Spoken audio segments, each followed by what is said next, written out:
Chapter 28. Final destruction of paganism, introduction of the worship of saints and relics among the Christians. AD 378-395. The ruin of paganism, in the age of Theodosius, is perhaps the only example of the total extirpation of any ancient and popular superstition, and may therefore deserve to be considered as a singular event in the history of the human mind. The Christians, more especially the clergy, had impatiently supported the prudent delays of Constantine and the equal toleration of the elder Valentinian. Nor could they deem their conquest perfect or secure as long as their adversaries were permitted to exist. The influence which Ambrose and his brethren had acquired over the youth of Gratian and the piety of Theodosius was employed to infuse the maxims of persecution into the breasts of their imperial proselytes. Two specious principles of religious jurisprudence were established, from whence they deduced a direct and rigorous conclusion. Against the subjects of the empire who still adhered to the ceremonies of their ancestors, that the magistrate is, in some measure, guilty of the crimes which he neglects to prohibit or to punish, and that the idolatrous worship of fabulous deities and real demons is the most abominable crime against the supreme majesty of the Creator. The laws of Moses and the examples of Jewish history 3492 were hastily, perhaps erroneously, applied, by the clergy, to the mild and universal reign of Christianity. 3493. The zeal of the emperors was excited to vindicate their own honor, and that of the deity, and the temples of the Roman world were subverted about 60 years after the conversion of Constantine. From the age of Numa to the reign of Gratian the Romans preserved the regular succession of the several colleges of the sacerdotal order. 3494. 15 pontiffs exercised their supreme jurisdiction over all things and persons that were consecrated to the service of the gods. And the various questions which perpetually arose in a loose and traditionary system were submitted to the judgment of their holy tribunal. 15 grave and learned augurs observed the face of the heavens, and prescribed the actions of heroes, according to the flight of birds. 15 keepers of the Sibylline books, their name of quindecimvirs was derived from their number, occasionally consulted the history of future, and, as it should seem, of contingent, events. 6 Vestals devoted their virginity to the guard of the sacred fire and of the unknown pledges of the duration of Rome, which no mortal had been suffered to behold with impunity. 3495. 7 Epulos prepared the table of the gods, conducted the solemn procession, and regulated the ceremonies of the annual festival. The 3 Flamens of Jupiter, of Mars, and of Quirinus were considered as the peculiar ministers of the 3 most powerful deities who watched over the fate of Rome and of the universe. The king of the sacrifices represented the person of Numa, and of his successors, in the religious functions which could be performed only by royal hands. The confraternities of the Salians, the Lupercals, etc., practiced such rites as might extort a smile of contempt from every reasonable man, with a lively confidence of recommending themselves to the favor of the immortal gods.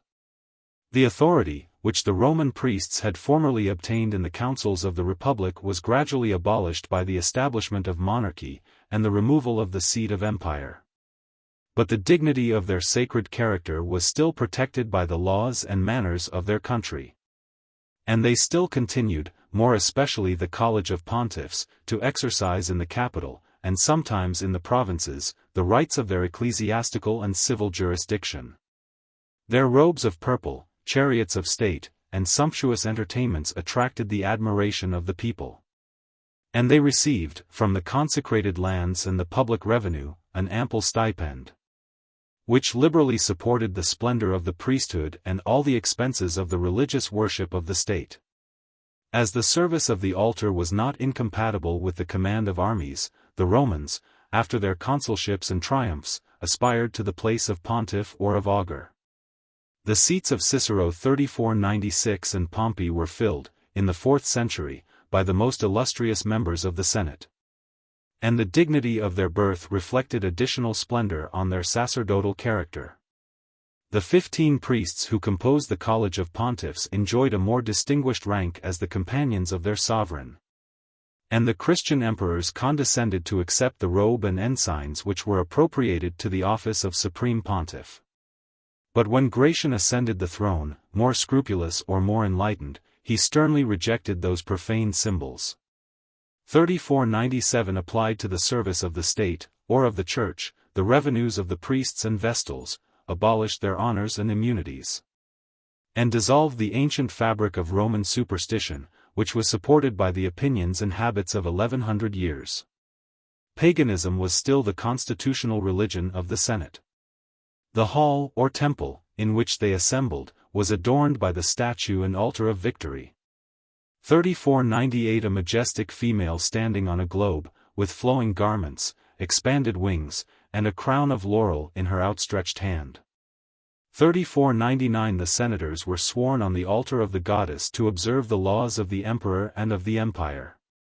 And a solemn offering of wine and incense was the ordinary prelude of their public deliberations. 3500 The removal of this ancient monument was the only injury which Constantius had offered to the superstition of the Romans. The altar of victory was again restored by Julian, tolerated by Valentinian, and once more banished from the Senate by the zeal of Gratian. 3501 But the emperor yet spared the statues of the gods which were exposed to the public veneration. 424 temples, or chapels, still remained to satisfy the devotion of the people. And in every quarter of Rome the delicacy of the Christians was offended by the fumes of idolatrous sacrifice. 3502 But the Christians formed the least numerous party in the Senate of Rome. 3503 And it was only by their absence that they could express their dissent from the legal, though profane, acts of a pagan majority. AD 384 In that assembly, the dying embers of freedom were, for a moment, revived and inflamed by the breath of fanaticism. For respectable deputations were successively voted to the imperial court. 3504 To represent the grievances of the priesthood and the Senate, and to solicit the restoration of the altar of victory. The conduct of this important business was entrusted to the eloquent Symmachus. 3505 A wealthy and noble senator, who united the sacred characters of pontiff and augur with the civil dignities of proconsul of Africa and prefect of the city. The breast of Symmachus was animated by the warmest zeal for the cause of expiring paganism, and his religious antagonists lamented the abuse of his genius, and the inefficacy of his moral virtues. 3506 The orator, whose petition is extant to the Emperor Valentinian, was conscious of the difficulty and danger of the office which he had assumed. He cautiously avoids every topic which might appear to reflect on the religion of his sovereign, humbly declares that prayers and entreaties are his only arms, and artfully draws his arguments from the schools of rhetoric rather than from those of philosophy. Symmachus endeavors to seduce the imagination of a young prince, by displaying the attributes of the goddess of victory. He insinuates that the confiscation of the revenues, which were consecrated to the service of the gods, was a measure unworthy of his liberal and disinterested character. And he maintains that the Roman sacrifices would be deprived of their force and energy, if they were no longer celebrated at the expense as well as in the name of the Republic. Even skepticism is made to supply an apology for superstition. The great and incomprehensible secret of the universe eludes the inquiry of man. Where reason cannot instruct, custom may be permitted to guide. And every nation seems to consult the dictates of prudence by a faithful attachment to those rites and opinions which have received the sanction of ages. If those ages have been crowned with glory and prosperity, if the devout people have frequently obtained the blessings which they have solicited at the altars of the gods, it must appear still more advisable to persist in the same salutary practice, and not to risk the unknown perils that may attend any rash innovations. The test of antiquity and success was applied with singular advantage to the religion of Numa. And Rome herself, the celestial genius that presided over the fates of the city, is introduced by the orator to plead her own cause before the tribunal of the emperors. Most excellent princes, says the venerable matron, fathers of your country, pity and respect my age, which has hitherto flowed in an uninterrupted course of piety. Since I do not repent, permit me to continue in the practice of my ancient rites.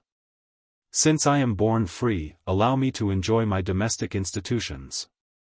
This religion has reduced the world under my laws. These rites have repelled Hannibal from the city, and the Gauls from the capital. Were my grey hairs reserved for such intolerable disgrace? I am ignorant of the new system that I am required to adopt, but I am well assured that the correction of old age is always an ungrateful and ignominious office. 3507 The fears of the people supplied what the discretion of the orator had suppressed. And the calamities which afflicted, or threatened, the declining empire were unanimously imputed, by the pagans, to the new religion of Christ and of Constantine. But the hopes of Symmachus were repeatedly baffled by the firm and dexterous opposition of the Archbishop of Milan, who fortified the emperors against the fallacious eloquence of the advocate of Rome. AD 388 In this controversy, Ambrose condescends to speak the language of a philosopher, and to ask, with some contempt, why it should be thought necessary to introduce an imaginary and invisible power as the cause of those victories, which were sufficiently explained by the valor and discipline of the legions. He justly derides the absurd reverence for antiquity which could only tend to discourage the improvements of art and to replunge the human race into their original barbarism. From thence gradually rising to a more lofty and theological tone, he pronounces that Christianity alone is the doctrine of truth and salvation, and that every mode of polytheism conducts its deluded votaries, through the paths of error, to the abyss of eternal perdition. 3508 Arguments like these, when they were suggested by a favorite bishop, had power to prevent the restoration of the altar of victory. But the same arguments fell with much more energy and effect from the mouth of a conqueror, and the gods of antiquity were dragged in triumph at the chariot wheels of Theodosius.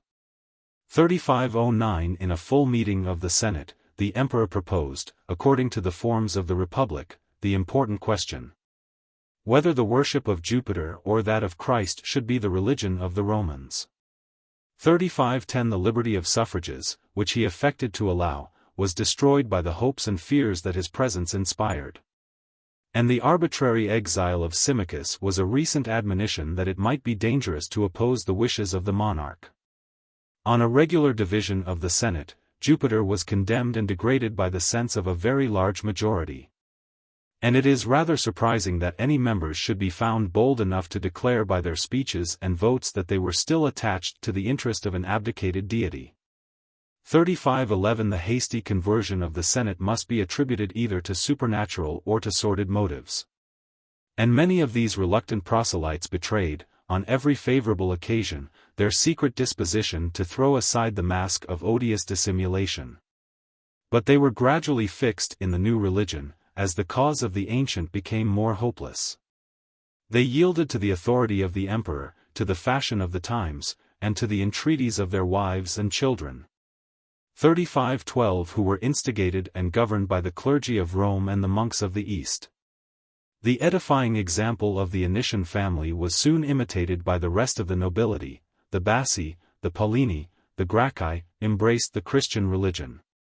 And, the luminaries of the world, the venerable assembly of Catos, such are the high-flown expressions of Prudentius, were impatient to strip themselves of their pontifical garment, to cast the skin of the old serpent, to assume the snowy robes of baptismal innocence, and to humble the pride of the consular fasces before tombs of the martyrs.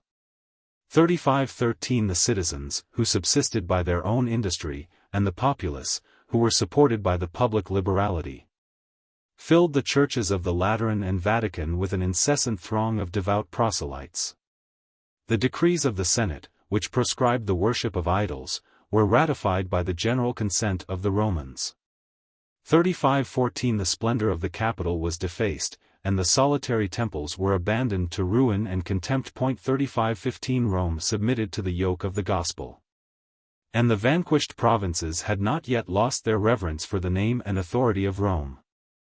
3516 The filial piety of the emperors themselves engaged them to proceed, with some caution and tenderness, in the reformation of the Eternal City.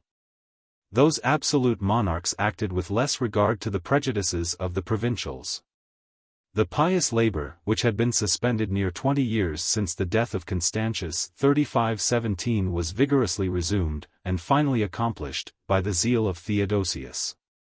Whilst that warlike prince yet struggled with the Goths, not for the glory, but for the safety, of the Republic, he ventured to offend a considerable party of his subjects.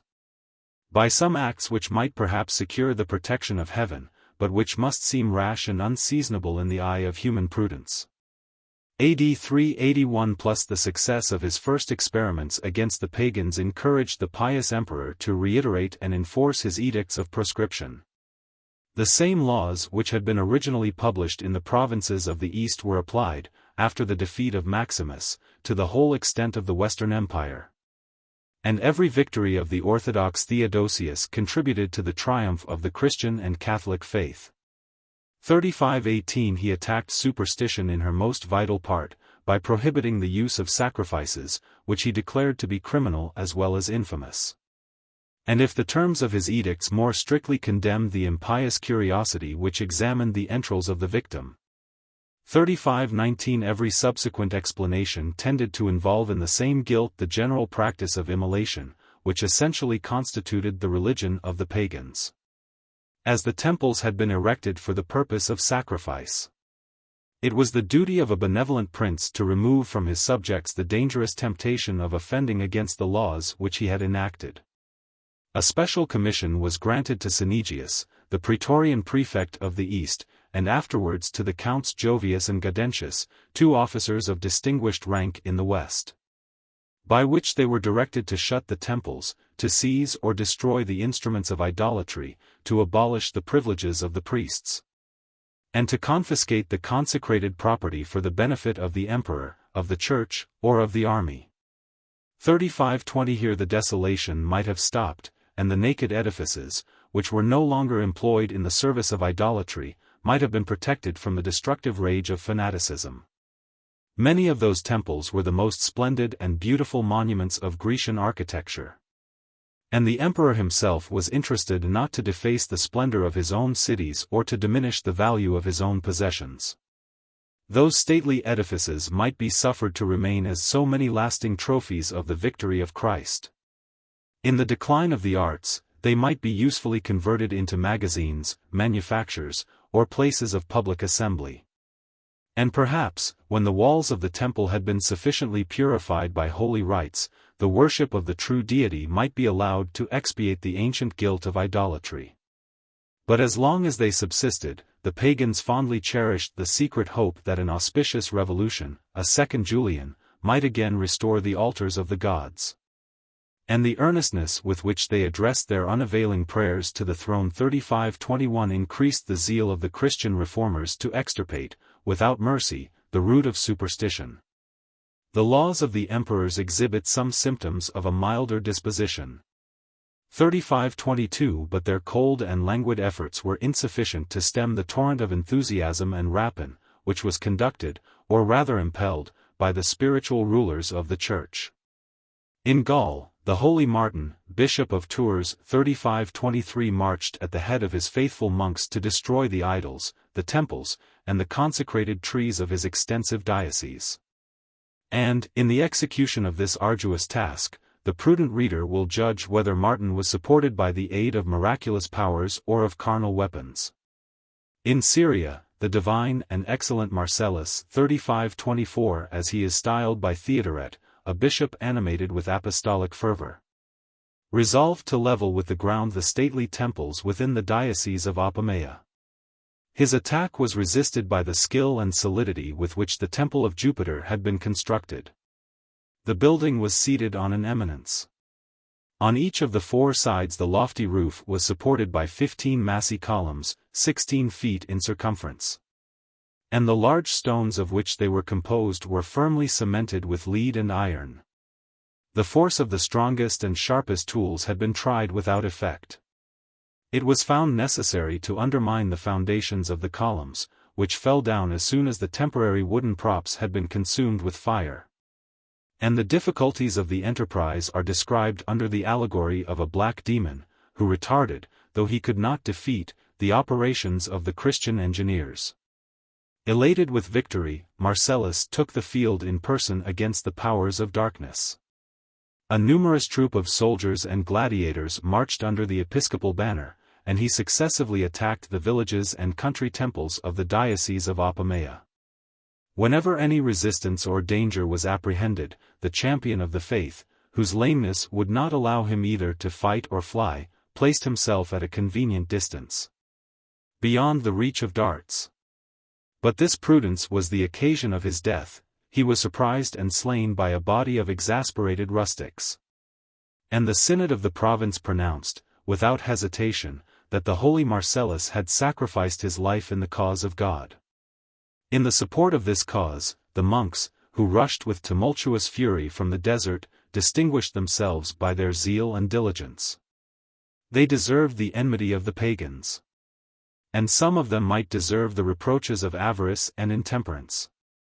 Of avarice, which they gratified with holy plunder, and of intemperance, which they indulged at the expense of the people, who foolishly admired their tattered garments, loud psalmody, and artificial paleness. 3525 A small number of temples was protected by the fears, the venality, the taste, or the prudence, of the civil and ecclesiastical governors. The temple of the celestial Venus at Carthage, whose sacred precincts formed a circumference of 2 miles, was judiciously converted into a Christian church. 3526 And a similar consecration has preserved inviolate the majestic dome of the Pantheon at Rome. 3527 But in almost every province of the Roman world, an army of fanatics, without authority and without discipline, invaded the peaceful inhabitants. And the ruin of the fairest structures of antiquity still displays the ravages of those barbarians, who alone had time and inclination to execute such laborious destruction. In this wide and various prospect of devastation, the spectator may distinguish the ruins of the Temple of Serapis, at Alexandria. 3528 Serapis does not appear to have been one of the native gods, or monsters, who sprung from the fruitful soil of superstitious Egypt. 3529 The first of the Ptolemies had been commanded, by a dream, to import the mysterious stranger from the coast of Pontus, where he had been long adored by the inhabitants of Sinope. But his attributes and his reign were so imperfectly understood that it became a subject of dispute whether he represented the bright orb of day, or the gloomy monarch of the subterraneous regions. 3530 The Egyptians, who were obstinately devoted to the religion of their fathers, refused to admit this foreign deity within the walls of their cities. 3531 But the obsequious priests, who were seduced by the liberality of the Ptolemies, submitted, without resistance, to the power of the god of Pontus. An honorable and domestic genealogy was provided. And this fortunate usurper was introduced into the throne and bed of Osiris. 3532 The husband of Isis, and the celestial monarch of Egypt.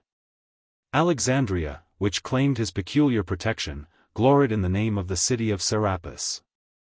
His temple, 3533 which rivaled the pride and magnificence of the capital, was erected on the spacious summit of an artificial mount, raised 100 steps above the level of the adjacent parts of the city. And the interior cavity was strongly supported by arches, and distributed into vaults and subterraneous apartments. The consecrated buildings were surrounded by a quadrangular portico.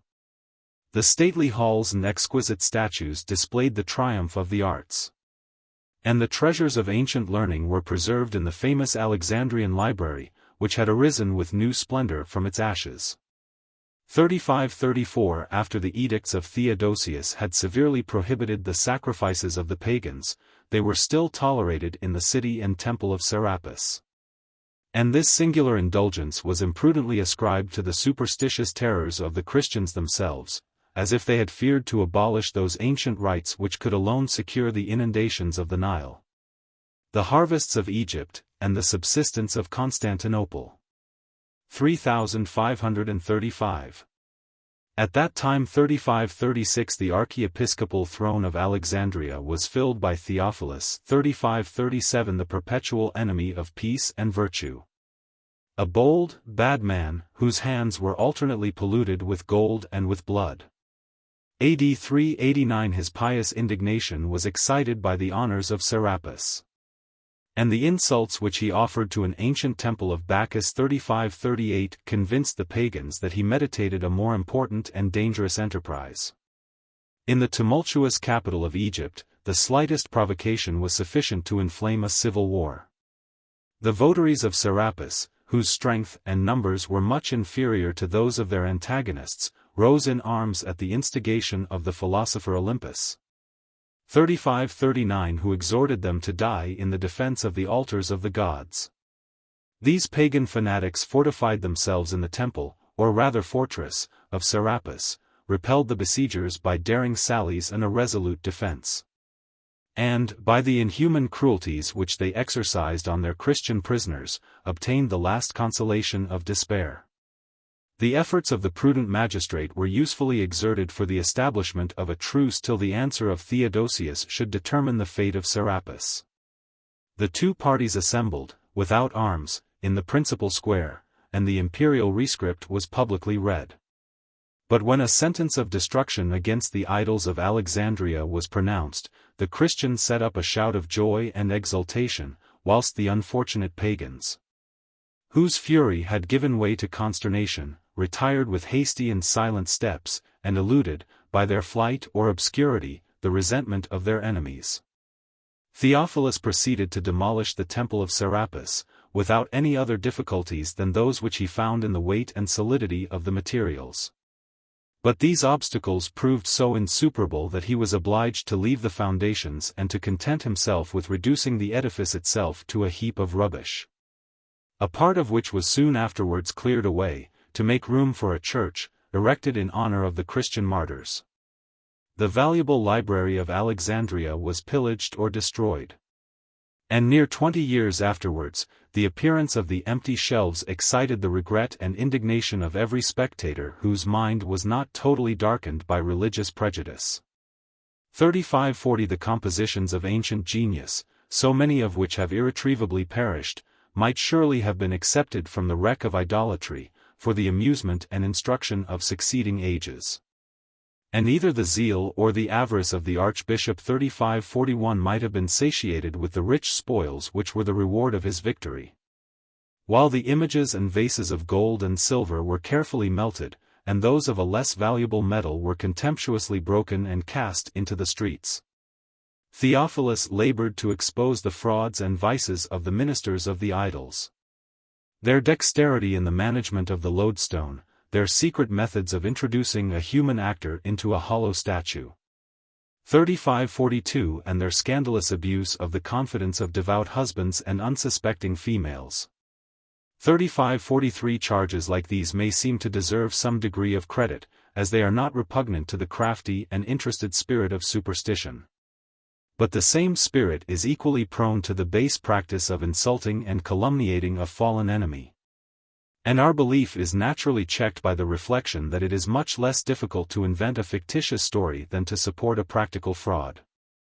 The colossal statue of Serapis 3544 was involved in the ruin of his temple and religion. A great number of plates of different metals, artificially joined together, composed the majestic figure of the deity, who touched on either side the walls of the sanctuary. The aspect of Serapis, his sitting posture, and the scepter which he bore in his left hand were extremely similar to the ordinary representations of Jupiter. He was distinguished from Jupiter by the basket, or bushel, which was placed on his head, and by the emblematic monster which he held in his right hand, the head and body of a serpent branching into 3 tails, which were again terminated by the triple heads of a dog, a lion, and a wolf. It was confidently affirmed that, if any impious hand should dare to violate the majesty of the god, the heavens and the earth would instantly return to their original chaos. An intrepid soldier, animated by zeal and armed with a weighty battle-axe, ascended the ladder, and even the Christian multitude expected, with some anxiety, the event of the combat. 3545 He aimed a vigorous stroke against the cheek of Serapis. The cheek fell to the ground. The thunder was still silent, and both the heavens and the earth continued to preserve their accustomed order and tranquility. The victorious soldier repeated his blows. The huge idol was overthrown and broken in pieces, and the limbs of Serapis were ignominiously dragged through the streets of Alexandria. His mangled carcass was burnt in the amphitheater, amidst the shouts of the populace, and many persons attributed their conversion to this discovery of the impotence of their tutelar deity. The popular modes of religion that propose any visible and material objects of worship have the advantage of adapting and familiarizing themselves to the senses of mankind. But this advantage is counterbalanced by the various and inevitable accidents to which the faith of the idolater is exposed. It is scarcely possible that, in every disposition of mind, he should preserve his implicit reverence for the idols or the relics which the naked eye and the profane hand are unable to distinguish from the most common productions of art or nature. And if, in the hour of danger, their secret and miraculous virtue does not operate for their own preservation, he scorns the vain apologies of his priests, and justly derides the object and the folly of his superstitious attachment. 3546 After the fall of Serapis, some hopes were still entertained by the pagans that the Nile would refuse his annual supply to the impious masters of Egypt. And the extraordinary delay of the inundation seemed to announce the displeasure of the river god. But this delay was soon compensated by the rapid swell of the waters. They suddenly rose to such an unusual height as to comfort the discontented party with the pleasing expectation of a deluge, till the peaceful river again subsided to the well-known and fertilizing level of 16 cubits, or about 30 English feet. 3547. The temples of the Roman Empire were deserted or destroyed. But the ingenious superstition of the pagans still attempted to elude the laws of Theodosius, by which all sacrifices had been severely prohibited. The inhabitants of the country, whose conduct was less opposed to the eye of malicious curiosity, disguised their religious, under the appearance of convivial, meetings. On the days of solemn festivals, they assembled in great numbers under the spreading shade of some consecrated trees, sheep and oxen were slaughtered and roasted. And this rural entertainment was sanctified by the use of incense, and by the hymns which were sung in honor of the gods. But it was alleged that, as no part of the animal was made a burnt offering, as no altar was provided to receive the blood, and as the previous oblation of salt cakes and the concluding ceremony of libations were carefully omitted, these festal meetings did not involve the guests in the guilt, or penalty, of an illegal sacrifice. 3548 AD 390 Whatever might be the truth of the facts or the merit of the distinction 3549 these vain pretenses were swept away by the last edict of Theodosius, which inflicted a deadly wound on the superstition of the pagans. 3551 This prohibitory law is expressed in the most absolute and comprehensive terms. It is our will and pleasure, says the emperor, that none of our subjects, whether magistrates or private citizens, however exalted or however humble may be their rank and condition, shall presume, in any city or in any place, to worship an inanimate idol by the sacrifice of a guiltless victim. The act of sacrificing and the practice of divination by the entrails of the victim are declared, without any regard to the object of the inquiry, a crime of high treason against the state, which can be expiated only by the death of the guilty. The rites of pagan superstition, which might seem less bloody and atrocious, are abolished, as highly injurious to the truth and honor of religion. Luminaries, garlands, frankincense, and libations of wine are specially enumerated and condemned. And the harmless claims of the domestic genius, of the household gods, are included in this rigorous proscription. The use of any of these profane and illegal ceremonies subjects the offender to the forfeiture of the house or estate where they have been performed.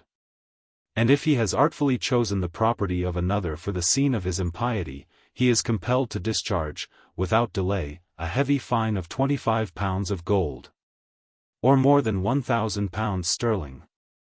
A fine not less considerable is imposed on the connivance of the secret enemies of religion, who shall neglect the duty of their respective stations, either to reveal or to punish the guilt of idolatry. Such was the persecuting spirit of the laws of Theodosius, which were repeatedly enforced by his sons and grandsons, with the loud and unanimous applause of the Christian world. 3552. In the cruel reigns of Decius and Diocletian, Christianity had been proscribed, as a revolt from the ancient and hereditary religion of the empire. And the unjust suspicions which were entertained of a dark and dangerous faction were, in some measure, countenanced by the inseparable union and rapid conquests of the Catholic Church. But the same excuses of fear and ignorance cannot be applied to the Christian emperors, who violated the precepts of humanity and of the gospel. The experience of ages had betrayed the weakness as well as folly of paganism. The light of reason and of faith had already exposed to the greatest part of mankind the vanity of idols. And the declining sect, which still adhered to their worship, might have been permitted to enjoy, in peace and obscurity, the religious customs of their ancestors. Had the pagans been animated by the undaunted zeal which possessed the minds of the primitive believers, the triumph of the Church must have been stained with blood. And the martyrs of Jupiter and Apollo might have embraced the glorious opportunity of devoting their lives and fortunes at the foot of their altars. But such obstinate zeal was not congenial to the loose and careless temper of polytheism. The violent and repeated strokes of the orthodox princes were broken by the soft and yielding substance against which they were directed. And the ready obedience of the pagans protected them from the pains and penalties of the Theodosian Code. 3553. Instead of asserting that the authority of the gods was superior to that of the emperor, they desisted, with a plaintive murmur, from the use of those sacred rites which their sovereign had condemned. If they were sometimes tempted, by a sally of passion or by the hopes of concealment, to indulge their favorite superstition, their humble repentance disarmed the severity of the Christian magistrate. And they seldom refused to atone for their rashness by submitting, with some secret reluctance, to the yoke of the gospel. The churches were filled with the increasing multitude of these unworthy proselytes, who had conformed, from temporal motives, to the reigning religion. And whilst they devoutly imitated the postures, and recited the prayers, of the faithful, they satisfied their conscience by the silent and sincere invocation of the gods of antiquity. 3554. If the pagans wanted patience to suffer, they wanted spirit to resist. And the scattered myriads, who deplored the ruin of the temples, yielded, without a contest, to the fortune of their adversaries. The disorderly opposition 3555 of the peasants of Syria and the populace of Alexandria to the rage of private fanaticism was silenced by the name and authority of the emperor. The pagans of the West, without contributing to the elevation of Eugenius, disgraced, by their partial attachment, the cause and character of the usurper. The clergy vehemently exclaimed that he aggravated the crime of rebellion by the guilt of apostasy, that, by his permission, the altar of victory was again restored. And that the idolatrous symbols of Jupiter and Hercules were displayed in the field against the invincible standard of the cross. But the vain hopes of the pagans were soon annihilated by the defeat of Eugenius. And they were left exposed to the resentment of the conqueror, who labored to deserve the favor of heaven by the extirpation of idolatry. 3556. A nation of slaves is always prepared to applaud the clemency of their master, who, in the abuse of absolute power, does not proceed to the last extremes of injustice and oppression. Theodosius might undoubtedly have proposed to his pagan subjects the alternative of baptism or of death. And the eloquent Libanius has praised the moderation of a prince, who never enacted, by any positive law, that all his subjects should immediately embrace and practice the religion of their sovereign. 3557 AD 390, for 20 the profession of Christianity was not made an essential qualification for the enjoyment of the civil rights of society. Nor were any peculiar hardships imposed on the sectaries who credulously received the fables of Ovid and obstinately rejected the miracles of the gospel. The palace, the schools, the army, and the senate were filled with declared and devout pagans. They obtained, without distinction, the civil and military honors of the empire. 3558 Theodosius distinguished his liberal regard for virtue and genius by the consular dignity which he bestowed on Symmachus 3559 and by the personal friendship which he expressed to Libanius. 3560 And the two eloquent apologists of paganism were never required either to change or to dissemble their religious opinions. The pagans were indulged in the most licentious freedom of speech and writing. The historical and philosophic remains of Eunapius, Zosimus, 3561, and the fanatic teachers of the school of Plato, betray the most furious animosity, and contain the sharpest invectives against the sentiments and conduct of their victorious adversaries. If these audacious libels were publicly known, we must applaud the good sense of the Christian princes who viewed, with a smile of contempt, the last struggles of superstition and despair.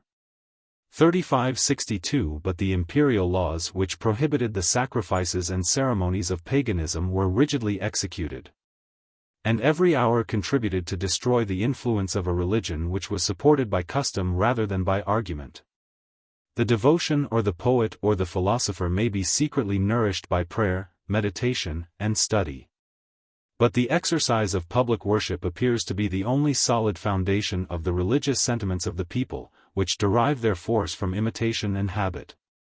The interruption of that public exercise may consummate, in the period of a few years, the important work of a national revolution. The memory of theological opinions cannot long be preserved without the artificial helps of priests, of temples, and of books.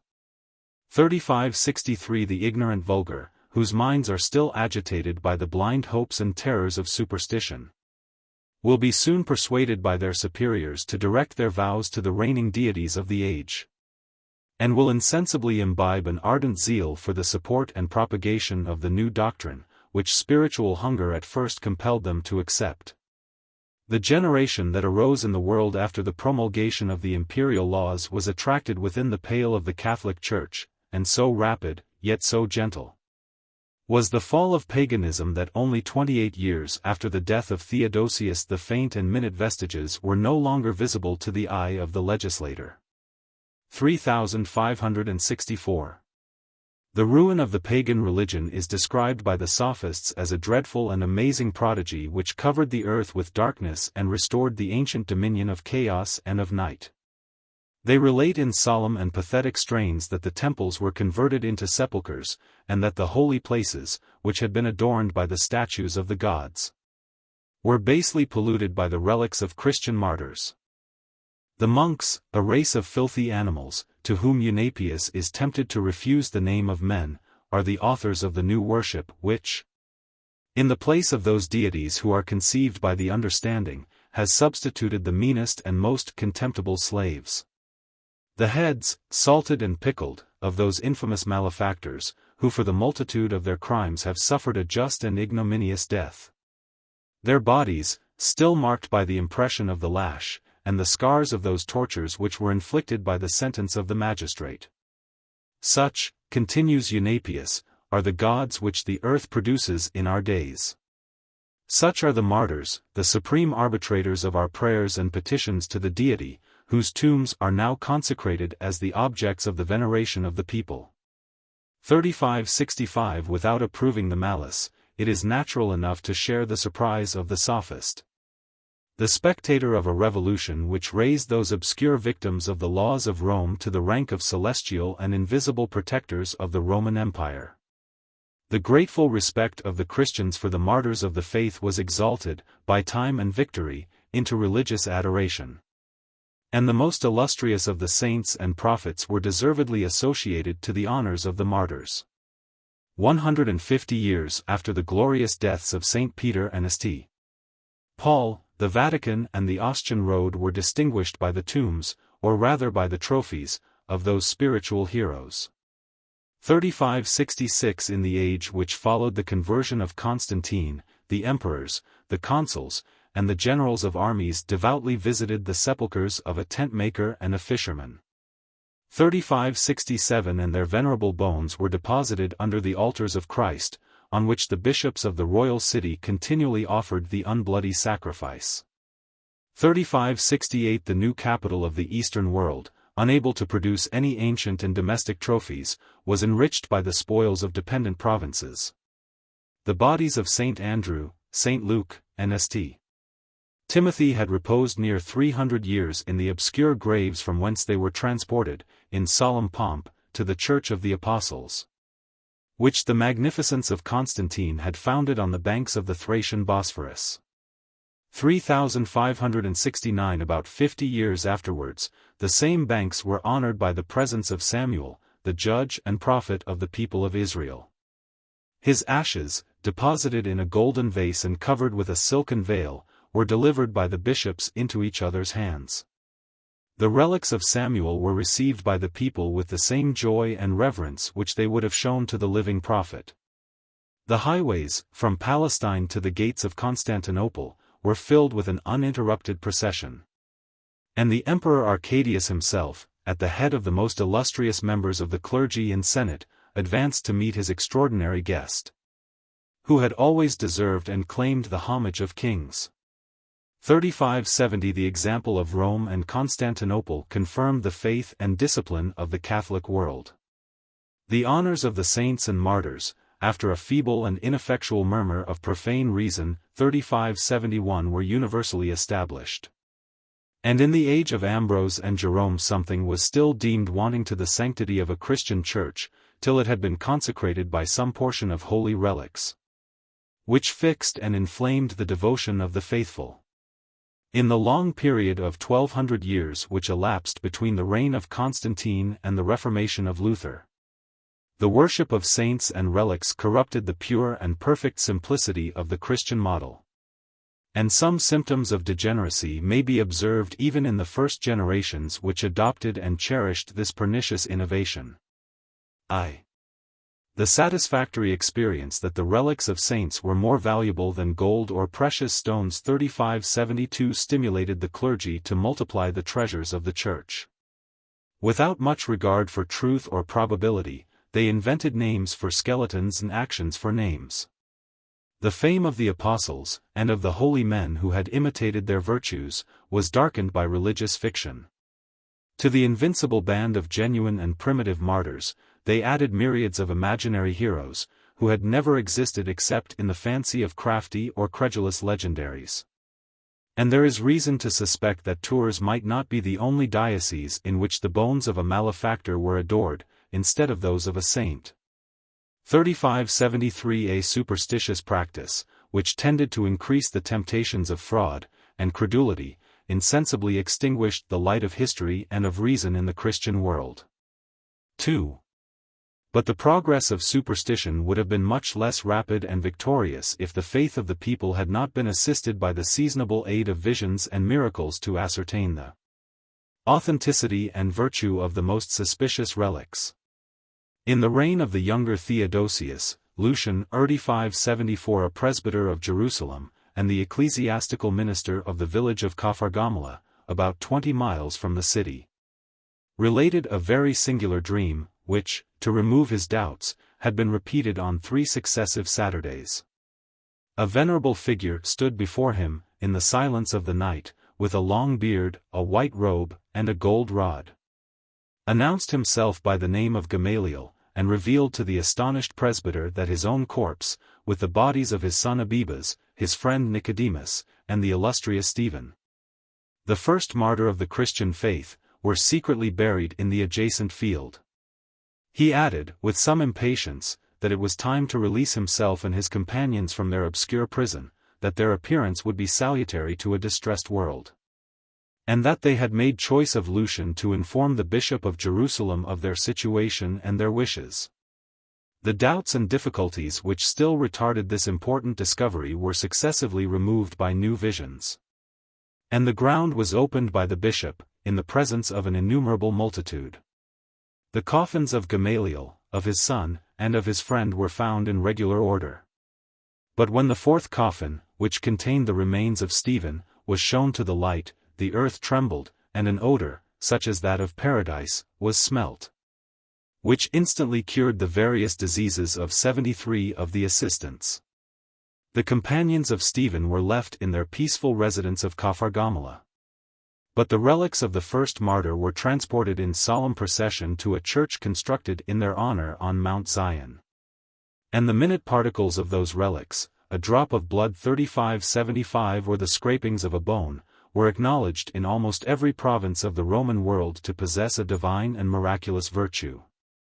The grave and learned Augustine 3576, whose understanding scarcely admits the excuse of credulity, has attested the innumerable prodigies which were performed in Africa by the relics of Saint Stephen. And this marvelous narrative is inserted in the elaborate work of the City of God, which the Bishop of Hippo designed as a solid and immortal proof of the truth of Christianity. Augustine solemnly declares that he has selected those miracles only which were publicly certified by the persons who were either the objects, or the spectators, of the power of the martyr. Many prodigies were omitted or forgotten, and Hippo had been less favorably treated than the other cities of the province. And yet the bishop enumerates above 70 miracles, of which 3 were resurrections from the dead, in the space of 2 years and within the limits of his own diocese. 3577 If we enlarge our view to all the dioceses and all the saints of the Christian world, it will not be easy to calculate the fables and the errors which issued from this inexhaustible source.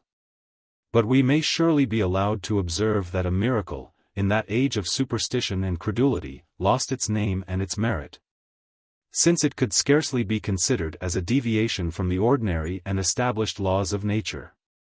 3. The innumerable miracles of which the tombs of the martyrs were the perpetual theatre revealed to the pious believer the actual state and constitution of the invisible world.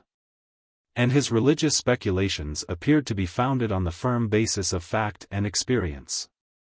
Whatever might be the condition of vulgar souls, in the long interval between the dissolution and the resurrection of their bodies, it was evident that the superior spirits of the saints and martyrs did not consume that portion of their existence in silent and inglorious sleep. 3578 It was evident, without presuming to determine the place of their habitation or the nature of their felicity, that they enjoyed the lively and active consciousness of their happiness, their virtue, and their powers, and that they had already secured the possession of their eternal reward. The enlargement of their intellectual faculties surpassed the measure of the human imagination, since it was proved by experience that they were capable of hearing and understanding the various petitions of their numerous votaries, who, in the same moment of time, but in the most distant parts of the world, invoked the name and assistance of Stephen or of Martin. 3579 The confidence of their petitioners was founded on the persuasion that the saints, who reigned with Christ, cast an eye of pity upon earth, that they were warmly interested in the prosperity of the Catholic Church, and that the individuals, who imitated the example of their faith and piety, were the peculiar and favorite objects of their most tender regard. Sometimes, indeed, their friendship might be influenced by considerations of a less exalted kind. They viewed with partial affection the places which had been consecrated by their birth, their residence, their death, their burial, or the possession of their relics. The meaner passions of pride, avarice, and revenge may be deemed unworthy of a celestial breast. Yet the saints themselves condescended to testify their grateful approbation of the liberality of their votaries. And the sharpest bolts of punishment were hurled against those impious wretches who violated their magnificent shrines or disbelieved their supernatural power. 3580 Atrocious, indeed, must have been the guilt, and strange would have been the skepticism, of those men, if they had obstinately resisted the proofs of a divine agency which the elements, the whole range of the animal creation, and even the subtle and invisible operations of the human mind, were compelled to obey. 3581 The immediate, and almost instantaneous, effects, that were supposed to follow the prayer or the offense, satisfied the Christians of the ample measure of favor and authority which the saints enjoyed in the presence of the Supreme God. And it seemed almost superfluous to inquire whether they were continually obliged to intercede before the throne of grace, or whether they might not be permitted to exercise, according to the dictates of their benevolence and justice, the delegated powers of their subordinate ministry. The imagination, which had been raised by a painful effort to the contemplation and worship of the universal cause, eagerly embraced such inferior objects of adoration as were more proportioned to its gross conceptions and imperfect faculties. The sublime and simple theology of the primitive Christians was gradually corrupted, and the monarchy of heaven, already clouded by metaphysical subtleties, was degraded by the introduction of a popular mythology, which tended to restore the reign of polytheism. 3582. 4. As the objects of religion were gradually reduced to the standard of the imagination, the rites and ceremonies were introduced that seemed most powerfully to affect the senses of the vulgar. If, in the beginning of the 5th century 3583 Tertullian or Lactantius 3584 had been suddenly raised from the dead, to assist at the festival of some popular saint or martyr, 3585 they would have gazed with astonishment and indignation on the profane spectacle, which had succeeded to the pure and spiritual worship of a Christian congregation.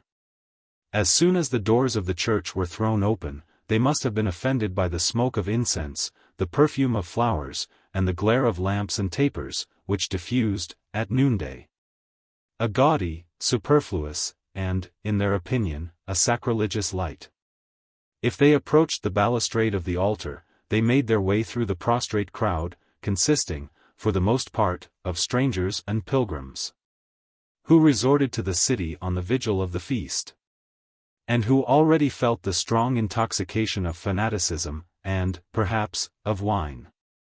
Their devout kisses were imprinted on the walls and pavement of the sacred edifice, and their fervent prayers were directed, whatever might be the language of their church, to the bones, the blood, or the ashes of the saint, which were usually concealed by a linen or silken veil from the eyes of the vulgar. The Christians frequented the tombs of the martyrs, in the hope of obtaining, from their powerful intercession, every sort of spiritual, but more especially of temporal, blessings. They implored the preservation of their health or the cure of their infirmities, the fruitfulness of their barren wives or the safety and happiness of their children. Whenever they undertook any distant or dangerous journey, they requested that the holy martyrs would be their guides and protectors on the road.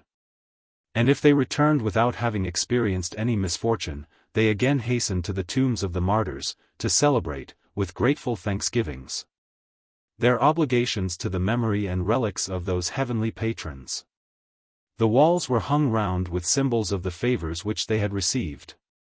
Eyes, and hands, and feet, of gold and silver, and edifying pictures, which could not long escape the abuse of indiscreet or idolatrous devotion, represented the image, the attributes, and the miracles of the tutelar saint.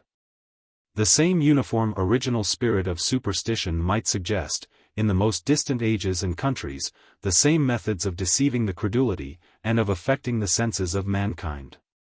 3586 But it must ingenuously be confessed that the ministers of the Catholic Church imitated the profane model which they were impatient to destroy.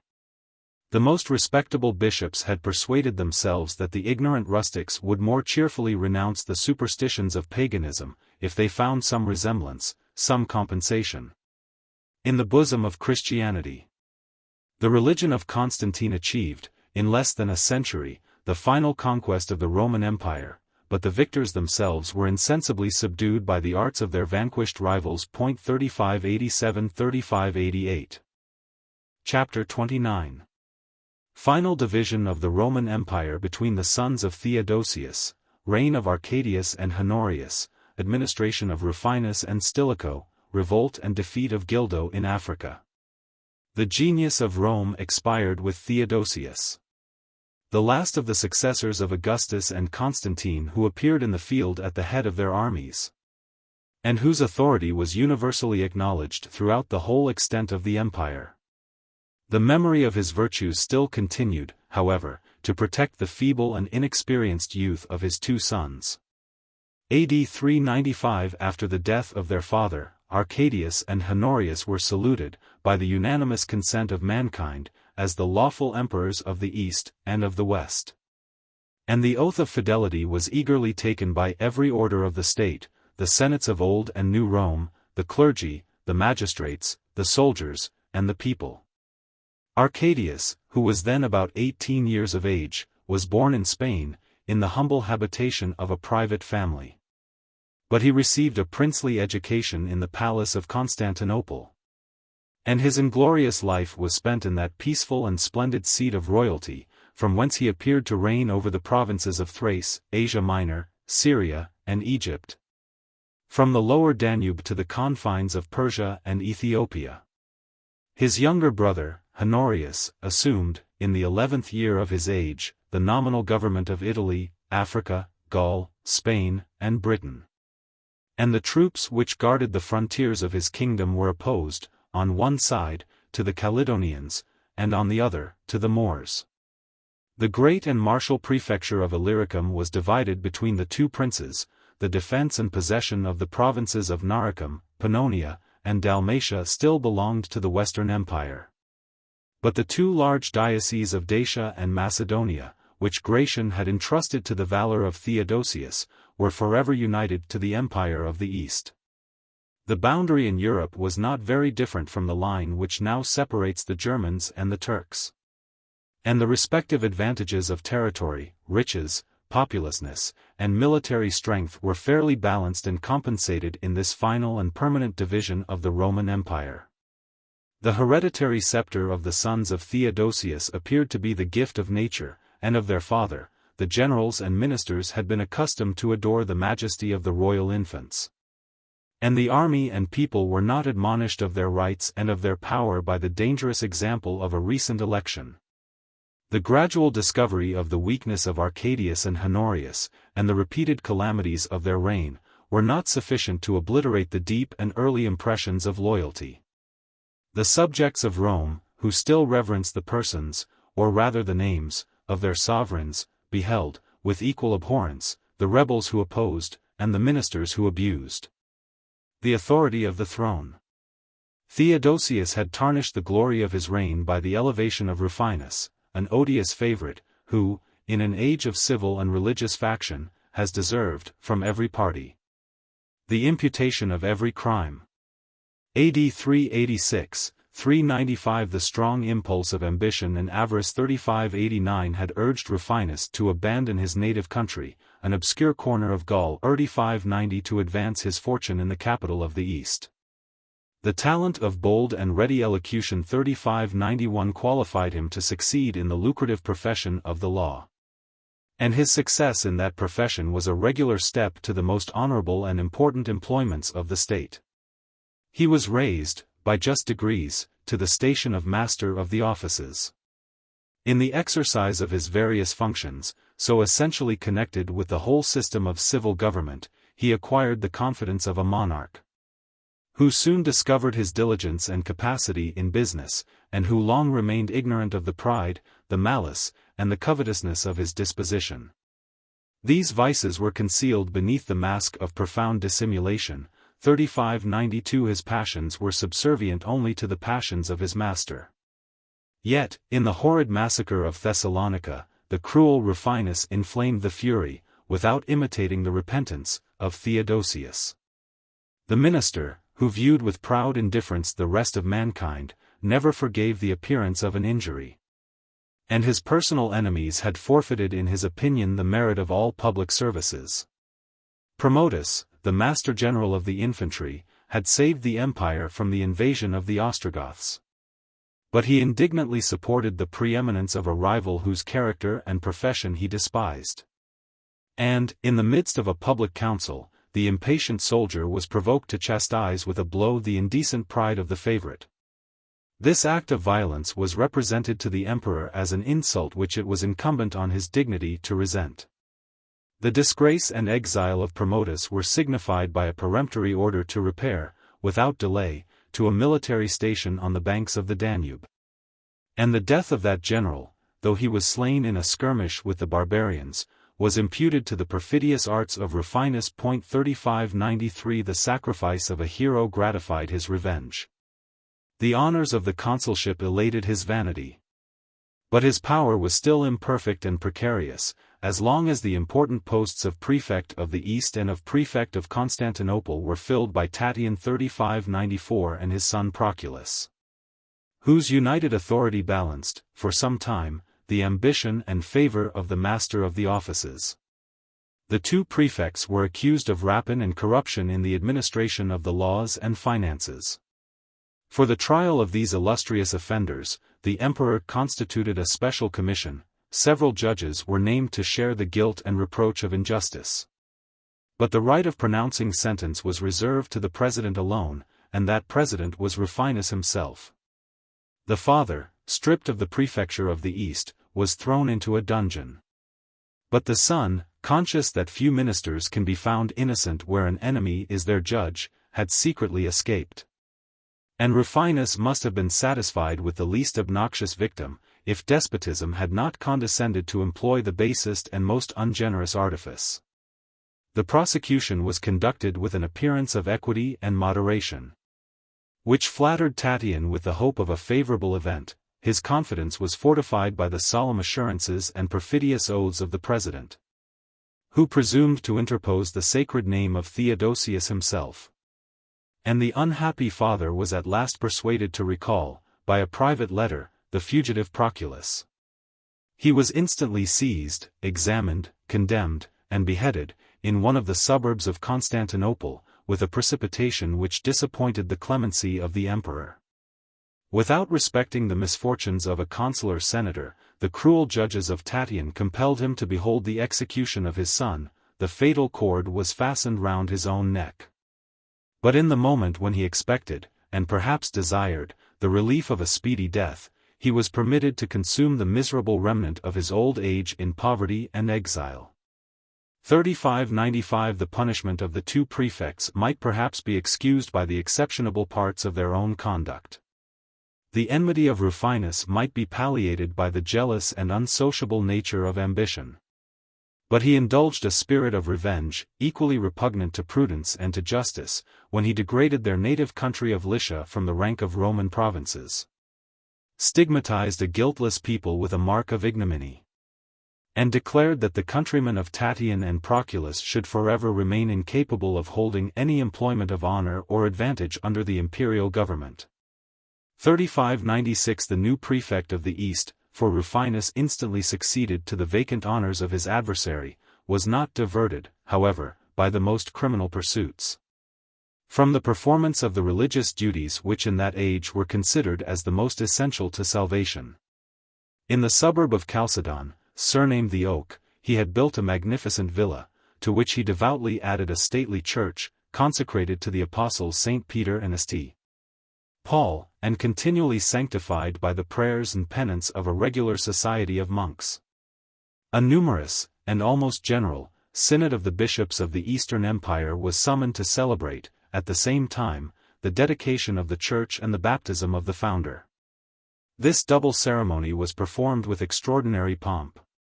And when Rufinus was purified in the holy font from all the sins that he had hitherto committed, a venerable hermit of Egypt rashly proposed himself as the sponsor of a proud and ambitious statesman. 3597. The character of Theodosius imposed on his minister the task of hypocrisy, which disguised, and sometimes restrained, the abuse of power. And Rufinus was apprehensive of disturbing the indolent slumber of a prince still capable of exerting the abilities and the virtue which had raised him to the throne. 3598 AD 395 But the absence, and soon afterwards the death, of the emperor confirmed the absolute authority of Rufinus over the person and dominions of Arcadius, a feeble youth, whom the imperious prefect considered as his pupil rather than his sovereign. Regardless of the public opinion, he indulged his passions without remorse and without resistance. And his malignant and rapacious spirit rejected every passion that might have contributed to his own glory or the happiness of the people.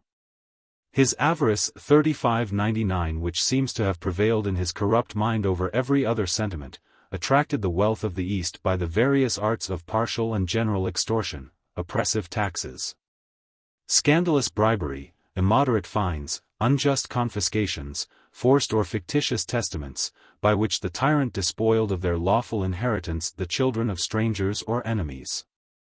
And the public sale of justice, as well as of favor, which he instituted in the palace of Constantinople. The ambitious candidate eagerly solicited, at the expense of the fairest part of his patrimony, the honors and emoluments of some provincial government. The lives and fortunes of the unhappy people were abandoned to the most liberal purchaser.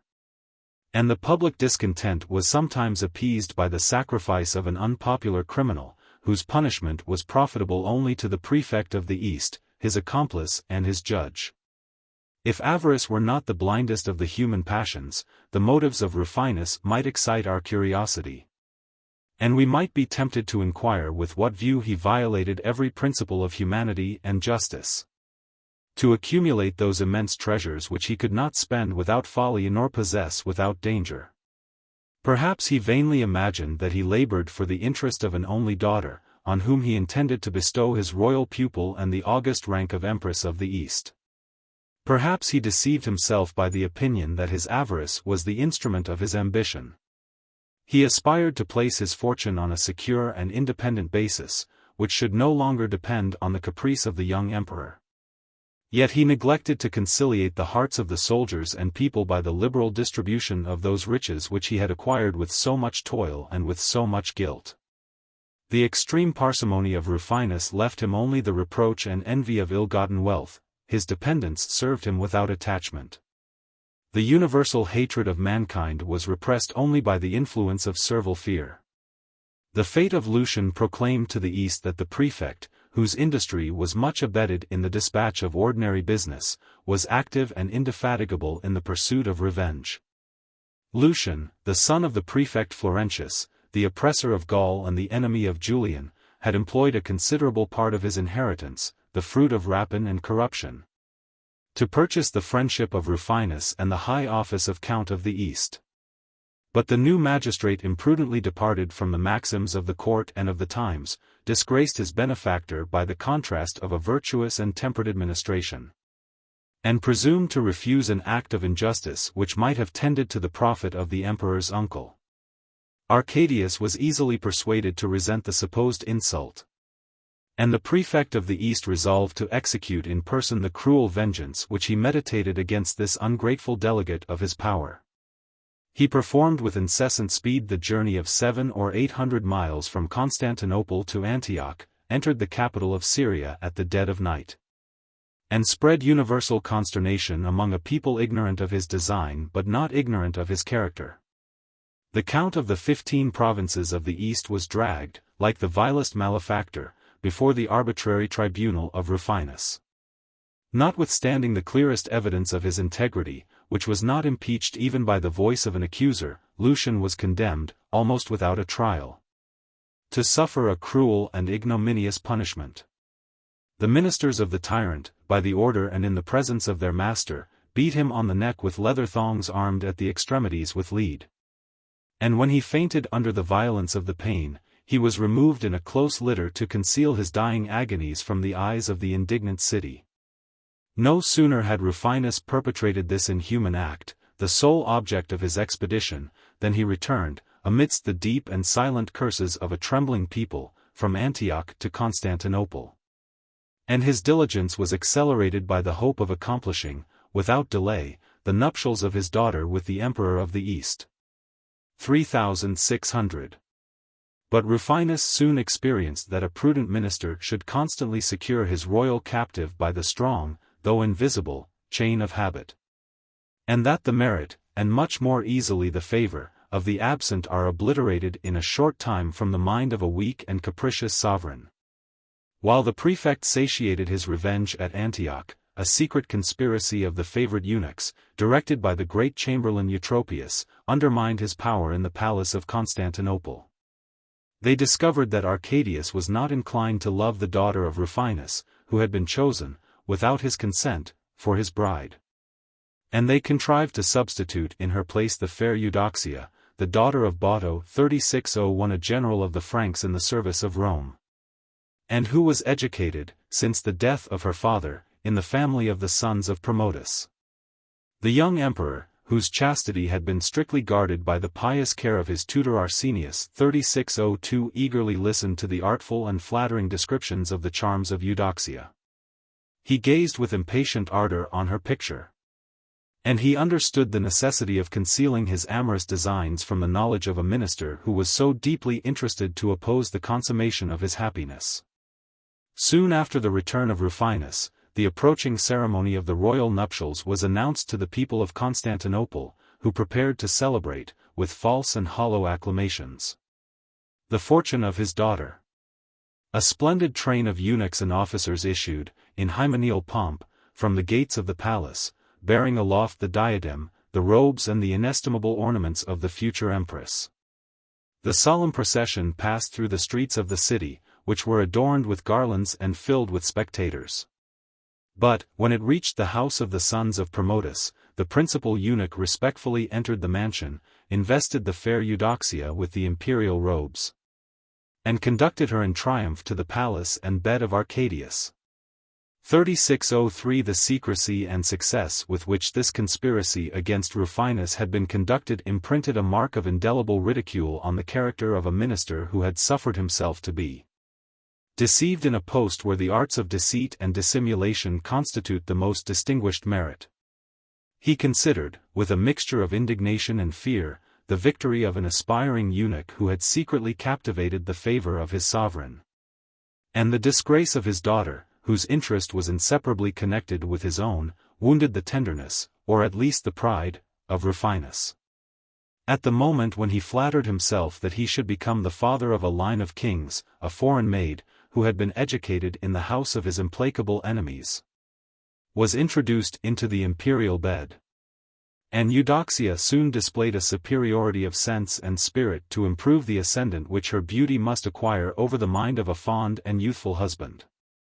The emperor would soon be instructed to hate, to fear, and to destroy the powerful subject whom he had injured. And the consciousness of guilt deprived Rufinus of every hope, either of safety or comfort, in the retirement of a private life. But he still possessed the most effectual means of defending his dignity, and perhaps of oppressing his enemies. The prefect still exercised an uncontrolled authority over the civil and military government of the East. And his treasures, if he could resolve to use them, might be employed to procure proper instruments for the execution of the blackest designs that pride, ambition, and revenge could suggest to a desperate statesman. The character of Rufinus seemed to justify the accusations that he conspired against the person of his sovereign, to seat himself on the vacant throne, and that he had secretly invited the Huns and the Goths to invade the provinces of the empire and to increase the public confusion.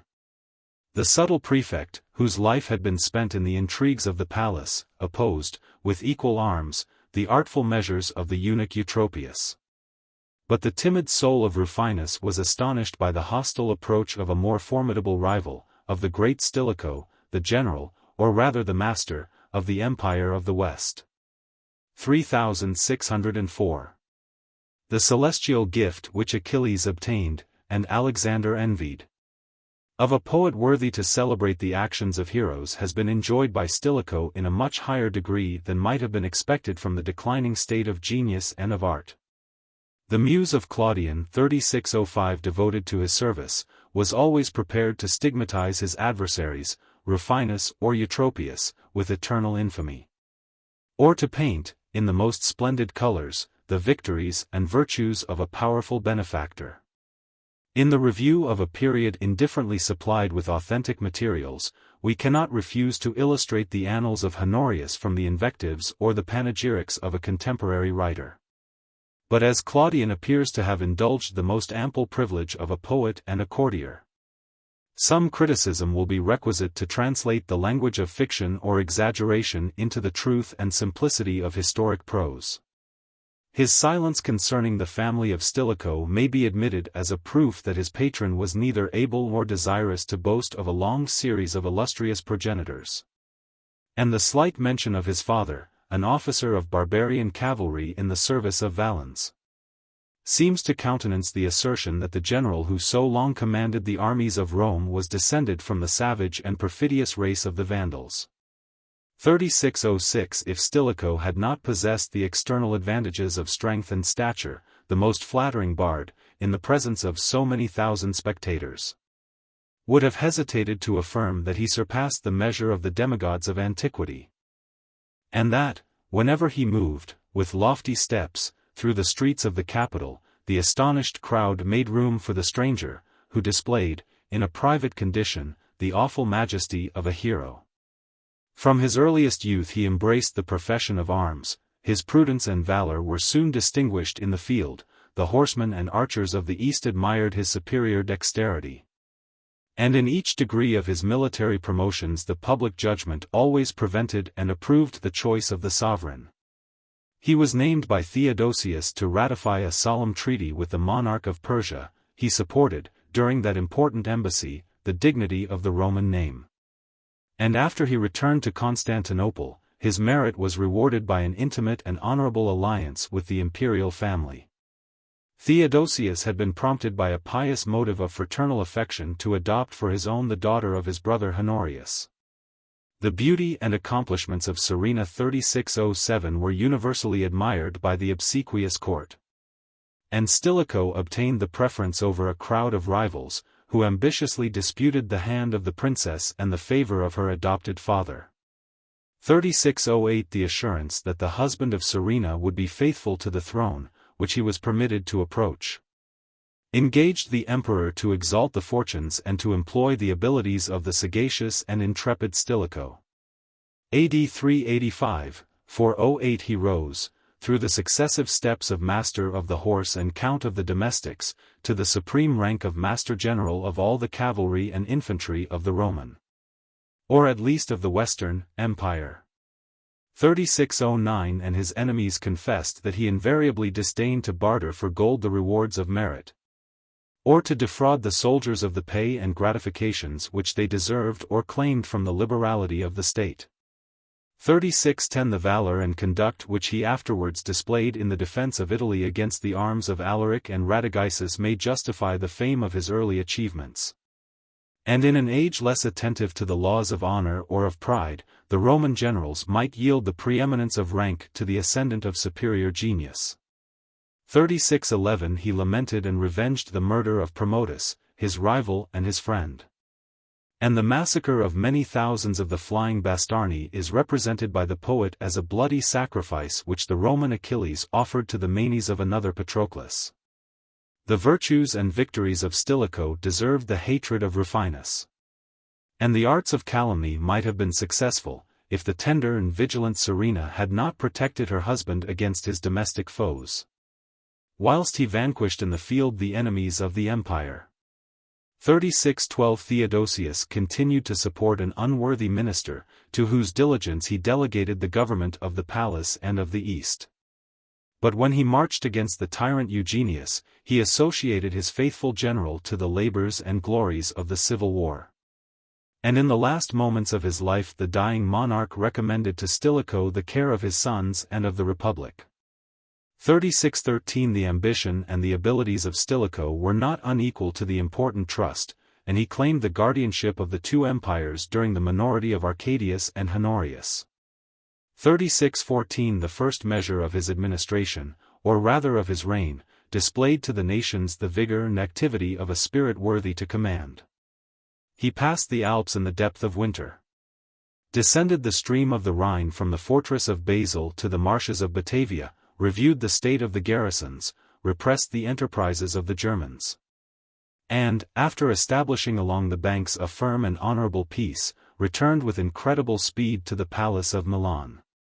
3615 The person and court of Honorius were subject to the Master General of the West, and the armies and provinces of Europe obeyed, without hesitation, a regular authority, which was exercised in the name of their young sovereign.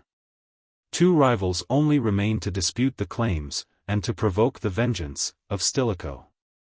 Within the limits of Africa, Gildo, the Moor, maintained a proud and dangerous independence, and the minister of Constantinople asserted his equal reign over the emperor and the empire of the East. The impartiality which Stilicho affected, as the common guardian of the royal brothers, engaged him to regulate the equal division of the arms, the jewels, and the magnificent wardrobe and furniture of the deceased emperor. 3616 But the most important object of the inheritance consisted of the numerous legions, cohorts, and squadrons of Romans or barbarians, whom the event of the civil war had united under the standard of Theodosius.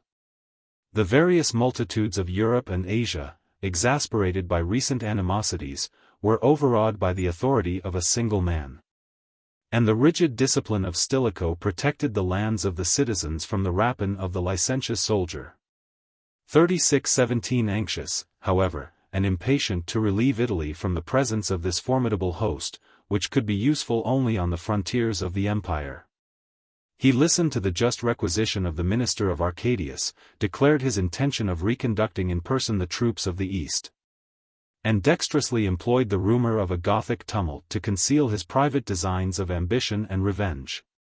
3618 The guilty soul of Rufinus was alarmed by the approach of a warrior and a rival whose enmity he deserved.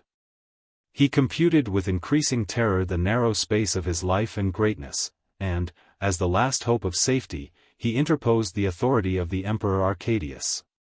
Stilicho, who appears to have directed his march along the seacoast of the Adriatic, was not far distant from the city of Thessalonica. When he received a peremptory message to recall the troops of the East and to declare that his nearer approach would be considered by the Byzantine court as an act of hostility, the prompt and unexpected obedience of the general of the West convinced the vulgar of his loyalty and moderation. And, as he had already engaged the affection of the Eastern troops, he recommended to their zeal the execution of his bloody design, which might be accomplished in his absence with less danger, perhaps, and with less reproach. Stilicho left the command of the troops of the East to Genghis the Goth, on whose fidelity he firmly relied, with an assurance, at least, that the hardy barbarians would never be diverted from his purpose by any consideration of fear or remorse. The soldiers were easily persuaded to punish the enemy of Stilicho and of Rome. And such was the general hatred which Rufinus had excited that the fatal secret, communicated to thousands, was faithfully preserved during the long march from Thessalonica to the gates of Constantinople. AD 395-1127 As soon as they had resolved his death, they condescended to flatter his pride. The ambitious prefect was seduced to believe that those powerful auxiliaries might be tempted to place the diadem on his head. And the treasures which he distributed with a tardy and reluctant hand were accepted by the indignant multitude as an insult rather than as a gift. At the distance of a mile from the capital, in the field of Mars, before the palace of Hebdomon, the troops halted. And the emperor, as well as his minister, advanced according to ancient custom respectfully to salute the power which supported their throne. As Rufinus passed along the ranks and disguised with studied courtesy his innate haughtiness, the wings insensibly wheeled from the right and left and enclosed the devoted victim within the circle of their arms. Before he could reflect on the danger of his situation, Genghis gave the signal of death. A daring and forward soldier plunged his sword into the breast of the guilty prefect, and Rufinus fell, groaned, and expired at the feet of the affrighted emperor. If the agonies of a moment could expiate the crimes of a whole life, or if the outrages inflicted on a breathless corpse could be the object of pity, our humanity might perhaps be affected by the horrid circumstances which accompanied the murder of Rufinus.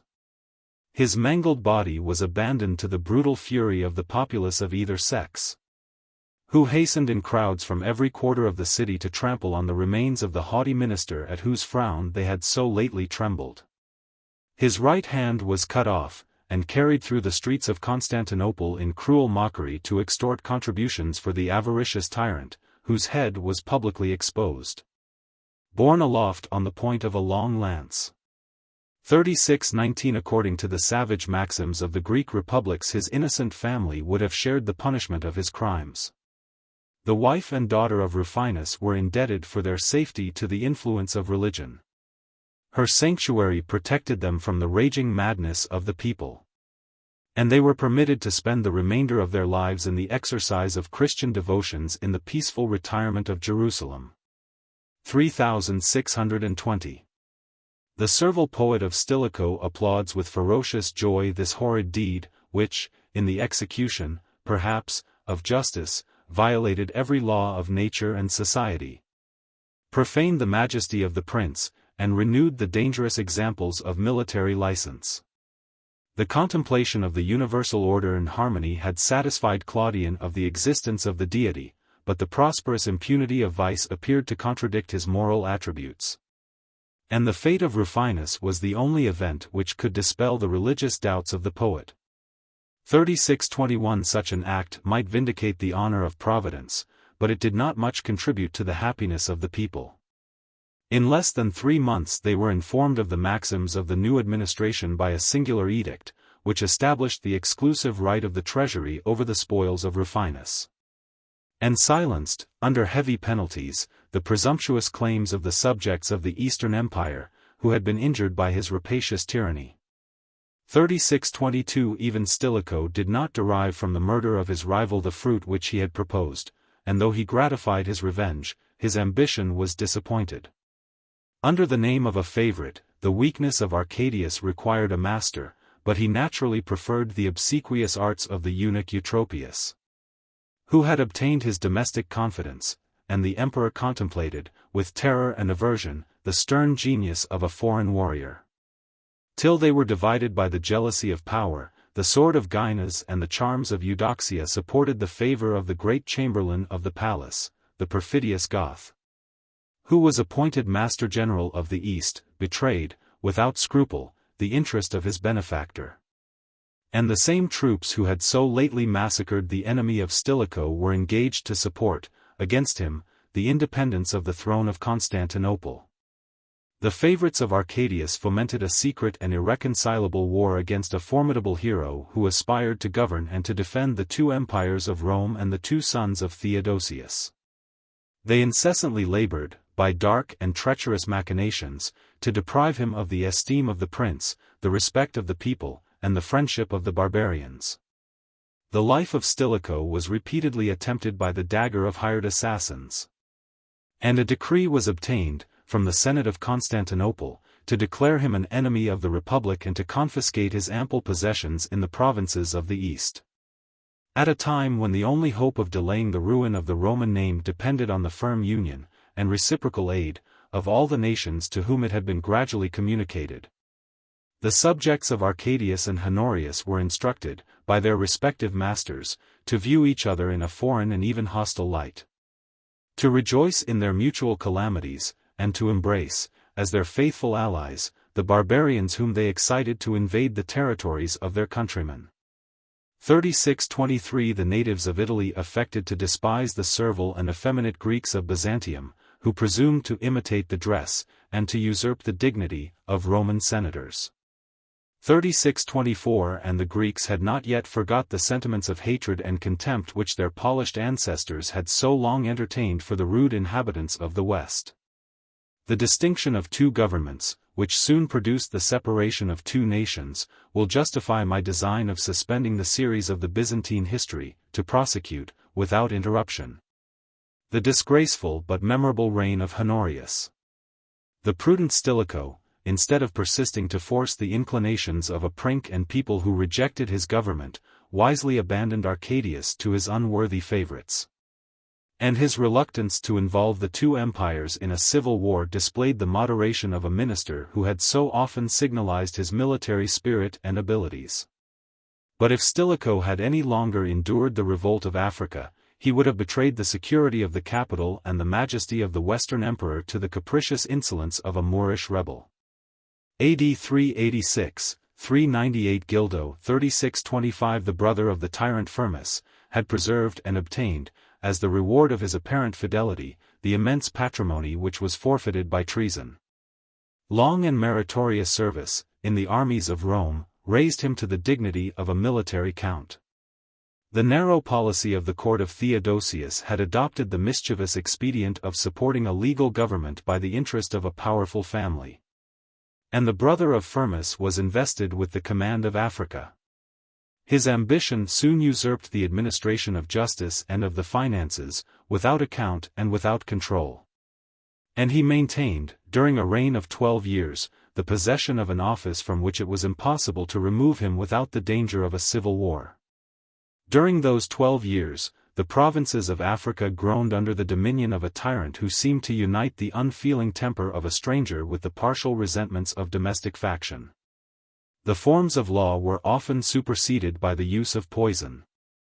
And if the trembling guests who were invited to the table of Gildo presumed to express fears, the insolent suspicion served only to excite his fury, and he loudly summoned the ministers of death.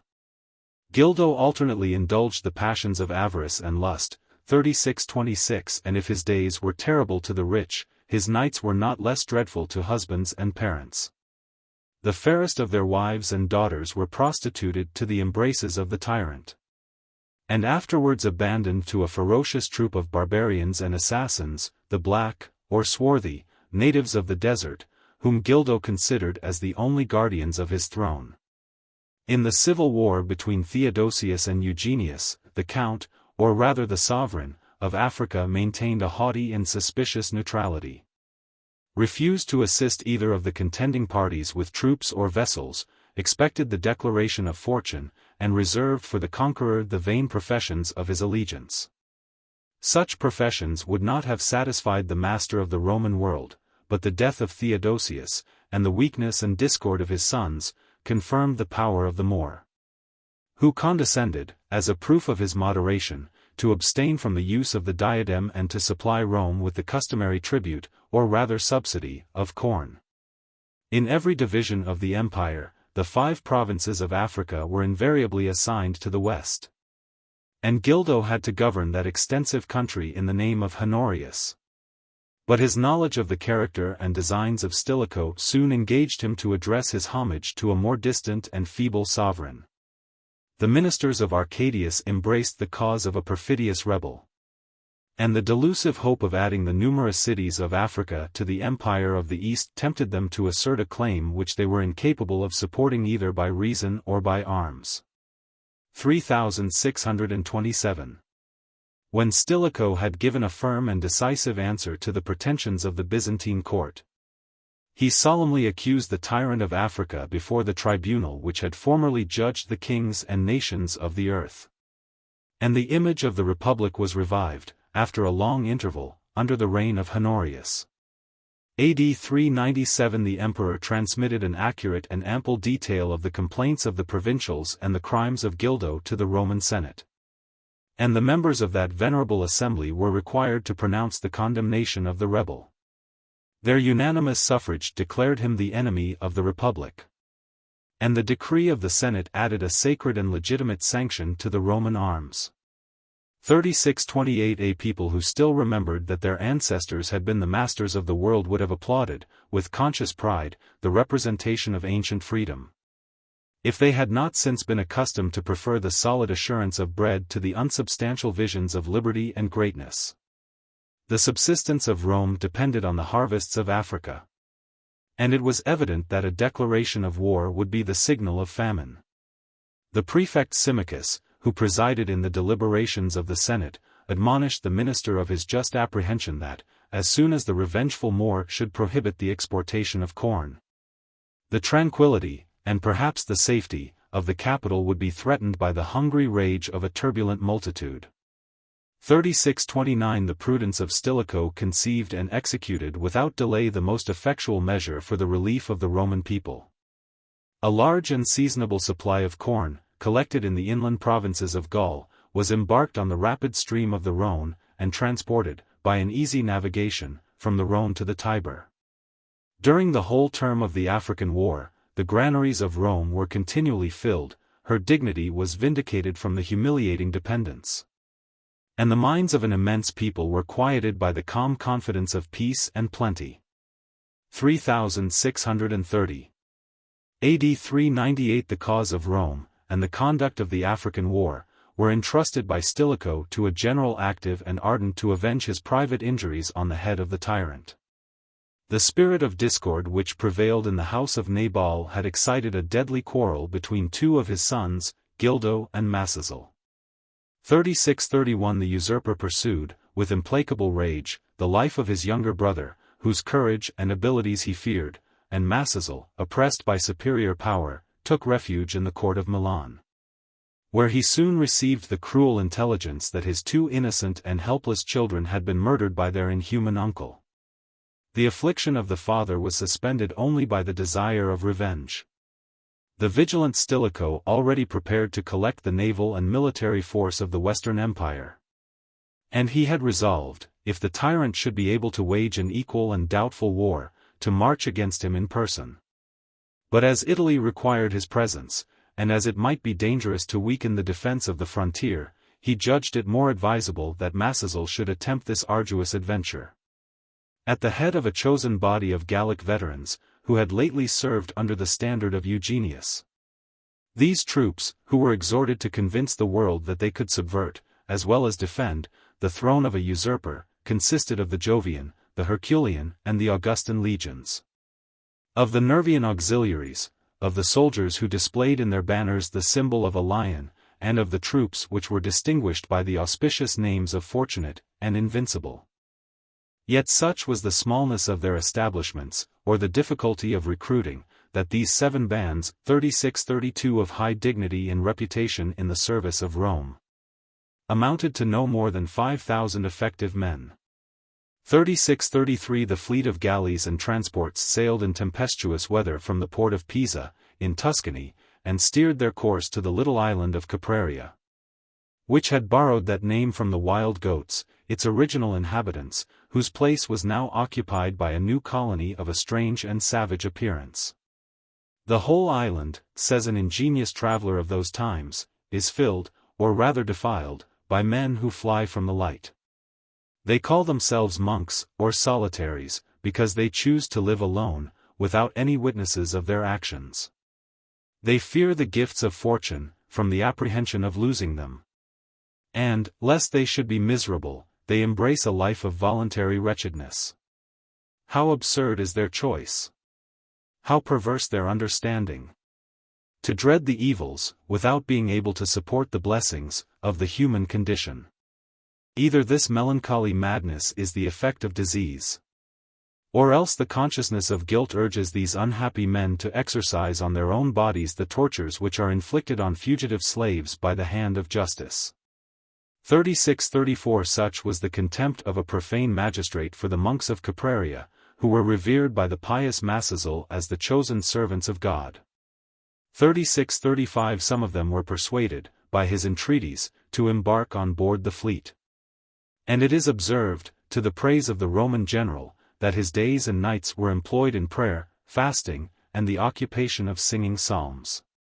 The devout leader, who, with such a reinforcement, appeared confident of victory, avoided the dangerous rocks of Corsica, coasted along the eastern side of Sardinia, and secured his ships against the violence of the south wind, by casting anchor in the safe and capacious harbor of Cagliari, at the distance of 140 miles from the African shores. 3636. Gildo was prepared to resist the invasion with all the forces of Africa. By the liberality of his gifts and promises, he endeavored to secure the doubtful allegiance of the Roman soldiers, whilst he attracted to his standard the distant tribes of Gatulia and Ethiopia. He proudly reviewed an army of 70,000 men, and boasted, with the rash presumption which is the forerunner of disgrace, that his numerous cavalry would trample under their horses' feet the troops of Massazel and involve, in a cloud of burning sand, the natives of the cold regions of Gaul and Germany. 3637 But the Moor who commanded the legions of Honorius was too well acquainted with the manners of his countrymen to entertain any serious apprehension of a naked and disorderly host of barbarians, whose left arm, instead of a shield, was protected only by mantle, who were totally disarmed as soon as they had darted their javelin from their right hand, and whose horses had never been taught to bear the control, or to obey the guidance, of the bridle. He fixed his camp of 5,000 veterans in the face of a superior enemy, and, after the delay of 3 days, gave the signal of a general engagement. 3638 As Massazel advanced before the front with fair offers of peace and pardon, he encountered one of the foremost standard-bearers of the Africans, and, on his refusal to yield, struck him on the arm with his sword. The arm and the standard sunk under the weight of the blow, and the imaginary act of submission was hastily repeated by all the standards of the line. At this signal, the disaffected cohorts proclaimed the name of their lawful sovereign. The barbarians, astonished by the defection of their Roman allies, dispersed, according to their custom, in tumultuary flight. And Massazel obtained the honors of an easy and almost bloodless victory. 3639 The tyrant escaped from the field of battle to the seashore, and threw himself into a small vessel, with the hope of reaching in safety some friendly port of the Empire of the East. But the obstinacy of the wind drove him back into the harbor of Tabraca. 3640 which had acknowledged, with the rest of the province, the dominion of Honorius and the authority of his lieutenant. The inhabitants, as a proof of their repentance and loyalty, seized and confined the person of Gildo in a dungeon. And his own despair saved him from the intolerable torture of supporting the presence of an injured and victorious brother. 3641 The captives and the spoils of Africa were laid at the feet of the emperor. But Stilicho, whose moderation appeared more conspicuous and more sincere in the midst of prosperity, still affected to consult the laws of the Republic, and referred to the Senate and people of Rome the judgment of the most illustrious criminals. 3642 Their trial was public and solemn. But the judges, in the exercise of this obsolete and precarious jurisdiction, were impatient to punish the African magistrates, who had intercepted the subsistence of the Roman people. The rich and guilty province was oppressed by the imperial ministers, who had a visible interest to multiply the number of the accomplices of Gildo. And if an edict of Honorius seems to check the malicious industry of informers, a subsequent edict, at the distance of 10 years, continues and renews the prosecution of the offences which had been committed in the time of the general rebellion. 3643 The adherents of the tyrant who escaped the first fury of the soldiers and the judges might derive some consolation from the tragic fate of his brother, who could never obtain his pardon for the extraordinary services which he had performed.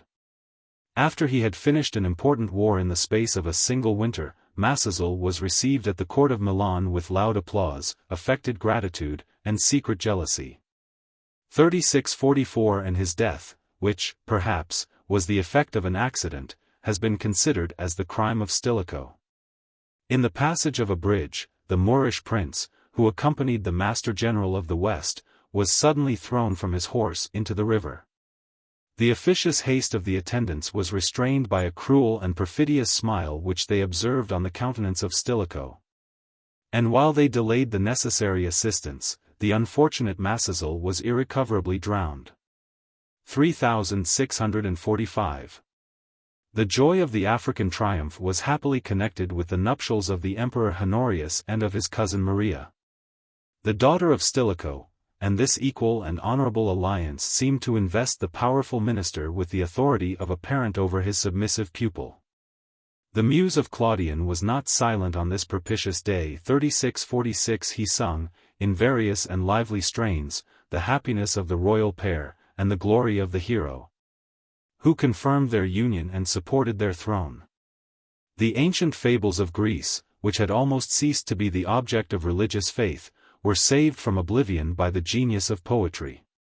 The picture of the Cyprian grove, the seat of harmony and love, the triumphant progress of Venus over her native seas, and the mild influence which her presence diffused in the palace of Milan, expressed to every age the natural sentiments of the heart, in the just and pleasing language of allegorical fiction. But the amorous impatience which Claudian attributes to the young prince 3647 must excite the smiles of the court. And his beauteous spouse, if she deserved the praise of beauty, had not much to fear or to hope from the passions of her lover. Honorius was only in the 14th year of his age. Serena, the mother of his bride, deferred, by art of persuasion, the consummation of the royal nuptials. Maria died a virgin, after she had been 10 years a wife. And the chastity of the emperor was secured by the coldness, or perhaps the debility, of his constitution.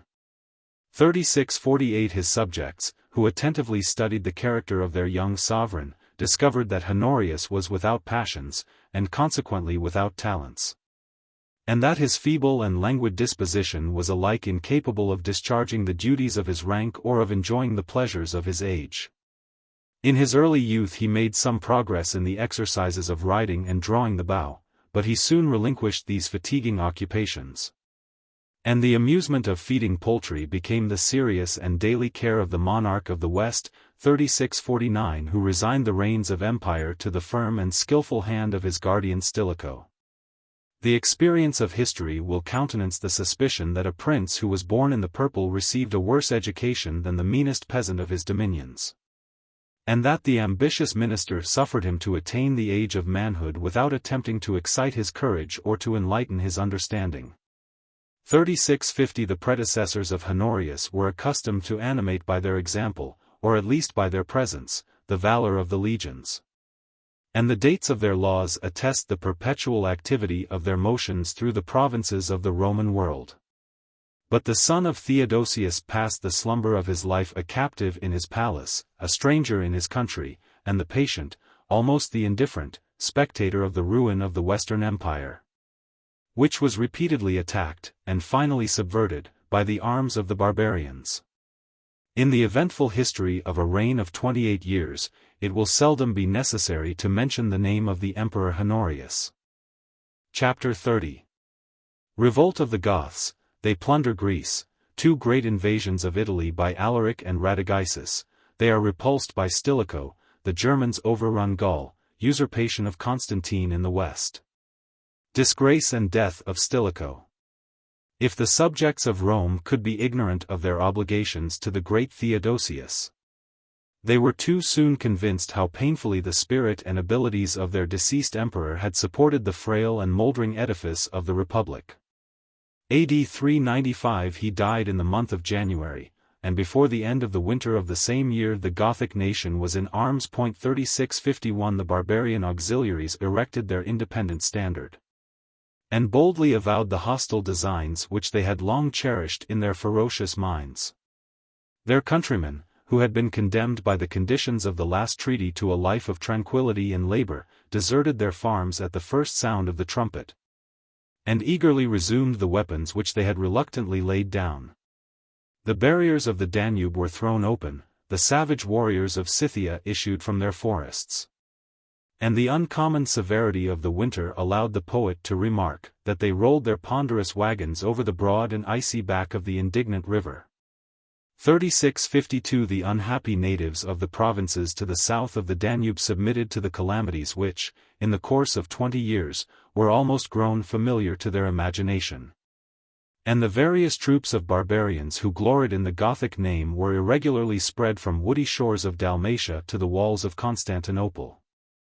3653 The interruption, or at least the diminution, of the subsidy which the Goths had received from the prudent liberality of Theodosius, was the specious pretense of their revolt. The affront was embittered by their contempt for the unwarlike sons of Theodosius, and their resentment was inflamed by the weakness or treachery of the minister of Arcadius.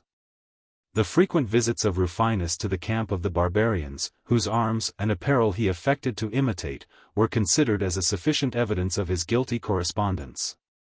And the public enemy, from a motive either of gratitude or of policy, was attentive, amidst the general devastation, to spare the private estates of the unpopular prefect.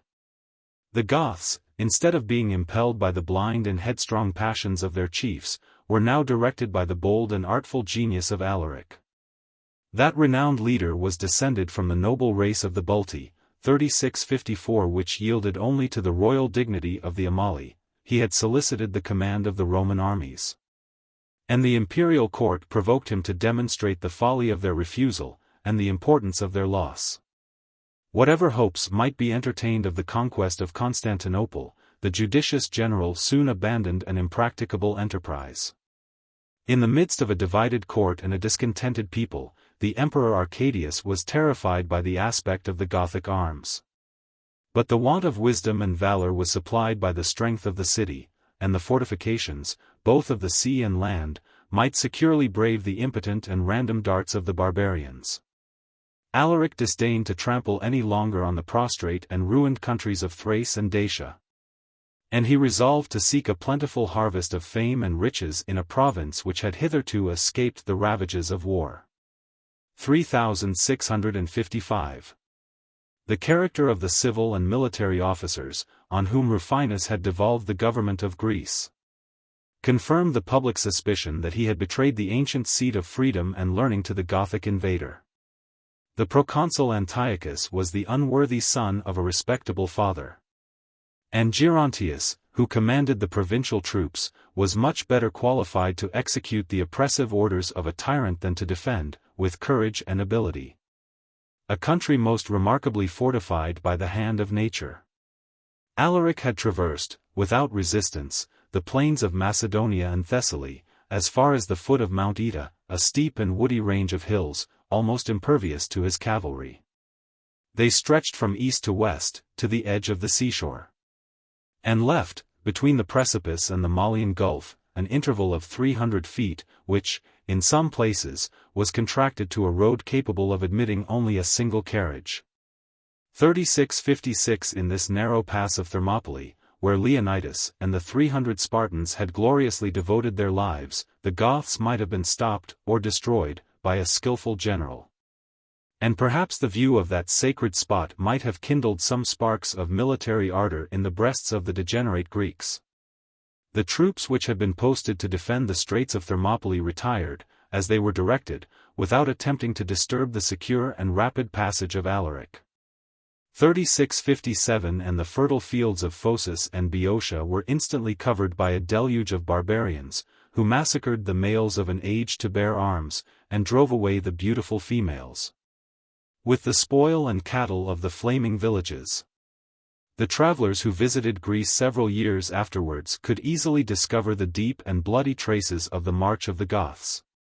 And Thebes was less indebted for her preservation to the strength of her 7 gates than to the eager haste of Alaric, who advanced to occupy the city of Athens and the important harbor of the Piraeus.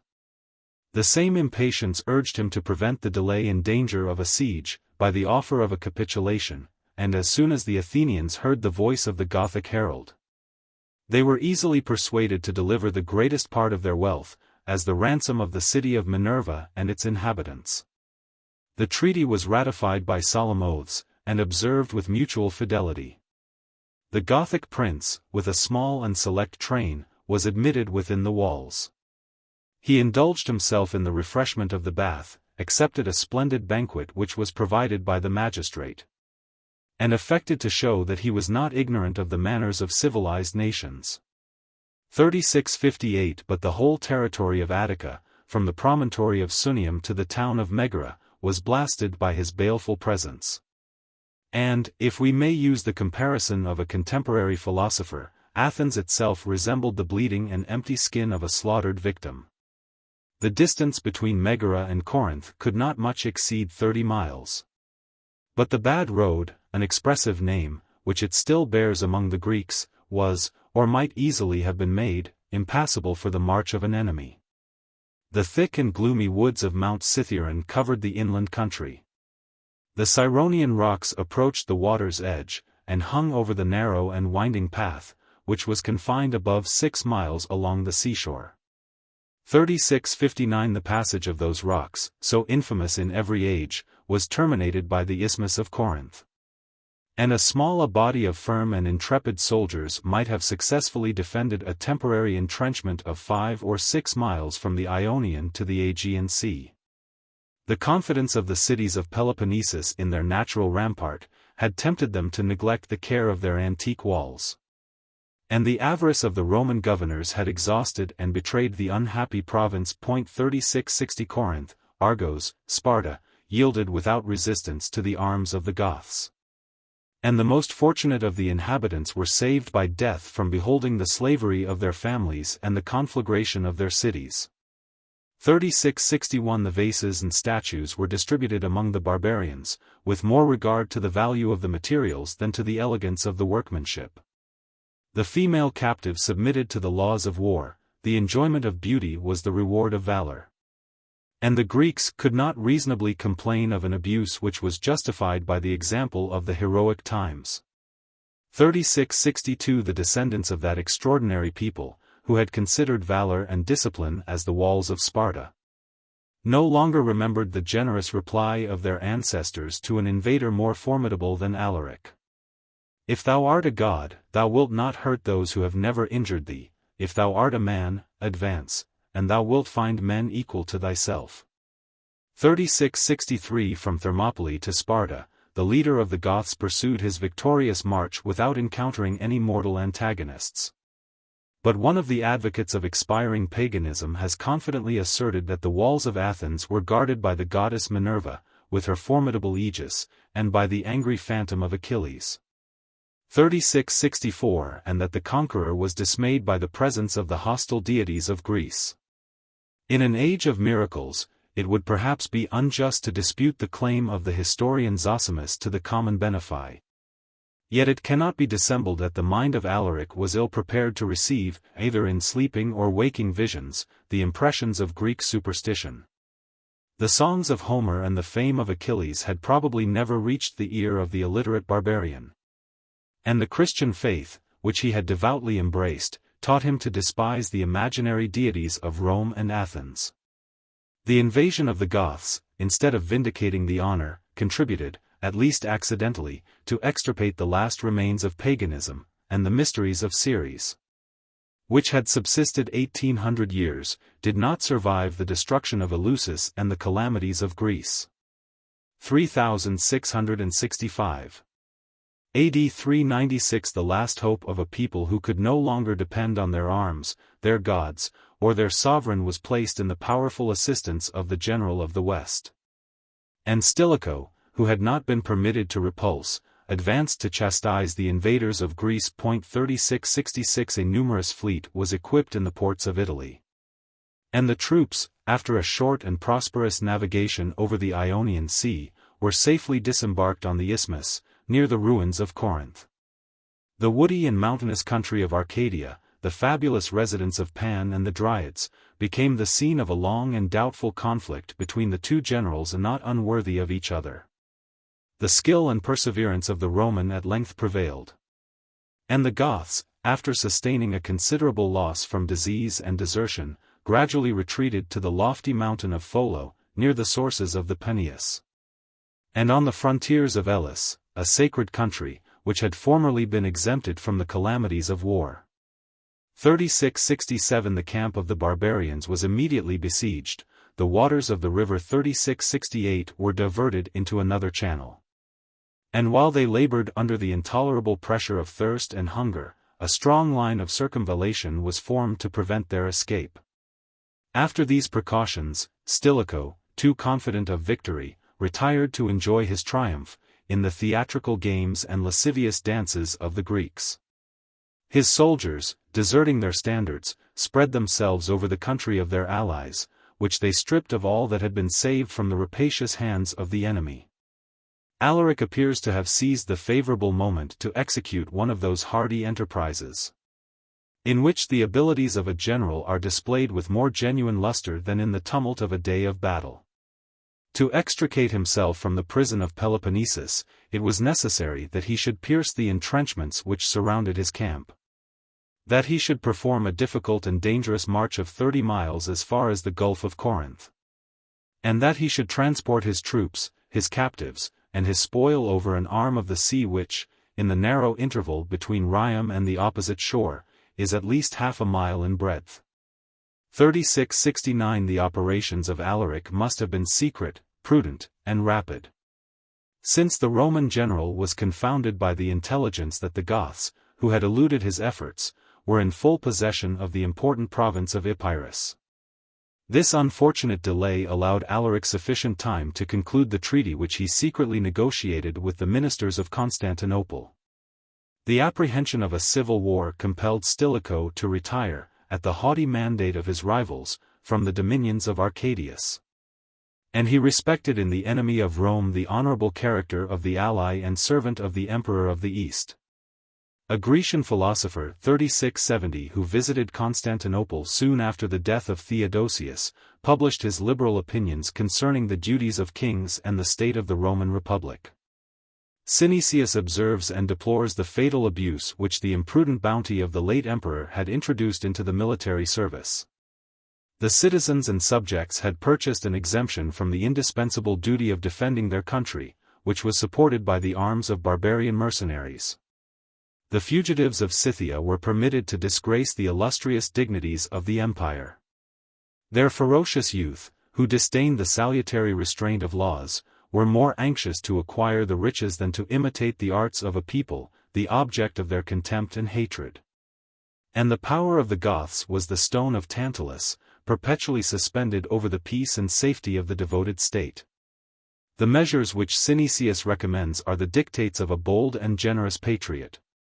He exhorts the emperor to revive the courage of his subjects by the example of manly virtue, to banish luxury from the court and from the camp, to substitute, in the place of the barbarian mercenaries, an army of men interested in the defense of their laws and of their property. To force, in such a moment of public danger, the mechanic from his shop and the philosopher from his school. To rouse the indolent citizen from his dream of pleasure, and to arm, for the protection of agriculture, the hands of the laborious husbandman.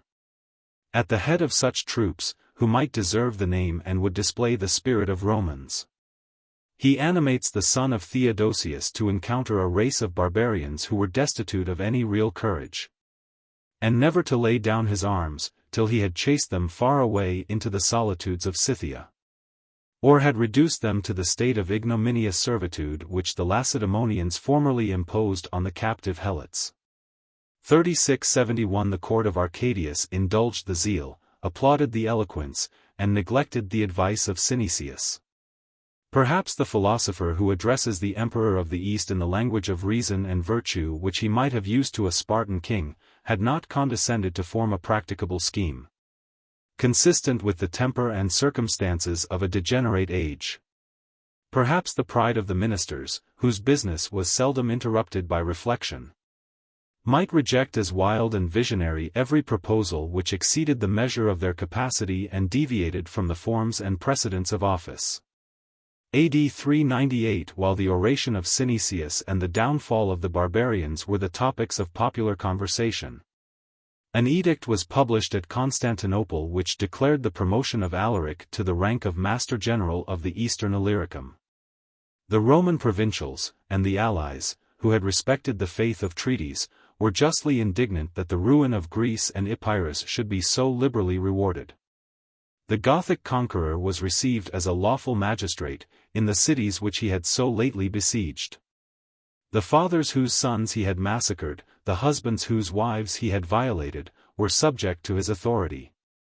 And the success of his rebellion encouraged the ambition of every leader of the foreign mercenaries. The use to which Alaric applied his new command distinguishes the firm and judicious character of his policy. He issued his orders to the 4 magazines and manufactures of offensive and defensive arms, Margus, Ratiaria, Nisus, and Thessalonica, to provide his troops with an extraordinary supply of shields, helmets, swords, and spears. The unhappy provincials were compelled to forge the instruments of their own destruction, and the barbarians removed the only defect which had sometimes disappointed the efforts of their courage. 3672 The birth of Alaric, the glory of his past exploits, and the confidence in his future designs insensibly united the body of the nation under his victorious standard.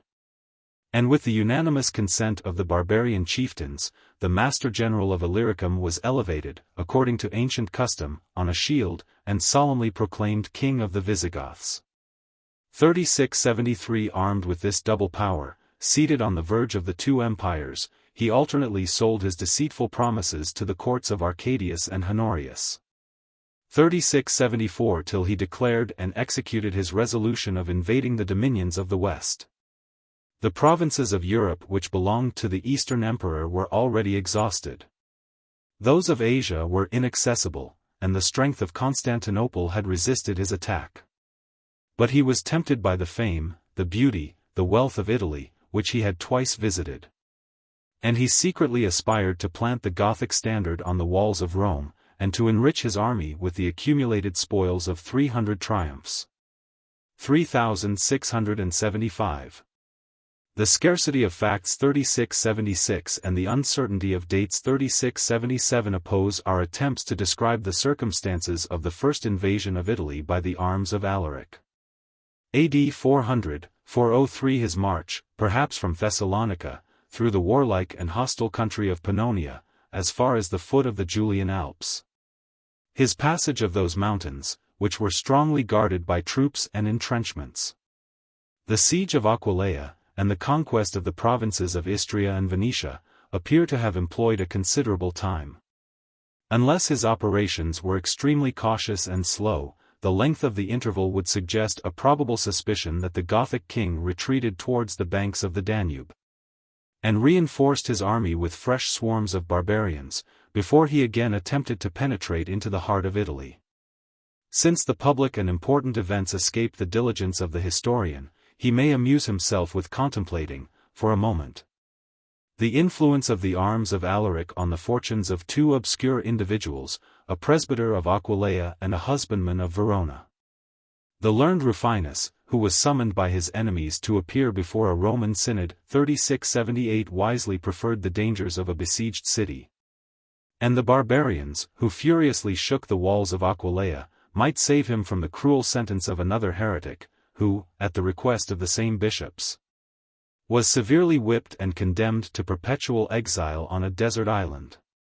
3679 The old man, 3680, who had passed his simple and innocent life in the neighborhood of Verona, was a stranger to the quarrels both of kings and of bishops. His pleasures, his desires, his knowledge, were confined within the little circle of his paternal farm, and a staff supported his aged steps, on the same ground where he had sported in his infancy. Yet even this humble and rustic felicity, which Claudian describes with so much truth and feeling, was still exposed to the undistinguishing rage of war. His trees, his old contemporary trees, 3681, must blaze in the conflagration of the whole country. A detachment of Gothic cavalry might sweep away his cottage and his family. And the power of Alaric could destroy this happiness which he was not able either to taste or to bestow. Fame, says the poet, encircling with terror her gloomy wings, proclaimed the march of the barbarian army, and filled Italy with consternation. The apprehensions of each individual were increased in just proportion to the measure of his fortune. And the most timid, who had already embarked their valuable effects, meditated their escape to the island of Sicily or the African coast. The public distress was aggravated by the fears and reproaches of superstition. 3682 Every hour produced some horrid tale of strange and portentous accidents. The pagans deplored the neglect of omens and the interruption of sacrifices, but the Christians still derived some comfort from the powerful intercession of the saints and martyrs. 3683. The Emperor Honorius was distinguished, above his subjects, by the preeminence of fear, as well as of rank. The pride and luxury in which he was educated had not allowed him to suspect that there existed on the earth any power presumptuous enough to invade the repose of the successor of Augustus. AD 403 The arts of flattery concealed the impending danger, till Alaric approached the palace of Milan. But when the sound of war had awakened the young emperor, instead of flying to arms with the spirit, or even the rashness, of his age, he eagerly listened to those timid counselors who proposed to convey his sacred person and his faithful attendants to some secure and distant station in the provinces of Gaul. Stilicho alone, 3684, had courage and authority to resist his disgraceful measure, which would have abandoned Rome and Italy to the barbarians. But as the troops of the palace had been lately detached to the Rhaetian frontier, and as the resource of new levies was slow and precarious, the general of the West could only promise that, if the court of Milan would maintain their ground during his absence, he would soon return with an army equal to the encounter of the Gothic king.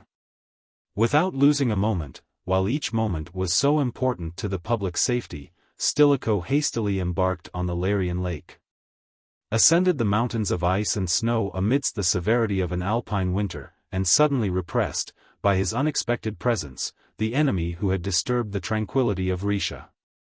3685 The barbarians, perhaps some tribes of the Alemanni, respected the firmness of a chief who still assumed the language of command. And the choice which he condescended to make of a select number of their bravest youth was considered as a mark of his esteem and favor. The cohorts, who were delivered from the neighboring foe, diligently repaired to the imperial standard. And Stilicho issued his orders to the most remote troops of the west to advance, by rapid marches, to the defense of Honorius and of Italy. The fortresses of the Rhine were abandoned. And the safety of Gaul was protected only by the faith of the Germans and the ancient terror of the Roman name. Even the legion which had been stationed to guard the wall of Britain against the Caledonians of the north was hastily recalled. 3686 And a numerous body of the cavalry of the Alani was persuaded to engage in the service of the emperor, who anxiously expected the return of his general. The prudence and vigor of Stilicho were conspicuous on this occasion, which revealed, at the same time, the weakness of the falling empire. The legions of Rome, which had long since languished in the gradual decay of discipline and courage, were exterminated by the Gothic and civil wars. And it was found impossible, without exhausting and exposing the provinces, to assemble an army for the defense of Italy. When Stilicho seemed to abandon his sovereign in the unguarded palace of Milan, he had probably calculated the term of his absence, the distance of the enemy, and the obstacles that might retard their march. He principally depended on the rivers of Italy, the Adige, the Mincius, the Oglio, and the Adua, which, in the winter or spring, by the fall of rains, or by the melting of the snows, are commonly swelled into broad and impetuous torrents. 3687 But the season happened to be remarkably dry, and the Goths could traverse, without impediment, the wide and stony beds, whose center was faintly marked by the course of a shallow stream. The bridge and passage of the Adua were secured by a strong detachment of the Gothic army. And as Alaric approached the walls, or rather the suburbs, of Milan, he enjoyed the proud satisfaction of seeing the Emperor of the Romans fly before him. Honorius, accompanied by a feeble train of statesmen and eunuchs, hastily retreated towards the Alps, with a design of securing his person in the city of Arles, which had often been the royal residence of his predecessors. 3688 But Honorius 3689 had scarcely passed the Po, before he was overtaken by the speed of the Gothic cavalry. 3690 Since the urgency of the danger compelled him to seek a temporary shelter within the fortifications of Asta, a town of Liguria or Piedmont, situate on the banks of the Tanaris. 3691 The siege of an obscure place, which contained so rich a prize and seemed incapable of a long resistance, was instantly formed and indefatigably pressed by the king of the Goths. And the bold declaration, which the emperor might afterwards make, that his breast had never been susceptible of fear, did not probably obtain much credit, even in his own court. 3692 In the last and almost hopeless extremity, after the barbarians had already proposed the indignity of a capitulation, the imperial captive was suddenly relieved by the fame, the approach, and at length the presence of the hero whom he had so long expected. At the head of a chosen and intrepid vanguard, Stilicho swam the stream of the Adua, to gain the time which he must have lost in the attack of the bridge. The passage of the Po was an enterprise of much less hazard and difficulty, and the successful action, in which he cut his way through the Gothic camp under the walls of Asta, revived the hopes and vindicated the honor of Rome. Instead of grasping the fruit of his victory, the barbarian was gradually invested, on every side, by the troops of the West, who successively issued through all the passes of the Alps. His quarters were straitened, his convoys were intercepted, and the vigilance of the Romans prepared to form a chain of fortifications, and to besiege the lines of the besiegers. A military council was assembled of the long-haired chiefs of the Gothic nation, of aged warriors, whose bodies were wrapped in furs, and whose stern countenances were marked with honorable wounds. They weighed the glory of persisting in their attempt against the advantage of securing their plunder, and they recommended the prudent measure of a seasonable retreat. In this important debate, Alaric displayed the spirit of the conqueror of Rome. And after he had reminded his countrymen of their achievements and of their designs, he concluded his animating speech by the solemn and positive assurance that he was resolved to find in Italy either a kingdom or a grave. 3693. The loose discipline of the barbarians always exposed them to the danger of a surprise. But, instead of choosing the dissolute hours of riot and intemperance, Stilicho resolved to attack the Christian Goths, whilst they were devoutly employed in celebrating the festival of Easter. 3694 AD 4030-329 The execution of the stratagem, or, as it was termed by the clergy, of the sacrilege, was entrusted to Saul, a barbarian and a pagan, who had served, however, with distinguished reputation among the veteran generals of Theodosius. The camp of the Goths, which Alaric had pitched in the neighborhood of Pollentia 3695 was thrown into confusion by the sudden and impetuous charge of the imperial cavalry.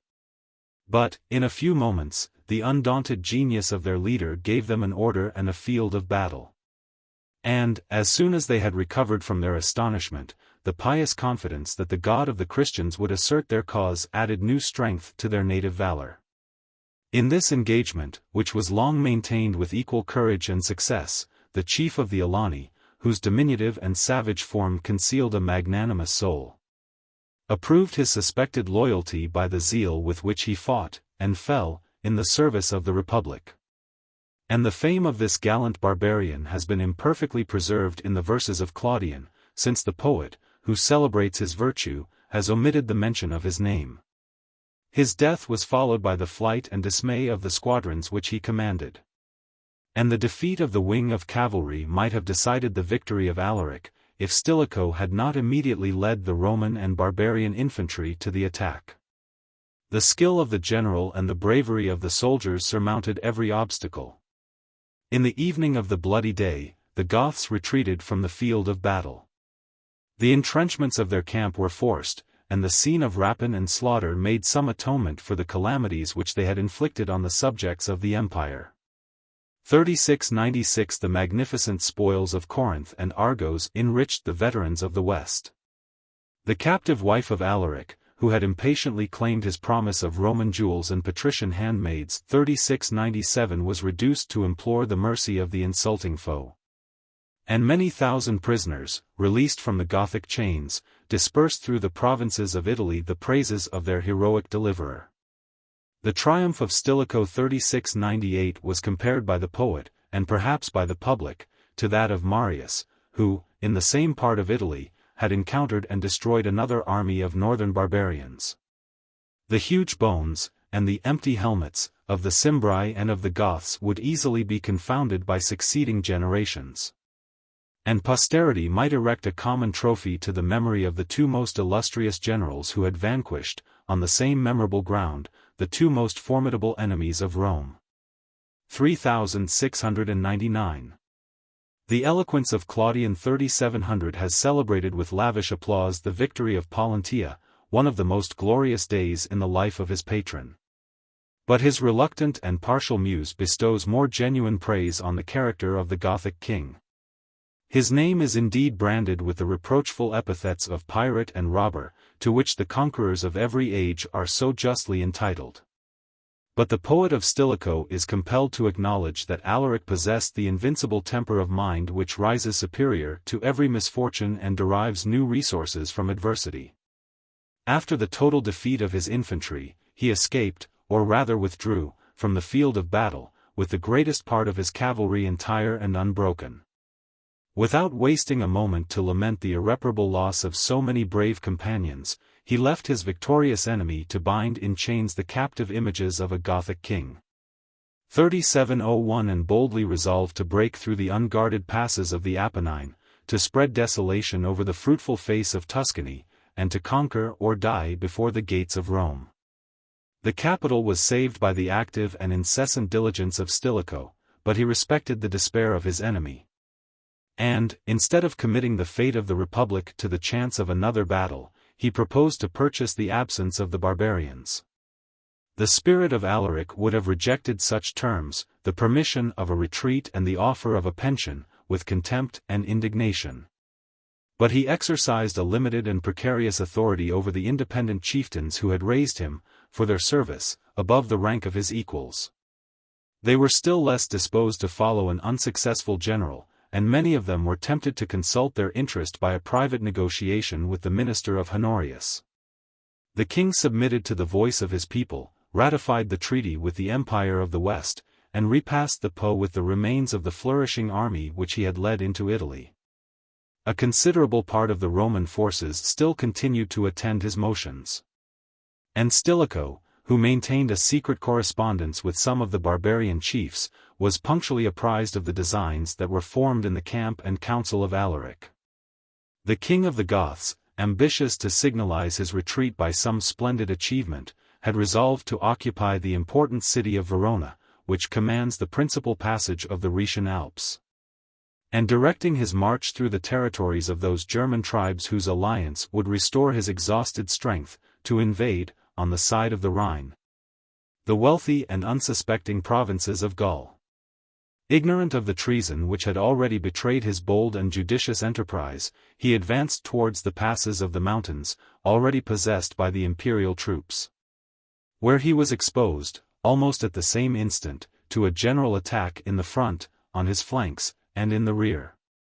In this bloody action, at a small distance from the walls of Verona, the loss of the Goths was not less heavy than that which they had sustained in the defeat of Pollentia.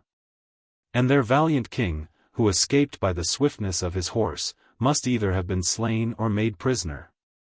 If the hasty rashness of the Alani had not disappointed the measures of the Roman general, Alaric secured the remains of his army on the adjacent rocks, and prepared himself with undaunted resolution to maintain a siege against the superior numbers of the enemy, who invested him on all sides.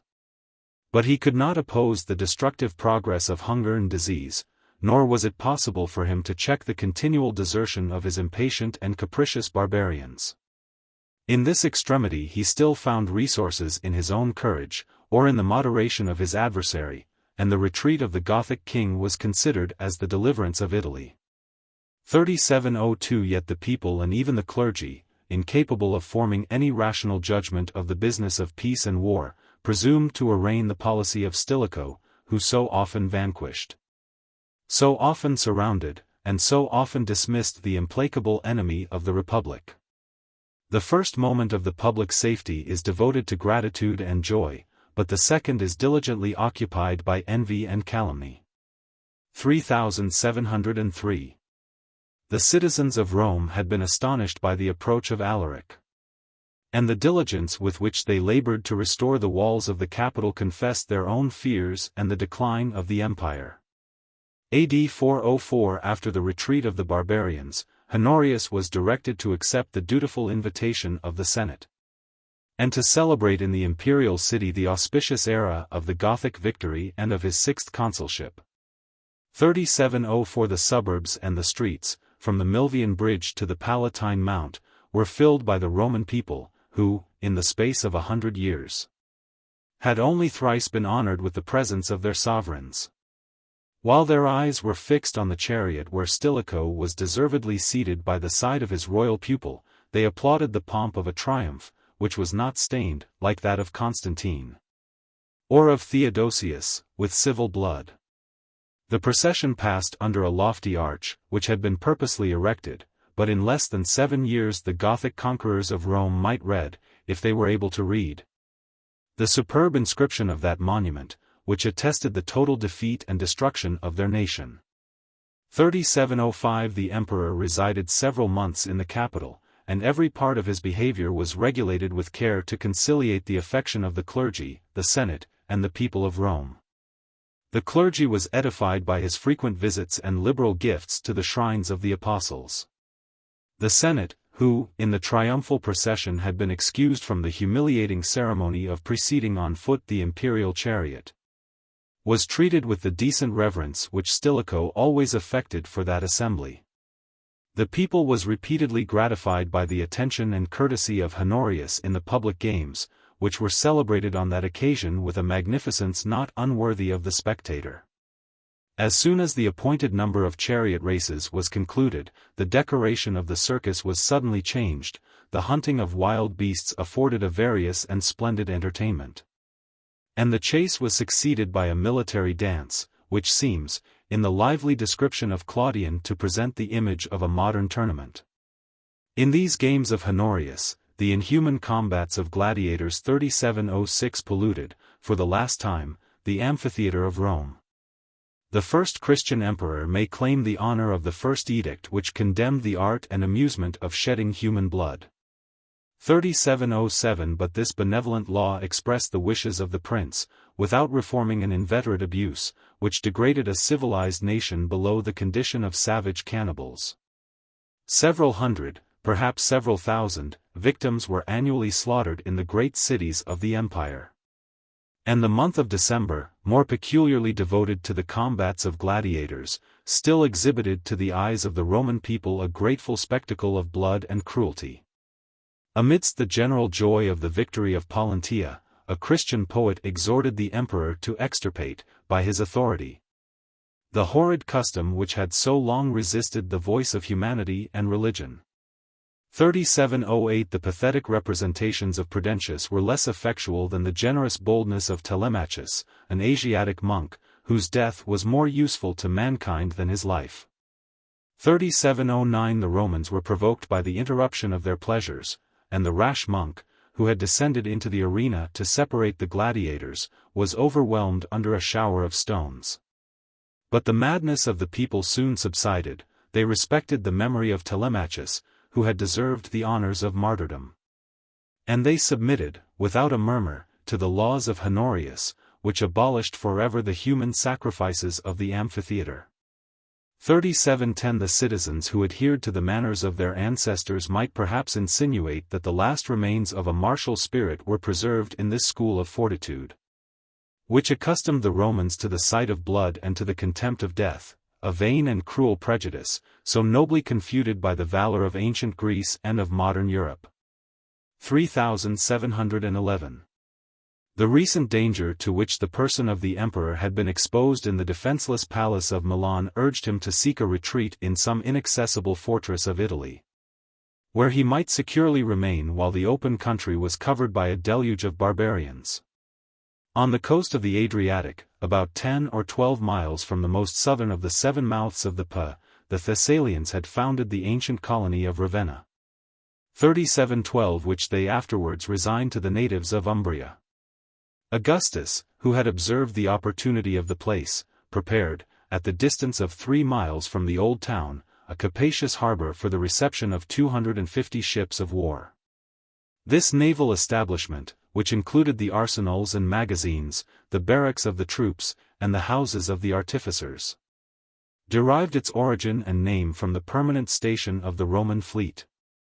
The intermediate space was soon filled with buildings and inhabitants, and the 3 extensive and populous quarters of Ravenna gradually contributed to form one of the most important cities of Italy.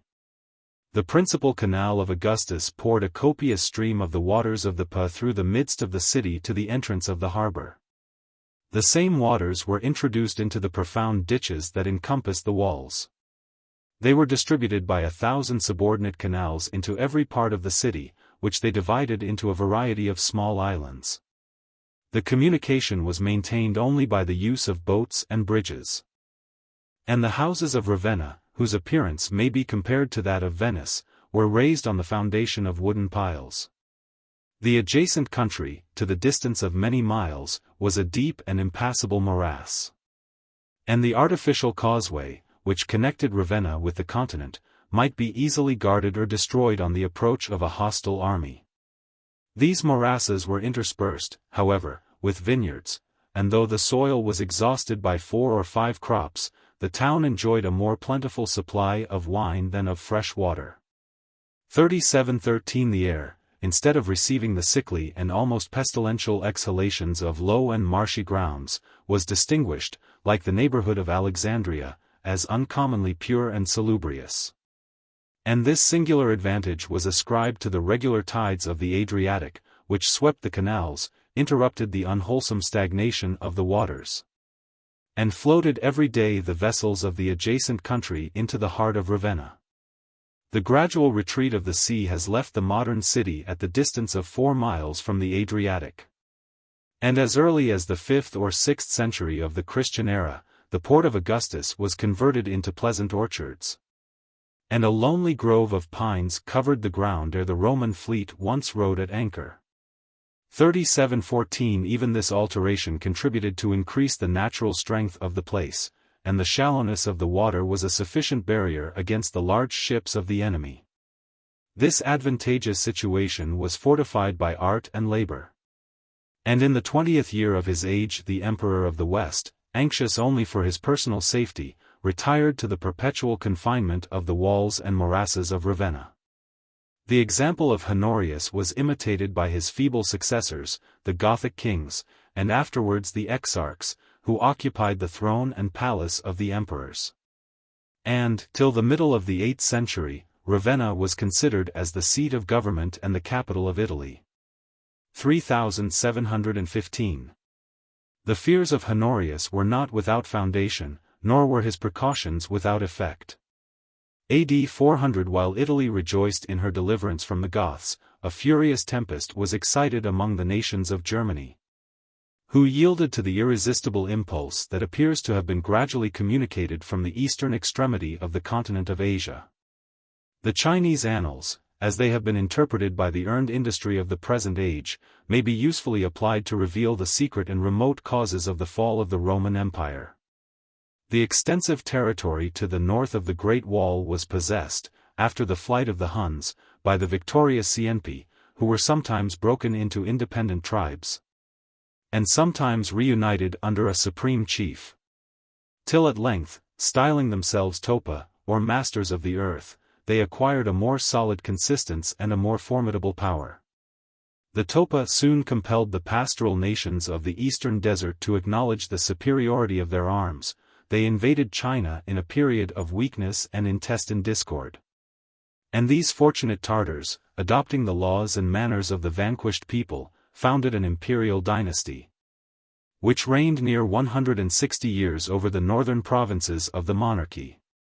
Some generations before they ascended the throne of China, one of the Topa princes had enlisted in his cavalry a slave of the name of Moko, renowned for his valor, but who was tempted by the fear of punishment to desert his standard and to range the desert at the head of 100 followers.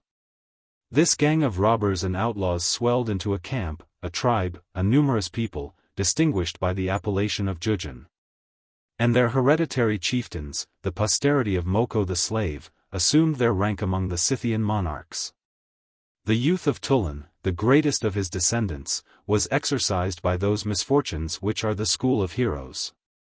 He bravely struggled with adversity, broke the imperious yoke of the Topa, and became the legislator of his nation and the conqueror of Tartary. His troops were distributed into regular bands of 100 and of 1,000 men, cowards were stoned to death, the most splendid honors were proposed as the reward of valor. And Tulan, who had knowledge enough to despise the learning of China, adopted only such arts and institutions as were favorable to the military spirit of his government. His tents, which he removed in the winter season to a more southern latitude, were pitched during the summer on the fruitful banks of the Selinga. His conquests stretched from Korea far beyond the river Irtish. He vanquished in the country to the north of the Caspian Sea the nation of the Huns. And the new title of Khan or Kagan expressed the fame and power which he derived from this memorable victory. 3716. The chain of events is interrupted, or rather is concealed, as it passes from the Volga to the Vistula, through the dark interval which separates the extreme limits of the Chinese and of the Roman geography.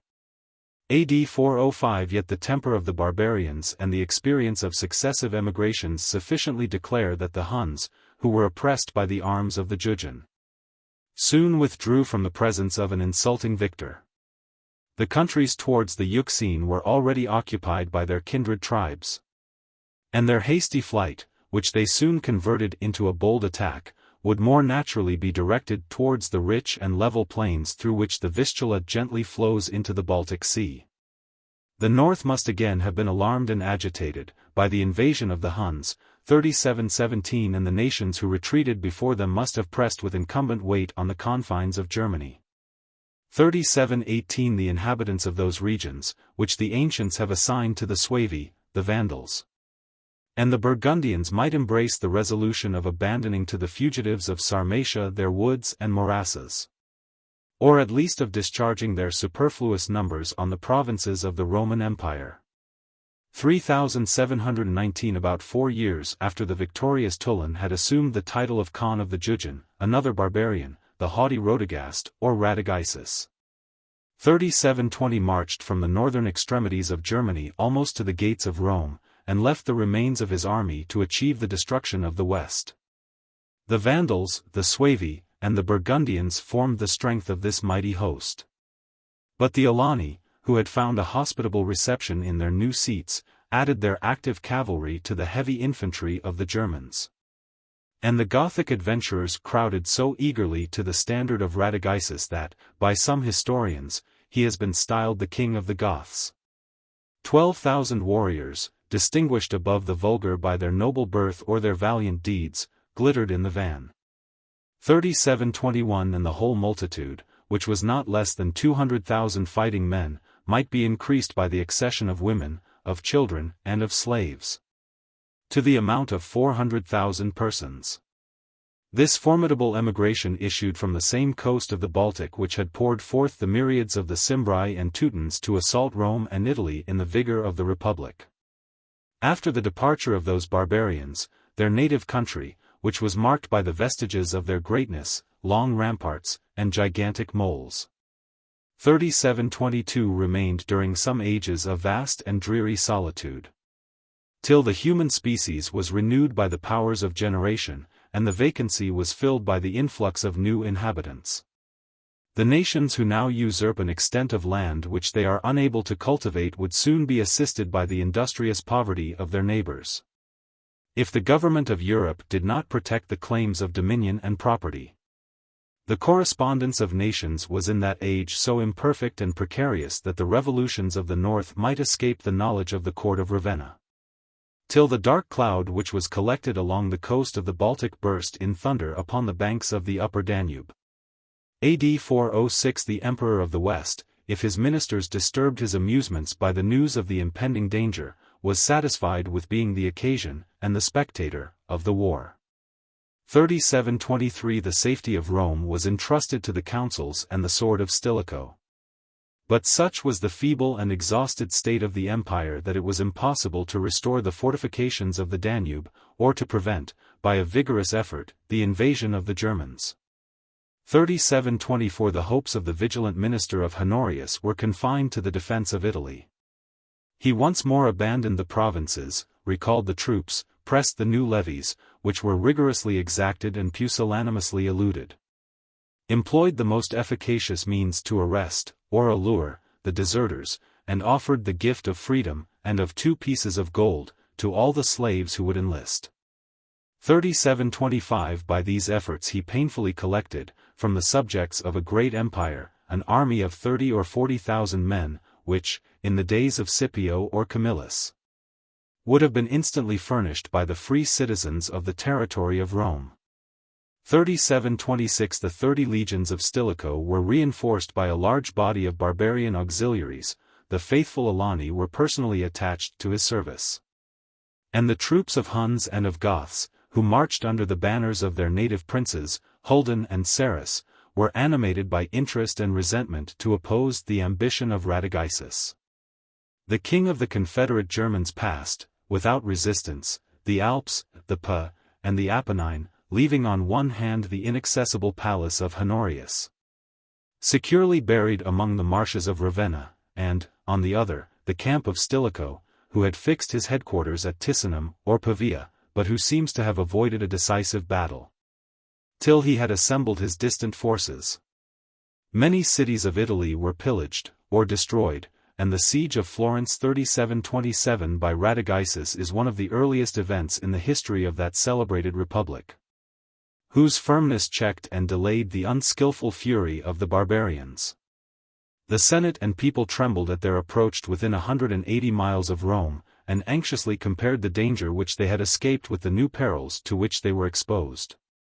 Alaric was a Christian and a soldier, the leader of a disciplined army, who understood the laws of war, who respected the sanctity of treaties, and who had familiarly conversed with the subjects of the empire in the same camps and the same churches. The savage Radagaisus was a stranger to the manners, the religion, and even the language of the civilized nations of the south. The fierceness of his temper was exasperated by cruel superstition, and it was universally believed that he had bound himself by a solemn vow to reduce the city into a heap of stones and ashes, and to sacrifice the most illustrious of the Roman senators on the altars of those gods who were appeased by human blood. The public danger, which should have reconciled all domestic animosities, displayed the incurable madness of religious faction.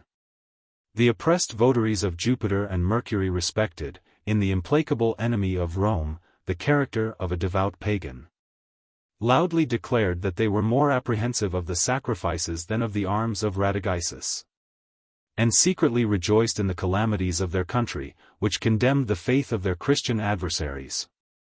3728–3729. Florence was reduced to the last extremity, and the fainting courage of the citizens was supported only by the authority of St. Ambrose, who had communicated, in a dream, the promise of a speedy deliverance. 3730. On a sudden, they beheld, from their walls, the banners of Stilicho, who advanced, with his united force, to the relief of the faithful city, and who soon marked that fatal spot for the grave of the barbarian host. The apparent contradictions of those writers who variously relate the defeat of Radagaisus may be reconciled without offering much violence to their respective testimonies. Orosius and Augustine, who were intimately connected by friendship and religion, ascribed this miraculous victory to the providence of God rather than to the valor of man. 3731. They strictly exclude every idea of chance, or even of bloodshed, and positively affirm that the Romans, whose camp was the scene of plenty and idleness, enjoyed the distress of the barbarians. Slowly expiring on the sharp and barren ridge of the hills of Faesulae, which rise above the city of Florence. Their extravagant assertion that not a single soldier of the Christian army was killed, or even wounded, may be dismissed with silent contempt. But the rest of the narrative of Augustine and Orosius is consistent with the state of the war and the character of Stilicho. Conscious that he commanded the last army of the Republic, his prudence would not expose it in the open field to the headstrong fury of the Germans. The method of surrounding the enemy with strong lines of circumvallation, which he had twice employed against the Gothic king, was repeated on a larger scale, and with more considerable effect. The examples of Caesar must have been familiar to the most illiterate of the Roman warriors. And the fortifications of Dyrrhachium, which connected 24 castles by a perpetual ditch and rampart of 15 miles, afforded the model of an entrenchment which might confine and starve the most numerous host of barbarians. 3732. The Roman troops had less degenerated from the industry than from the valor of their ancestors, and if the servile and laborious work offended the pride of the soldiers, Tuscany could supply many thousand peasants who would labor, though perhaps they would not fight, for the salvation of their native country. The imprisoned multitude of horses and men. 3733 was gradually destroyed by famine rather than by the sword. But the Romans were exposed, during the progress of such an extensive work, to the frequent attacks of an impatient enemy. The despair of the hungry barbarians would precipitate them against the fortifications of Stilicho. The general might sometimes indulge the ardor of his brave auxiliaries, who eagerly pressed to assault the camp of the Germans. And these various incidents might produce the sharp and bloody conflicts which dignify the narrative of Zosimus and the chronicles of Prosper and Marcellinus.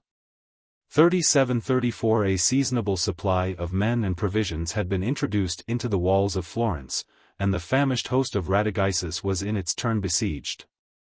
The proud monarch of so many warlike nations, after the loss of his bravest warriors, was reduced to confide either in the faith of a capitulation or in the clemency of Stilicho. 3735. But the death of the royal captive, who was ignominiously beheaded, disgraced the triumph of Rome and of Christianity. And the short delay of his execution was sufficient to brand the conqueror with the guilt of cool and deliberate cruelty. 3736. The famished Germans who escaped the fury of the auxiliaries were sold as slaves, at the contemptible price of as many single pieces of gold. But the difference of food and climate swept away great numbers of those unhappy strangers. And it was observed that the inhuman purchasers, instead of reaping the fruits of their labor, were soon obliged to provide the expense of their interment. Stilicho informed the emperor and the senate of his success, and deserved, a second time, the glorious title of deliverer of Italy. 3737. The fame of the victory, and more especially of the miracle, has encouraged a vain persuasion that the whole army, or rather nation, of Germans, who migrated from the shores of the Baltic, miserably perished under the walls of Florence. Such indeed was the fate of Radagaisus himself, of his brave and faithful companions, and of more than 1/3 of the various multitude of Sueves and Vandals, of Alani and Burgundians, who adhered to the standard of their general. 3738 The union of such an army might excite our surprise, but the causes of separation are obvious and forcible. The pride of birth, the insolence of valor, the jealousy of command, the impatience of subordination, and the obstinate conflict of opinions, of interests, and of passions. Among so many kings and warriors, who were untaught to yield, or to obey. After the defeat of Radagaisus, 2 parts of the German host, which must have exceeded the number of 100,000 men, still remained in arms between the Apennine and the Alps. Or between the Alps and the Danube. It is uncertain whether they attempted to revenge the death of their general. But their irregular fury was soon diverted by the prudence and firmness of Stilicho, who opposed their march and facilitated their retreat. Who considered the safety of Rome and Italy as the great object of his care, and who sacrificed, with too much indifference, the wealth and tranquility of the distant provinces. 3739 The barbarians acquired, from the junction of some Pannonian deserters, the knowledge of the country and of the roads. And the invasion of Gaul, which Alaric had designed, was executed by the remains of the great army of Radagaisus. 3740. Yet if they expected to derive any assistance from the tribes of Germany, who inhabited the banks of the Rhine, their hopes were disappointed. The Alemanni preserved a state of inactive neutrality, and the Franks distinguished their zeal and courage in the defense of the empire. In the rapid progress down the Rhine, which was the first act of the administration of Stilicho, he had applied himself, with peculiar attention, to secure the alliance of the warlike Franks, and to remove the irreconcilable enemies of peace and of the Republic. Marcomir, one of their kings, was publicly convicted before the tribunal of the Roman magistrate, of violating the faith of treaties. He was sentenced to a mild but distant exile in the province of Tuscany.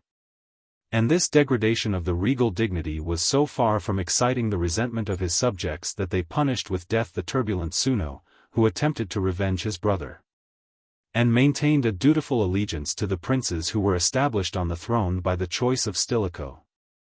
3741 When the limits of Gaul and Germany were shaken by the northern emigration, the Franks bravely encountered the single force of the Vandals, who, regardless of the lessons of adversity, had again separated their troops from the standard of their barbarian allies.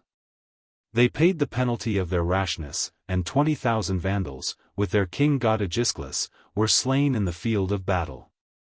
The whole people must have been extirpated if the squadrons of the Alani, advancing to their relief, had not trampled down the infantry of the Franks, who, after an honorable resistance, were compelled to relinquish the unequal contest. The victorious Confederates pursued their march. And on the last day of the year, in a season when the waters of the Rhine were most probably frozen, they entered, without opposition, the defenseless provinces of Gaul. This memorable passage of the Suevi, the Vandals, the Alani, and the Burgundians, who never afterwards retreated, may be considered as the fall of the Roman Empire in the countries beyond the Alps. And the barriers, which had so long separated the savage and the civilized nations of the earth, were from that fatal moment leveled with the ground. 3742. While the peace of Germany was secured by the attachment of the Franks, and the neutrality of the Alemanni, the subjects of Rome, unconscious of their approaching calamities, enjoyed the state of quiet and prosperity which had seldom blessed the frontiers of Gaul. Their flocks and herds were permitted to graze in the pastures of the barbarians, their huntsmen penetrated, without fear or danger, into the darkest recesses of the Hercynian wood. 3743 The banks of the Rhine were crowned, like those of the Tiber, with elegant houses and well-cultivated farms. And if a poet descended the river, he might express his doubt on which side was situated the territory of the Romans. 3744 AD 407 This scene of peace and plenty was suddenly changed into a desert. And the prospect of the smoking ruins could alone distinguish the solitude of nature from the desolation of man. The flourishing city of Mentz was surprised and destroyed. And many thousand Christians were inhumanly massacred in the church. Worms perished after a long and obstinate siege. Strasbourg, Spires, Reims, Tournai, Arras, Amiens, experienced the cruel oppression of the German yoke. And the consuming flames of war spread from the banks of the Rhine over the greatest part of the 17 provinces of Gaul. That rich and extensive country, as far as the ocean, the Alps, and the Pyrenees, was delivered to the barbarians, who drove before them in a promiscuous crowd the bishop, the senator, and the virgin, laden with the spoils of their houses and altars. 3745 The ecclesiastics, to whom we are indebted for this vague description of the public calamities, embraced the opportunity of exhorting the Christians to repent of the sins which had provoked the divine justice, and to renounce the perishable goods of a wretched and deceitful world.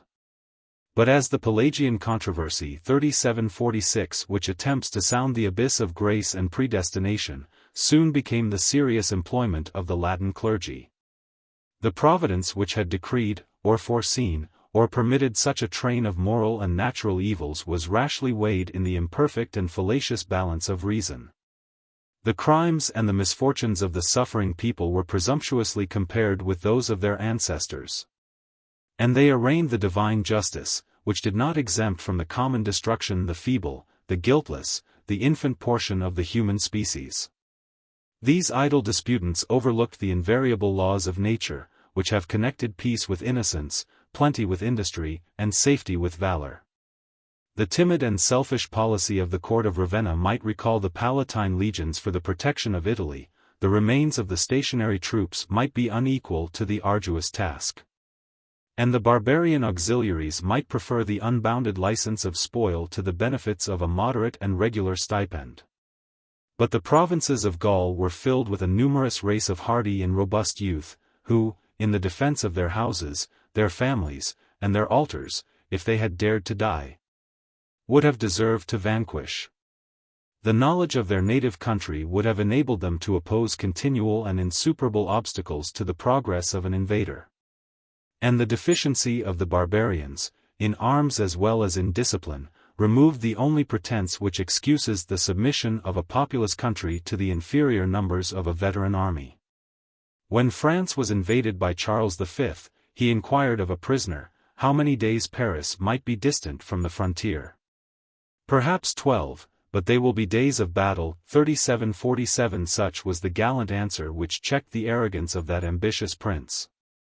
The subjects of Honorius and those of Francis I were animated by a very different spirit. And in less than 2 years the divided troops of the savages of the Baltic, whose numbers, were they fairly stated, would appear contemptible, advanced without a combat to the foot of the Pyrenean mountains.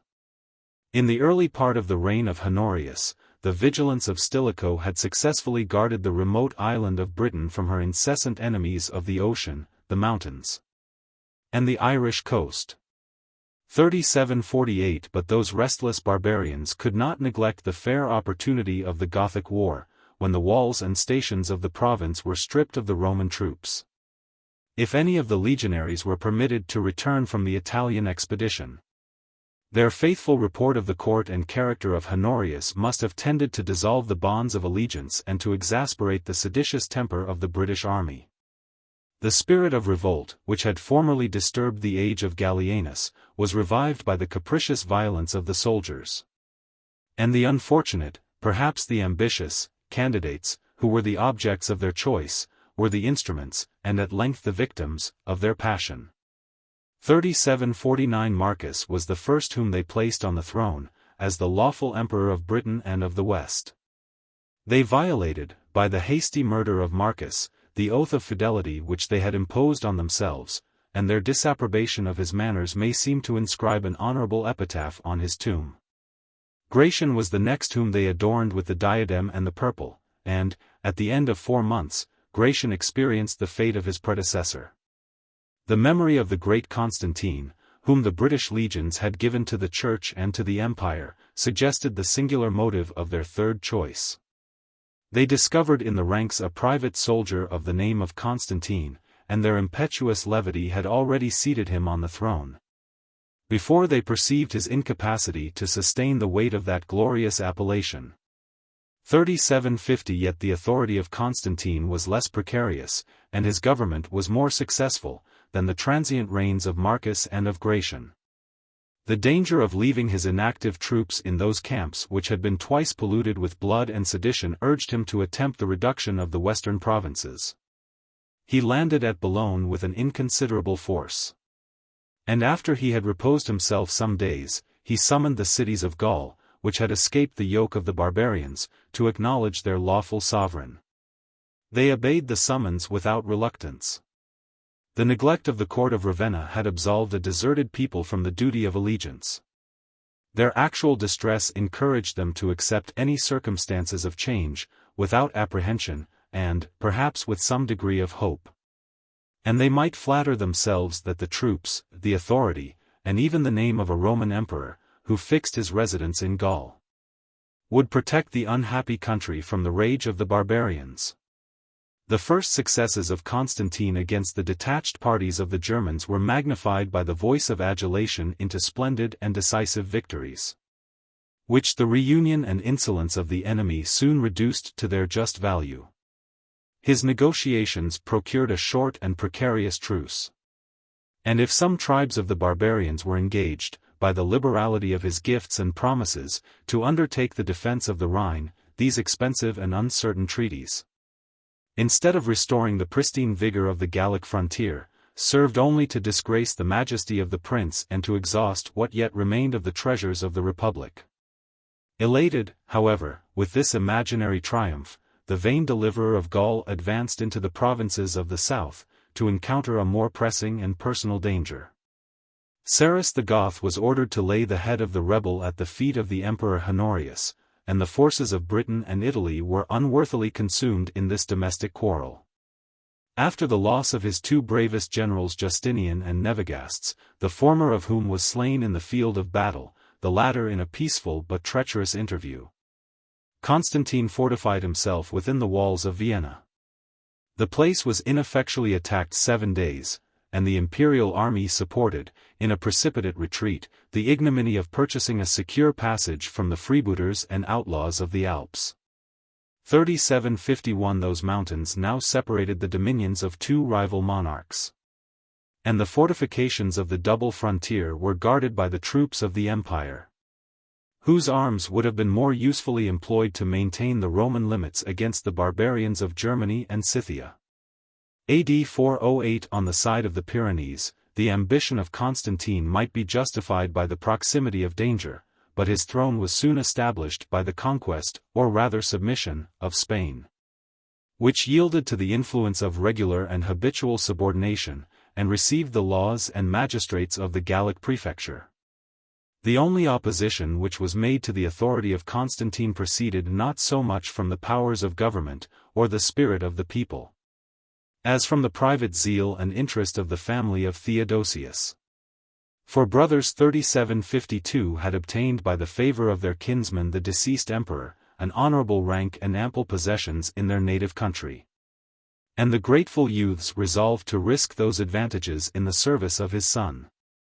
After an unsuccessful effort to maintain their ground at the head of the stationary troops of Lusitania, they retired to their estates, where they armed and levied, at their own expense, a considerable body of slaves and dependents, and boldly marched to occupy the strong posts of the Pyrenean mountains. This domestic insurrection alarmed and perplexed the sovereign of Gaul and Britain, and he was compelled to negotiate with some troops of barbarian auxiliaries, for the service of the Spanish war. They were distinguished by the title of Honorians, 3753, a name which might have reminded them of their fidelity to their lawful sovereign. And if it should candidly be allowed that the Scots were influenced by any partial affection for a British prince, the Moors and the Marcomanni could be tempted only by the profuse liberality of the usurper, who distributed among the barbarians the military, and even the civil, honors of Spain. The 9 bands of Honorians, which may be easily traced on the establishment of the Western Empire, could not exceed the number of 5,000 men.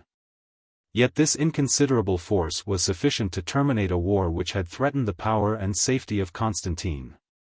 The rustic army of the Theodosian family was surrounded and destroyed in the Pyrenees.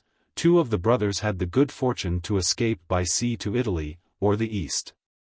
The other 2, after an interval of suspense, were executed at Arles. And if Honorius could remain insensible of the public disgrace, he might perhaps be affected by the personal misfortunes of his generous kinsman. Such were the feeble arms which decided the possession of the western provinces of Europe, from the wall of Antoninus to the columns of Hercules. The events of peace and war have undoubtedly been diminished by the narrow and imperfect view of the historians of the times, who were equally ignorant of the causes and of the effects of the most important revolutions. But the total decay of the national strength had annihilated even the last resource of a despotic government. And the revenue of exhausted provinces could no longer purchase the military service of a discontented and pusillanimous people. The poet whose flattery has ascribed to the Roman eagle the victories of Pollentia and Verona pursues the hasty retreat of Alaric, from the confines of Italy, with a horrid train of imaginary spectres, such as might hover over an army of barbarians, which was almost exterminated by war, famine, and disease. 3754 AD 408 In the course of this unfortunate expedition, the king of the Goths must indeed have sustained a considerable loss, and his harassed forces required an interval of repose to recruit their numbers and revive their confidence. Adversity had exercised and displayed the genius of Alaric, and the fame of his valor invited to the Gothic standard the bravest of the barbarian warriors, who, from the Euxine to the Rhine, were agitated by the desire of rapine and conquest. He had deserved the esteem, and he soon accepted the friendship, of Stilicho himself. Renouncing the service of the Emperor of the East, Alaric concluded, with the court of Ravenna, a treaty of peace and alliance, by which he was declared Master General of the Roman armies throughout the prefecture of Illyricum, as it was claimed, according to the true and ancient limits, by the minister of Honorius. 3755 The execution of the ambitious design, which was either stipulated or implied in the articles of the treaty, appears to have been suspended by the formidable eruption of Radagaisus.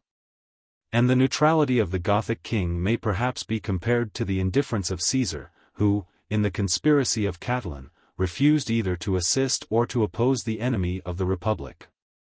After the defeat of the Vandals, Stilicho resumed his pretensions to the provinces of the East, appointed civil magistrates for the administration of justice and of the finances, and declared his impatience to lead to the gates of Constantinople the united armies of the Romans and of the Goths.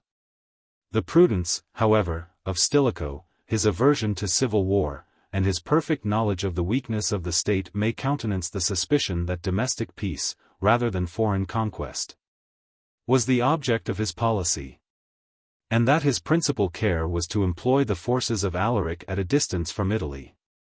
This design could not long escape the penetration of the Gothic king, who continued to hold a doubtful, and perhaps a treacherous, correspondence with the rival courts, who protracted, like a dissatisfied mercenary, his languid operations in Thessaly and Epirus, and who soon returned to claim the extravagant reward of his ineffectual services. From his camp near Emona 3756 on the confines of Italy, he transmitted to the Emperor of the West a long account of promises, of expenses, and of demands, called for immediate satisfaction and clearly intimated the consequences of a refusal. Yet, if his conduct was hostile, his language was decent and dutiful. He humbly professed himself the friend of Stilicho, and the soldier of Honorius, offered his person and his troops to march, without delay, against the usurper of Gaul, and solicited, as a permanent retreat for the Gothic nation, the possession of some vacant province of the Western Empire. AD 408 The political and secret transactions of two statesmen, who labored to deceive each other and the world, must forever have been concealed in the impenetrable darkness of the cabinet. If the debates of a popular assembly had not thrown some rays of light on the correspondence of Alaric and Stilicho, the necessity of finding some artificial support for a government, which, from a principle, not of moderation, but of weakness, was reduced to negotiate with its own subjects, had insensibly revived the authority of the Roman Senate. And the minister of Honorius respectfully consulted the legislative council of the Republic. Stilicho assembled the Senate in the palace of the Caesars, represented, in a studied oration, the actual state of affairs, proposed the demands of the Gothic king, and submitted to their consideration the choice of peace or war. The senators, as if they had been suddenly awakened from a dream of 400 years, appeared on this important occasion to be inspired by the courage, rather than by the wisdom, of their predecessors. They loudly declared, in regular speeches, or in tumultuary acclamations, that it was unworthy of the majesty of Rome to purchase a precarious and disgraceful truce from a barbarian king. And that, in the judgment of a magnanimous people, the chance of ruin was always preferable to the certainty of dishonor. The minister, whose pacific intentions were seconded only by the voice of a few servile and venal followers, attempted to allay the general ferment, by an apology for his own conduct, and even for the demands of the Gothic prince. The payment of a subsidy which had excited the indignation of the Romans, ought not, such was the language of Stilicho, to be considered in the odious light either of a tribute, or of a ransom, extorted by the menaces of a barbarian enemy. Alaric had faithfully asserted the just pretensions of the Republic to the provinces which were usurped by the Greeks of Constantinople. He modestly required the fair and stipulated recompense of his services. And if he had desisted from the prosecution of his enterprise, he had obeyed, in his retreat, the peremptory, though private letters of the emperor himself. These contradictory orders, he would not dissemble the errors of his own family, had been procured by the intercession of Serena. The tender piety of his wife had been too deeply affected by the discord of the royal brothers, the sons of her adopted father. And the sentiments of nature had too easily prevailed over the stern dictates of the public welfare. These ostensible reasons, which faintly disguise the obscure intrigues of the palace of Ravenna, were supported by the authority of Stilicho, and obtained, after a warm debate, the reluctant approbation of the Senate. The tumult of virtue and freedom subsided, and the sum of 4,000 pounds of gold was granted, under the name of a subsidy, to secure the peace of Italy, and to conciliate the friendship of the King of the Goths. Lampadius alone, one of the most illustrious members of the assembly, still persisted in his dissent, exclaimed, with a loud voice, "This is not a treaty of peace, but of servitude." 3757 and escaped the danger of such bold opposition by immediately retiring to the sanctuary of a Christian church. But the reign of Stilicho drew towards its end, and the proud minister might perceive the symptoms of his approaching disgrace. The generous boldness of Lampadius had been applauded. And the Senate, so patiently resigned to a long servitude, rejected with disdain the offer of invidious and imaginary freedom. The troops, who still assumed the name and prerogatives of the Roman legions, were exasperated by the partial affection of Stilicho for the barbarians. And the people imputed to the mischievous policy of the minister the public misfortunes, which were the natural consequence of their own degeneracy. Yet Stilicho might have continued to brave the clamors of the people, and even of the soldiers, if he could have maintained his dominion over the feeble mind of his pupil. But the respectful attachment of Honorius was converted into fear, suspicion, and hatred. The crafty Olympus 3758, who concealed his vices under the mask of Christian piety, had secretly undermined the benefactor by whose favor he was promoted to the honorable offices of the imperial palace. Olympus revealed to the unsuspecting emperor, who had attained the 25th year of his age, that he was without weight, or authority, in his own government, and artfully alarmed his timid and indolent disposition by a lively picture of the designs of Stilicho, who already meditated the death of his sovereign, with the ambitious hope of placing the diadem on the head of his son Eucherius. The emperor was instigated by his new favorite to assume the tone of independent dignity, and the minister was astonished to find that secret resolutions were formed in the court and council, which were repugnant to his interest or to his intentions. Instead of residing in the palace of Rome, Honorius declared that it was his pleasure to return to the secure fortress of Ravenna. On the first intelligence of the death of his brother Arcadius, he prepared to visit Constantinople, and to regulate, with the authority of a guardian, the provinces of the infant Theodosius. 3759 The representation of the difficulty and expense of such a distant expedition checked this strange and sudden sally of active diligence. But the dangerous project of showing the emperor to the camp of Pavia, which was composed of the Roman troops, the enemies of Stilicho, and his barbarian auxiliaries, remained fixed and unalterable. The minister was pressed, by the advice of his confidant Justinian, a Roman advocate of a lively and penetrating genius, to oppose a journey so prejudicial to his reputation and safety. His strenuous, but ineffectual, efforts confirmed the triumph of Olympus, and the prudent lawyer withdrew himself from the impending ruin of his patron. In the passage of the emperor through Bologna, a mutiny of the guards was excited and appeased by the secret policy of Stilicho, who announced his instructions to decimate the guilty, and ascribed to his own intercession the merit of their pardon.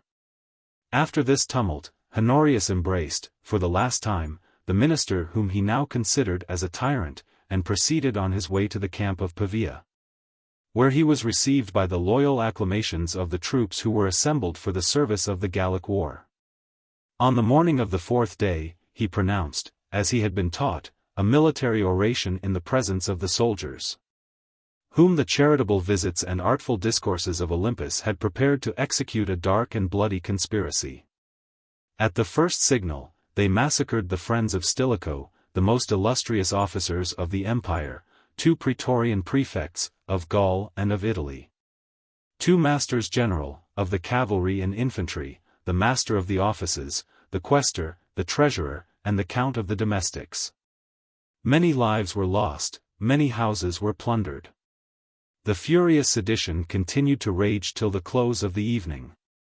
And the trembling emperor, who was seen in the streets of Pavia without his robes or diadem, yielded to the persuasions of his favorite, condemned the memory of the slain, and solemnly approved the innocence and fidelity of their assassins. The intelligence of the massacre of Pavia filled the mind of Stilicho with just and gloomy apprehensions.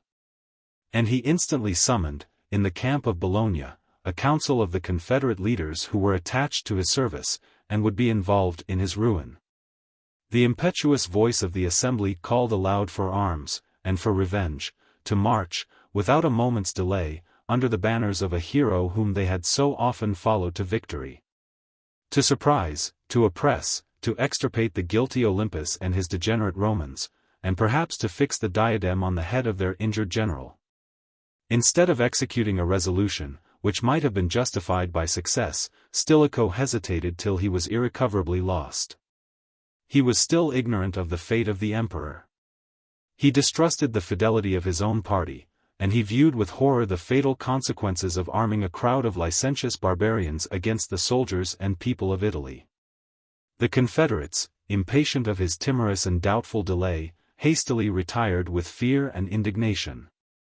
At the hour of midnight, Sarus, a Gothic warrior, renowned among the barbarians themselves for his strength and valor, suddenly invaded the camp of his benefactor, plundered the baggage, cut in pieces the faithful Huns who guarded his person, and penetrated to the tent, where the minister, pensive and sleepless, meditated on the dangers of his situation.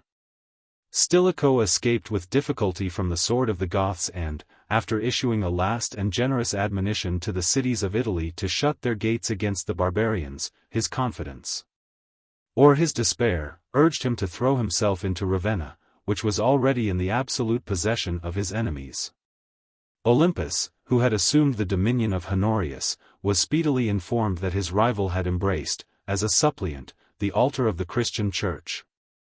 The base and cruel disposition of the hypocrite was incapable of pity or remorse, but he piously affected to elude, rather than to violate, the privilege of the sanctuary. Count Heraclian, with a troop of soldiers, appeared, at the dawn of day, before the gates of the church of Ravenna.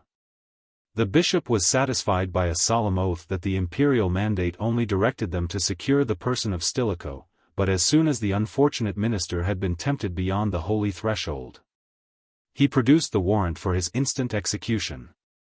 Stilicho supported, with calm resignation, the injurious names of traitor and parricide, repressed the unseasonable zeal of his followers, who were ready to attempt an ineffectual rescue, and, with a firmness not unworthy of the last of the Roman generals, submitted his neck to the sword of Heraclian.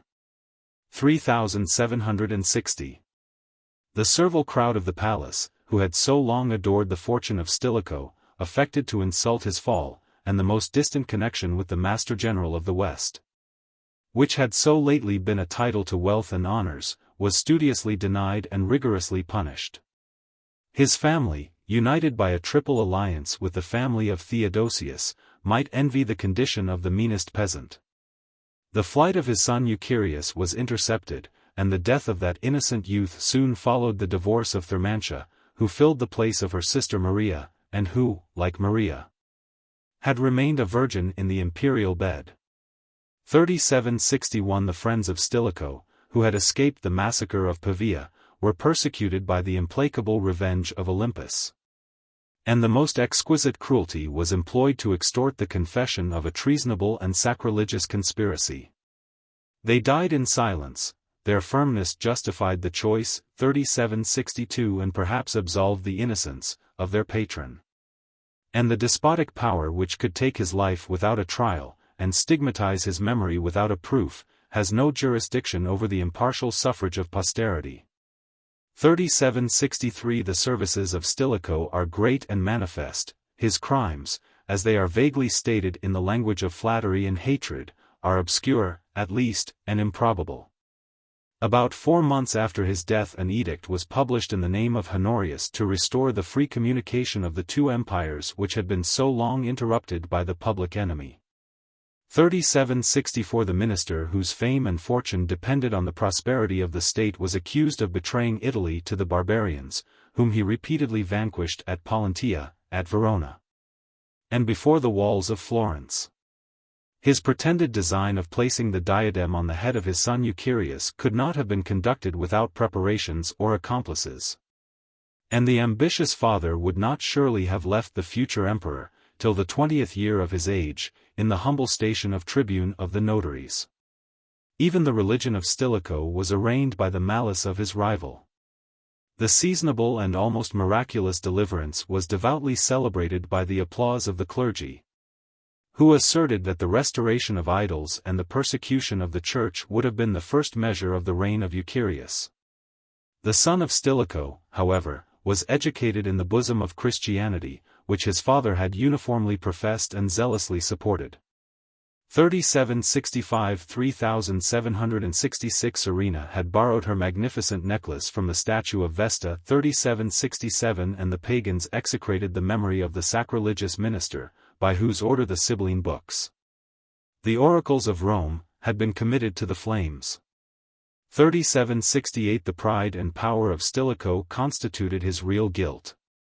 An honorable reluctance to shed the blood of his countrymen appears to have contributed to the success of his unworthy rival.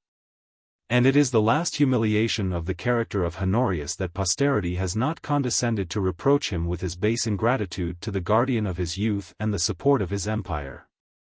Among the train of dependents whose wealth and dignity attracted the notice of their own times, our curiosity is excited by the celebrated name of the poet Claudian, who enjoyed the favor of Stilicho, and was overwhelmed in the ruin of his patron. The titular offices of tribune and notary fixed his rank in the imperial court.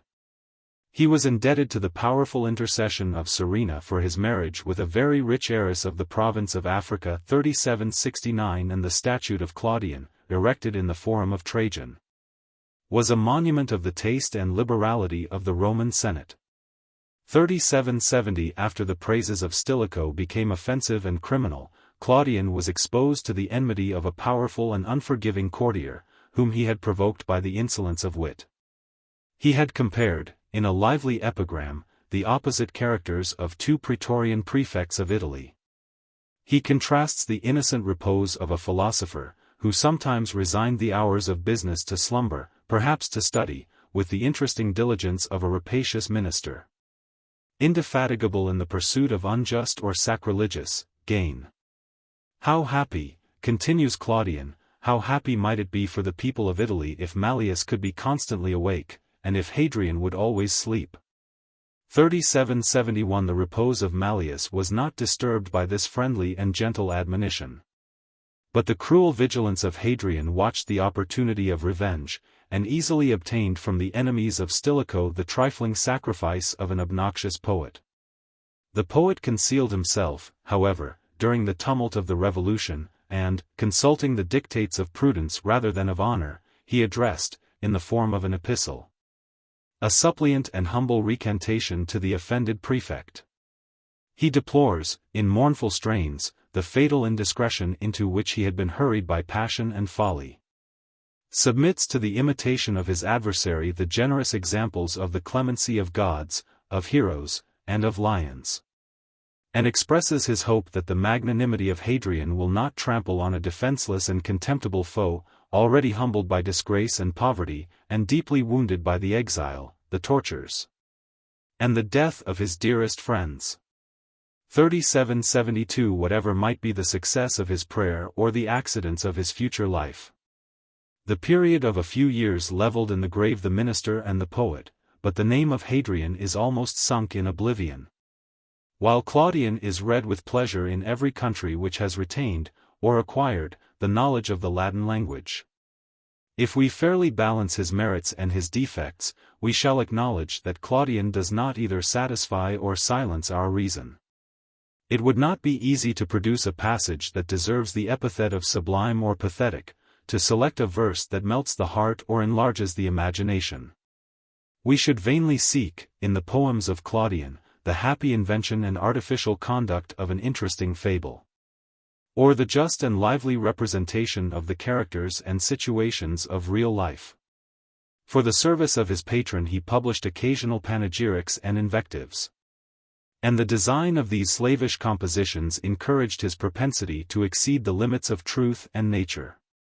These imperfections, however, are compensated in some degree by the poetical virtues of Claudian.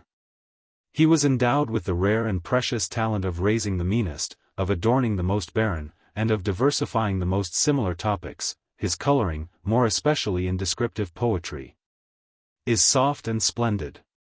And he seldom fails to display, and even to abuse, the advantages of a cultivated understanding, a copious fancy, an easy and sometimes forcible expression, and a perpetual flow of harmonious versification. To these commendations, independent of any accidents of time and place, we must add the peculiar merit which Claudian derived from the unfavorable circumstances of his birth. In the decline of arts and of empire, a native of Egypt 3773 who had received the education of a Greek, assumed, in a mature age, the familiar use and absolute command of the Latin language. 3774 soared above the heads of his feeble contemporaries, and placed himself, after an interval of 300 years, among the poets of ancient Rome. 3775. Chapter 31. Invasion of Italy by Alaric. Manners of the Roman Senate and people. Rome is thrice besieged and at length pillaged by the Goths. Death of Alaric. The Goths evacuate Italy. Fall of Constantine. Gaul and Spain are occupied by the barbarians. Independence of Britain. The incapacity of a weak and distracted government may often assume the appearance, and produce the effects, of a treasonable correspondence with the public enemy. AD 408-09 If Alaric himself had been introduced into the Council of Ravenna, he would probably have advised the same measures which were actually pursued by the ministers of Honorius. 3776 The king of the Goths would have conspired, perhaps with some reluctance, to destroy the formidable adversary by whose arms, in Italy as well as in Greece, he had been twice overthrown. Their active and interested hatred laboriously accomplished the disgrace and ruin of the great Stilicho. The valor of Sarus, his fame in arms, and his personal, or hereditary, influence over the Confederate barbarians could recommend him only to the friends of their country who despised or detested the worthless characters of Turpilio, Veronese, and Vigilantius. By the pressing instances of the new favorites, these generals, unworthy as they had shown themselves of the names of soldiers, 3777 were promoted to the command of the cavalry, of the infantry, and of the domestic troops. The Gothic prince would have subscribed with pleasure the edict which the fanaticism of Olympus dictated to the simple and devout emperor. Honorius excluded all persons who were adverse to the Catholic Church from holding any office in the state, obstinately rejected the service of all those who dissented from his religion, and rashly disqualified many of his bravest and most skillful officers, who adhered to the pagan worship, or who had imbibed the opinions of Arianism. 3778 These measures, so advantageous to an enemy, Alaric would have approved, and might perhaps have suggested. But it may seem doubtful whether the barbarian would have promoted his interest at the expense of the inhuman and absurd cruelty which was perpetrated by the direction, or at least with the connivance, of the imperial ministers.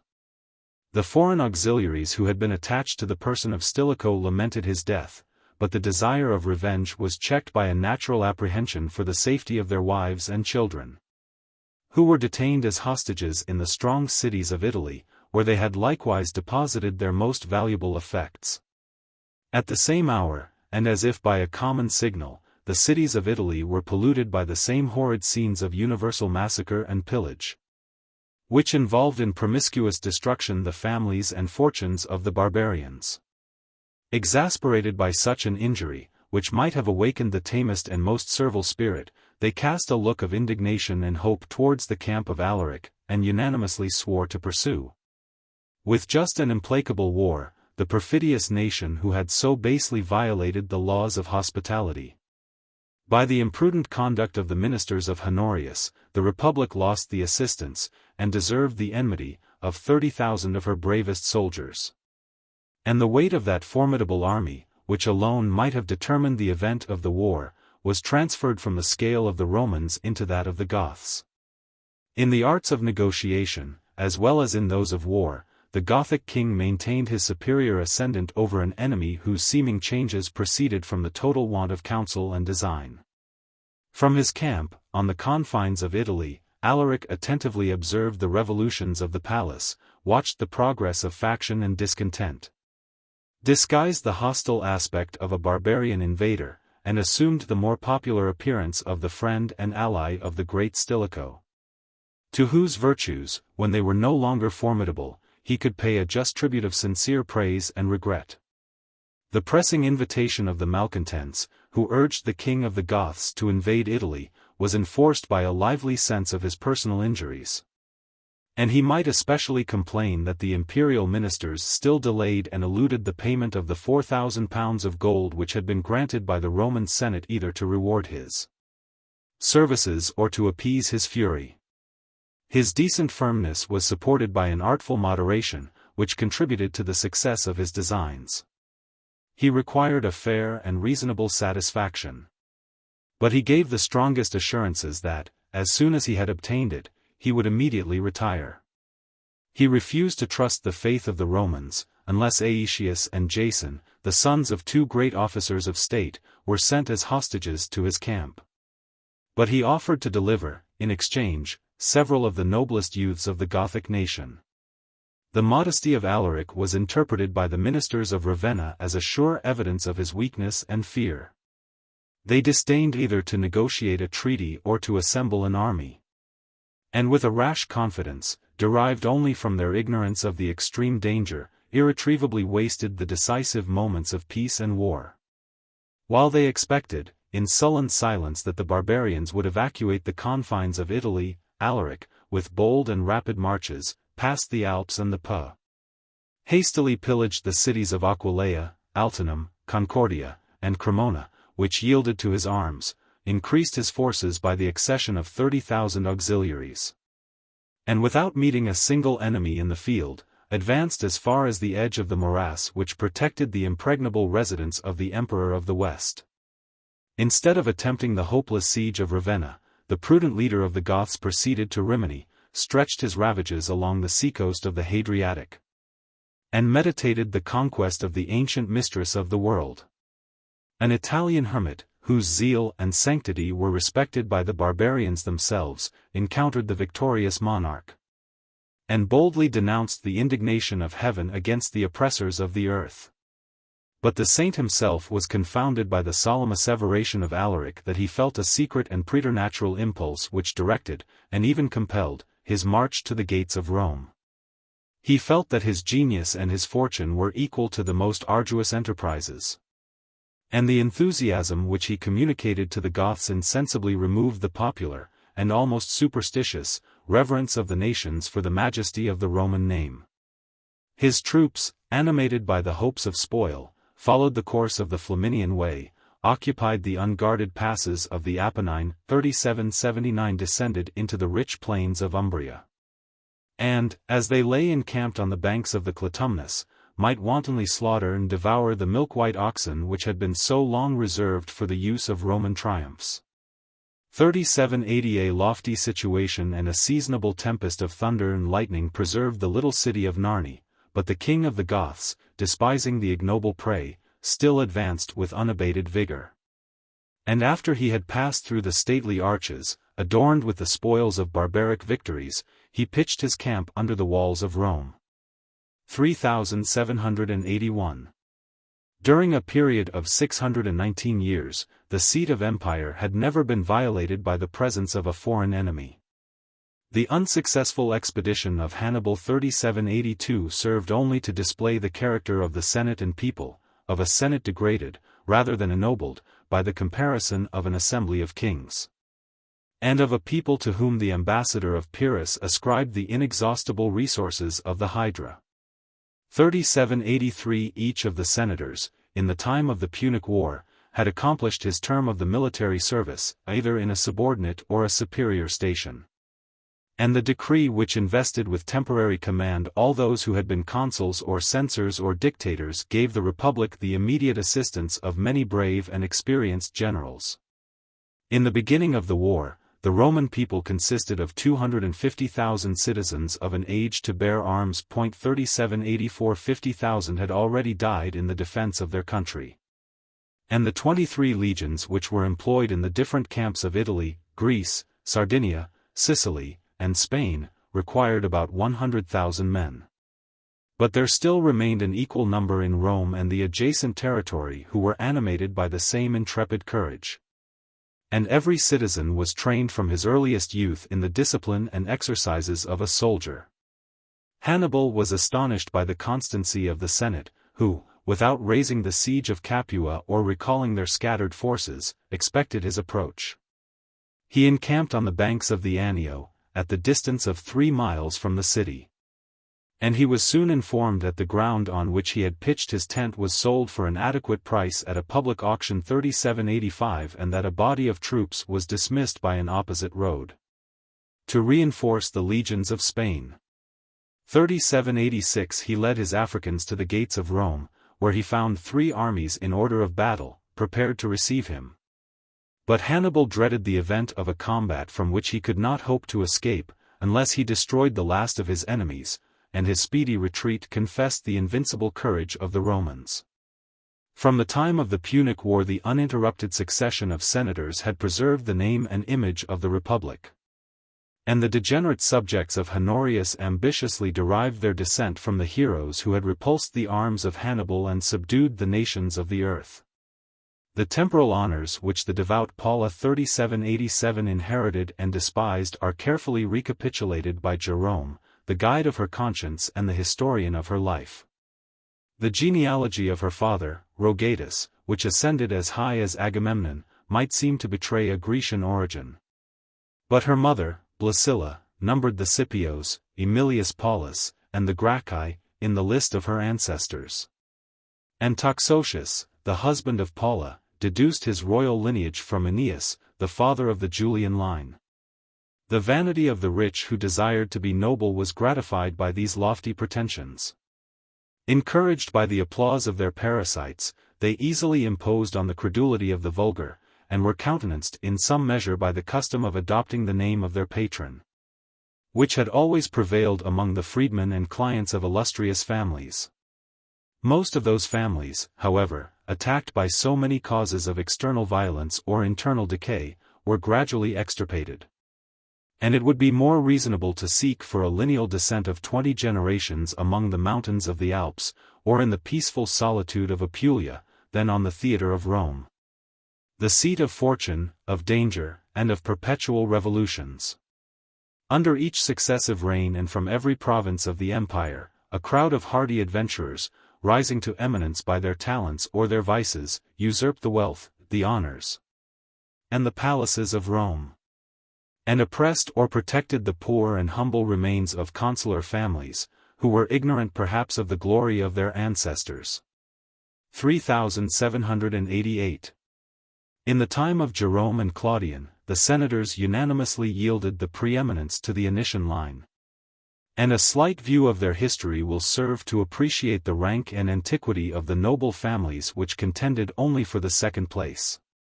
3789. During the 5 first ages of the city the name of the Anicians was unknown, they appear to have derived their origin from Praenest. And the ambition of those new citizens was long satisfied with the plebeian honors of tribunes of the people. 3790. 168 years before the Christian era, the family was ennobled by the praetorship of Anicius, who gloriously terminated the Illyrian War by the conquest of the nation and the captivity of their king. 3791. From the triumph of that general, 3 consulships in distant periods mark the succession of the Anician name. 3792. From the reign of Diocletian to the final extinction of the Western Empire that name shone with a luster which was not eclipsed in the public estimation by the majesty of the imperial purple. 3793. The several branches to whom it was communicated united, by marriage or inheritance, the wealth and titles of the Annian, the Petronian, and the Olybrian houses. And in each generation the number of consulships was multiplied by an hereditary claim. 3794. The Anician family excelled in faith and in riches. They were the first of the Roman Senate who embraced Christianity. And it is probable that Anicius Julian, who was afterwards consul and prefect of the city, atoned for his attachment to the party of Maxentius by the readiness with which he accepted the religion of Constantine. 3795. Their ample patrimony was increased by the industry of Probus, the chief of the Anician family, who shared with Gratian the honors of the consulship, and exercised 4 times the high office of praetorian prefect. 3796. His immense estates were scattered over the wide extent of the Roman world. And though the public might suspect or disapprove the methods by which they had been acquired, the generosity and magnificence of that fortunate statesman deserved the gratitude of his clients and the admiration of strangers. 3797. Such was the respect entertained for his memory that the 2 sons of Probus, in their earliest youth and at the request of the Senate, were associated in the consular dignity. A memorable distinction without example in the annals of Rome. 3798. The marbles of the Anician palace were used as a proverbial expression of opulence and splendor. 3799. But the nobles and senators of Rome aspired in due gradation to imitate that illustrious family. The accurate description of the city, which was composed in the Theodosian age, enumerates 1,780 houses, the residence of wealthy and honorable citizens. 3800. Many of these stately mansions might almost excuse the exaggeration of the poet, that Rome contained a multitude of palaces, and that each palace was equal to a city, since it included within its own precincts everything which could be subservient either to use or luxury: markets, hippodromes, temples, fountains, baths, porticos, shady groves, and artificial aviaries. 3801. The historian Olympiodorus, who represents the state of Rome when it was besieged by the Goths. 3802. Continues to observe that several of the richest senators received from their estates an annual income of £4,000 of gold, above £160,000 sterling. Without computing the stated provision of corn and wine, which, had they been sold, might have equaled in value 1/3 of the money. Compared to this immoderate wealth, an ordinary revenue of £1,000 or £1,500 of gold might be considered as no more than adequate to the dignity of the senatorian rank, which required many expenses of a public and ostentatious kind. Several examples are recorded in the age of Honorius, of vain and popular nobles who celebrated the year of their praetorship by a festival which lasted 7 days and cost above £100,000 sterling. 3803. The estates of the Roman senators, which so far exceeded the proportion of modern wealth, were not confined to the limits of Italy. Their possessions extended far beyond the Ionian and Aegean seas to the most distant provinces. The city of Nicopolis, which Augustus had founded as an eternal monument of the Actian victory, was the property of the devout Paula. 3804 And it is observed by Seneca that the rivers which had divided hostile nations now flowed through the lands of private citizens. 3805 According to their temper and circumstances, the estates of the Romans were either cultivated by the labor of their slaves or granted, for a certain and stipulated rent, to the industrious farmer. The economical writers of antiquity strenuously recommend the former method wherever it may be practicable. But if the object should be removed by its distance or magnitude from the immediate eye of the master, they prefer the active care of an old hereditary tenant, attached to the soil and interested in the produce, to the mercenary administration of a negligent, perhaps an unfaithful, steward. 3806. The opulent nobles of an immense capital, who were never excited by the pursuit of military glory, and seldom engaged in the occupations of civil government, naturally resigned their leisure to the business and amusements of private life. At Rome, commerce was always held in contempt, but the senators, from the first age of the Republic, increased their patrimony and multiplied their clients by the lucrative practice of usury. And the obsolete laws were eluded, or violated, by the mutual inclinations and interest of both parties. 3807 A considerable mass of treasure must always have existed at Rome, either in the current coin of the empire, or in the form of gold and silver plate. And there were many sideboards in the time of Pliny which contained more solid silver than had been transported by Scipio from vanquished Carthage. 3808 The greater part of the nobles, who dissipated their fortunes in profuse luxury, found themselves poor in the midst of wealth, and idle in a constant round of dissipation. Their desires were continually gratified by the labor of 1,000 hands, of the numerous train of their domestic slaves, who were actuated by the fear of punishment, and of the various professions of artificers and merchants, who were more powerfully impelled by the hopes of gain. The ancients were destitute of many of the conveniences of life which have been invented or improved by the progress of industry. And the plenty of glass and linen has diffused more real comforts among the modern nations of Europe than the senators of Rome could derive from all the refinements of pompous or sensual luxury. 3809 Their luxury and their manners have been the subject of minute and laborious disquisition, but as such inquiries would divert me too long from the design of the present work. I shall produce an authentic state of Rome and its inhabitants which is more peculiarly applicable to the period of the Gothic invasion. Ammianus Marcellinus, who prudently chose the capital of the empire as the residence the best adapted to the historian of his own times, has mixed with the narrative of public events a lively representation of the scenes with which he was familiarly conversant. The judicious reader will not always approve of the asperity of censure, the choice of circumstances, or the style of expression. He will perhaps detect the latent prejudices and personal resentments which soured the temper of Ammianus himself. But he will surely observe, with philosophic curiosity, the interesting and original picture of the manners of Rome. 3810. The greatness of Rome, such is the language of the historian, was founded on the rare and almost incredible alliance of virtue and of fortune. The long period of her infancy was employed in a laborious struggle against the tribes of Italy, the neighbors and enemies of the rising city. In the strength and ardor of youth, she sustained the storms of war, carried her victorious arms beyond the seas and the mountains, and brought home triumphal laurels from every country of the globe. At length, verging towards old age, and sometimes conquering by the terror only of her name, she sought the blessings of ease and tranquility.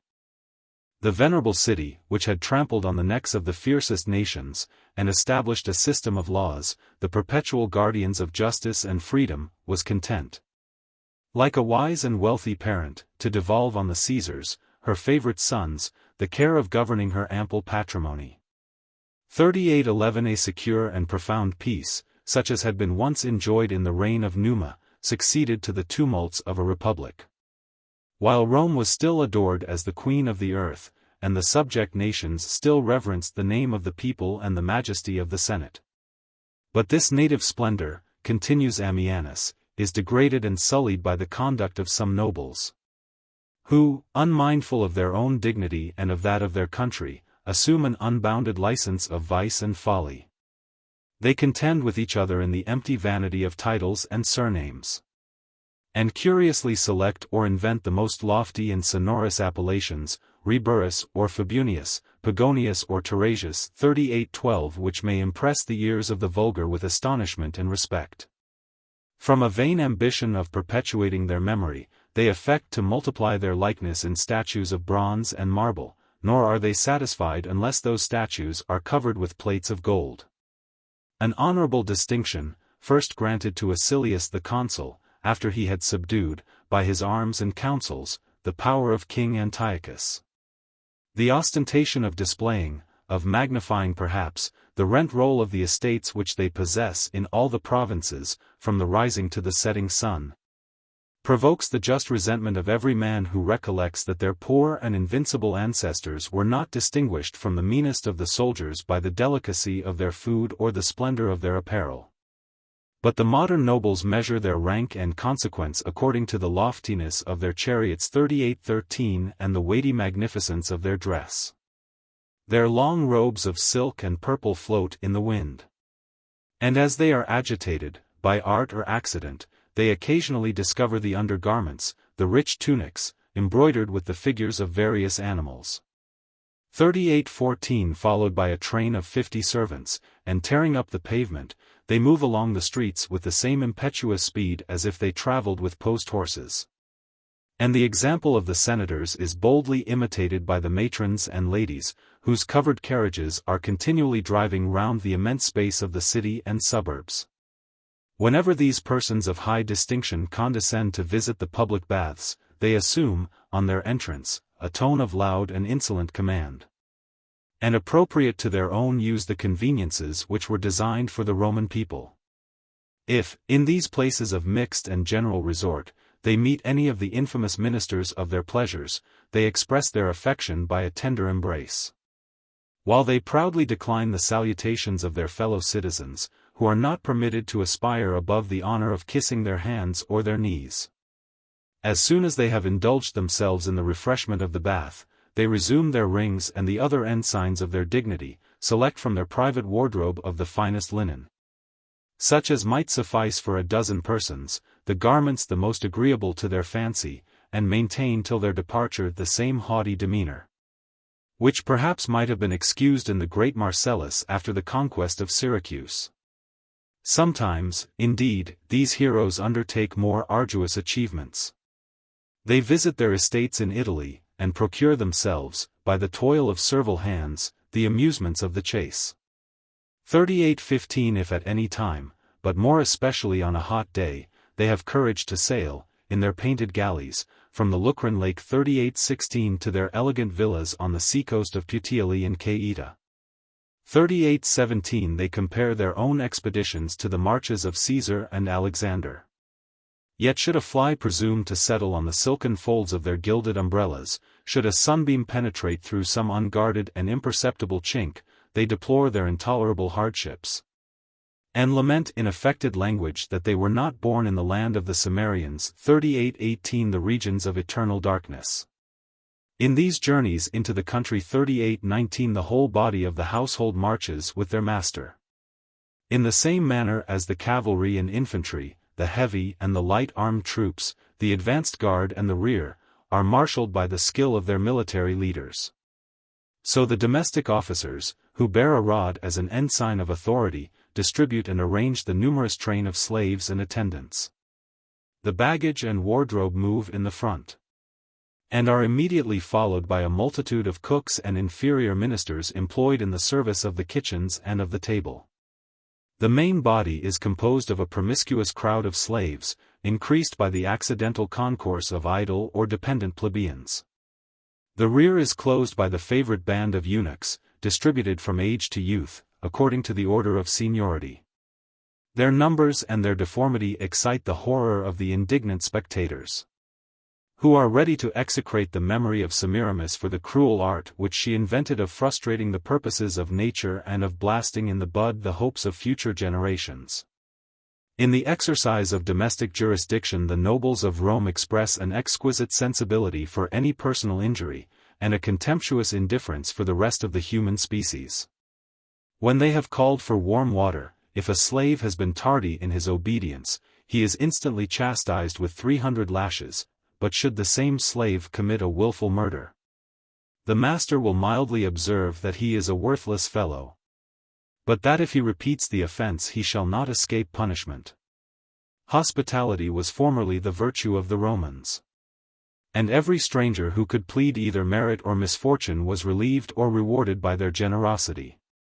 At present, if a foreigner, perhaps of no contemptible rank, is introduced to one of the proud and wealthy senators, he is welcomed indeed in the first audience, with such warm professions and such kind inquiries that he retires, enchanted with the affability of his illustrious friend, and full of regret that he had so long delayed his journey to Rome, the native seat of manners, as well as of empire.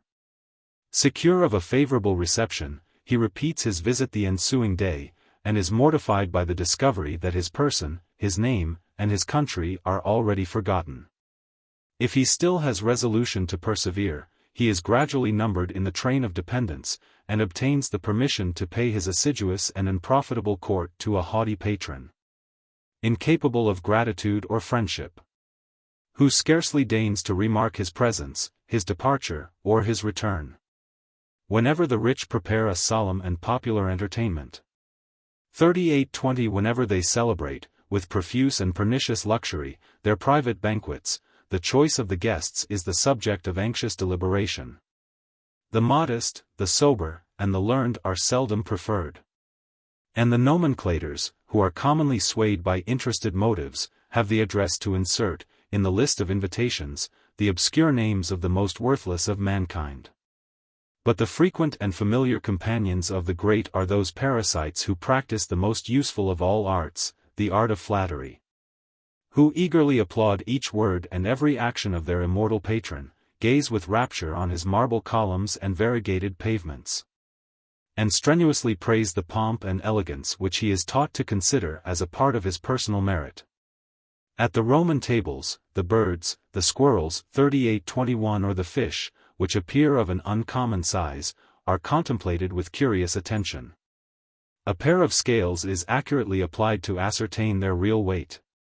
And, while the more rational guests are disgusted by the vain and tedious repetition, notaries are summoned to attest by an authentic record the truth of such a marvelous event. Another method of introduction into the houses and society of the great is derived from the profession of gaming, or, as it is more politely styled, of play. The confederates are united by a strict and indissoluble bond of friendship, or rather of conspiracy. A superior degree of skill in the Tesserarian art, which may be interpreted the game of dice and tables 3822, is a sure road to wealth and reputation. A master of that sublime science, who in a supper or assembly is placed below a magistrate, displays in his countenance the surprise and indignation which Cato might be supposed to feel when he was refused the praetorship by the votes of a capricious people. The acquisition of knowledge seldom engages the curiosity of nobles, who abhor the fatigue and disdain the advantages of study. And the only books which they peruse are the satires of Juvenal, and the verbose and fabulous histories of Marius Maximus. 3823 The libraries which they have inherited from their fathers are secluded, like dreary sepulchres, from the light of day. 3824 But the costly instruments of the theatre, flutes, and enormous lyres, and hydraulic organs, are constructed for their use. And the harmony of vocal and instrumental music is incessantly repeated in the palaces of Rome. In those palaces sound is preferred to sense, and the care of the body to that of the mind. It is allowed as a salutary maxim that the light and frivolous suspicion of a contagious malady is of sufficient weight to excuse the visits of the most intimate friends. And even the servants who are dispatched to make the decent inquiries are not suffered to return home till they have undergone the ceremony of a previous ablution. Yet this selfish and unmanly delicacy occasionally yields to the more imperious passion of avarice. The prospect of gain will urge a rich and gouty senator as far as Spoleto. Every sentiment of arrogance and dignity is subdued by the hopes of an inheritance, or even of a legacy, and a wealthy, childless citizen is the most powerful of the Romans. The art of obtaining the signature of a favorable testament, and sometimes of hastening the moment of its execution, is perfectly understood. And it has happened that in the same house, though in different apartments, a husband and a wife, with the laudable design of overreaching each other, have summoned their respective lawyers to declare at the same time their mutual but contradictory intentions. The distress which follows and chastises extravagant luxury often reduces the great to the use of the most humiliating expedients. When they desire to borrow, they employ the base and supplicating style of the slave in the comedy. But when they are called upon to pay, they assume the royal and tragic declamation of the grandsons of Hercules. If the demand is repeated, they readily procure some trusty sycophant, instructed to maintain a charge of poison or magic against the insolent creditor, who is seldom released from prison till he has signed a discharge of the whole debt. These vices, which degrade the moral character of the Romans, are mixed with a puerile superstition that disgraces their understanding. They listen with confidence to the predictions of haruspices, who pretend to read in the entrails of victims the signs of future greatness and prosperity. And there are many who do not presume either to bathe, or to dine, or to appear in public, till they have diligently consulted, according to the rules of astrology, the situation of Mercury and the aspect of the moon. 3825 It is singular enough that this vain credulity may often be discovered among the profane skeptics, who impiously doubt or deny the existence of a celestial power. In populous cities which are the seat of commerce and manufactures, the middle ranks of inhabitants, who derive their subsistence from the dexterity or labor of their hands, are commonly the most prolific, the most useful, and in that sense the most respectable part of the community. But the plebeians of Rome, who disdained such sedentary and servile arts, had been oppressed from the earliest times by the weight of debt and usury. And the husbandman, during the term of his military service, was obliged to abandon the cultivation of his farm. 3826 The lands of Italy, which had been originally divided among the families of free and indigent proprietors, were insensibly purchased or usurped by the avarice of the nobles. And in the age which preceded the fall of the Republic it was computed that only 2,000 citizens were possessed of an independent substance. 3827 Yet as long as the people bestowed by their suffrages the honors of the state, the command of the legions, and the administration of wealthy provinces, their conscious pride alleviated in some measure the hardships of poverty, and their wants were seasonably supplied by the ambitious liberality of the candidates, who aspired to secure a venal majority in the 35 tribes, or the 193 centuries of Rome. But when the prodigal commons had not only imprudently alienated the use, but the inheritance, of power, they sunk, under the reign of the Caesars, into a vile and wretched populace which must, in a few generations, have been totally extinguished, if it had not been continually recruited by the manumission of slaves and the influx of strangers. As early as the time of Hadrian it was the just complaint of the ingenuous natives that the capital had attracted the vices of the universe and the manners of the most opposite nations. The intemperance of the Gauls, the cunning and levity of the Greeks, the savage obstinacy of the Egyptians and Jews, the servile temper of the Asiatics, and the dissolute, effeminate prostitution of the Syrians, were mingled in the various multitude, which, under the proud and false denomination of Romans, presumed to despise their fellow subjects, and even their sovereigns, who dwelt beyond the precincts of the eternal city. 3828. Yet the name of that city was still pronounced with respect, the frequent and capricious tumults of its inhabitants were indulged with impunity. And the successors of Constantine, instead of crushing the last remains of the democracy by the strong arm of military power, embraced the mild policy of Augustus, and studied to relieve the poverty, and to amuse the idleness, of an innumerable people. 3829. For the convenience of the lazy plebeians the monthly distributions of corn were converted into a daily allowance of bread. A great number of ovens were constructed and maintained at the public expense. And at the appointed hour each citizen who was furnished with a ticket ascended the flight of steps which had been assigned to his peculiar quarter or division, and received, either as a gift or at a very low price, a loaf of bread of the weight of 3 pounds for the use of his family. 2. The forest of Lucania, whose acorns fattened large droves of wild hogs. 3830 afforded, as a species of tribute, a plentiful supply of cheap and wholesome meat. During 5 months of the year, a regular allowance of bacon was distributed to the poorer citizens. And the annual consumption of the capital, at a time when it was much declined from its former luster, was ascertained by an edict from Valentinian III. At £3,628,000. 3,831. 3. In the manners of antiquity, the use of oil was indispensable for the lamp as well as for the bath. And the annual tax, which was imposed on Africa for the benefit of Rome, amounted to the weight of 3 millions of pounds, to the measure, perhaps, of 300,000 English gallons. 4. The anxiety of Augustus to provide the metropolis with sufficient plenty of corn was not extended beyond that necessary article of human subsistence. And when the popular clamor accused the dearness and scarcity of wine, a proclamation was issued by the grave reformer to remind his subjects that no man could reasonably complain of thirst since the aqueducts of Agrippa had introduced into the city so many copious streams of pure and salubrious water. 3832 This rigid sobriety was insensibly relaxed. And, although the generous design of Aurelian 3833 does not appear to have been executed in its full extent, the use of wine was allowed on very easy and liberal terms. The administration of the public cellars was delegated to a magistrate of honorable rank, and a considerable part of the vintage of Campania was reserved for the fortunate inhabitants of Rome. The stupendous aqueducts, so justly celebrated by the praises of Augustus himself, replenished the thermae, or baths, which had been constructed in every part of the city with imperial magnificence. The baths of Antoninus Caracalla, which were open, at stated hours, for the indiscriminate service of the senators and the people, contained above 1,600 seats of marble.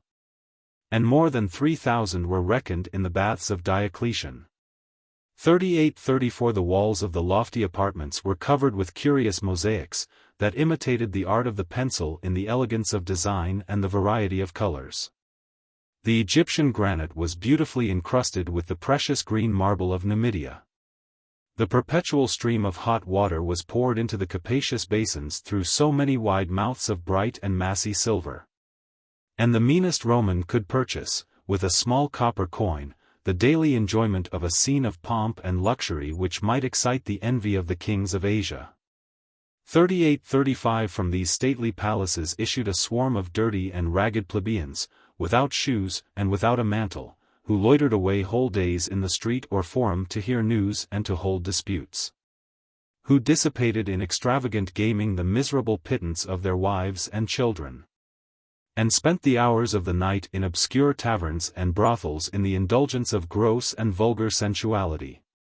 3836. But the most lively and splendid amusement of the idle multitude depended on the frequent exhibition of public games and spectacles.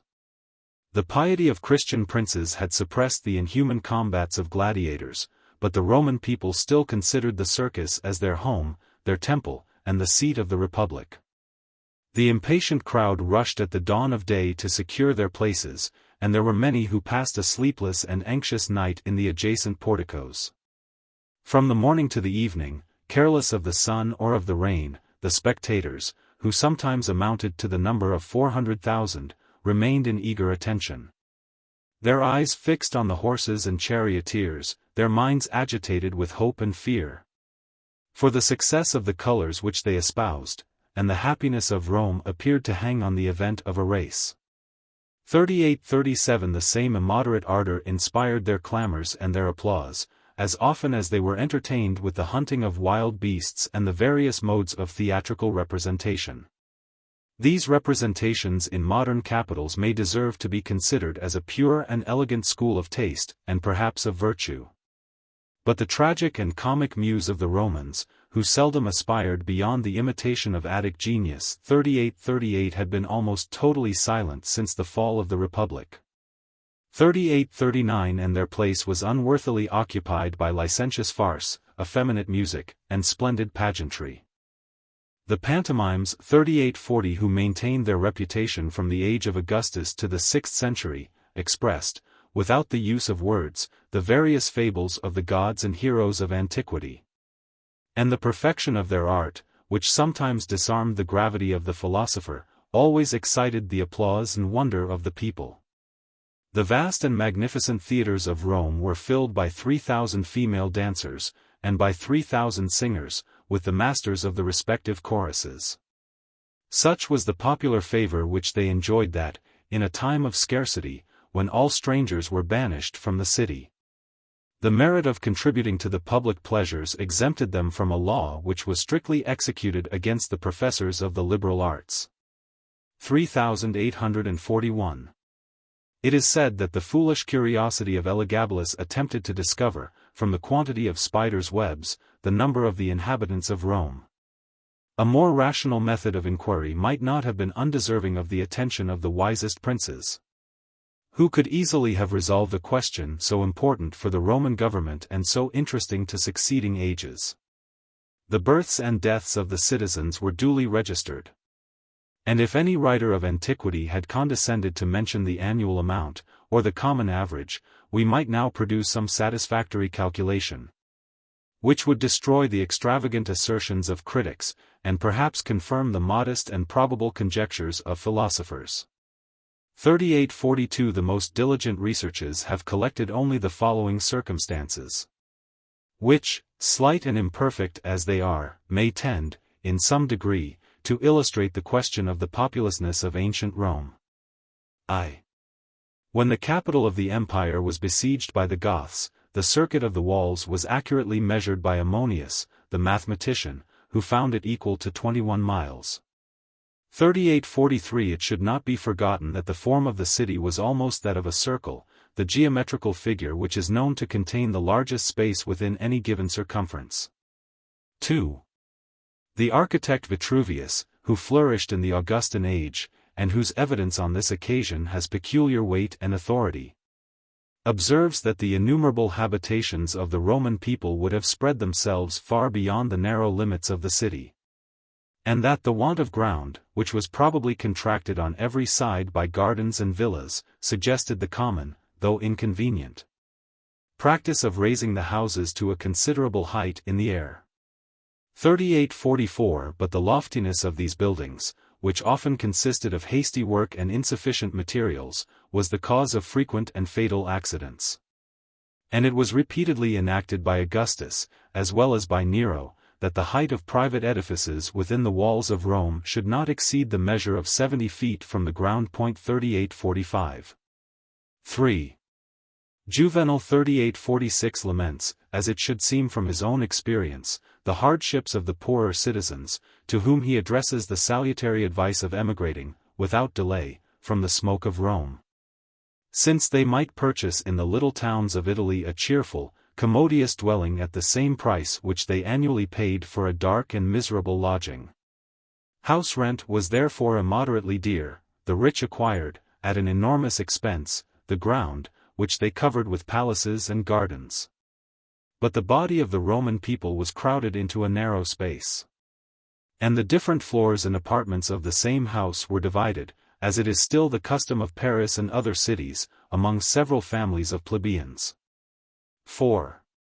The total number of houses in the 14 regions of the city is accurately stated in the description of Rome composed under the reign of Theodosius, and they amount to 48,382.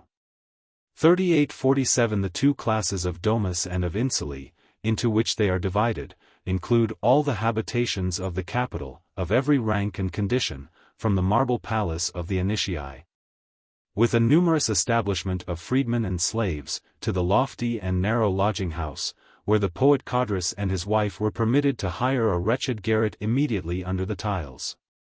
If we adopt the same average which, under similar circumstances, has been found applicable to Paris 3848 and indifferently allow about 25 persons for each house of every degree, we may fairly estimate the inhabitants of Rome at 1,200,000, a number which cannot be thought excessive for the capital of a mighty empire, though it exceeds the populousness of the greatest cities of modern Europe. 3849–3850. Such was the state of Rome under the reign of Honorius, at the time when the Gothic army formed the siege, or rather the blockade, of the city. 3851. By a skillful disposition of his numerous forces, who impatiently watched the moment of an assault, Alaric encompassed the walls, commanded the 12 principal gates, intercepted all communication with the adjacent country, and vigilantly guarded the navigation of the Tiber, from which the Romans derived the surest and most plentiful supply of provisions. The first emotions of the nobles and of the people were those of surprise and indignation that a vile barbarian should dare to insult the capital of the world. But their arrogance was soon humbled by misfortune, and their unmanly rage, instead of being directed against an enemy in arms, was meanly exercised on a defenseless and innocent victim. Perhaps in the person of Serena the Romans might have respected the niece of Theodosius, the aunt, nay, even the adoptive mother, of the reigning emperor, but they abhorred the widow of Stilicho. And they listened with credulous passion to the tale of calumny which accused her of maintaining a secret and criminal correspondence with the Gothic invader. Actuated, or overawed, by the same popular frenzy, the Senate, without requiring any evidence of her guilt, pronounced the sentence of her death. Serena was ignominiously strangled. And the infatuated multitude were astonished to find that this cruel act of injustice did not immediately produce the retreat of the barbarians and the deliverance of the city. That unfortunate city gradually experienced the distress of scarcity, and at length the horrid calamities of famine. The daily allowance of 3 pounds of bread was reduced to 1/2, to 1/3, to nothing, and the price of corn still continued to rise in a rapid and extravagant proportion. The poorer citizens, who were unable to purchase the necessaries of life, solicited the precarious charity of the rich. And for a while the public misery was alleviated by the humanity of Leda, the widow of the Emperor Gratian, who had fixed her residence at Rome, and consecrated to the use of the indigent the princely revenue which she annually received from the grateful successors of her husband. 3852. But these private and temporary donatives were insufficient to appease the hunger of a numerous people, and the progress of famine invaded the marble palaces of the senators themselves. The persons of both sexes, who had been educated in the enjoyment of ease and luxury, discovered how little is requisite to supply the demands of nature, and lavished their unavailing treasures of gold and silver to obtain the coarse and scanty sustenance which they would formerly have rejected with disdain. The food the most repugnant to sense or imagination, the aliments the most unwholesome and pernicious to the constitution, were eagerly devoured and fiercely disputed by the rage of hunger.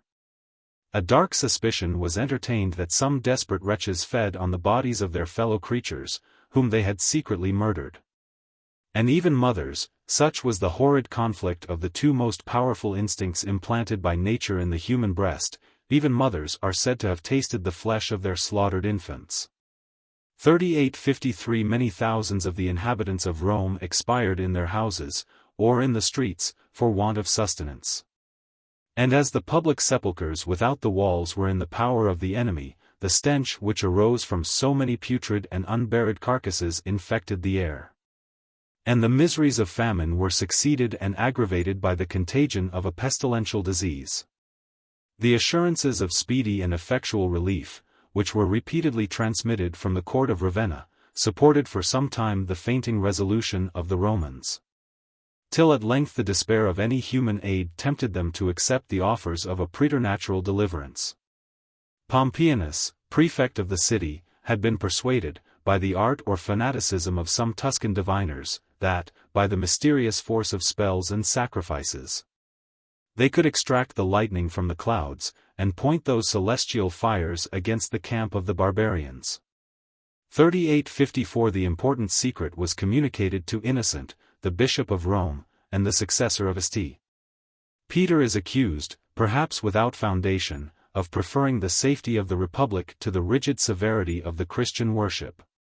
But when the question was agitated in the Senate, when it was proposed, as an essential condition, that those sacrifices should be performed in the capital, by the authority, and in the presence, of the magistrates, the majority of that respectable assembly, apprehensive either of the divine or of the imperial displeasure, refused to join in an act which appeared almost equivalent to the public restoration of paganism. 3855. The last resource of the Romans was in the clemency, or at least in the moderation, of the king of the Goths.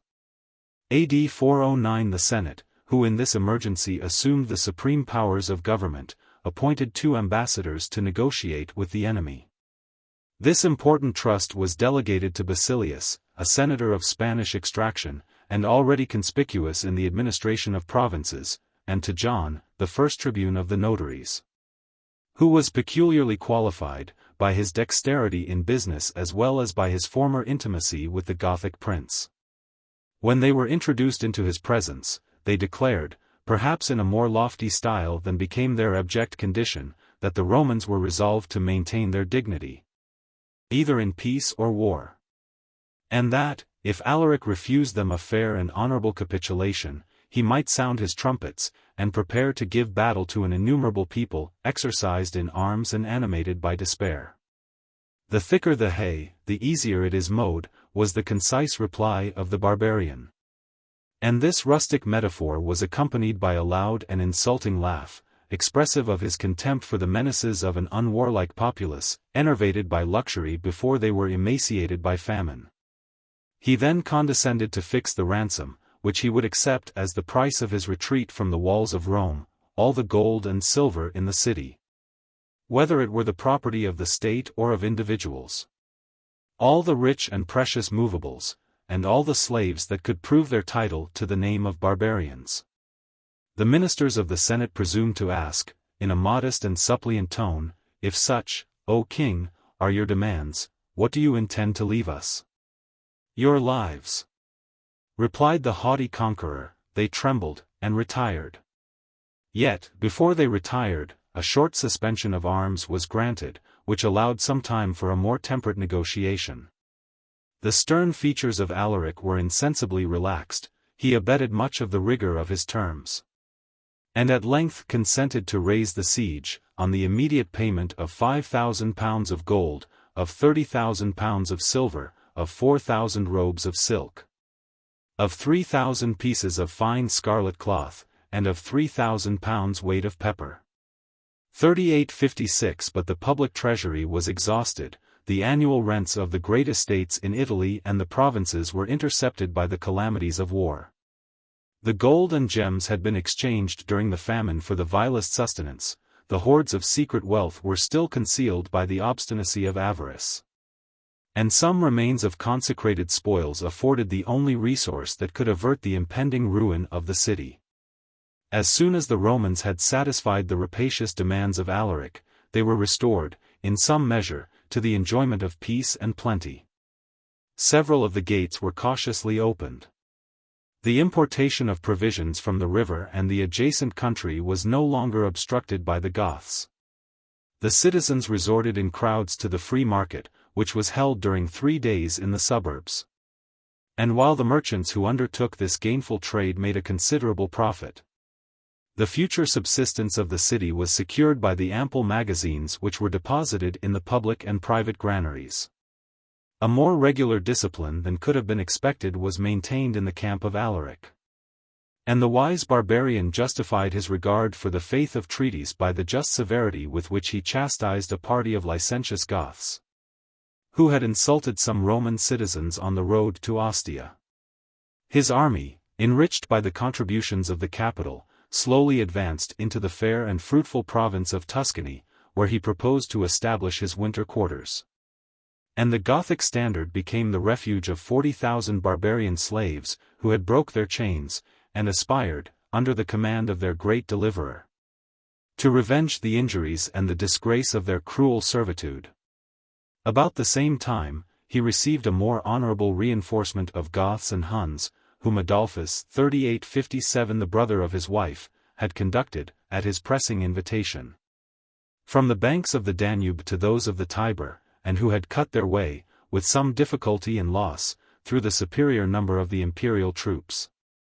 A victorious leader, who united the daring spirit of a barbarian with the art and discipline of a Roman general, was at the head of 100,000 fighting men. And Italy pronounced, with terror and respect, the formidable name of Alaric. 3858. At the distance of 14 centuries, we may be satisfied with relating the military exploits of the conquerors of Rome without presuming to investigate the motives of their political conduct. In the midst of his apparent prosperity, Alaric was conscious, perhaps, of some secret weakness, some internal defect. Or perhaps the moderation which he displayed was intended only to deceive and disarm the easy credulity of the ministers of Honorius. The king of the Goths repeatedly declared that it was his desire to be considered as the friend of peace and of the Romans. 3 senators, at his earnest request, were sent ambassadors to the court of Ravenna, to solicit the exchange of hostages and the conclusion of the treaty. And the proposals, which he more clearly expressed during the course of the negotiations, could only inspire a doubt of his sincerity, as they might seem inadequate to the state of his fortune. The barbarian still aspired to the rank of Master General of the armies of the West. He stipulated an annual subsidy of corn and money. And he chose the provinces of Dalmatia, Noricum, and Venetia for the seat of his new kingdom, which would have commanded the important communication between Italy and the Danube. If these modest terms should be rejected, Alaric showed a disposition to relinquish his pecuniary demands, and even to content himself with the possession of Noricum, an exhausted and impoverished country, perpetually exposed to the inroads of the barbarians of Germany. 3859. But the hopes of peace were disappointed by the weak obstinacy, or interested views, of the minister Olympus. Without listening to the salutary remonstrances of the Senate, he dismissed their ambassadors under the conduct of a military escort. Too numerous for a retinue of honor and too feeble for any army of defense. 6,000 Dalmatians, the flower of the imperial legions, were ordered to march from Ravenna to Rome, through an open country which was occupied by the formidable myriads of the barbarians. These brave legionaries, encompassed and betrayed, fell a sacrifice to ministerial folly. Their general, Valens, with 100 soldiers, escaped from the field of battle. And one of the ambassadors, who could no longer claim the protection of the law of nations, was obliged to purchase his freedom with a ransom of 30,000 pieces of gold. Yet Alaric, instead of resenting this act of impotent hostility, immediately renewed his proposals of peace. And the second embassy of the Roman Senate, which derived weight and dignity from the presence of Innocent, bishop of the city, was guarded from the dangers of the road by a detachment of Gothic soldiers. 3860. Olympus 3861 might have continued to insult the just resentment of a people who loudly accused him as the author of the public calamities. But his power was undermined by the secret intrigues of the palace. The favorite eunuchs transferred the government of Honorius and the empire to Jovius, the praetorian prefect. An unworthy servant, who did not atone by the merit of personal attachment for the errors and misfortunes of his administration. The exile or escape of the guilty Olympus reserved him for more vicissitudes of fortune. He experienced the adventures of an obscure and wandering life. He again rose to power. He fell a second time into disgrace. His ears were cut off. He expired under the lash, and his ignominious death afforded a grateful spectacle to the friends of Stilicho. After the removal of Olympus, whose character was deeply tainted with religious fanaticism, the pagans and heretics were delivered from the impolitic proscription which excluded them from the dignities of the state. The brave Genrid 3862, a soldier of barbarian origin who still adhered to the worship of his ancestors, had been obliged to lay aside the military belt, and though he was repeatedly assured by the emperor himself that laws were not made for persons of his rank or merit, he refused to accept any partial dispensation, and persevered in honorable disgrace till he had extorted a general act of justice from the distress of the Roman government. The conduct of Genrid in the important station to which he was promoted or restored, of Master General of Dalmatia, Pannonia, Noricum, and Rhaetia, seemed to revive the discipline and spirit of the Republic. From a life of idleness and want his troops were soon habituated to severe exercise and plentiful subsistence. And his private generosity often supplied the rewards which were denied by the avarice or poverty of the court of Ravenna. The valor of Gennerid, formidable to the adjacent barbarians, was the firmest bulwark of the Illyrian frontier. And his vigilant care assisted the empire with a reinforcement of 10,000 Huns, who arrived on the confines of Italy. Attended by such a convoy of provisions and such a numerous train of sheep and oxen as might have been sufficient not only for the march of an army but for the settlement of a colony. But the court and councils of Honorius still remained a scene of weakness and distraction, of corruption and anarchy. Instigated by the prefect Jovius, the guards rose in furious mutiny, and demanded the heads of 2 generals, and of the 2 principal eunuchs. The generals, under a perfidious promise of safety, were sent on shipboard and privately executed, while the favor of the eunuchs procured them a mild and secure exile at Milan and Constantinople. Eusebius the eunuch and the barbarian Audiobook succeeded to the command of the bedchamber and of the guards. And the mutual jealousy of these subordinate ministers was the cause of their mutual destruction. By the insolent order of the Count of the Domestics, the great chamberlain was shamefully beaten to death with sticks before the eyes of the astonished emperor. And the subsequent assassination of Audiobook in the midst of a public procession is the only circumstance of his life in which Honorius discovered the faintest symptom of courage or resentment.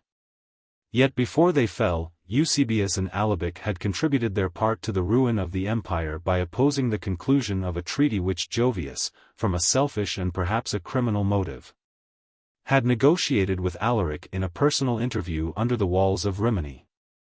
During the absence of Jovius, the emperor was persuaded to assume a lofty tone of inflexible dignity such as neither his situation nor his character could enable him to support, and a letter signed with the name of Honorius was immediately dispatched to the Praetorian prefect, granting him a free permission to dispose of the public money, but sternly refusing to prostitute the military honors of Rome to the proud demands of a barbarian. This letter was imprudently communicated to Alaric himself. And the Goth, who in the whole transaction had behaved with temper and decency, expressed in the most outrageous language his lively sense of the insult so wantonly offered to his person and to his nation. The conference of Rimini was hastily interrupted, and the prefect Jovius on his return to Ravenna was compelled to adopt, and even to encourage, the fashionable opinions of the court. By his advice and example the principal officers of the state and army were obliged to swear that, without listening, in any circumstances, to any conditions of peace, they would still persevere in perpetual and implacable war against the enemy of the Republic. This rash engagement opposed an insuperable bar to all future negotiation. The ministers of Honorius were heard to declare that, if they had only invoked the name of the deity, they would consult the public safety and trust their souls to the mercy of heaven. But they had sworn by the sacred head of the emperor himself, they had touched in solemn ceremony that august seat of majesty and wisdom. And the violation of their oath would expose them to the temporal penalties of sacrilege and rebellion. 3863. While the emperor and his court enjoyed, with sullen pride, the security of the marshes and fortifications of Ravenna, they abandoned Rome almost without defense to the resentment of Alaric. Yet such was the moderation which he still preserved or affected that, as he moved with his army along the Flaminian Way, he successively dispatched the bishops of the towns of Italy to reiterate his offers of peace and to conjure the emperor that he would save the city and its inhabitants from hostile fire and the sword of the barbarians. 3864. These impending calamities were however averted, not indeed by the wisdom of Honorius, but by the prudence or humanity of the Gothic king, who employed a milder, though not less effectual, method of conquest. Instead of assaulting the capital, he successfully directed his efforts against the port of Ostia, one of the boldest and most stupendous works of Roman magnificence. 3865. The accidents to which the precarious subsistence of the city was continually exposed in a winter navigation and an open road had suggested to the genius of the first Caesar the useful design, which was executed under the reign of Claudius. The artificial moles which formed the narrow entrance advanced far into the sea and firmly repelled the fury of the waves. while the largest vessels securely rode at anchor within 3 deep and capacious basins, which received the northern branch of the Tiber, about 2 miles from the ancient colony of Ostia. 3866 The Roman port insensibly swelled to the size of an episcopal city, 3867 where the corn of Africa was deposited in spacious granaries for the use of the capital. As soon as Alaric was in possession of that important place, he summoned the city to surrender at discretion. And his demands were enforced by the positive declaration that a refusal or even a delay should be instantly followed by the destruction of the magazines on which the life of the Roman people depended. The clamors of that people and the terror of famine subdued the pride of the Senate. They listened without reluctance to the proposal of placing a new emperor on the throne of the unworthy Honorius. And the suffrage of the Gothic conqueror bestowed the purple on Attalus, prefect of the city. The grateful monarch immediately acknowledged his protector as Master General of the armies of the West. Adolphus, with the rank of Count of the Domestics, obtained the custody of the person of Attalus, and the two hostile nations seemed to be united in the closest bands of friendship and alliance. 3868. The gates of the city were thrown open, and the new emperor of the Romans, encompassed on every side by the Gothic arms, was conducted in tumultuous procession to the palace of Augustus and Trajan.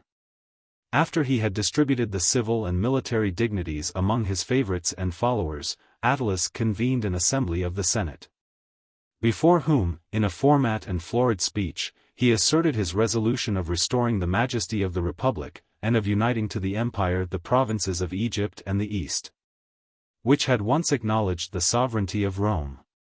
Such extravagant promises inspired every reasonable citizen with a just contempt for the character of an unwarlike usurper, whose elevation was the deepest and most ignominious wound which the Republic had yet sustained from the insolence of the barbarians. But the populace, with their usual levity, applauded the change of masters. The public discontent was favorable to the rival of Honorius, and the sectaries, oppressed by his persecuting edicts, expected some degree of countenance, or at least of toleration, from a prince who, in his native country of Ionia, had been educated in the pagan superstition, and who had since received the sacrament of baptism from the hands of an Arian bishop. 3869 The first days of the reign of Attalus were fair and prosperous. An officer of confidence was sent with an inconsiderable body of troops to secure the obedience of Africa. The greatest part of Italy submitted to the terror of the Gothic powers. And though the city of Bologna made a vigorous and effectual resistance, the people of Milan, dissatisfied perhaps with the absence of Honorius, accepted with loud acclamations the choice of the Roman Senate. At the head of a formidable army, Alaric conducted his royal captive almost to the gates of Ravenna. And a solemn embassy of the principal ministers, of Jovius, the Praetorian prefect, of Valens, master of the cavalry and infantry, of the quaestor Potamius, and of Julian, the first of the notaries, was introduced with martial pomp into the Gothic camp. In the name of their sovereign, they consented to acknowledge the lawful election of his competitor, and to divide the provinces of Italy and the West between the two emperors. Their proposals were rejected with disdain. And the refusal was aggravated by the insulting clemency of Attalus, who condescended to promise that, if Honorius would instantly resign the purple, he should be permitted to pass the remainder of his life in the peaceful exile of some remote island. 3870 So desperate indeed did the situation of the son of Theodosius appear to those who were the best acquainted with his strength and resources, that Jovius and Valens, his minister and his general, betrayed their trust, infamously deserted the sinking cause of their benefactor, and devoted their treacherous allegiance to the service of his more fortunate rival. Astonished by such examples of domestic treason, Honorius trembled at the approach of every servant, at the arrival of every messenger.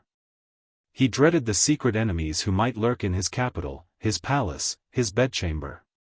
And some ships lay ready in the harbor of Ravenna to transport the abdicated monarch to the dominions of his infant nephew, the Emperor of the East. But there is a providence, such at least was the opinion of the historian Procopius 3871, that watches over innocence and folly. And the pretensions of Honorius to its peculiar care cannot reasonably be disputed.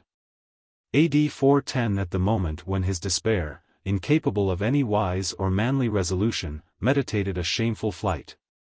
A seasonable reinforcement of 4,000 veterans unexpectedly landed in the port of Ravenna. To these valiant strangers, whose fidelity had not been corrupted by the factions of the court, he committed the walls and gates of the city. And the slumbers of the emperor were no longer disturbed by the apprehension of imminent and internal danger.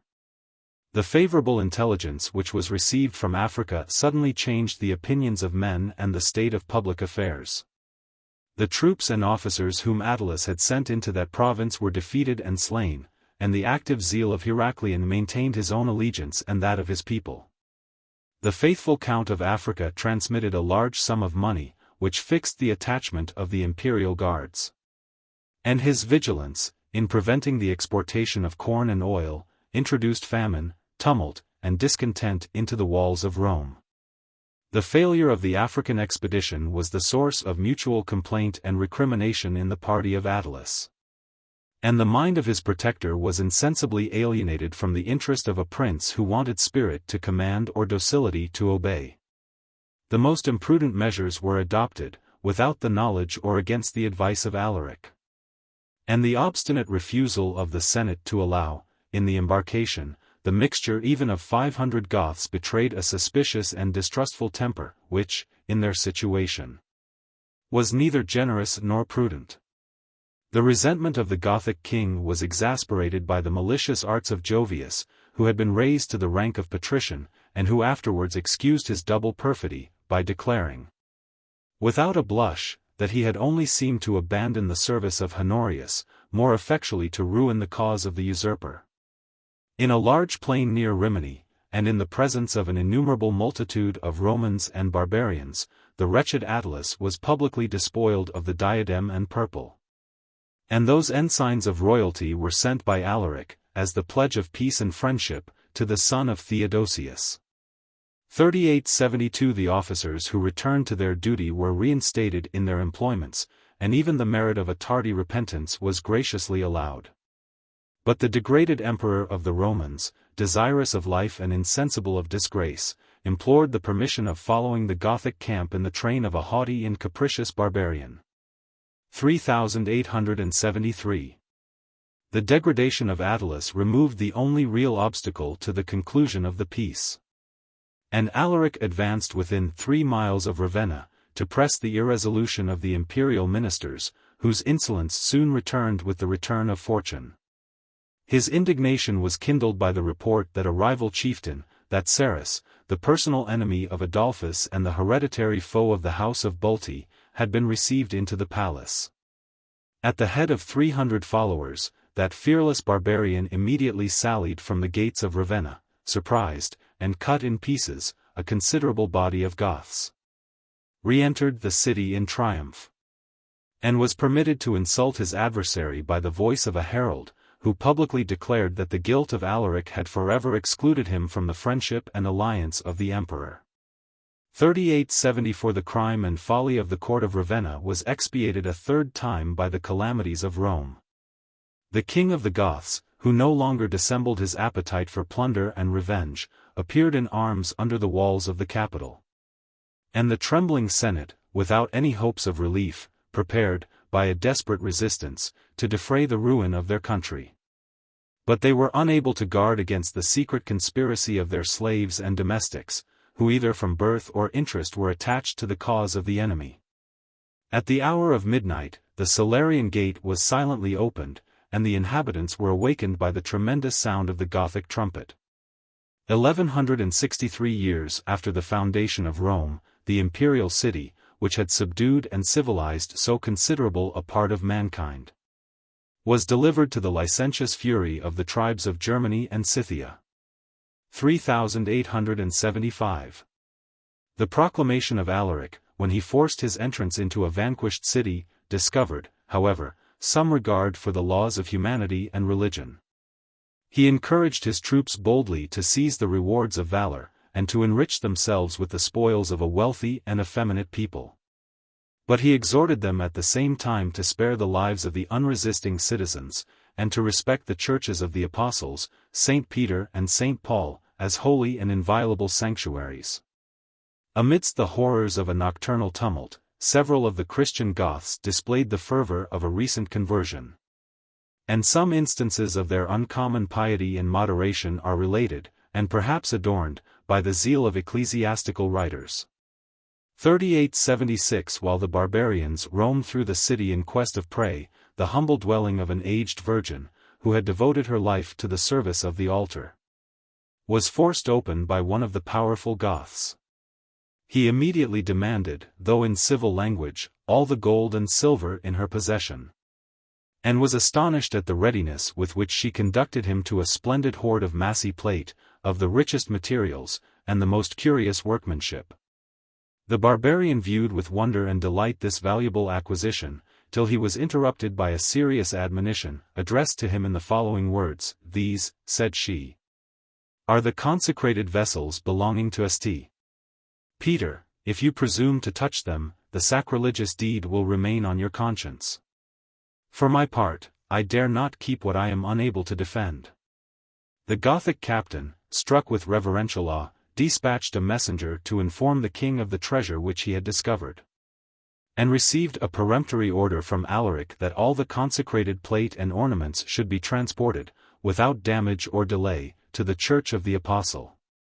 From the extremity, perhaps, of the Quirinal Hill to the distant quarter of the Vatican, a numerous detachment of Goths, marching in order of battle through the principal streets, protected with glittering arms the long train of their devout companions, who bore aloft on their heads the sacred vessels of gold and silver. And the martial shouts of the barbarians were mingled with the sound of religious psalmody. From all the adjacent houses, a crowd of Christians hastened to join this edifying procession.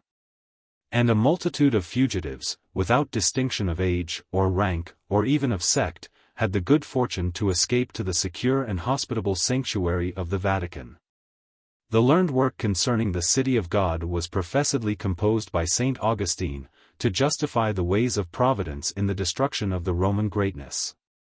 He celebrates with peculiar satisfaction this memorable triumph of Christ, and insults his adversaries by challenging them to produce some similar example of a town taken by storm in which the fabulous gods of antiquity had been able to protect either themselves or their deluded votaries. 3877. In the sack of Rome, some rare and extraordinary examples of barbarian virtue have been deservedly applauded. But the holy precincts of the Vatican and the apostolic churches could receive a very small proportion of the Roman people, many thousand warriors, more especially of the Huns, who served under the standard of Alaric, were strangers to the name, or at least to the faith, of Christ. And we may suspect, without any breach of charity or candor, that in the hour of savage license, when every passion was inflamed and every restraint was removed, the precepts of the gospel seldom influenced the behavior of the Gothic Christians. The writers, the best disposed to exaggerate their clemency, have freely confessed that a cruel slaughter was made of the Romans. 3878 And that the streets of the city were filled with dead bodies, which remained without burial during the general consternation. The despair of the citizens was sometimes converted into fury. And whenever the barbarians were provoked by opposition, they extended the promiscuous massacre to the feeble, the innocent, and the helpless. The private revenge of 40,000 slaves was exercised without pity or remorse. And the ignominious lashes, which they had formerly received, were washed away in the blood of the guilty, or obnoxious, families. The matrons and virgins of Rome were exposed to injuries more dreadful in the apprehension of chastity than death itself. And the ecclesiastical historian has selected an example of female virtue for the admiration of future ages. 3879 A Roman lady of singular beauty in Orthodox faith had excited the impatient desires of a young Goth, who, according to the sagacious remark of Sozomen, was attached to the Arian heresy. Exasperated by her obstinate resistance, he drew his sword, and, with the anger of a lover, slightly wounded her neck. The bleeding heroine still continued to brave his resentment and to repel his love, till the ravisher desisted from his unavailing efforts, respectfully conducted her to the sanctuary of the Vatican, and gave 6 pieces of gold to the guards of the church, on condition that they should restore her inviolate to the arms of her husband. Such instances of courage and generosity were not extremely common. The brutal soldiers satisfied their sensual appetites, without consulting either the inclination or the duties of their female captives. And a nice question of casuistry was seriously agitated, whether those tender victims who had inflexibly refused their consent to the violation which they sustained had lost, by their misfortune, the glorious crown of virginity. 3880 There were other losses indeed of a more substantial kind and more general concern. It cannot be presumed that all the barbarians were at all times capable of perpetrating such amorous outrages. And the want of youth or beauty or chastity protected the greatest part of the Roman women from the danger of a rape. But avarice is an insatiate and universal passion. Since the enjoyment of almost every object that can afford pleasure to the different tastes and tempers of mankind may be procured by the possession of wealth. In the pillage of Rome, a just preference was given to gold and jewels, which contain the greatest value in the smallest compass and weight. But, after these portable riches had been removed by the more diligent robbers, the palaces of Rome were rudely stripped of their splendid and costly furniture.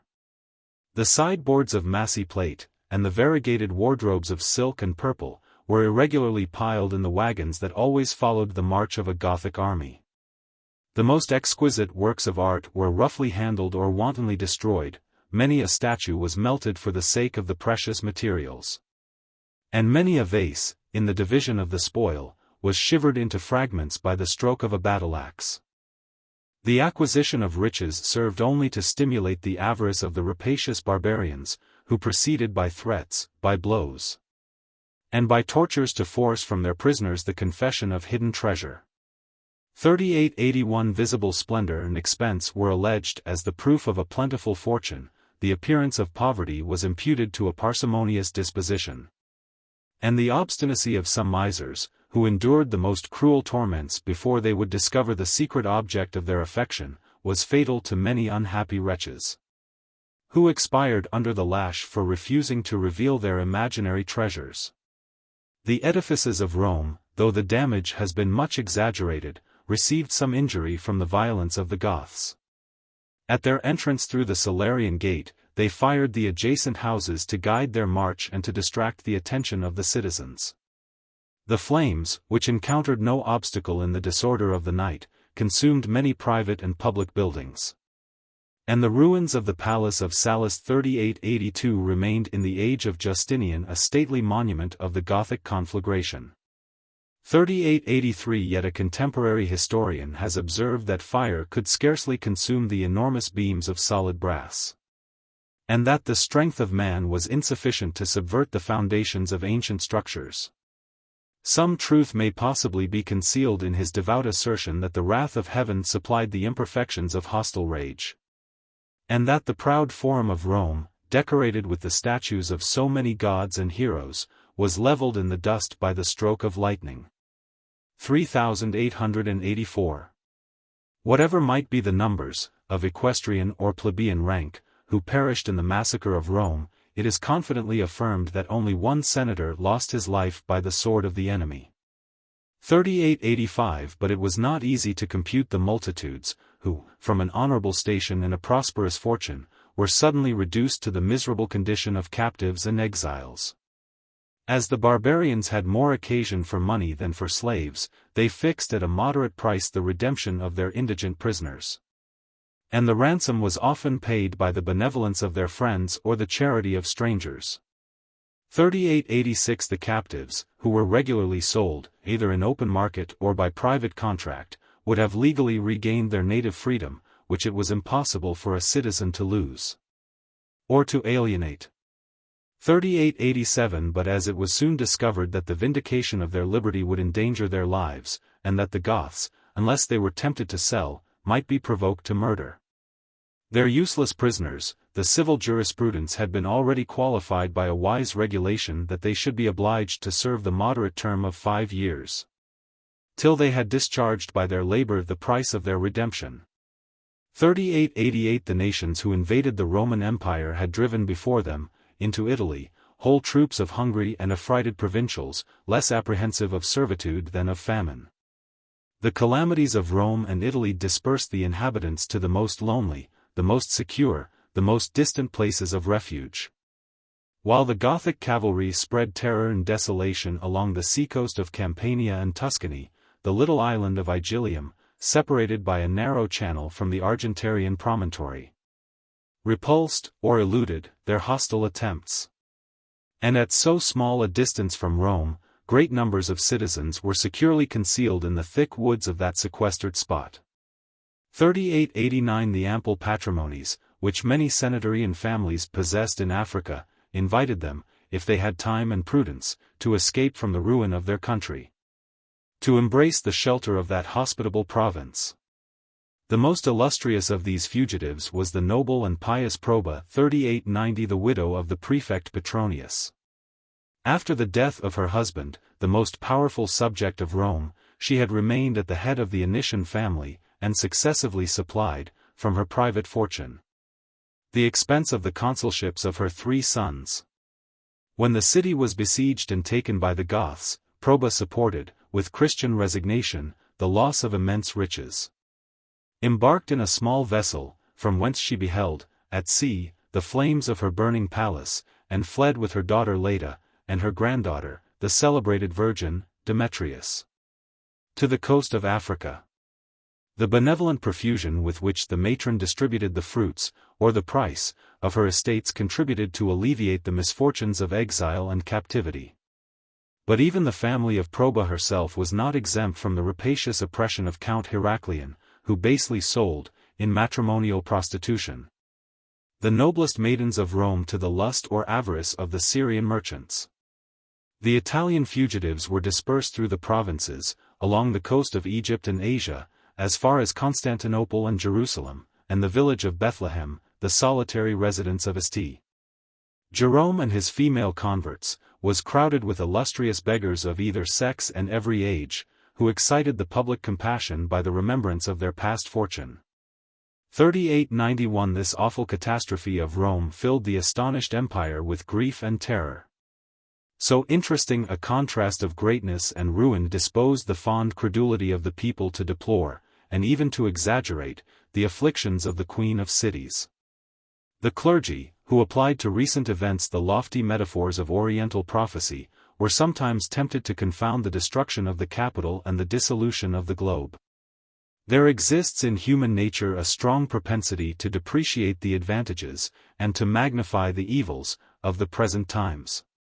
Yet, when the first emotions had subsided, and a fair estimate was made of the real damage, the more learned and judicious contemporaries were forced to confess that infant Rome had formerly received more essential injury from the Gauls than she had now sustained from the Goths in her declining age.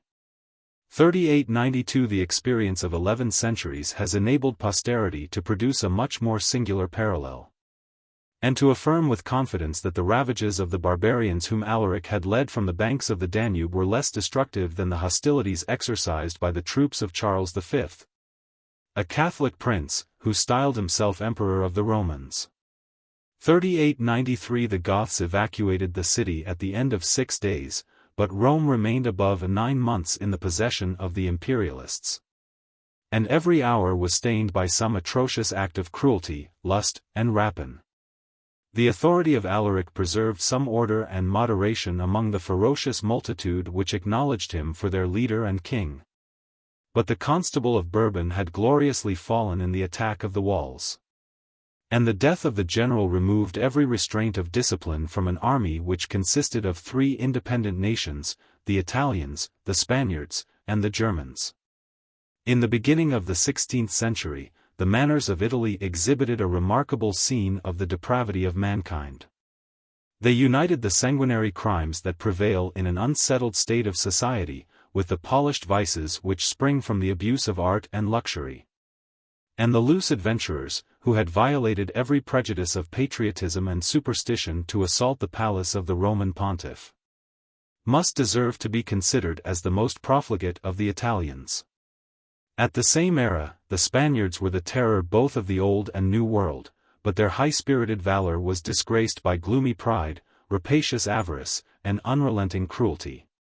Indefatigable in the pursuit of fame and riches, they had improved, by repeated practice, the most exquisite and effectual methods of torturing their prisoners. Many of the Castilians who pillaged Rome were familiars of the Holy Inquisition, and some volunteers, perhaps, were lately returned from the conquest of Mexico. The Germans were less corrupt than the Italians, less cruel than the Spaniards, and the rustic, or even savage, aspect of those Tramontane warriors often disguised a simple and merciful disposition. But they had imbibed, in the first fervor of the Reformation, the spirit, as well as the principles, of Luther. It was their favorite amusement to insult or destroy the consecrated objects of Catholic superstition. They indulged, without pity or remorse, a devout hatred against the clergy of every denomination and degree, who form so considerable a part of the inhabitants of modern Rome. And their fanatic zeal might aspire to subvert the throne of Antichrist, to purify, with blood and fire, the abominations of the spiritual Babylon.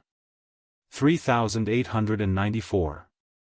The retreat of the victorious Goths, who evacuated Rome on the sixth day, 3895, might be the result of prudence, but it was not surely the effect of fear. 3896. At the head of an army encumbered with rich and weighty spoils, their intrepid leader advanced along the Appian Way into the southern provinces of Italy, destroying whatever dared to oppose his passage, and contenting himself with the plunder of the unresisting country. The fate of Capua, the proud and luxurious metropolis of Campania, and which was respected, even in its decay, as the eighth city of the empire, 3897, is buried in oblivion. Whilst the adjacent town of Nola 3898 has been illustrated, on this occasion, by the sanctity of Paulinus 3899, who was successively a consul, a monk, and a bishop. At the age of 40, he renounced the enjoyment of wealth and honor, of society and literature, to embrace a life of solitude and penance. And the loud applause of the clergy encouraged him to despise the reproaches of his worldly friends, who ascribed this desperate act to some disorder of the mind or body. 3900. An early and passionate attachment determined him to fix his humble dwelling in one of the suburbs of Nola, near the miraculous tomb of St. Felix, which the public devotion had already surrounded with 5 large and populous churches. The remains of his fortune, and of his understanding, were dedicated to the service of the glorious martyr, whose praise, on the day of his festival, Paulinus never failed to celebrate by a solemn hymn, and in whose name he erected a 6th church, of superior elegance and beauty, which was decorated with many curious pictures from the history of the Old and New Testament. Such assiduous zeal secured the favor of the saint, 3901, or at least of the people. And, after 15 years' retirement, the Roman consul was compelled to accept the bishopric of Nola, a few months before the city was invested by the Goths. During the siege, some religious persons were satisfied that they had seen, either in dreams or visions, the divine form of their tutelar patron. Yet it soon appeared by the event that Felix wanted power, or inclination, to preserve the flock of which he had formerly been the shepherd. Nola was not saved from the general devastation. 3902. And the captive bishop was protected only by the general opinion of his innocence and poverty. AD 408, for 12 above 4 years elapsed from the successful invasion of Italy by the arms of Alaric to the voluntary retreat of the Goths under the conduct of his successor Adolphus. And, during the whole time, they reigned without control over a country which, in the opinion of the ancients, had united all the various excellences of nature and art. The prosperity, indeed, which Italy had attained in the auspicious age of the Antonines, had gradually declined with the decline of the empire. The fruits of a long peace perished under the rude grasp of the barbarians. And they themselves were incapable of tasting the more elegant refinements of luxury which had been prepared for the use of the soft and polished Italians. Each soldier, however, claimed an ample portion of the substantial plenty, the corn and cattle, oil and wine, that was daily collected and consumed in the Gothic camp. And the principal warriors insulted the villas and gardens, once inhabited by Lucullus and Cicero, along the beauteous coast of Campania. Their trembling captives, the sons and daughters of Roman senators, presented in goblets of gold and gems large draughts of Falernian wine to the haughty victors, who stretched their huge limbs under the shade of plane trees 3903 artificially disposed to exclude the scorching rays, and to admit the genial warmth, of the sun. These delights were enhanced by the memory of past hardships. The comparison of their native soil, the bleak and barren hills of Scythia, and the frozen banks of the Elbe and Danube, added new charms to the felicity of the Italian climate. 3904. Whether fame or conquest or riches were the object or Alaric, he pursued that object with an indefatigable ardor which could neither be quelled by adversity nor satiated by success. No sooner had he reached the extreme land of Italy than he was attracted by the neighboring prospect of a fertile and peaceful island. Yet even the possession of Sicily he considered only as an intermediate step to the important expedition which he already meditated against the continent of Africa. The Straits of Rhegium and Messina 3905 are 12 miles in length, and, in the narrowest passage about 1.5 miles broad. And the fabulous monsters of the deep, the rocks of Scylla and the whirlpool of Charybdis, could terrify none but the most timid and unskilful mariners. AD 410. Yet as soon as the first division of the Goths had embarked, a sudden tempest arose, which sunk or scattered many of the transports. Their courage was daunted by the terrors of a new element. And the whole design was defeated by the premature death of Alaric, which fixed, after a short illness, the fatal term of his conquests. The ferocious character of the barbarians was displayed in the funeral of a hero whose valor and fortune they celebrated with mournful applause. By the labor of a captive multitude they forcibly diverted the course of the Bucentinus, a small river that washes the walls of Consentia. The royal sepulchre, adorned with the splendid spoils and trophies of Rome, was constructed in the vacant bed. The waters were then restored to their natural channel, and the secret spot, where the remains of Alaric had been deposited, was forever concealed by the inhuman massacre of the prisoners who had been employed to execute the work. 3906. The personal animosities and hereditary feuds of the barbarians were suspended by the strong necessity of their affairs. And the brave Adolphus, the brother-in-law of the deceased monarch, was unanimously elected to succeed to his throne. The character and political system of the new king of the Goths may be best understood from his own conversation with an illustrious citizen of Narbonne, who afterwards, in a pilgrimage to the Holy Land, related it to St. Jerome, in the presence of the historian Orosius.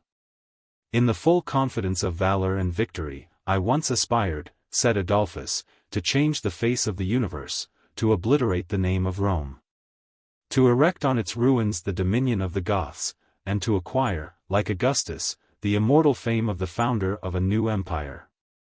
By repeated experiments I was gradually convinced that laws are essentially necessary to maintain and regulate a well-constituted state, and that the fierce untractable humor of the Goths was incapable of bearing the salutary yoke of laws and civil government. From that moment I proposed to myself a different object of glory and ambition. And it is now my sincere wish that the gratitude of future ages should acknowledge the merit of a stranger who employed the sword of the Goths, not to subvert, but to restore and maintain the prosperity of the Roman Empire. 3907. AD 412. With these pacific views, the successor of Alaric suspended the operations of war, and seriously negotiated with the imperial court a treaty of friendship and alliance. It was the interest of the ministers of Honorius, who were now released from the obligation of their extravagant oath, to deliver Italy from the intolerable weight of the Gothic powers. And they readily accepted their service against the tyrants and barbarians who infested the provinces beyond the Alps. 3908. Adolphus, assuming the character of a Roman general, directed his march from the extremity of Campania to the southern provinces of Gaul. His troops, either by force or agreement, immediately occupied the cities of Narbonne, Toulouse, and Bordeaux. And though they were repulsed by Count Boniface from the walls of Marseilles, they soon extended their quarters from the Mediterranean to the ocean. The oppressed provincials might exclaim that the miserable remnant which the enemy had spared was cruelly ravished by their pretended allies. Yet some specious colors were not wanting to palliate, or justify, the violence of the Goths.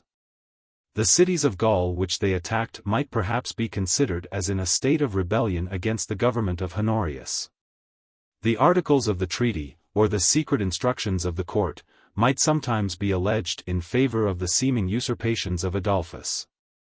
And the guilt of any irregular, unsuccessful act of hostility might always be imputed, with an appearance of truth, to the ungovernable spirit of a barbarian host, impatient of peace or discipline. The luxury of Italy had been less effectual to soften the temper than to relax the courage of the Goths.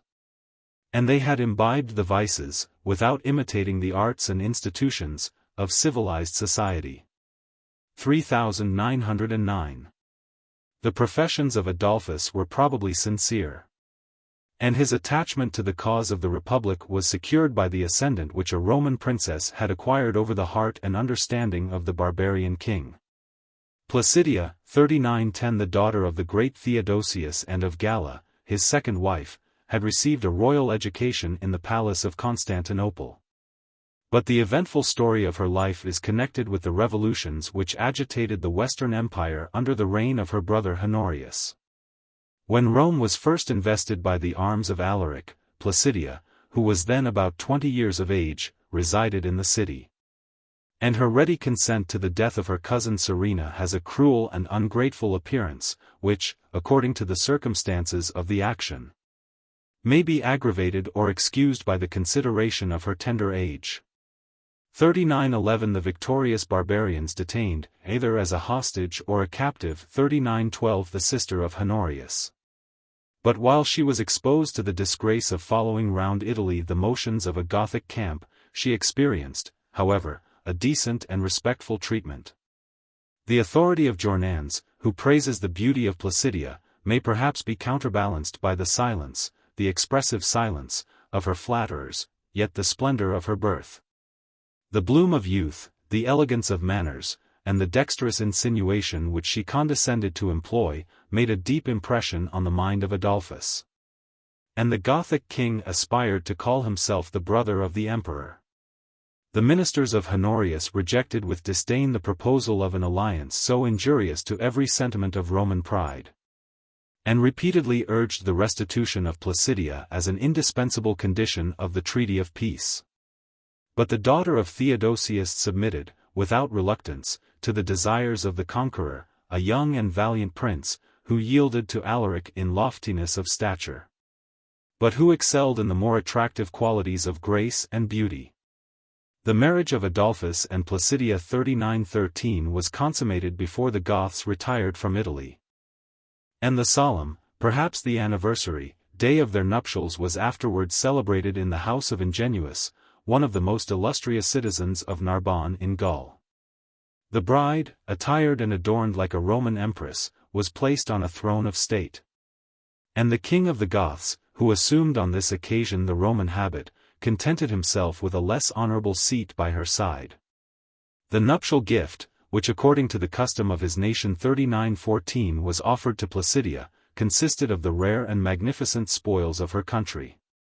50 beautiful youths, in silken robes, carried a basin in each hand, and one of these basins was filled with pieces of gold, the other with precious stones of an inestimable value. Attalus, so long the sport of fortune and of the Goths, was appointed to lead the chorus of the hymeneal song, and the degraded emperor might aspire to the praise of a skillful musician. The barbarians enjoyed the insolence of their triumph, and the provincials rejoiced in this alliance, which tempered by the mild influence of love and reason the fierce spirit of their Gothic lord. 3915. The 100 basins of gold and gems, presented to Placidia at her nuptial feast, formed an inconsiderable portion of the Gothic treasures, of which some extraordinary specimens may be selected from the history of the successors of Adolphus. Many curious and costly ornaments of pure gold, enriched with jewels, were found in their palace of Narbonne when it was pillaged in the 6th century by the Franks, 60 cups, or chalices, 15 patens, or plates, for the use of the communion. 20 boxes, or cases, to hold the books of the Gospels. This consecrated wealth 3916 was distributed by the son of Clovis among the churches of his dominions. And his pious liberality seems to upbraid some former sacrilege of the Goths. They possessed, with more security of conscience, the famous missorium, or great dish for the service of the table, of massy gold of the weight of 500 pounds. And of far superior value from the precious stones, the exquisite workmanship, and the tradition that it had been presented by Aetius the patrician to Torismond, king of the Goths. One of the successors of Torismond purchased the aid of the French monarch by the promise of this magnificent gift. When he was seated on the throne of Spain, he delivered it with reluctance to the ambassadors of Dagobert, despoiled them on the road. Stipulated, after a long negotiation, the inadequate ransom of 200,000 pieces of gold, and preserved the missorium as the pride of the Gothic treasury. 3917 When that treasury, after the conquest of Spain, was plundered by the Arabs, they admired, and they have celebrated, another object still more remarkable, a table of considerable size. Of one single piece of solid emerald 3918 encircled with 3 rows of fine pearls, supported by 365 feet of gems and massy gold. And estimated at the price of 500,000 pieces of gold. 3919 Some portion of the Gothic treasures might be the gift of friendship or the tribute of obedience. But the far greater part had been the fruits of war and rapine, the spoils of the empire, and perhaps of Rome. After the deliverance of Italy from the oppression of the Goths, some secret counselor was permitted, amidst the factions of the palace, to heal the wounds of that afflicted country. 3920 AD 417 By a wise and humane regulation the 8 provinces which had been the most deeply injured, Campania, Tuscany, Picenum, Samnium, Apulia, Calabria, Bruttium, and Lucania, obtained an indulgence of 5 years. The ordinary tribute was reduced to 1/5, and even that fifth was destined to restore and support the useful institution of the public posts. By another law the lands which had been left without inhabitants or cultivation were granted, with some diminution of taxes, to the neighbors who should occupy or the strangers who should solicit them. And the new possessors were secured against the future claims of the fugitive proprietors. About the same time a general amnesty was published in the name of Honorius, to abolish the guilt and memory of all the involuntary offences which had been committed by his unhappy subjects during the term of the public disorder and calamity. A decent and respectful attention was paid to the restoration of the capital.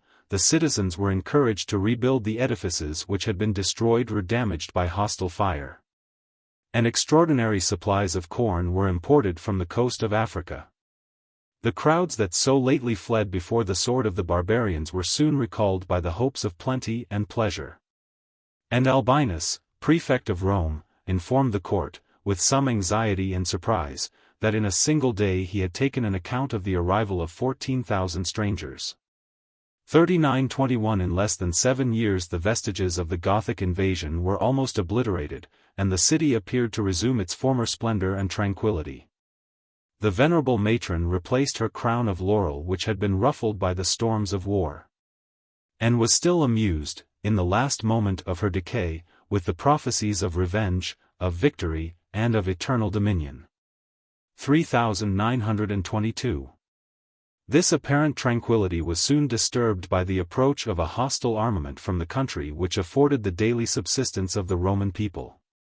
AD 413 Heraclian, Count of Africa, who, under the most difficult and distressful circumstances, had supported, with active loyalty, the cause of Honorius, was tempted, in the year of his consulship, to assume the character of a rebel and the title of emperor. The ports of Africa were immediately filled with the naval forces, at the head of which he prepared to invade Italy, and his fleet, when it cast anchor at the mouth of the Tiber, indeed surpassed the fleets of Xerxes and Alexander, if all the vessels, including the royal galley and the smallest boat, did actually amount to the incredible number of 3,200. 3923 Yet with such an armament, which might have subverted or restored the greatest empires of the earth, the African usurper made a very faint and feeble impression on the provinces of his rival. As he marched from the port along the road which leads to the gates of Rome, he was encountered, terrified, and routed by one of the imperial captains. And the lord of this mighty host, deserting his fortune and his friends, ignominiously fled with a single ship. 3924 When Heraclian landed in the harbor of Carthage, he found that the whole province, disdaining such an unworthy ruler, had returned to their allegiance. The rebel was beheaded in the ancient temple of Memory, his consulship was abolished.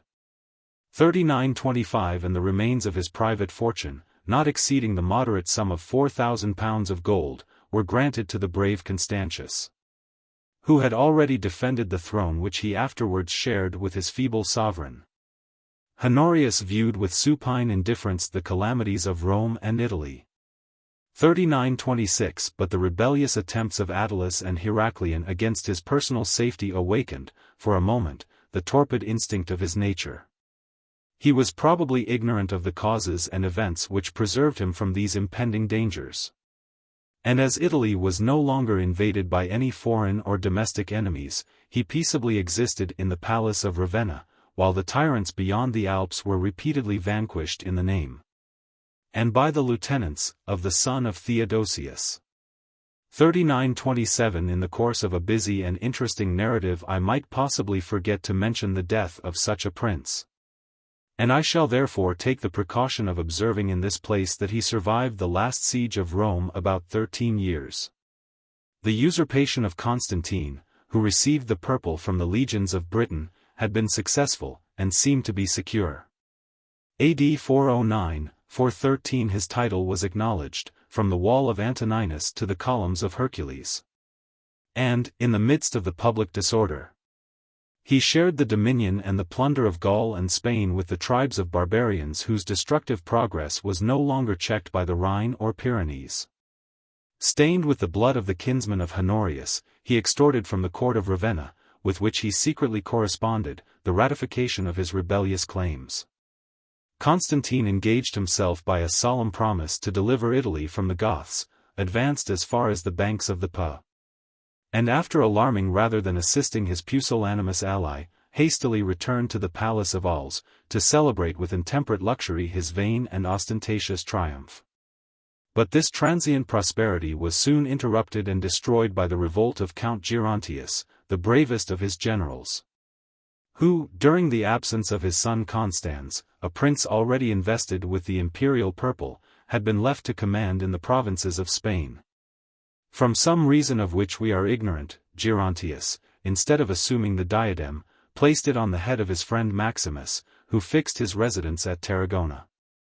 While the active count pressed forwards, through the Pyrenees, to surprise the two emperors, Constantine and Constans, before they could prepare for their defense. The son was made prisoner at Vienna and immediately put to death, and the unfortunate youth had scarcely leisure to deplore the elevation of his family, which had tempted or compelled him sacrilegiously to desert the peaceful obscurity of the monastic life. The father maintained a siege within the walls of Arles. But those walls must have yielded to the assailants had not the city been unexpectedly relieved by the approach of an Italian army. The name of Honorius, the proclamation of a lawful emperor, astonished the contending parties of the rebels. Gerontius, abandoned by his own troops, escaped to the confines of Spain, and rescued his name from oblivion by the Roman courage which appeared to animate the last moments of his life. In the middle of the night, a great body of his perfidious soldiers surrounded and attacked his house, which he had strongly barricaded. His wife, a valiant friend of the nation of the Alani, and some faithful slaves, were still attached to his person.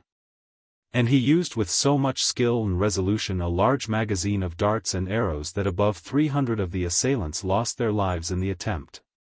His slaves, when all the missile weapons were spent, fled at the dawn of day, and Gerontius, if he had not been restrained by conjugal tenderness, might have imitated their example.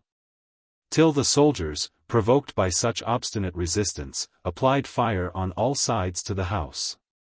In this fatal extremity, he complied with the request of his barbarian friend, and cut off his head. The wife of Gerontius, who conjured him not to abandon her to a life of misery and disgrace, eagerly presented her neck to his sword. And the tragic scene was terminated by the death of the Count himself, who, after 3 ineffectual strokes, drew a short dagger, and sheathed it in his heart. 3928 The unprotected Maximus, whom he had invested with the purple, was indebted for his life to the contempt that was entertained of his power and abilities. The caprice of the barbarians, who ravaged Spain, once more seated this imperial phantom on the throne, but they soon resigned him to the justice of Honorius. And the tyrant Maximus, after he had been shown to the people of Ravenna and Rome, was publicly executed. The general, Constantius was his name, who raised by his approach the siege of Arles, and dissipated the troops of Gerontius, was born a Roman. And this remarkable distinction is strongly expressive of the decay of military spirit among the subjects of the empire. The strength and majesty which were conspicuous in the person of that general 3929 marked him, in the popular opinion, as a candidate worthy of the throne which he afterwards ascended. In the familiar intercourse of private life his manners were cheerful and engaging. Nor would he sometimes disdain, in the license of convivial mirth, to vie with the pantomimes themselves in the exercises of their ridiculous profession. But when the trumpet summoned him to arms, when he mounted his horse, and, bending down, for such was his singular practice, almost upon the neck, fiercely rolled his large animated eyes round the field. Constantius then struck terror into his foes, and inspired his soldiers with the assurance of victory. He had received from the court of Ravenna the important commission of extirpating rebellion in the provinces of the west. And the pretended Emperor Constantine, after enjoying a short and anxious respite, was again besieged in his capital by the arms of a more formidable enemy. Yet this interval allowed time for a successful negotiation with the Franks and Alemanni. And his ambassador, Edobic, soon returned at the head of an army to disturb the operations of the siege of Arles. The Roman general, instead of expecting the attack in his lines, boldly, and perhaps wisely, resolved to pass the Rhone and to meet the barbarians. His measures were conducted with so much skill and secrecy that, while they engaged the infantry of Constantius in the front, they were suddenly attacked, surrounded, and destroyed by the cavalry of his lieutenant Ulfilas, who had silently gained an advantageous post in their rear. The remains of the army of Edobic were preserved by flight or submission, and their leader escaped from the field of battle to the house of a faithless friend, who too clearly understood that the head of his obnoxious guest would be an acceptable and lucrative present for the imperial general. On this occasion, Constantius behaved with the magnanimity of a genuine Roman. Subduing or suppressing every sentiment of jealousy, he publicly acknowledged the merit and services of Ulfilas. But he turned with horror from the assassin of Edobic, and sternly intimated his commands that the camp should no longer be polluted by the presence of an ungrateful wretch, who had violated the laws of friendship and hospitality. The usurper, who beheld from the walls of Arles the ruin of his last hopes, was tempted to place some confidence in so generous a conqueror. He required a solemn promise for his security. And after receiving, by the imposition of hands, the sacred character of a Christian presbyter, he ventured to open the gates of the city. But he soon experienced that the principles of honor and integrity, which might regulate the ordinary conduct of Constantius, were superseded by the loose doctrines of political morality. AD 411-1128 The Roman general, indeed, refused to sully his laurels with the blood of Constantine, but the abdicated emperor and his son Julian were sent under a strong guard into Italy. And before they reached the palace of Ravenna, they met the ministers of death. At a time when it was universally confessed that almost every man in the empire was superior in personal merit to the princes whom the accident of their birth had seated on the throne. A rapid succession of usurpers, regardless of the fate of their predecessors, still continued to arise. AD 411-416 This mischief was peculiarly felt in the provinces of Spain and Gaul, where the principles of order and obedience had been extinguished by war and rebellion.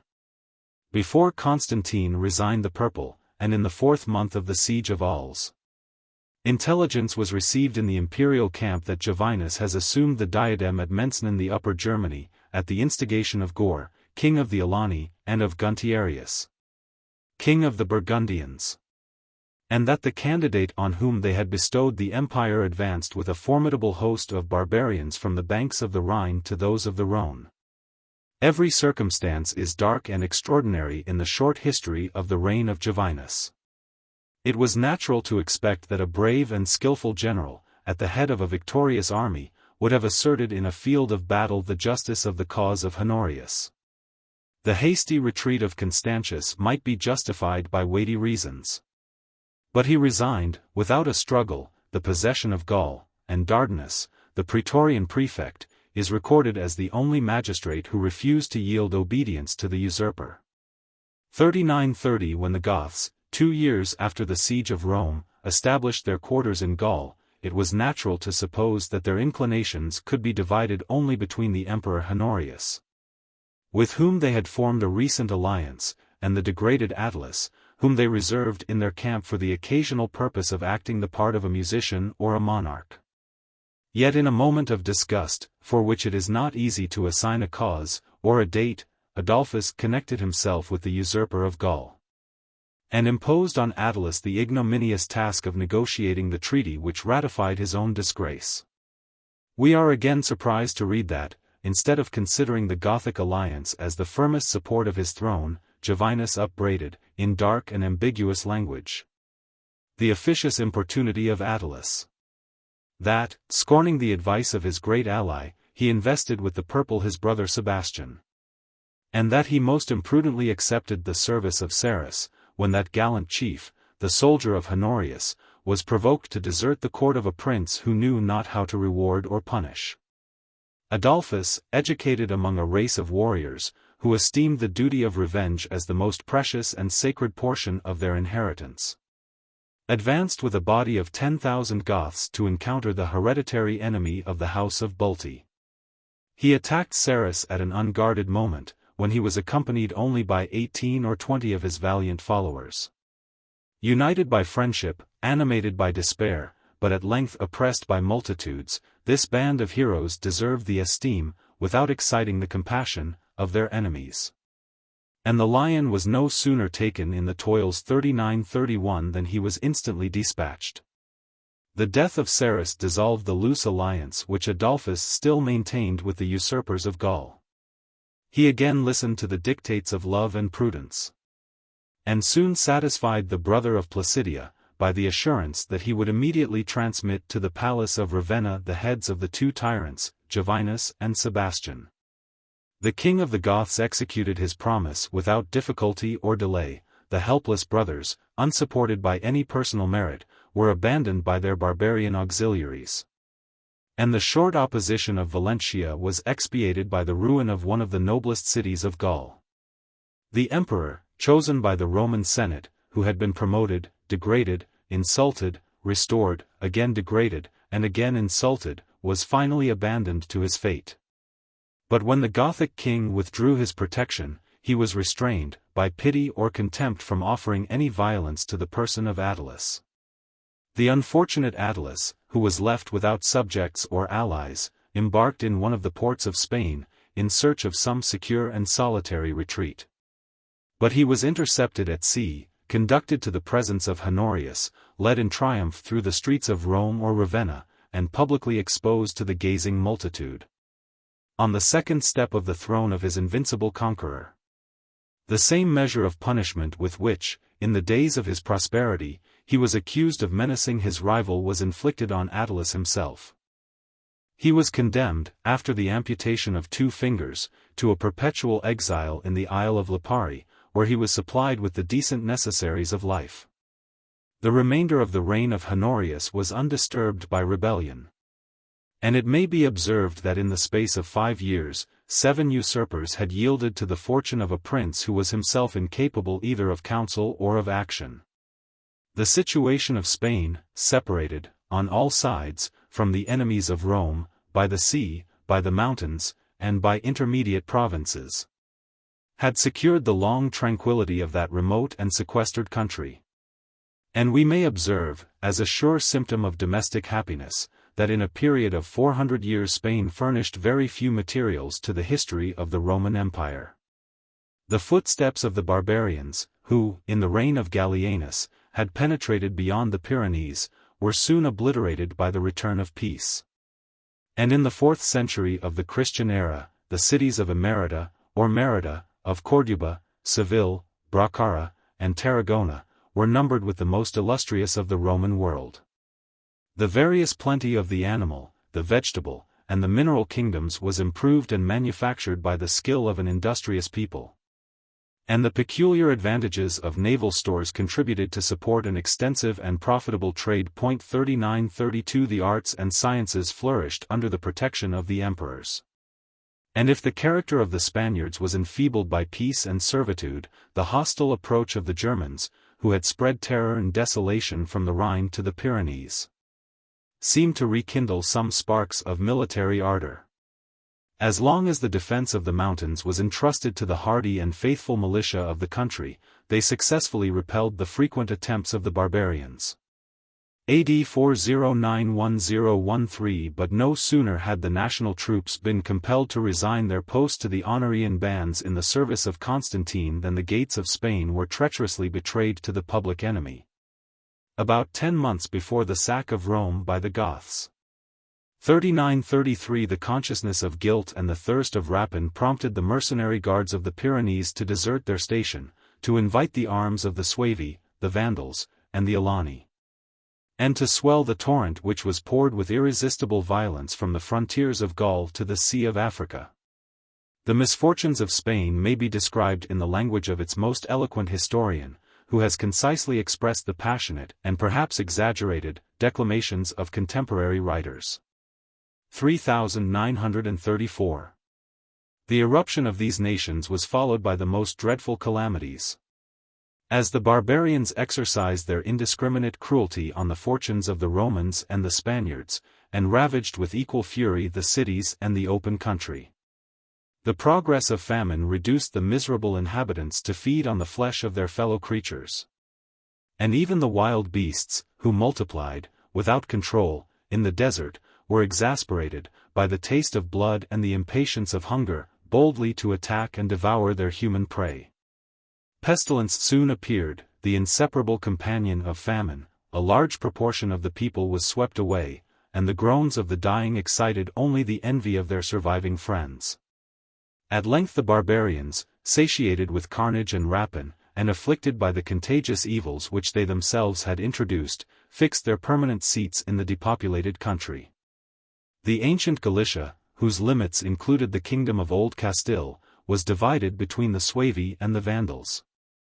The Alani were scattered over the provinces of Carthagena and Lusitania, from the Mediterranean to the Atlantic Ocean. And the fruitful territory of Baetica was allotted to the Silingi, another branch of the Vandalic nation.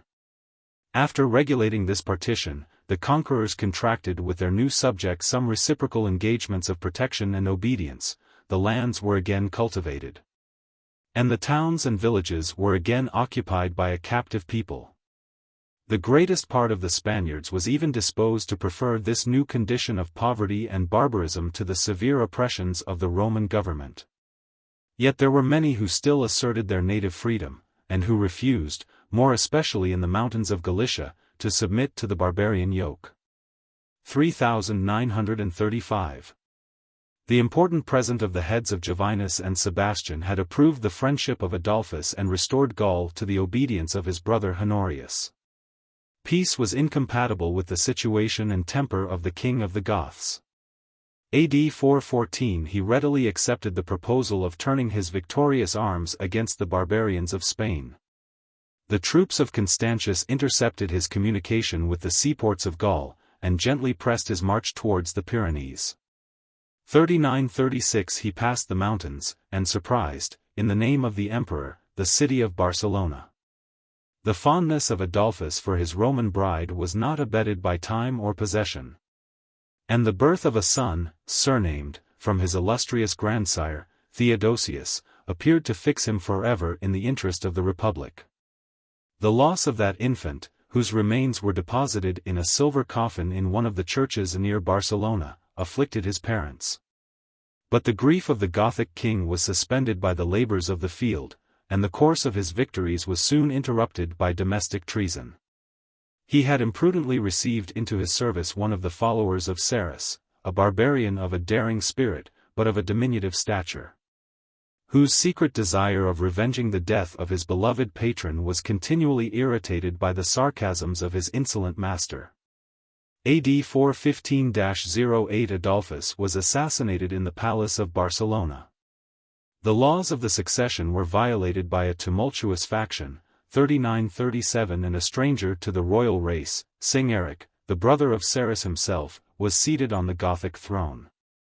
The first act of his reign was the inhuman murder of the 6 children of Adolphus, the issue of a former marriage, whom he tore, without pity, from the feeble arms of a venerable bishop. 3938 The unfortunate Placidia, instead of the respectful compassion which she might have excited in the most savage breasts, was treated with cruel and wanton insult. The daughter of the Emperor Theodosius, confounded among a crowd of vulgar captives, was compelled to march on foot above 12 miles, before the horse of a barbarian, the assassin of a husband whom Placidia loved and lamented. 3939. But Placidia soon obtained the pleasure of revenge, and the view of her ignominious sufferings might rouse an indignant people against the tyrant who was assassinated on the 7th day of his usurpation.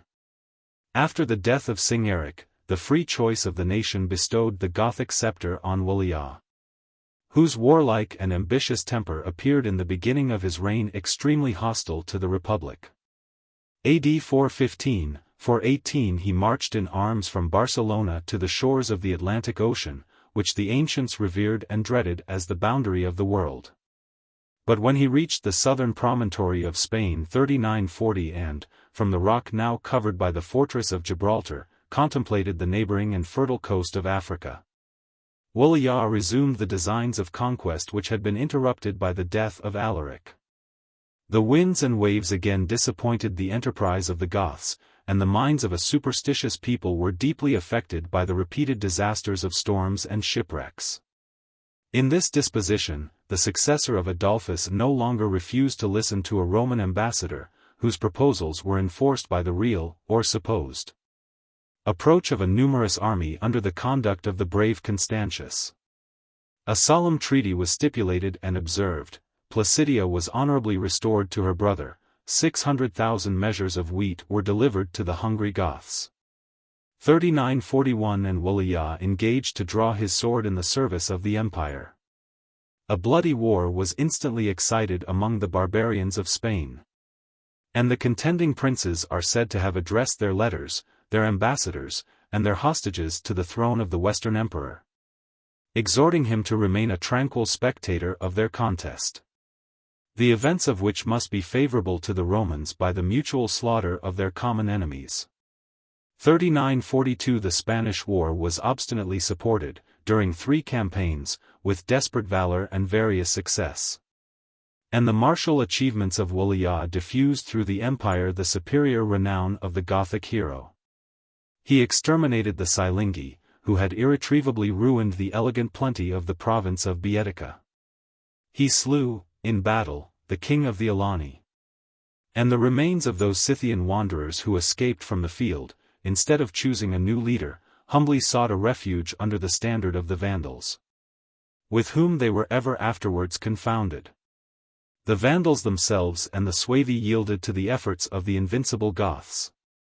The promiscuous multitude of barbarians, whose retreat had been intercepted, were driven into the mountains of Galicia, where they still continued, in a narrow compass and on a barren soil, to exercise their domestic and implacable hostilities. In the pride of victory, Waliah was faithful to his engagements. He restored his Spanish conquests to the obedience of Honorius, and the tyranny of the imperial officers soon reduced an oppressed people to regret the time of their barbarian servitude. While the event of the war was still doubtful, the first advantages obtained by the arms of Waliah had encouraged the court of Ravenna to decree the honors of a triumph to their feeble sovereign. He entered Rome like the ancient conquerors of nations, and if the monuments of servile corruption had not long since met with the fate which they deserved, we should probably find that a crowd of poets and orators, of magistrates and bishops, applauded the fortune, the wisdom, and the invincible courage, of the Emperor Honorius. 3943. Such a triumph might have been justly claimed by the ally of Rome, if Woliah, before he repassed the Pyrenees, had extirpated the seeds of the Spanish War. AD 419 his victorious Goths, 43 years after they had passed the Danube, were established, according to the faith of treaties, in the possession of the Second Aquitaine, a maritime province between the Garonne and the Loire, under the civil and ecclesiastical jurisdiction of Bordeaux. That metropolis, advantageously situated for the trade of the ocean, was built in a regular and elegant form, and its numerous inhabitants were distinguished among the Gauls by their wealth, their learning, and the politeness of their manners. The adjacent province, which has been fondly compared to the Garden of Eden, is blessed with a fruitful soil and a temperate climate. The face of the country displayed the arts and the rewards of industry.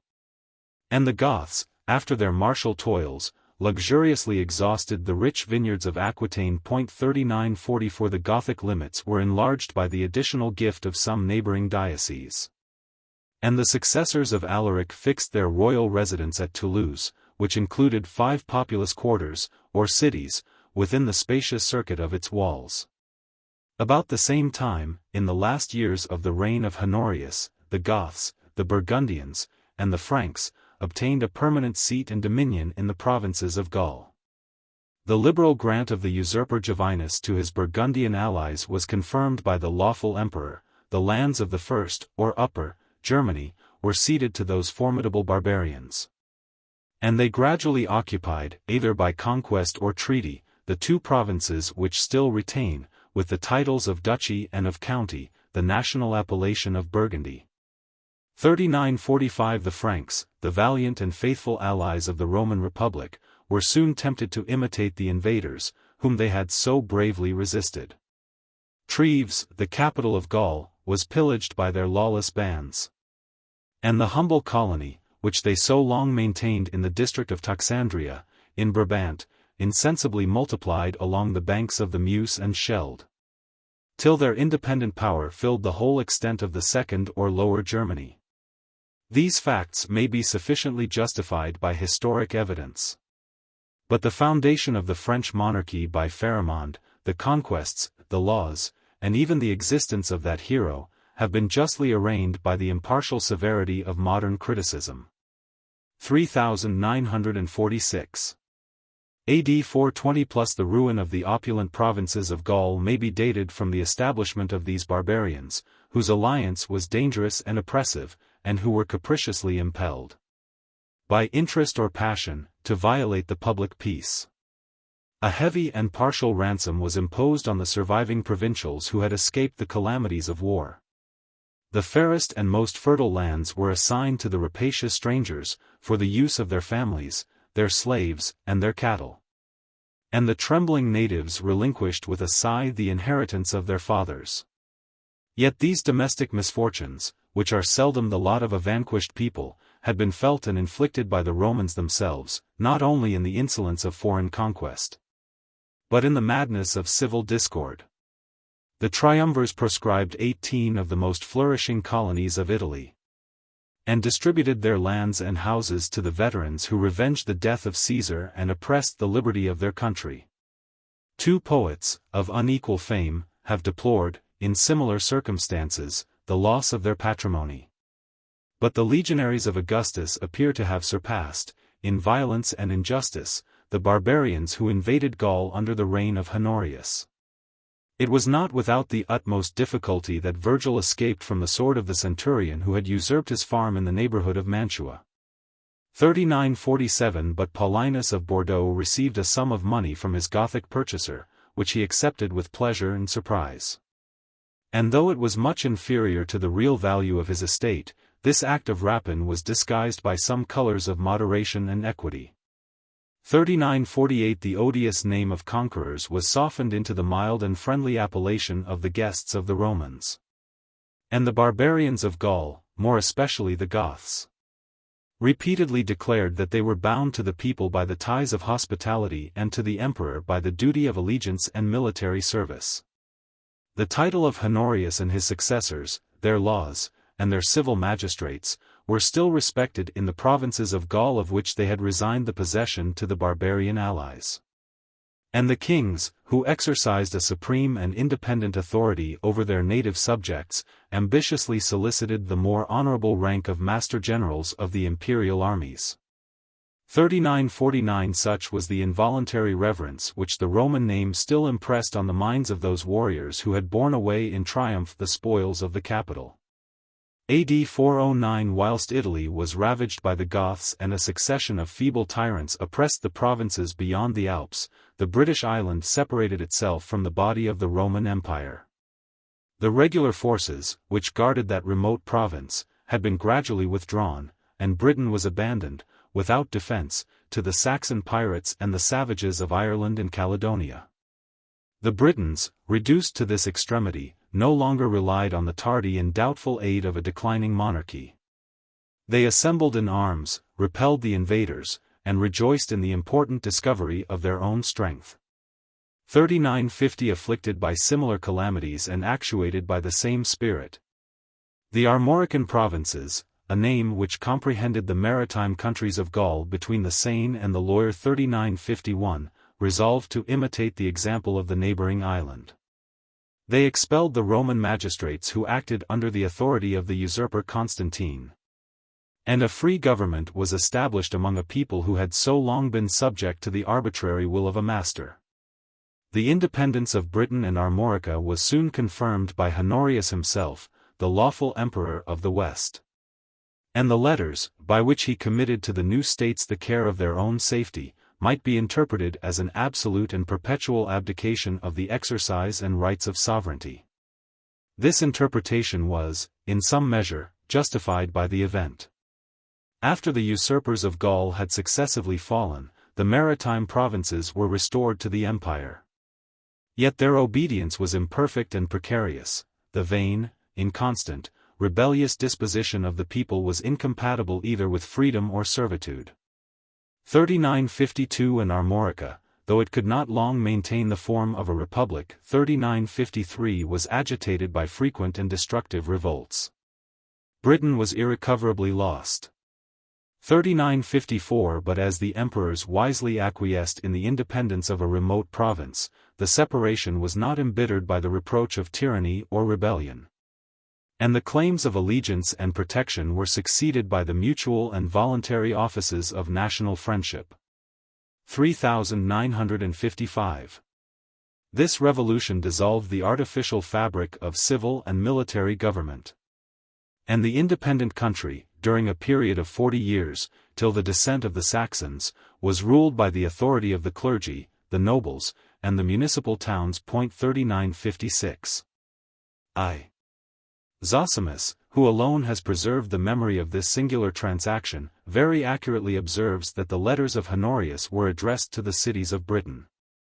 3957 Under the protection of the Romans, 92 considerable towns had arisen in the several parts of that great province.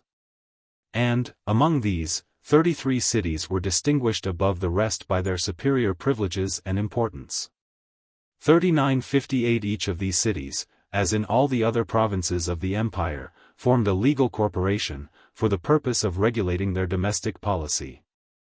And the powers of municipal government were distributed among annual magistrates, a select senate, and the assembly of the people, according to the original model of the Roman constitution.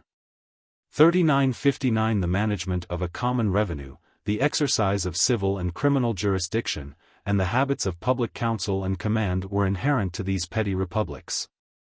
And when they asserted their independence, the youth of the city and of the adjacent districts would naturally range themselves under the standard of the magistrate.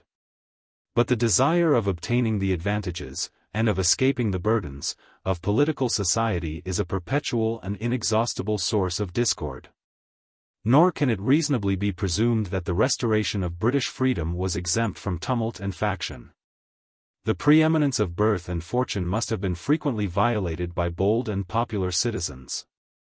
And the haughty nobles, who complained that they were become the subjects of their own servants. 3960 would sometimes regret the reign of an arbitrary monarch. 2. The jurisdiction of each city over the adjacent country was supported by the patrimonial influence of the principal senators. And the smaller towns, the villages, and the proprietors of land consulted their own safety by adhering to the shelter of these rising republics. The sphere of their attraction was proportioned to the respective degrees of their wealth and populousness. But the hereditary lords of ample possessions, who were not oppressed by the neighborhood of any powerful city, aspired to the rank of independent princes, and boldly exercised the rights of peace and war.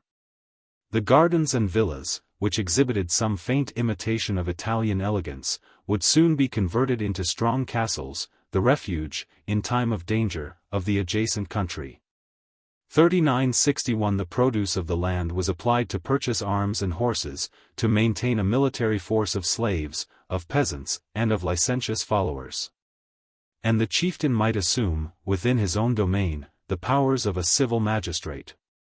Several of these British chiefs might be the genuine posterity of ancient kings. And many more would be tempted to adopt this honorable genealogy, and to vindicate their hereditary claims, which had been suspended by the usurpation of the Caesars.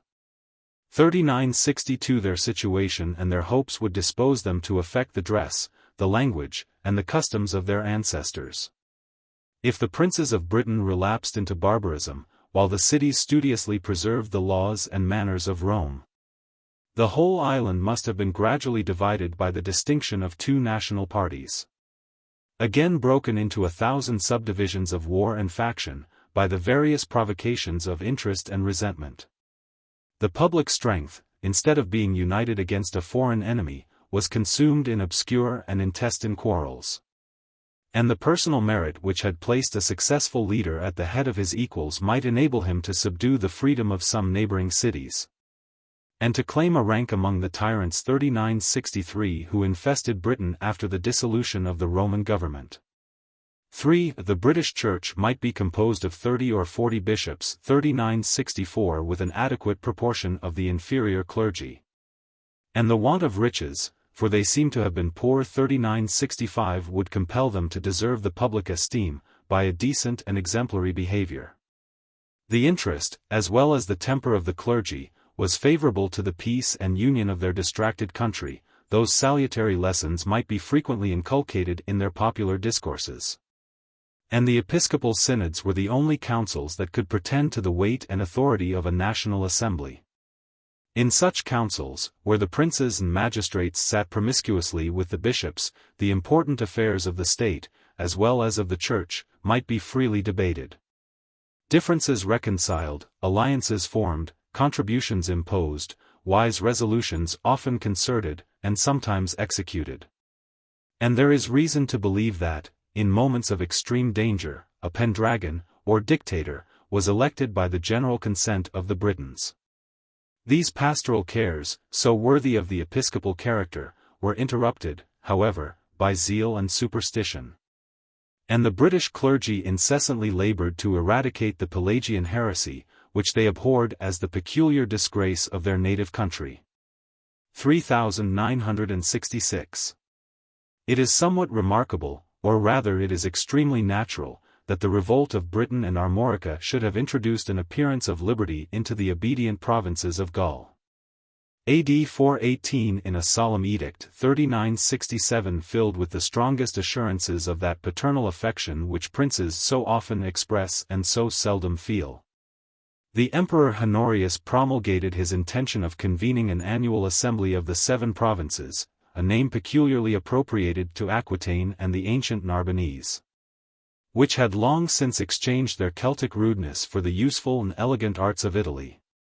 3968 Arles, the seat of government and commerce, was appointed for the place of the assembly, which regularly continued 28 days, from the 15th of August to the 13th of September of every year.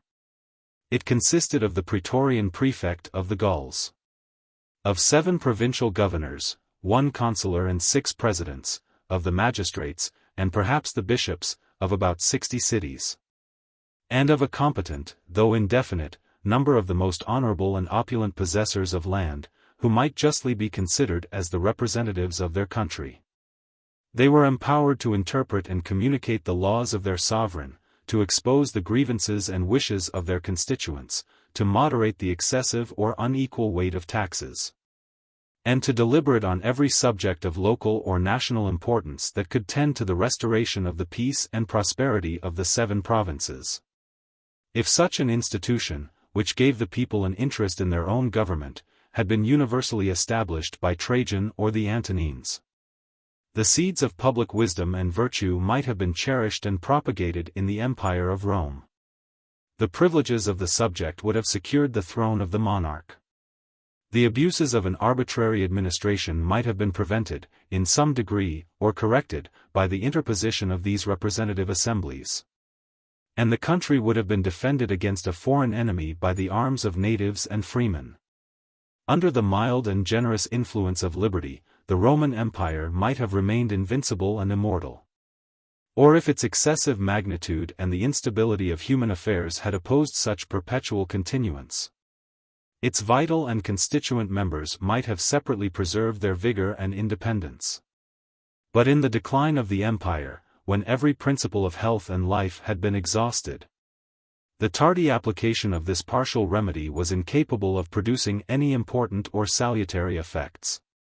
The Emperor Honorius expresses his surprise that he must compel the reluctant provinces to accept a privilege which they should ardently have solicited. A fine of 3 or even 5 pounds of gold was imposed on the absent representatives, who seem to have declined this imaginary gift of a free constitution, as the last and most cruel insult of their oppressors. Chapter 32. Arcadius Emperor of the East, Administration and Disgrace of Eutropius, Revolt of Gainas, Persecution of St. John Chrysostom, Theodosius II Emperor of the East, his sister Pulcheria, his wife Eudocia, the Persian War, and division of Armenia. The division of the Roman world between the sons of Theodosius marks the final establishment of the Empire of the East, which, from the reign of Arcadius to the taking of Constantinople by the Turks, subsisted 1058 years, in a state of premature and perpetual decay. AD 395, 408 the sovereign of that empire assumed and obstinately retained the vain, and at length fictitious, title of Emperor of the Romans. And the hereditary appellation of Caesar and Augustus continued to declare that he was the legitimate successor of the first of men, who had reigned over the first of nations. The place of Constantinople rivaled, and perhaps excelled, the magnificence of Persia, and the eloquent sermons of St. Chrysostom 3969 celebrate, while they condemn, the pompous luxury of the reign of Arcadius. The emperor, says he, wears on his head either a diadem or a crown of gold decorated with precious stones of inestimable value. These ornaments and his purple garments are reserved for his sacred person alone, and his robes of silk are embroidered with the figures of golden dragons. His throne is of massy gold. Whenever he appears in public, he is surrounded by his courtiers, his guards, and his attendants. Their spears, their shields, their cuirasses, the bridles and trappings of their horses, have either the substance or the appearance of gold. And the large splendid boss in the midst of their shield is encircled with smaller bosses, which represent the shape of the human eye. The 2 mules that drew the chariot of the monarch are perfectly white, and shining all over with gold. The chariot itself, of pure and solid gold, attracts the admiration of the spectators, who contemplate the purple curtains, the snowy carpet, the size of the precious stones, and the resplendent plates of gold, that glitter as they are agitated by the motion of the carriage. The imperial pictures are white on a blue ground. The emperor appears seated on his throne, with his arms, his horses, and his guards beside him, and his vanquished enemies in chains at his feet. The successors of Constantine established their perpetual residence in the royal city, which he had erected on the verge of Europe and Asia. Inaccessible to the menaces of their enemies, and perhaps to the complaints of their people, they received, with each wind, the tributary productions of every climate. While the impregnable strength of their capital continued for ages to defy the hostile attempts of the barbarians. Their dominions were bounded by the Adriatic and the Tigris. And the whole interval of 25 days' navigation, which separated the extreme cold of Scythia from the torrid zone of Ethiopia.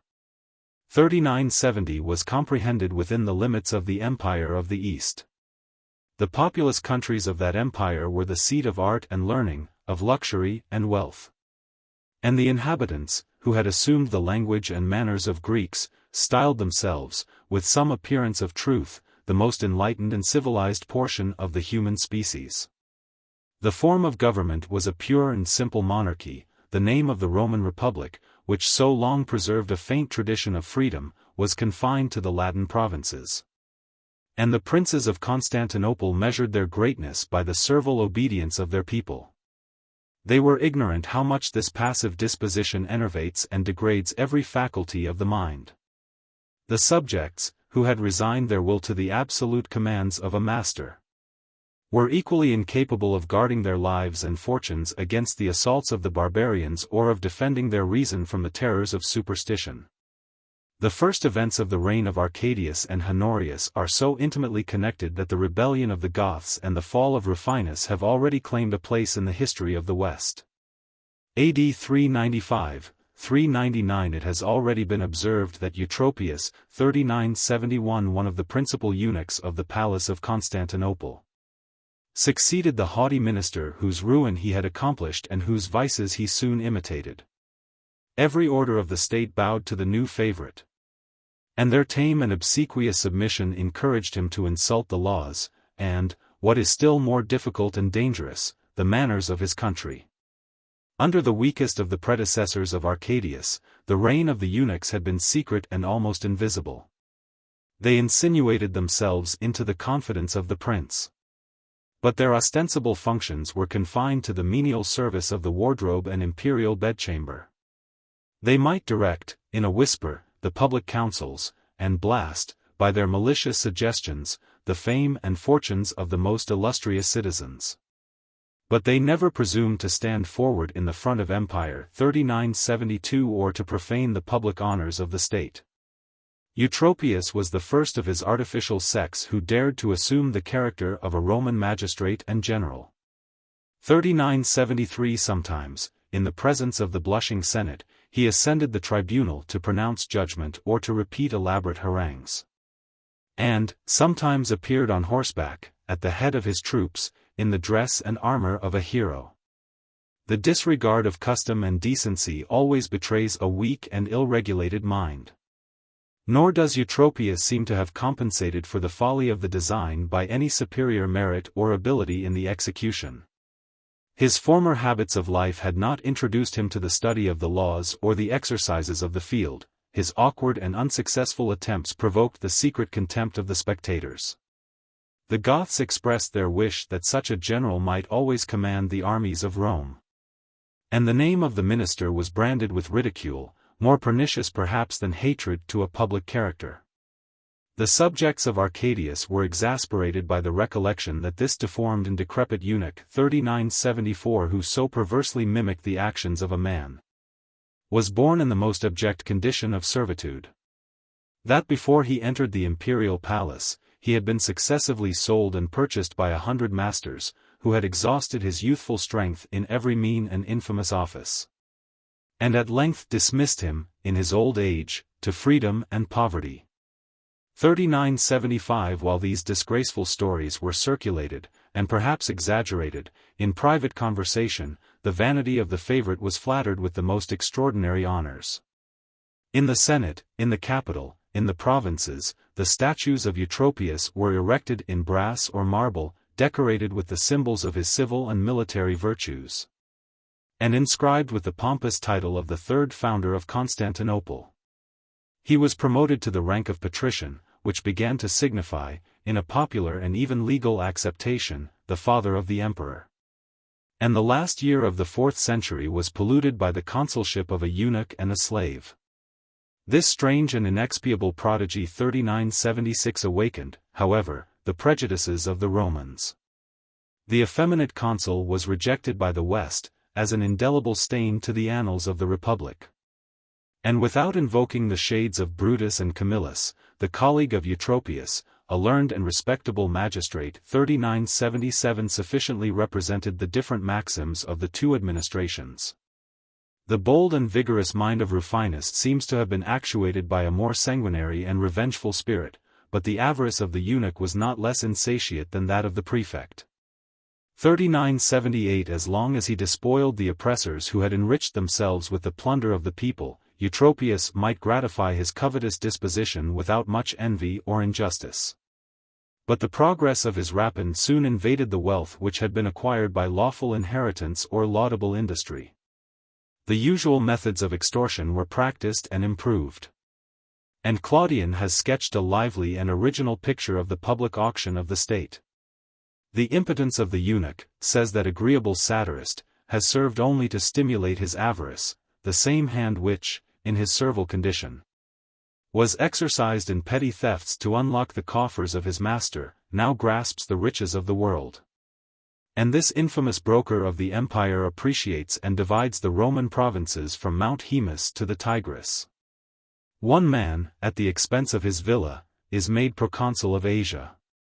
A second purchases Syria with his wife's jewels, and a third laments that he has exchanged his paternal estate for the government of Bithynia.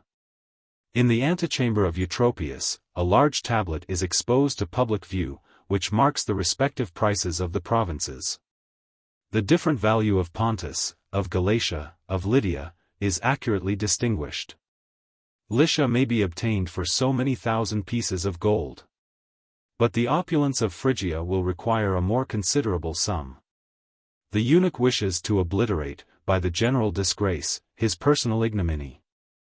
And as he has been sold himself, he is desirous of selling the rest of mankind. In the eager contention, the balance, which contains the fate and fortunes of the province, often trembles on the beam.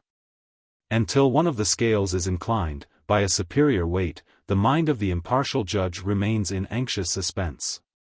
3979 Such, continues the indignant poet, are the fruits of Roman valor, of the defeat of Antiochus, and of the triumph of Pompey. This venal prostitution of public honors secured the impunity of future crimes, but the riches which Eutropius derived from confiscation were already stained with injustice. Since it was decent to accuse, and to condemn, the proprietors of the wealth which he was impatient to confiscate. Some noble blood was shed by the hand of the executioner. And the most inhospitable extremities of the empire were filled with innocent and illustrious exiles. Among the generals and consuls of the East, Abundantius 3980 had reason to dread the first effects of the resentment of Eutropius. He had been guilty of the unpardonable crime of introducing that abject slave to the palace of Constantinople. And some degree of praise must be allowed to a powerful and ungrateful favorite, who was satisfied with the disgrace of his benefactor. Abundantius was stripped of his ample fortunes by an imperial rescript, and banished to Pityus on the Euxine, the last frontier of the Roman world, where he subsisted by the precarious mercy of the barbarians till he could obtain, after the fall of Eutropius, a milder exile at Sidon, in Phoenicia. The destruction of Timasius 3981 required a more serious and regular mode of attack. That great officer, the Master General of the armies of Theodosius, had signalized his valor by a decisive victory which he obtained over the Goths of Thessaly. But he was too prone, after the example of his sovereign, to enjoy the luxury of peace and to abandon his confidence to wicked and designing flatterers.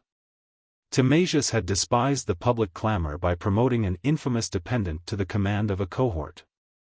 And he deserved to feel the ingratitude of Bargus, who was secretly instigated by the favorite to accuse his patron of a treasonable conspiracy.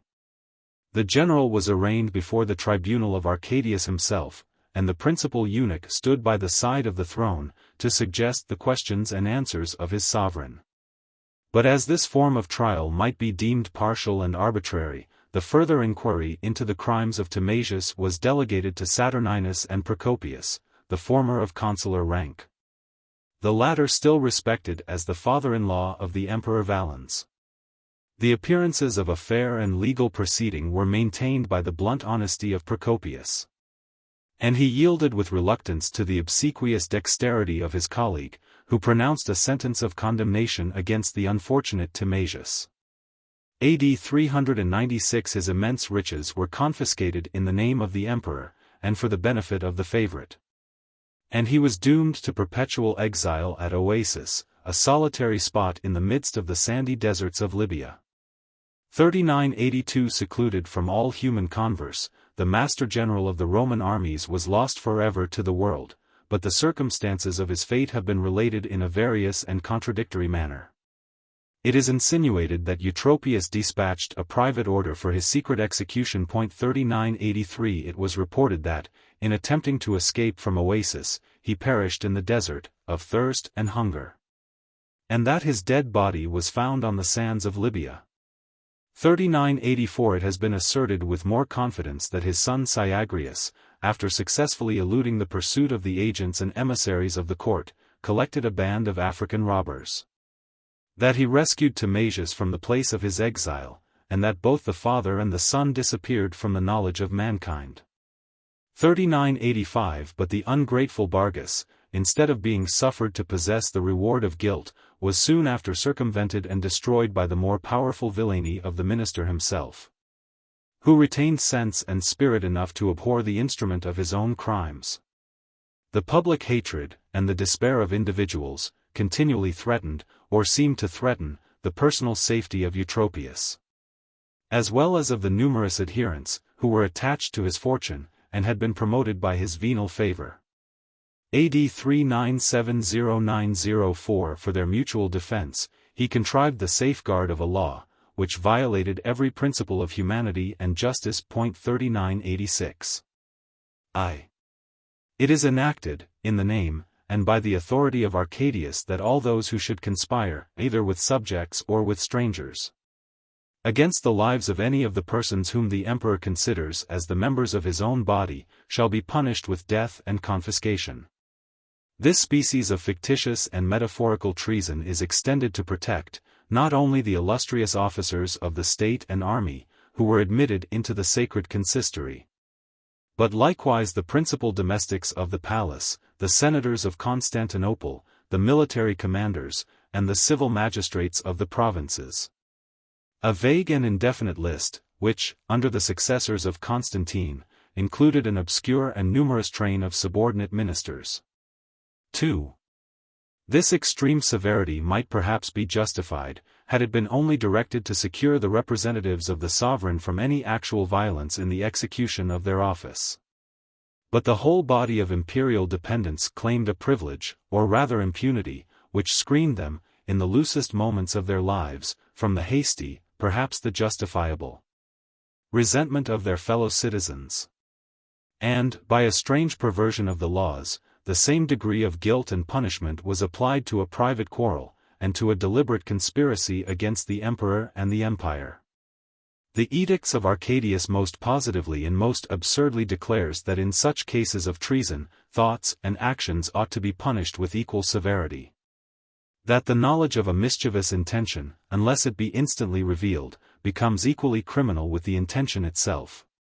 3987 And that those rash men, who shall presume to solicit the pardon of traitors, shall themselves be branded with public and perpetual infamy. 3. With regard to the sons of the traitors, continues the emperor, although they ought to share the punishment, since they will probably imitate the guilt of their parents, yet, by the special effect of our imperial lenity, we grant them their lives. But, at the same time, we declare them incapable of inheriting, either on the father's or on the mother's side, or of receiving any gift or legacy from the testament either of kinsmen or of strangers. Stigmatized with hereditary infamy, excluded from the hopes of honors or fortune, let them endure the pangs of poverty and contempt, till they shall consider life as a calamity, and death as a comfort and relief. In such words, so well adapted to insult the feelings of mankind, did the emperor, or rather his favorite eunuch, applaud the moderation of a law which transferred the same unjust and inhuman penalties to the children of all those who had seconded, or who had not disclosed, their fictitious conspiracies. Some of the noblest regulations of Roman jurisprudence have been suffered to expire. But this edict, a convenient and forcible engine of ministerial tyranny, was carefully inserted in the codes of Theodosius and Justinian. And the same maxims have been revived in modern ages, to protect the electors of Germany and the cardinals of the Church of Rome. 3988. Yet these sanguinary laws, which spread terror among a disarmed and dispirited people, were of too weak a texture to restrain the bold enterprise of Tribigild. 3989. The Ostrogoth. AD 399. The colony of that warlike nation, which had been planted by Theodosius in one of the most fertile districts of Phrygia. 3990. Impatiently compared the slow returns of laborious husbandry with the successful rapine and liberal rewards of Alaric. And their leader resented, as a personal affront, his own ungracious reception in the palace of Constantinople. A soft and wealthy province in the heart of the empire was astonished by the sound of war. And the faithful vassal who had been disregarded or oppressed was again respected as soon as he resumed the hostile character of a barbarian. The vineyards and fruitful fields, between the rapid Marsyas and the winding Meander. 3991. Were consumed with fire, the decayed walls of the cities crumbled into dust at the first stroke of an enemy. The trembling inhabitants escaped from a bloody massacre to the shores of the Hellespont, and a considerable part of Asia Minor was desolated by the rebellion of Tribigild. His rapid progress was checked by the resistance of the peasants of Pamphylia. And the Ostrogoths, attacked in a narrow pass between the city of Selgi. 3992. A deep morass, and the craggy cliffs of Mount Taurus, were defeated with the loss of their bravest troops. But the spirit of their chief was not daunted by misfortune. And his army was continually recruited by swarms of barbarians and outlaws, who were desirous of exercising the profession of robbery, under the more honorable names of war and conquest. The rumors of the success of Tribigild might for some time be suppressed by fear or disguised by flattery, yet they gradually alarmed both the court and the capital. Every misfortune was exaggerated in dark and doubtful hints, and the future designs of the rebels became the subject of anxious conjecture. Whenever Tribigild advanced into the inland country, the Romans were inclined to suppose that he meditated the passage of Mount Taurus and the invasion of Syria. If he descended towards the sea, they imputed, and perhaps suggested, to the Gothic chief the more dangerous project of arming a fleet in the harbors of Ionia, and of extending his depredations along the maritime coast, from the mouth of the Nile to the port of Constantinople. The approach of danger, and the obstinacy of Tribigild, who refused all terms of accommodation, compelled Eutropius to summon a council of war. 3993. After claiming for himself the privilege of a veteran soldier, the eunuch entrusted the guard of Thrace and the Hellespont to Gynes the Goth, and the command of the Asiatic army to his favorite, Leo. Two generals who differently, but effectually, promoted the cause of the rebels. Leo, 3994, who, from the bulk of his body and the dullness of his mind, was surnamed the Ajax of the East, had deserted his original trade of a woolcomber, to exercise with much less skill and success the military profession. And his uncertain operations were capriciously framed and executed, with an ignorance of real difficulties and a timorous neglect of every favorable opportunity. The rashness of the Ostrogoths had drawn them into a disadvantageous position between the rivers Melas and Eurymedon, where they were almost besieged by the peasants of Pamphylia. But the arrival of an imperial army, instead of completing their destruction, afforded the means of safety and victory. Tribigild surprised the unguarded camp of the Romans in the darkness of the night, seduced the faith of the greater part of the barbarian auxiliaries, and dissipated, without much effort, the troops which had been corrupted by the relaxation of discipline and the luxury of the capital. The discontent of Gynes, who had so boldly contrived and executed the death of Rufinus, was irritated by the fortune of his unworthy successor. He accused his own dishonorable patience under the servile reign of a eunuch. And the ambitious Goth was convicted, at least in the public opinion, of secretly fomenting the revolt of Tribigild, with whom he was connected by a domestic as well as by a national alliance. 3995. When Gynes passed the Hellespont, to unite under his standard the remains of the Asiatic troops, he skillfully adapted his motions to the wishes of the Ostrogoths. Abandoning, by his retreat, the country which they desired to invade, or facilitating, by his approach, the desertion of the barbarian auxiliaries. To the imperial court he repeatedly magnified the valor, the genius, the inexhaustible resources of Tribigild, confessed his own inability to prosecute the war, and extorted the permission of negotiating with his invincible adversary. The conditions of peace were dictated by the haughty rebel, and the peremptory demand of the head of Eutropius revealed the author and the design of this hostile conspiracy. The bold satirist, who has indulged his discontent by the partial and passionate censure of the Christian emperors, violates the dignity rather than the truth of history, by comparing the son of Theodosius to one of those harmless and simple animals who scarcely feel that they are the property of their shepherd. Two passions, however, fear and conjugal affection, awakened the languid soul of Arcadius. He was terrified by the threats of a victorious barbarian, and he yielded to the tender eloquence of his wife Eudoxia, who, with a flood of artificial tears, presenting her infant children to their father, implored his justice for some real or imaginary insult which she imputed to the audacious eunuch. 3996 The emperor's hand was directed to sign the condemnation of Eutropius. The magic spell, which during 4 years had bound the prince and the people, was instantly dissolved, and the acclamations that so lately hailed the merit and fortune of the favorite were converted into the clamors of the soldiers and people, who reproached his crimes and pressed his immediate execution.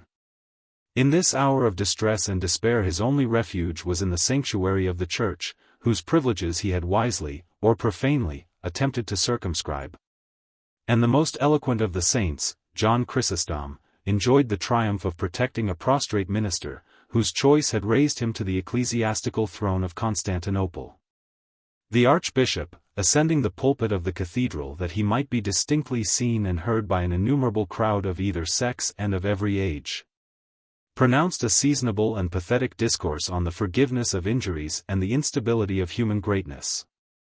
The agonies of the pale and affrighted wretch, who lay groveling under the table of the altar, exhibited a solemn and instructive spectacle. And the orator, who was afterwards accused of insulting the misfortunes of Eutropius, labored to excite the contempt, that he might assuage the fury, of the people.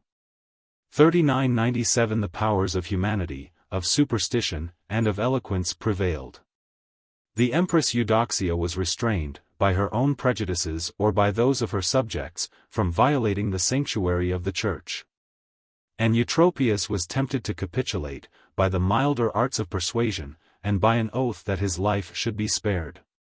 3998 Careless of the dignity of their sovereign, the new ministers of the palace immediately published an edict, to declare that his late favorite had disgraced the names of consul and patrician, to abolish his statues, to confiscate his wealth, and to inflict a perpetual exile in the island of Cyprus.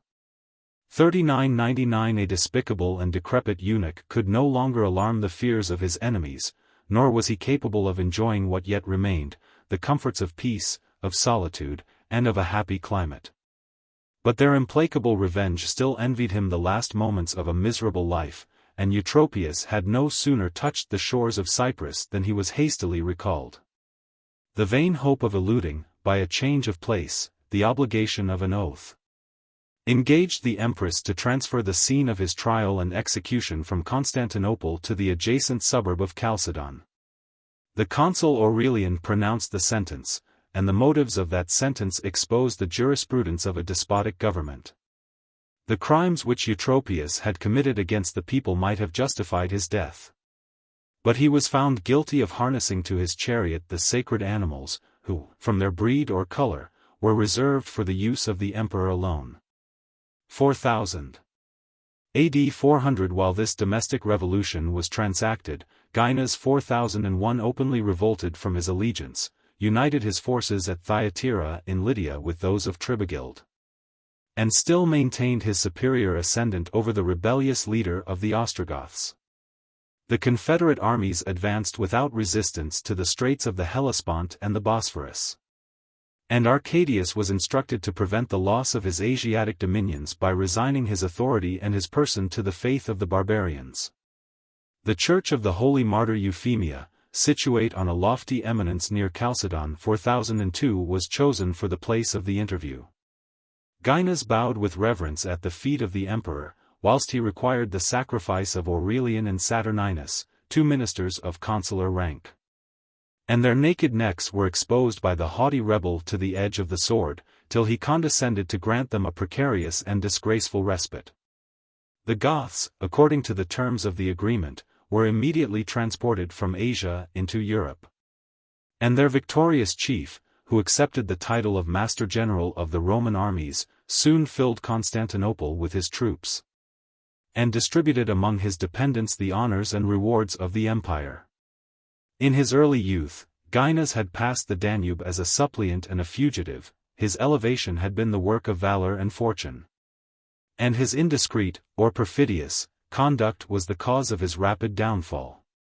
Notwithstanding the vigorous opposition of the archbishop, he importunately claimed for his Arian sectaries the possession of a peculiar church.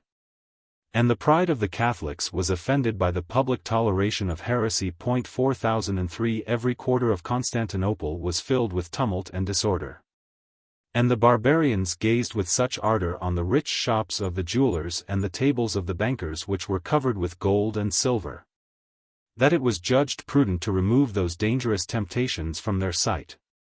They resented the injurious precaution, and some alarming attempts were made, during the night, to attack and destroy with fire the imperial palace. 4004 In this state of mutual and suspicious hostility, the guards and the people of Constantinople shut the gates, and rose in arms to prevent or to punish the conspiracy of the Goths. During the absence of Gainas, his troops were surprised and oppressed. 7,000 barbarians perished in this bloody massacre. In the fury of the pursuit, the Catholics uncovered the roof, and continued to throw down flaming logs of wood, till they overwhelmed their adversaries, who had retreated to the church or conventicle of the Arians. Gainas was either innocent of the design or too confident of his success. He was astonished by the intelligence that the flower of his army had been ingloriously destroyed, that he himself was declared a public enemy, and that his countryman, Fervida, a brave and loyal confederate, had assumed the management of the war by sea and land. The enterprises of the rebel against the cities of Thrace were encountered by a firm and well-ordered defense. His hungry soldiers were soon reduced to the grass that grew on the margin of the fortifications. And Gainas, who vainly regretted the wealth and luxury of Asia, embraced a desperate resolution of forcing the passage of the Hellespont. He was destitute of vessels, but the woods of the Chersonesus afforded materials for rafts, and his intrepid barbarians did not refuse to trust themselves to the waves. But Fervida attentively watched the progress of their undertaking. As soon as they had gained the middle of the stream, the Roman galleys, 4005 impelled by the full force of oars, of the current, and of a favorable wind, rushed forwards in compact order and with irresistible weight. And the Hellespont was covered with the fragments of the Gothic shipwreck. After the destruction of his hopes, and the loss of many thousands of his bravest soldiers, Gainas, who could no longer aspire to govern or to subdue the Romans, determined to resume the independence of a savage life. A light and active body of barbarian horse, disengaged from their infantry and baggage, might perform in 8 or 10 days a march of 300 miles from the Hellespont to the Danube. 4006 The garrisons of that important frontier had been gradually annihilated. The river, in the month of December, would be deeply frozen, and the unbounded prospect of Scythia was open to the ambition of Gainas. This design was secretly communicated to the national troops, who devoted themselves to the fortunes of their leader. And before the signal of departure was given, a great number of provincial auxiliaries, whom he suspected of an attachment to their native country, were perfidiously massacred. The Goths advanced, by rapid marches, through the plains of Thrace. And they were soon delivered from the fear of a pursuit by the vanity of Fervida 4007 who, instead of extinguishing the war, hastened to enjoy the popular applause and to assume the peaceful honors of the consulship. But a formidable ally appeared in arms to vindicate the majesty of the empire and to guard the peace and liberty of Scythia. 4008 The superior forces of Uldin, king of the Huns, opposed the progress of Genghis, a hostile and ruined country prohibited his retreat, he disdained to capitulate. And after repeatedly attempting to cut his way through the ranks of the enemy, he was slain, with his desperate followers, in the field of battle. AD 401010 11 days after the naval victory of the Hellespont, the head of Genghis, the inestimable gift of the conqueror, was received at Constantinople with the most liberal expressions of gratitude, and the public deliverance was celebrated by festivals and illuminations. The triumphs of Arcadius became the subject of epic poems. 4009 and the monarch, no longer oppressed by any hostile terrors, resigned himself to the mild and absolute dominion of his wife, the fair and artful Eudoxia, who has sullied her fame by the persecution of St. John Chrysostom. After the death of the indolent Nectarius, the successor of Gregory Nazianzen, the Church of Constantinople was distracted by the ambition of rival candidates, who were not ashamed to solicit, with gold or flattery, the suffrage of the people, or of the favorite. AD 3980-226. On this occasion Eutropius seems to have deviated from his ordinary maxims, and his uncorrupted judgment was determined only by the superior merit of a stranger. In a late journey into the East, he had admired the sermons of John, a native and presbyter of Antioch, whose name has been distinguished by the epithet of Chrysostom, or the Golden Mouth.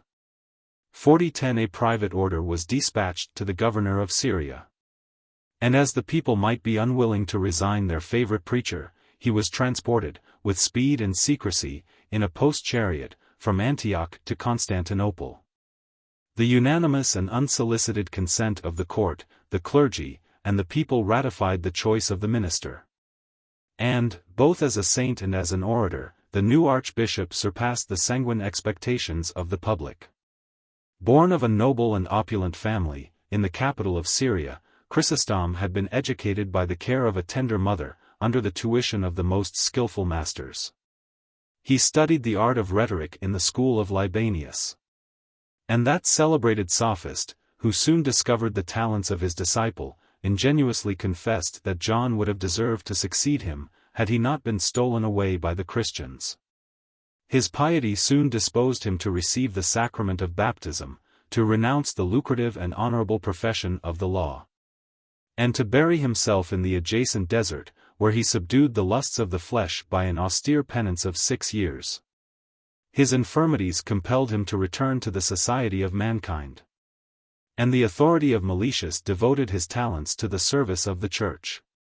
But in the midst of his family, and afterwards on the archiepiscopal throne, Chrysostom still persevered in the practice of the monastic virtues. The ample revenues, which his predecessors had consumed in pomp and luxury, he diligently applied to the establishment of hospitals.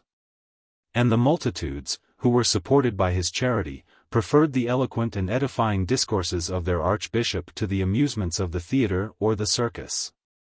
The monuments of that eloquence, which was admired near 20 years at Antioch and Constantinople, have been carefully preserved. And the possession of near 1,000 sermons or homilies has authorized the critics 4011 of succeeding times to appreciate the genuine merit of Chrysostom. They unanimously attribute to the Christian orator the free command of an elegant and copious language, the judgment to conceal the advantages which he derived from the knowledge of rhetoric and philosophy, an inexhaustible fund of metaphors and similitudes, of ideas and images, to vary and illustrate the most familiar topics, the happy art of engaging the passions in the service of virtue, and of exposing the folly as well as the turpitude of vice, almost with the truth and spirit of a dramatic representation. AD 398-403. The pastoral labors of the Archbishop of Constantinople provoked, and gradually united against him, two sorts of enemies, the aspiring clergy, who envied his success, and the obstinate sinners, who were offended by his reproofs. When Chrysostom thundered from the pulpit of St. Sophia against the degeneracy of the Christians, his shafts were spent among the crowd, without wounding, or even marking, the character of any individual. When he declaimed against the peculiar vices of the rich, poverty might obtain a transient consolation from his invectives. But the guilty were still sheltered by their numbers, and the reproach itself was dignified by some ideas of superiority and enjoyment. But as the pyramid rose towards the summit, it insensibly diminished to a point. And the magistrates, the ministers, the favorite eunuchs, the ladies of the court, 4012 the Empress Eudoxia herself, had a much larger share of guilt to divide among a smaller proportion of criminals. The personal applications of the audience were anticipated, or confirmed, by the testimony of their own conscience. And the intrepid preacher assumed the dangerous right of exposing both the offense and the offender to the public abhorrence. The secret resentment of the court encouraged the discontent of the clergy and monks of Constantinople, who were too hastily reformed by the fervent zeal of their archbishop. He had condemned, from the pulpit, the domestic females of the clergy of Constantinople, who, under the name of servants, or sisters, afforded a perpetual occasion either of sin or of scandal. The silent and solitary ascetics who had secluded themselves from the world were entitled to the warmest approbation of Chrysostom. But he despised and stigmatized, as the disgrace of their holy profession, the crowd of degenerate monks, who, from some unworthy motives of pleasure or profit, so frequently infested the streets of the capital. To the voice of persuasion the archbishop was obliged to add the terrors of authority, and his ardor, in the exercise of ecclesiastical jurisdiction, was not always exempt from passion. Nor was it always guided by prudence. Chrysostom was naturally of a choleric disposition. 4013 Although he struggled, according to the precepts of the gospel, to love his private enemies, he indulged himself in the privilege of hating the enemies of God and of the Church. And his sentiments were sometimes delivered with too much energy of countenance and expression. He still maintained, from some considerations of health or abstinence, his former habits of taking his repasts alone. And this inhospitable custom 4014 which his enemies imputed to pride, contributed, at least, to nourish the infirmity of a morose and unsocial humor. Separated from that familiar intercourse which facilitates the knowledge and the dispatch of business, he reposed an unsuspecting confidence in his deacon Serapion, and seldom applied his speculative knowledge of human nature to the particular character either of his dependents or of his equals. Conscious of the purity of his intentions, and perhaps of the superiority of his genius, the Archbishop of Constantinople extended the jurisdiction of the imperial city that he might enlarge the sphere of his pastoral labors.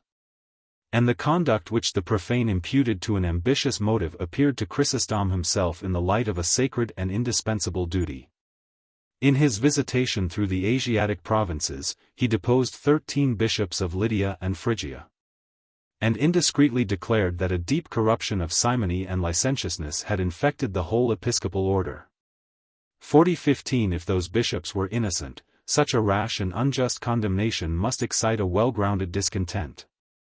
If they were guilty, the numerous associates of their guilt would soon discover that their own safety depended on the ruin of the archbishop, whom they studied to represent as the tyrant of the Eastern Church. This ecclesiastical conspiracy was managed by Theophilus 4016 Archbishop of Alexandria, an active and ambitious prelate, who displayed the fruits of rapine in monuments of ostentation. His national dislike to the rising greatness of a city which degraded him from the second to the third rank in the Christian world was exasperated by some personal dispute with Chrysostom himself.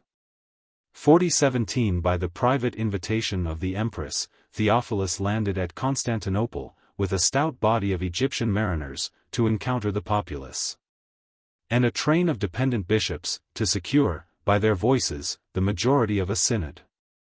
The Synod 4018 was convened in the suburb of Chalcedon, surnamed the Oak, where Rufinus had erected a stately church and monastery. And their proceedings were continued during 14 days, or sessions. A bishop and a deacon accused the Archbishop of Constantinople. But the frivolous or improbable nature of the 47 articles which they presented against him may justly be considered as a fair and unexceptional panegyric. For successive summons were signified to Chrysostom, but he still refused to trust either his person or his reputation in the hands of his implacable enemies, who, prudently declining the examination of any particular charges, condemned his contumacious disobedience, and hastily pronounced a sentence of deposition. The Synod of the Oak immediately addressed the emperor to ratify and execute their judgment, and charitably insinuated that the penalties of treason might be inflicted on the audacious preacher who had reviled, under the name of Jezebel, the Empress Eudoxia herself. The archbishop was rudely arrested, and conducted through the city, by one of the imperial messengers, who landed him, after a short navigation, near the entrance of the Euxine. From whence, before the expiration of 2 days, he was gloriously recalled. The first astonishment of his faithful people had been mute and passive. They suddenly rose with unanimous and irresistible fury. Theophilus escaped, but the promiscuous crowd of monks and Egyptian mariners was slaughtered without pity in the streets of Constantinople. 4019 A seasonable earthquake justified the interposition of heaven, the torrent of sedition rolled forwards to the gates of the palace. And the empress, agitated by fear or remorse, threw herself at the feet of Arcadius, and confessed that the public safety could be purchased only by the restoration of Chrysostom. The Bosphorus was covered with innumerable vessels, the shores of Europe and Asia were profusely illuminated. And the acclamations of a victorious people accompanied, from the port to the cathedral, the triumph of the archbishop, who, too easily, consented to resume the exercise of his functions, before his sentence had been legally reversed by the authority of an ecclesiastical synod. AD 403 Ignorant or careless of the impending danger, Chrysostom indulged his zeal, or perhaps his resentment, declaimed with peculiar asperity against female vices, and condemned the profane honors which were addressed almost in the precincts of Street Sophia, to the statue of the empress. His imprudence tempted his enemies to inflame the haughty spirit of Eudoxia by reporting, or perhaps inventing, the famous exordium of a sermon: Herodias is again furious, Herodias again dances. She once more requires the head of John, an insolent allusion, which, as a woman and a sovereign, it was impossible for her to forgive. 4020 The short interval of a perfidious truce was employed to concert more effectual measures for the disgrace and ruin of the archbishop. A numerous council of the eastern prelates, who were guided from a distance by the advice of Theophilus, confirmed the validity, without examining the justice, of the former sentence. And a detachment of barbarian troops was introduced into the city, to suppress the emotions of the people. On the vigil of Easter, the solemn administration of baptism was rudely interrupted by the soldiers, who alarmed the modesty of the naked catechumens, and violated, by their presence, the awful mysteries of the Christian worship. Arsacius occupied the church of Saint Sophia and the archiepiscopal throne. The Catholics retreated to the baths of Constantine, and afterwards to the fields, where they were still pursued and insulted by the guards, the bishops, and the magistrates. The fatal day of the second and final exile of Chrysostom was marked by the conflagration of the cathedral, of the Senate House, and of the adjacent buildings. And this calamity was imputed, without proof but not without probability, to the despair of a persecuted faction. 4021. Cicero might claim some merit, if his voluntary banishment preserved the peace of the Republic, 4022 but the submission of Chrysostom was the indispensable duty of a Christian and a subject.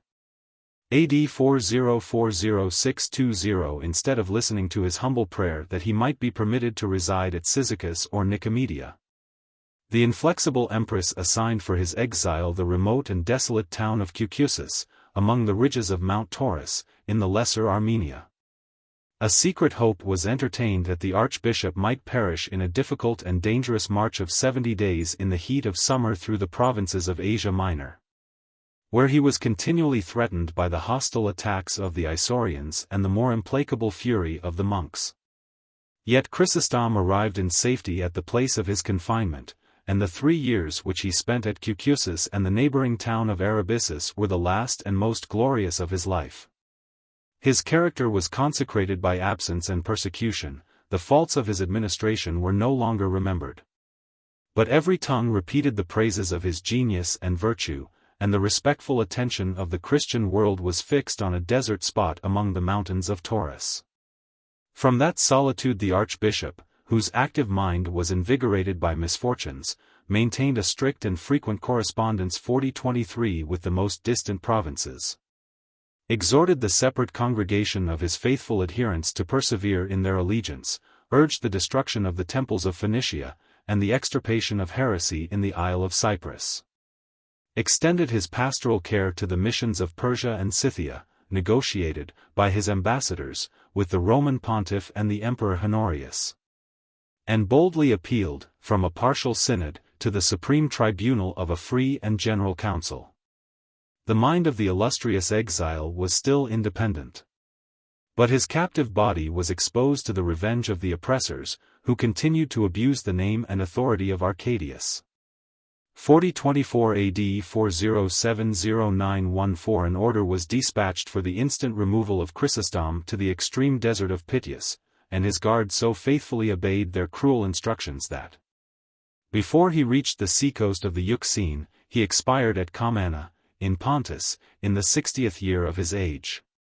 The succeeding generation acknowledged his innocence and merit. The archbishops of the East, who might blush that their predecessors had been the enemies of Chrysostom, were gradually disposed, by the firmness of the Roman pontiff, to restore the honors of that venerable name. 4025 At the pious solicitation of the clergy and people of Constantinople, his relics, 30 years after his death, were transported from their obscure sepulchre to the royal city. 4026 The Emperor Theodosius advanced to receive them as far as Chalcedon, and, falling prostrate on the coffin, implored, in the name of his guilty parents, Arcadius and Eudoxia, the forgiveness of the injured saint. 4027 Yet a reasonable doubt may be entertained whether any stain of hereditary guilt could be derived from Arcadius to his successor. Eudoxia was a young and beautiful woman, who indulged her passions and despised her husband. Count John enjoyed, at least, the familiar confidence of the empress. And the public named him as the real father of Theodosius the Younger. 4028 The birth of a son was accepted, however, by the pious husband, as an event the most fortunate and honorable to himself, to his family, and to the Eastern world. And the royal infant, by an unprecedented favor, was invested with the titles of Caesar and Augustus. In less than 4 years afterwards, Eudoxia, in the bloom of youth, was destroyed by the consequences of a miscarriage. And this untimely death confounded the prophecy of a holy bishop, 4029 who, amidst the universal joy, had ventured to foretell that she should behold the long and auspicious reign of her glorious son. The Catholics applauded the justice of heaven, which avenged the persecution of Saint Chrysostom. And perhaps the emperor was the only person who sincerely bewailed the loss of the haughty and rapacious Eudoxia. Such a domestic misfortune afflicted him more deeply than the public calamities of the East. 4030 The licentious excursions, from Pontus to Palestine, of the Isaurian robbers, whose impunity accused the weakness of the government. And the earthquakes, the conflagrations, the famine, and the flights of locusts 4031 which the popular discontent was equally disposed to attribute to the incapacity of the monarch. AD 4080-501 At length, in the 31st year of his age, after a reign, if we may abuse that word, of 13 years, 3 months, and 15 days. Arcadius expired in the palace of Constantinople. It is impossible to delineate his character, since, in a period very copiously furnished with historical materials, it has not been possible to remark one action that properly belongs to the son of the great Theodosius. The historian Procopius 4032 has indeed illuminated the mind of the dying emperor with a ray of human prudence or celestial wisdom. Arcadius considered, with anxious foresight, the helpless condition of his son Theodosius, who was no more than 7 years of age, the dangerous factions of a minority, and the aspiring spirit of Jezdegerd, the Persian monarch. Instead of tempting the allegiance of an ambitious subject by the participation of supreme power, he boldly appealed to the magnanimity of a king, and placed, by a solemn testament, the scepter of the East in the hands of Jezdegerd himself. The royal guardian accepted and discharged this honorable trust with unexampled fidelity. And the infancy of Theodosius was protected by the arms and counsels of Persia. Such is the singular narrative of Procopius. And his veracity is not disputed by Agathias 40:33, while he presumes to dissent from his judgment and to arraign the wisdom of a Christian emperor, who, so rashly, though so fortunately, committed his son and his dominions to the unknown faith of a stranger, a rival, and a heathen. At the distance of 150 years, this political question might be debated in the court of Justinian. But a prudent historian will refuse to examine the propriety, till he has ascertained the truth, of the testament of Arcadius. As it stands without a parallel in the history of the world, we may justly require that it should be attested by the positive and unanimous evidence of contemporaries. The strange novelty of the event, which excites our distrust, must have attracted their notice, and their universal silence annihilates the vain tradition of the succeeding age. AD 408-415. The maxims of Roman jurisprudence, if they could fairly be transferred from private property to public dominion, would have adjudged to the Emperor Honorius the guardianship of his nephew, till he had attained, at least, the 14th year of his age. But the weakness of Honorius and the calamities of his reign disqualified him from prosecuting this natural claim. And such was the absolute separation of the two monarchies, both in interest and affection, that Constantinople would have obeyed with less reluctance the orders of the Persian than those of the Italian court.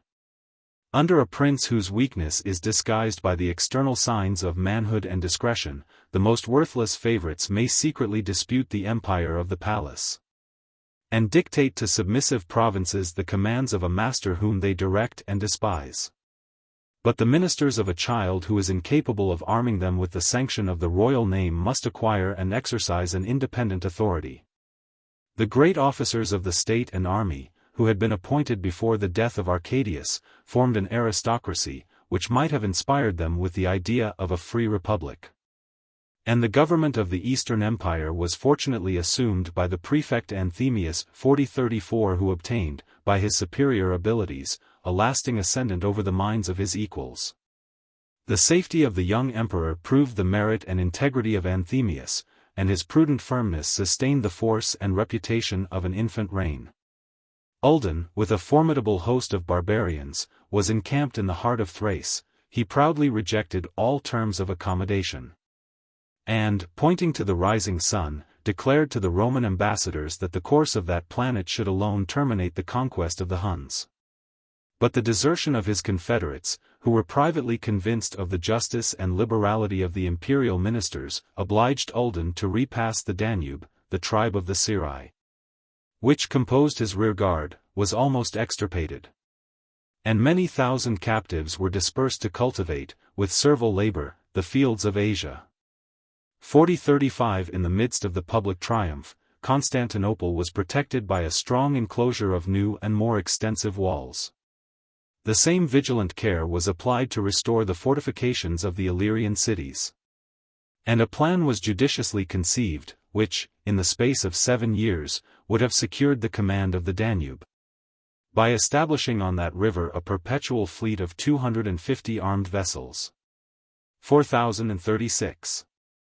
But the Romans had so long been accustomed to the authority of a monarch, that the first, even among the females of the imperial family who displayed any courage or capacity was permitted to ascend the vacant throne of Theodosius. AD 414-453. His sister Pulcheria, 4037, who was only 2 years older than himself, received, at the age of 16, the title of Augusta. And though her favor might be sometimes clouded by caprice or intrigue, she continued to govern the Eastern Empire near 40 years. During the long minority of her brother, and after his death, in her own name, and in the name of Marcian, her nominal husband. From a motive either of prudence or religion, she embraced a life of celibacy. And notwithstanding some aspersions on the chastity of Pulcheria 4038, this resolution, which she communicated to her sisters Arcadia and Marina, was celebrated by the Christian world as the sublime effort of heroic piety. In the presence of the clergy and people, the 3 daughters of Arcadius 4039 dedicated their virginity to God, and the obligation of their solemn vow was inscribed on a tablet of gold and gems, which they publicly offered in the great church of Constantinople. Their palace was converted into a monastery. And all males, except the guides of their conscience, the saints who had forgotten the distinction of sexes, were scrupulously excluded from the holy threshold.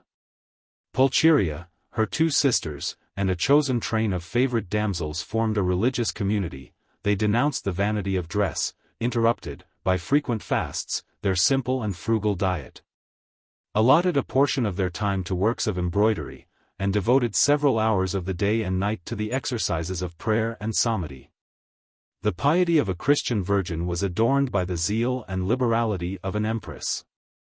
Ecclesiastical history describes the splendid churches which were built at the expense of Pulcheria in all the provinces of the East. Her charitable foundations for the benefit of strangers and the poor, the ample donations which she assigned for the perpetual maintenance of monastic societies, and the active severity with which she labored to suppress the opposite heresies of Nestorius and Eutyches. Such virtues were supposed to deserve the peculiar favor of the deity. And the relics of martyrs, as well as the knowledge of future events, were communicated in visions and revelations to the imperial saint. 40 Yet the devotion of Pulcheria never diverted her indefatigable attention from temporal affairs. And she alone, among all the descendants of the great Theodosius, appears to have inherited any share of his manly spirit and abilities. The elegant and familiar use which she had acquired both of the Greek and Latin languages was readily applied to the various occasions of speaking or writing on public business. Her deliberations were maturely weighed, her actions were prompt and decisive. And, while she moved, without noise or ostentation, the wheel of government, she discreetly attributed to the genius of the emperor the long tranquility of his reign. In the last years of his peaceful life, Europe was indeed afflicted by the arms of Attila, but the more extensive provinces of Asia still continued to enjoy a profound and permanent repose. Theodosius the Younger was never reduced to the disgraceful necessity of encountering and punishing a rebellious subject. And since we cannot applaud the vigor, some praise may be due to the mildness and prosperity of the administration of Pulcheria. The Roman world was deeply interested in the education of its master. A regular course of study and exercise was judiciously instituted. Of the military exercises of riding, and shooting with the bow. Of the liberal studies of grammar, rhetoric, and philosophy, the most skillful masters of the East ambitiously solicited the attention of their royal pupil. And several noble youths were introduced into the palace to animate his diligence by the emulation of friendship. Pulcheria alone discharged the important task of instructing her brother in the arts of government. But her precepts may countenance some suspicions of the extent of her capacity, or of the purity of her intentions. She taught him to maintain a grave and majestic deportment. To walk, to hold his robes, to seat himself on his throne, in a manner worthy of a great prince, to abstain from laughter, to listen with condescension, to return suitable answers. To assume, by turns, a serious or a placid countenance, in a word, to represent with grace and dignity the external figure of a Roman emperor. But Theodosius 4041 was never excited to support the weight and glory of an illustrious name. And, instead of aspiring to support his ancestors, he degenerated, if we may presume to measure the degrees of incapacity, below the weakness of his father and his uncle. Arcadius and Honorius had been assisted by the guardian care of a parent whose lessons were enforced by his authority and example. But the unfortunate prince who is born in the purple must remain a stranger to the voice of truth. And the son of Arcadius was condemned to pass his perpetual infancy encompassed only by a servile train of women and eunuchs. The ample leisure which he acquired by neglecting the essential duties of his high office was filled by idle amusements and unprofitable studies. Hunting was the only active pursuit that could tempt him beyond the limits of the palace. But he most assiduously labored, sometimes by the light of a midnight lamp, in the mechanic occupations of painting and carving. And the elegance with which he transcribed religious books entitled the Roman emperor to the singular epithet of calligraphs, or a fair writer. Separated from the world by an impenetrable veil, Theodosius trusted the persons whom he loved those who were accustomed to amuse and flatter his indolence. And as he never perused the papers that were presented for the royal signature, the acts of injustice the most repugnant to his character were frequently perpetrated in his name. The emperor himself was chaste, temperate, liberal, and merciful. But these qualities, which can only deserve the name of virtues when they are supported by courage and regulated by discretion, were seldom beneficial, and they sometimes proved mischievous to mankind. His mind, enervated by a royal education, was oppressed and degraded by abject superstition. He fasted, he sung psalms. He blindly accepted the miracles and doctrines with which his faith was continually nourished. Theodosius devoutly worshipped the dead and living saints of the Catholic Church. And he once refused to eat till an insolent monk, who had cast an excommunication on his sovereign, condescended to heal the spiritual wound which he had inflicted. 4042. The story of a fair and virtuous maiden, exalted from a private condition to the imperial throne, might be deemed an incredible romance. If such a romance had not been verified in the marriage of Theodosius. AD 421, 460 the celebrated Athenais 4043 was educated by her father Leontius in the religion and sciences of the Greeks.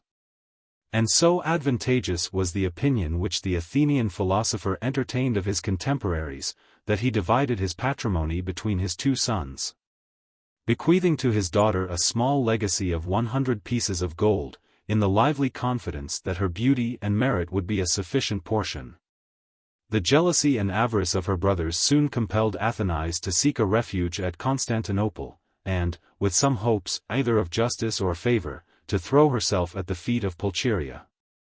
That sagacious princess listened to her eloquent complaint, and secretly destined the daughter of the philosopher Leontius for the future wife of the Emperor of the East, who had now attained the 20th year of his age.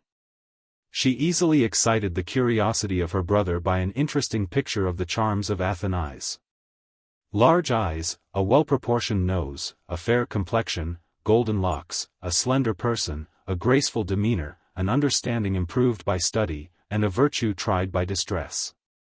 Theodosius, concealed behind a curtain in the apartment of his sister, was permitted to behold the Athenian virgin. The modest youth immediately declared his pure and honorable love. And the royal nuptials were celebrated amidst the acclamations of the capital and the provinces. Athenais, who was easily persuaded to renounce the errors of paganism, received at her baptism the Christian name of Eudocia.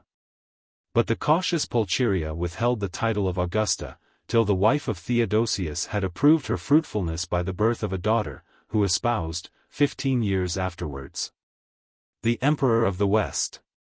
The brothers of Eudocia obeyed, with some anxiety, her imperial summons.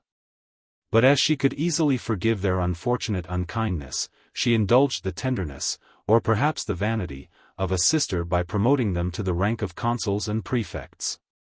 In the luxury of the palace, she still cultivated those ingenious arts which had contributed to her greatness, and wisely dedicated her talents to the honor of religion and of her husband. Eudocia composed a poetical paraphrase of the first 8 books of the Old Testament, and of the prophecies of Daniel and Zechariah. A cento of the verses of Homer, applied to the life and miracles of Christ, the legend of Saint Cyprian, and a panegyric on the Persian victories of Theodosius. And her writings, which were applauded by a servile and superstitious age, have not been disdained by the candor of impartial criticism.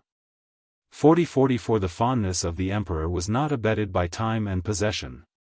And Eudocia, after the marriage of her daughter, was permitted to discharge her grateful vows by a solemn pilgrimage to Jerusalem. Her ostentatious progress through the East may seem inconsistent with the spirit of Christian humility. She pronounced, from a throne of gold and gems, an eloquent oration to the Senate of Antioch, declared her royal intention of enlarging the walls of the city, bestowed a donative of 200 pounds of gold to restore the public baths, and accepted the statues which were decreed by the gratitude of Antioch. In the Holy Land, her alms and pious foundations exceeded the munificence of the great Helena. And though the public treasure might be impoverished by this excessive liberality, she enjoyed the conscious satisfaction of returning to Constantinople with the chains of St. Peter, the right arm of Saint Stephen, and an undoubted picture of the Virgin, painted by St. Luke. 40-45. But this pilgrimage was the fatal term of the glories of Eudocia. Satiated with empty pomp, and unmindful, perhaps, of her obligations to Pulcheria, she ambitiously aspired to the government of the Eastern Empire. The palace was distracted by female discord. But the victory was at last decided by the superior ascendant of the sister of Theodosius. The execution of Paulinus, master of the offices, and the disgrace of Cyrus, praetorian prefect of the East, convinced the public that the favor of Eudocia was insufficient to protect her most faithful friends. And the uncommon beauty of Paulinus encouraged the secret rumor that his guilt was that of a successful lover. 40-46. As soon as the empress perceived that the affection of Theodosius was irretrievably lost, she requested the permission of retiring to the distant solitude of Jerusalem. She obtained her request. But the jealousy of Theodosius, or the vindictive spirit of Pulcheria, pursued her in her last retreat. And Saturninus, count of the domestics, was directed to punish with death 2 ecclesiastics, her most favored servants. Eudocia instantly revenged them by the assassination of the count. The furious passions which she indulged on this suspicious occasion seemed to justify the severity of Theodosius.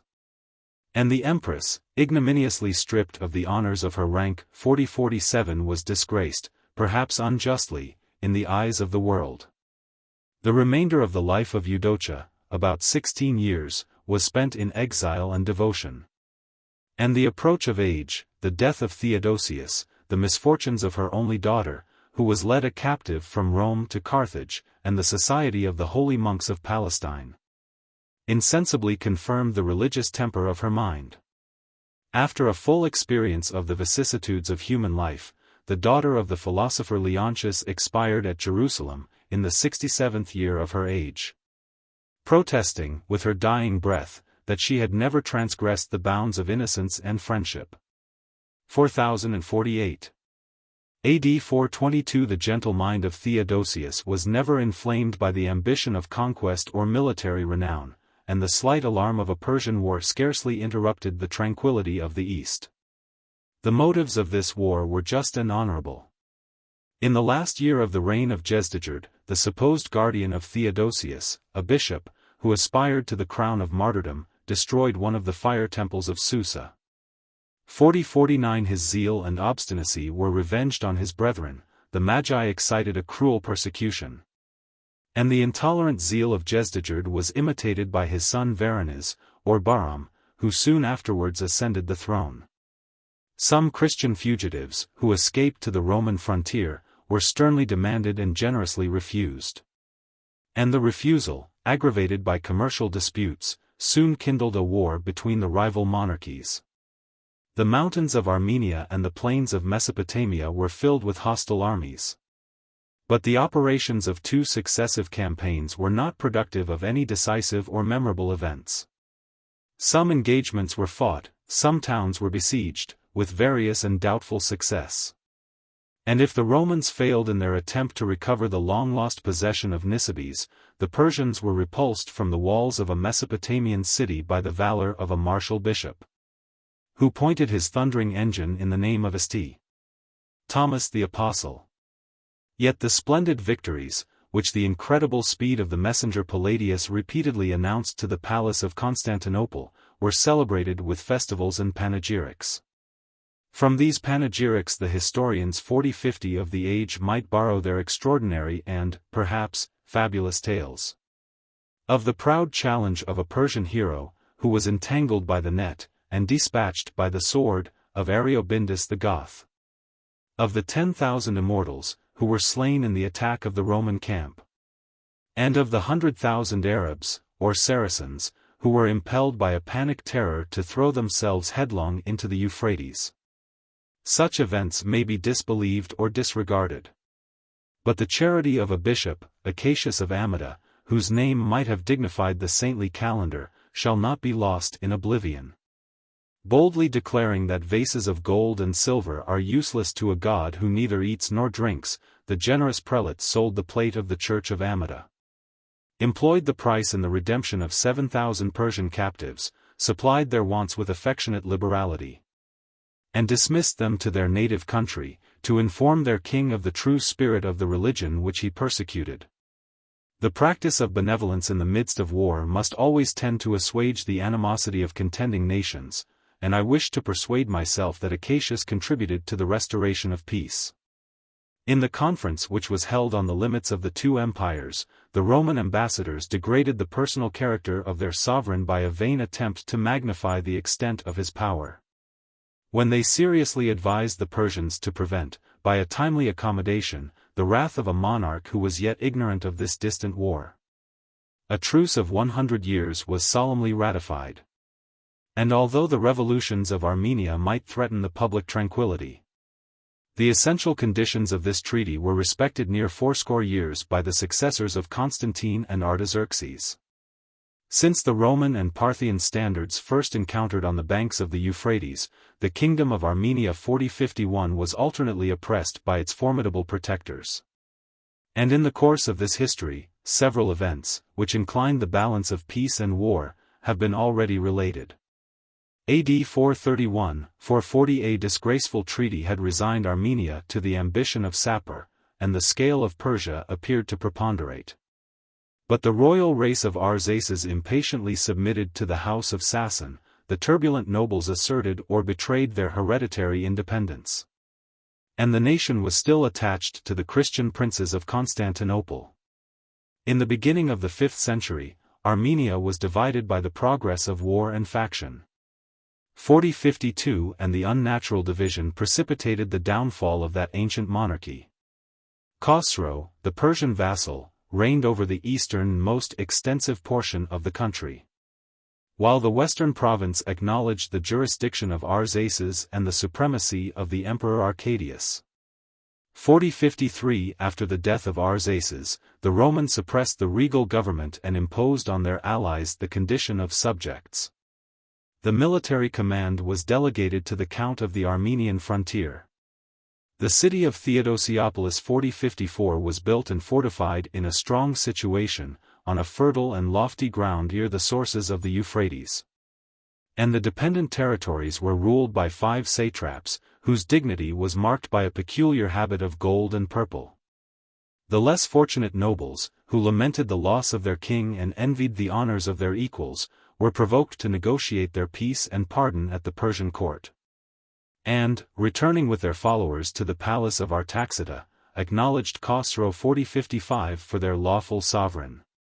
About 30 years afterwards, Artaxerxes, the nephew and successor of Khosrow, fell under the displeasure of the haughty and capricious nobles of Armenia, and they unanimously desired a Persian governor in the room of an unworthy king. The answer of the Archbishop Isaac, whose sanction they earnestly solicited, is expressive of the character of a superstitious people. He deplored the manifest and inexcusable vices of Artaxerxes, and declared that he should not hesitate to accuse him before the tribunal of a Christian emperor who would punish, without destroying, the sinner. Our king, continued Isaac, is too much addicted to licentious pleasures, but he has been purified in the holy waters of baptism. He is a lover of women, but he does not adore the fire or the elements. He may deserve the reproach of lewdness, but he is an undoubted Catholic. And his faith is pure, though his manners are flagitious. I will never consent to abandon my sheep to the rage of devouring wolves. And you would soon repent your rash exchange of the infirmities of a believer for the specious virtues of a heathen. 4056 Exasperated by the firmness of Isaac, the factious nobles accused both the king and the archbishop as the secret adherents of the emperor, and absurdly rejoiced in the sentence of condemnation, which, after a partial hearing, was solemnly pronounced by Bahram himself. The descendants of Arsaces were degraded from the royal dignity 4057 which they had possessed above 560 years 4058 and the dominions of the unfortunate Artaxerxes. 4059 under the new and significant appellation of Persarmenia, were reduced into the form of a province. This usurpation excited the jealousy of the Roman government, but the rising disputes were soon terminated by an amicable, though unequal, partition of the ancient kingdom of Armenia. 4060 and a territorial acquisition, which Augustus might have despised, reflected some luster on the declining empire of the younger Theodosius. Chapter 33. Death of Honorius, Valentinian III Emperor of the West, administration of his mother Placidia, Aetius and Boniface, conquest of Africa by the Vandals. During a long and disgraceful reign of 28 years, Honorius, Emperor of the West, was separated from the friendship of his brother, and afterwards of his nephew, who reigned over the East. And Constantinople beheld, with apparent indifference and secret joy, the calamities of Rome. The strange adventures of Placidia 4061 gradually renewed and cemented the alliance of the two empires. The daughter of the great Theodosius had been the captive and the queen of the Goths. She lost an affectionate husband, she was dragged in chains by his insulting assassin. She tasted the pleasure of revenge, and was exchanged, in the treaty of peace, for 600,000 measures of wheat. After her return from Spain to Italy, Placidia experienced a new persecution in the bosom of her family. She was averse to a marriage which had been stipulated without her consent. And the brave Constantius, as a noble reward for the tyrants whom he had vanquished, received, from the hand of Honorius himself, the struggling and the reluctant hand of the widow of Adolphus. But her resistance ended with the ceremony of the nuptials. Nor did Placidia refuse to become the mother of Honoria and Valentinian III, or to assume and exercise an absolute dominion over the mind of her grateful husband. The generous soldier, whose time had hitherto been divided between social pleasure and military service, was taught new lessons of avarice and ambition. He extorted the title of Augustus. And the servant of Honorius was associated to the empire of the West. The death of Constantius, in the 7th month of his reign, instead of diminishing, seemed to increase the power of Placidia. And the indecent familiarity 4062 of her brother, which might be no more than the symptoms of a childish affection, were universally attributed to incestuous love. On a sudden, by some base intrigues of a steward and a nurse, this excessive fondness was converted into an irreconcilable quarrel. The debates of the emperor and his sister were not long confined within the walls of the palace. And as the Gothic soldiers adhered to their queen, the city of Ravenna was agitated with bloody and dangerous tumults, which could only be appeased by the forced or voluntary retreat of Placidia and her children. The royal exiles landed at Constantinople, soon after the marriage of Theodosius, during the festival of the Persian victories. They were treated with kindness and magnificence. But as the statues of the Emperor Constantius had been rejected by the Eastern court, the title of Augusta could not decently be allowed to his widow. AD 4230-827. Within a few months after the arrival of Placidia, a swift messenger announced the death of Honorius, the consequence of a dropsy. But the important secret was not divulged till the necessary orders had been dispatched for the march of a large body of troops to the seacoast of Dalmatia. The shops and the gates of Constantinople remained shut during 7 days. And the loss of a foreign prince, who could neither be esteemed nor regretted, was celebrated with loud and affected demonstrations of the public grief. AD 423-425. While the ministers of Constantinople deliberated, the vacant throne of Honorius was usurped by the ambition of a stranger. The name of the rebel was John. He filled the confidential office of primicerius, or principal secretary. And history has attributed to his character more virtues than can easily be reconciled with the violation of the most sacred duty. Elated by the submission of Italy and the hope of an alliance with the Huns, John presumed to insult, by an embassy, the majesty of the Eastern Emperor. But when he understood that his agents had been banished, imprisoned, and at length chased away with deserved ignominy, John prepared to assert by arms the injustice of his claims. In such a cause, the grandson of the great Theodosius should have marched in person, but the young emperor was easily diverted, by his physicians, from so rash and hazardous a design. And the conduct of the Italian expedition was prudently entrusted to Ardaburius and his son Aspar, who had already signalized their valor against the Persians. It was resolved that Artiberius should embark with the infantry, whilst Aspar, at the head of the cavalry, conducted Placidia and her son Valentinian along the seacoast of the Adriatic. The march of the cavalry was performed with such active diligence that they surprised, without resistance, the important city of Aquileia. When the hopes of Aspar were unexpectedly confounded by the intelligence that a storm had dispersed the imperial fleet, and that his father, with only 2 galleys, was taken and carried a prisoner into the port of Ravenna. Yet this incident, unfortunate as it might seem, facilitated the conquest of Italy. Artiberius employed, or abused, the courteous freedom which he was permitted to enjoy, to revive among the troops a sense of loyalty and gratitude. And as soon as the conspiracy was ripe for execution, he invited, by private messages, and pressed the approach of Aspar. A shepherd, whom the popular credulity transformed into an angel, guided the eastern cavalry, by a secret, and, it was thought, an impassable road, through the morasses of the Po. The gates of Ravenna, after a short struggle, were thrown open, and the defenseless tyrant was delivered to the mercy, or rather to the cruelty, of the conquerors. His right hand was first cut off. And, after he had been exposed, mounted on an ass, to the public derision, John was beheaded in the circus of Aquileia.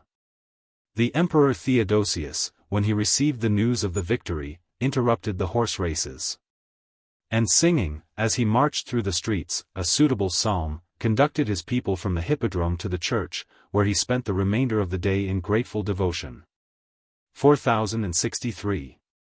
In a monarchy, which, according to various precedents, might be considered as elective, or hereditary, or patrimonial, it was impossible that the intricate claims of female and collateral succession should be clearly defined. 4064 and Theodosius, by the right of consanguinity or conquest, might have reigned the sole legitimate emperor of the Romans. For a moment, perhaps, his eyes were dazzled by the prospect of unbounded sway, but his indolent temper gradually acquiesced in the dictates of sound policy. He contented himself with the possession of the East, and wisely relinquished the laborious task of waging a distant and doubtful war against the barbarians beyond the Alps, or of securing the obedience of the Italians and Africans, whose minds were alienated by the irreconcilable difference of language and interest. AD 425. Instead of listening to the voice of ambition, Theodosius resolved to imitate the moderation of his grandfather, and to seat his cousin Valentinian on the throne of the West. The royal infant was distinguished at Constantinople by the title of Nobilissimus. He was promoted, before his departure from Thessalonica, to the rank and dignity of Caesar. And after the conquest of Italy, the patrician Helion, by the authority of Theodosius, and in the presence of the Senate, saluted Valentinian III by the name of Augustus, and solemnly invested him with the diadem and the imperial purple. 4065. By the agreement of the 3 females who governed the Roman world, the son of Placidia was betrothed to Eudoxia, the daughter of Theodosius and Athenais. And as soon as the lover and his bride had attained the age of puberty, this honorable alliance was faithfully accomplished. At the same time, as a compensation, perhaps, for the expenses of the war, the western Illyricum was detached from the Italian dominions, and yielded to the throne of Constantinople. 4066. The Emperor of the East acquired the useful dominion of the rich and maritime province of Dalmatia, and the dangerous sovereignty of Pannonia and Noricum, which had been filled and ravaged above 20 years by a promiscuous crowd of Huns, Ostrogoths, Vandals, and Bavarians. Theodosius and Valentinian continued to respect the obligations of their public and domestic alliance, but the unity of the Roman government was finally dissolved. By a positive declaration, the validity of all future laws was limited to the dominions of their peculiar author, unless he should think proper to communicate them, subscribed with his own hand, for the approbation of his independent colleague. 4067. Valentinian, when he received the title of Augustus, was no more than 6 years of age, and his long minority was entrusted to the guardian care of a mother who might assert a female claim to the succession of the Western Empire. Placidia envied, but she could not equal the reputation and virtues of the wife and sister of Theodosius, the elegant genius of Eudocia, the wise and successful policy of Pulcheria. The mother of Valentinian was jealous of the power which she was incapable of exercising. 4068 she reigned 25 years, in the name of her son. And the character of that unworthy emperor gradually countenanced the suspicion that Placidia had enervated his youth by a dissolute education and studiously diverted his attention from every manly and honorable pursuit. Amidst the decay of military spirit, her armies were commanded by two generals, Aetius 4069 and Boniface 4070, who may be deservedly named as the last of the Romans. Their union might have supported a sinking empire. Their discord was the fatal and immediate cause of the loss of Africa. The invasion and defeat of Attila has immortalized the fame of Aetius. And though time has thrown a shade over the exploits of his rival, the defense of Marseilles and the deliverance of Africa attest the military talents of Count Boniface. In the field of battle, in partial encounters, in single combats, he was still the terror of the barbarians. The clergy, and particularly his friend Augustine, were edified by the Christian piety which had once tempted him to retire from the world. The people applauded his spotless integrity. The army dreaded his equal and inexorable justice, which may be displayed in a very singular example. A peasant, who complained of the criminal intimacy between his wife and a Gothic soldier, was directed to attend his tribunal the following day. In the evening the count, who had diligently informed himself of the time and place of the assignation, mounted his horse, rode 10 miles into the country, surprised the guilty couple, punished the soldier with instant death, and silenced the complaints of the husband by presenting him, the next morning, with the head of the adulterer. The abilities of Aetius and Boniface might have been usefully employed against the public enemies, in separate and important commands. But the experience of their past conduct should have decided the real favor and confidence of the Empress Placidia. In the melancholy season of her exile and distress, Boniface alone had maintained her cause with unshaken fidelity. And the troops and treasures of Africa had essentially contributed to extinguish the rebellion. The same rebellion had been supported by the zeal and activity of Aetius, who brought an army of 60,000 Huns from the Danube to the confines of Italy, for the service of the usurper. The untimely death of John compelled him to accept an advantageous treaty. But he still continued, the subject and the soldier of Valentinian, to entertain a secret, perhaps a treasonable, correspondence with his barbarian allies, whose retreat had been purchased by liberal gifts and more liberal promises. But Aetius possessed an advantage of singular moment in a female reign. He was present, he besieged, with artful and assiduous flattery, the palace of Ravenna, disguised his dark designs with the mask of loyalty and friendship, and at length deceived both his mistress and his absent rival by a subtle conspiracy which a weak woman and a brave man could not easily suspect. AD 427 he had secretly persuaded 4071 Placidia to recall Boniface from the government of Africa. He secretly advised Boniface to disobey the imperial summons. To the one he represented the order as a sentence of death, to the other he stated the refusal as a signal of revolt. And when the credulous and unsuspectful count had armed the province in his defense, Aetius applauded his sagacity in foreseeing the rebellion which his own perfidy had excited. A temperate inquiry into the real motives of Boniface would have restored a faithful servant to his duty and to the Republic. But the arts of Aetius still continued to betray and to inflame, and the count was urged by persecution to embrace the most desperate counsels. The success with which he eluded or repelled the first attacks could not inspire a vain confidence that, at the head of some loose, disorderly Africans, he should be able to withstand the regular forces of the West, commanded by a rival whose military character it was impossible for him to despise. After some hesitation, the last struggles of prudence and loyalty, Boniface dispatched a trusty friend to the court, or rather to the camp, of Gonderic, king of the Vandals, with the proposal of a strict alliance, and the offer of an advantageous and perpetual settlement. After the retreat of the Goths, the authority of Honorius had obtained a precarious establishment in Spain. Except only in the province of Galicia, where the Suevi and the Vandals had fortified their camps in mutual discord and hostile independence.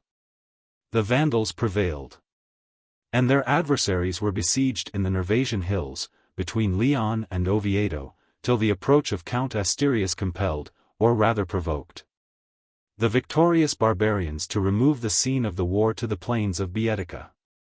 The rapid progress of the Vandals soon acquired a more effectual opposition, and the Master General Castinus marched against them with a numerous army of Romans and Goths. Vanquished in battle by an inferior army, Castinus fled with dishonor to Tarragona. And this memorable defeat, which has been represented as the punishment, was most probably the effect of his rash presumption.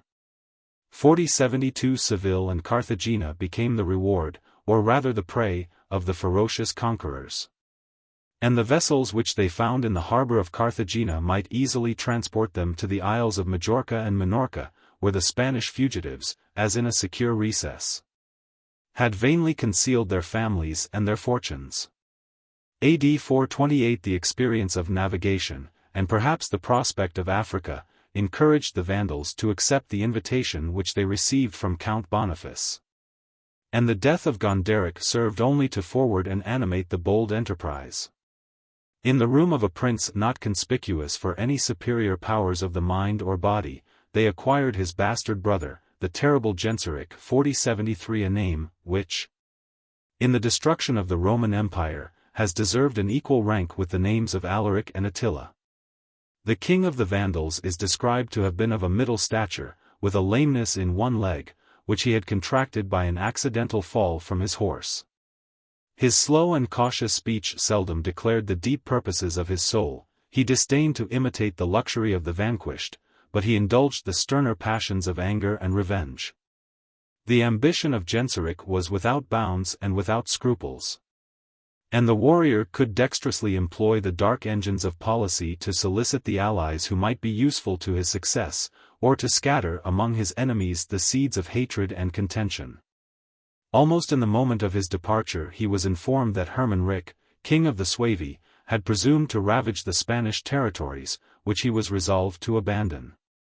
Impatient of the insult, Genseric pursued the hasty retreat of the Suevi as far as Merida, precipitated the king and his army into the river Aunus, and calmly returned to the seashore to embark his victorious troops. The vessels which transported the Vandals over the modern Straits of Gibraltar, a channel only 12 miles in breadth, were furnished by the Spaniards, who anxiously wished their departure, and by the African general, who had implored their formidable assistance. 4074. AD 429 Our fancy, so long accustomed to exaggerate and multiply the martial swarms of barbarians that seem to issue from the north, will perhaps be surprised by the account of the army which Genseric mustered on the coast of Mauritania.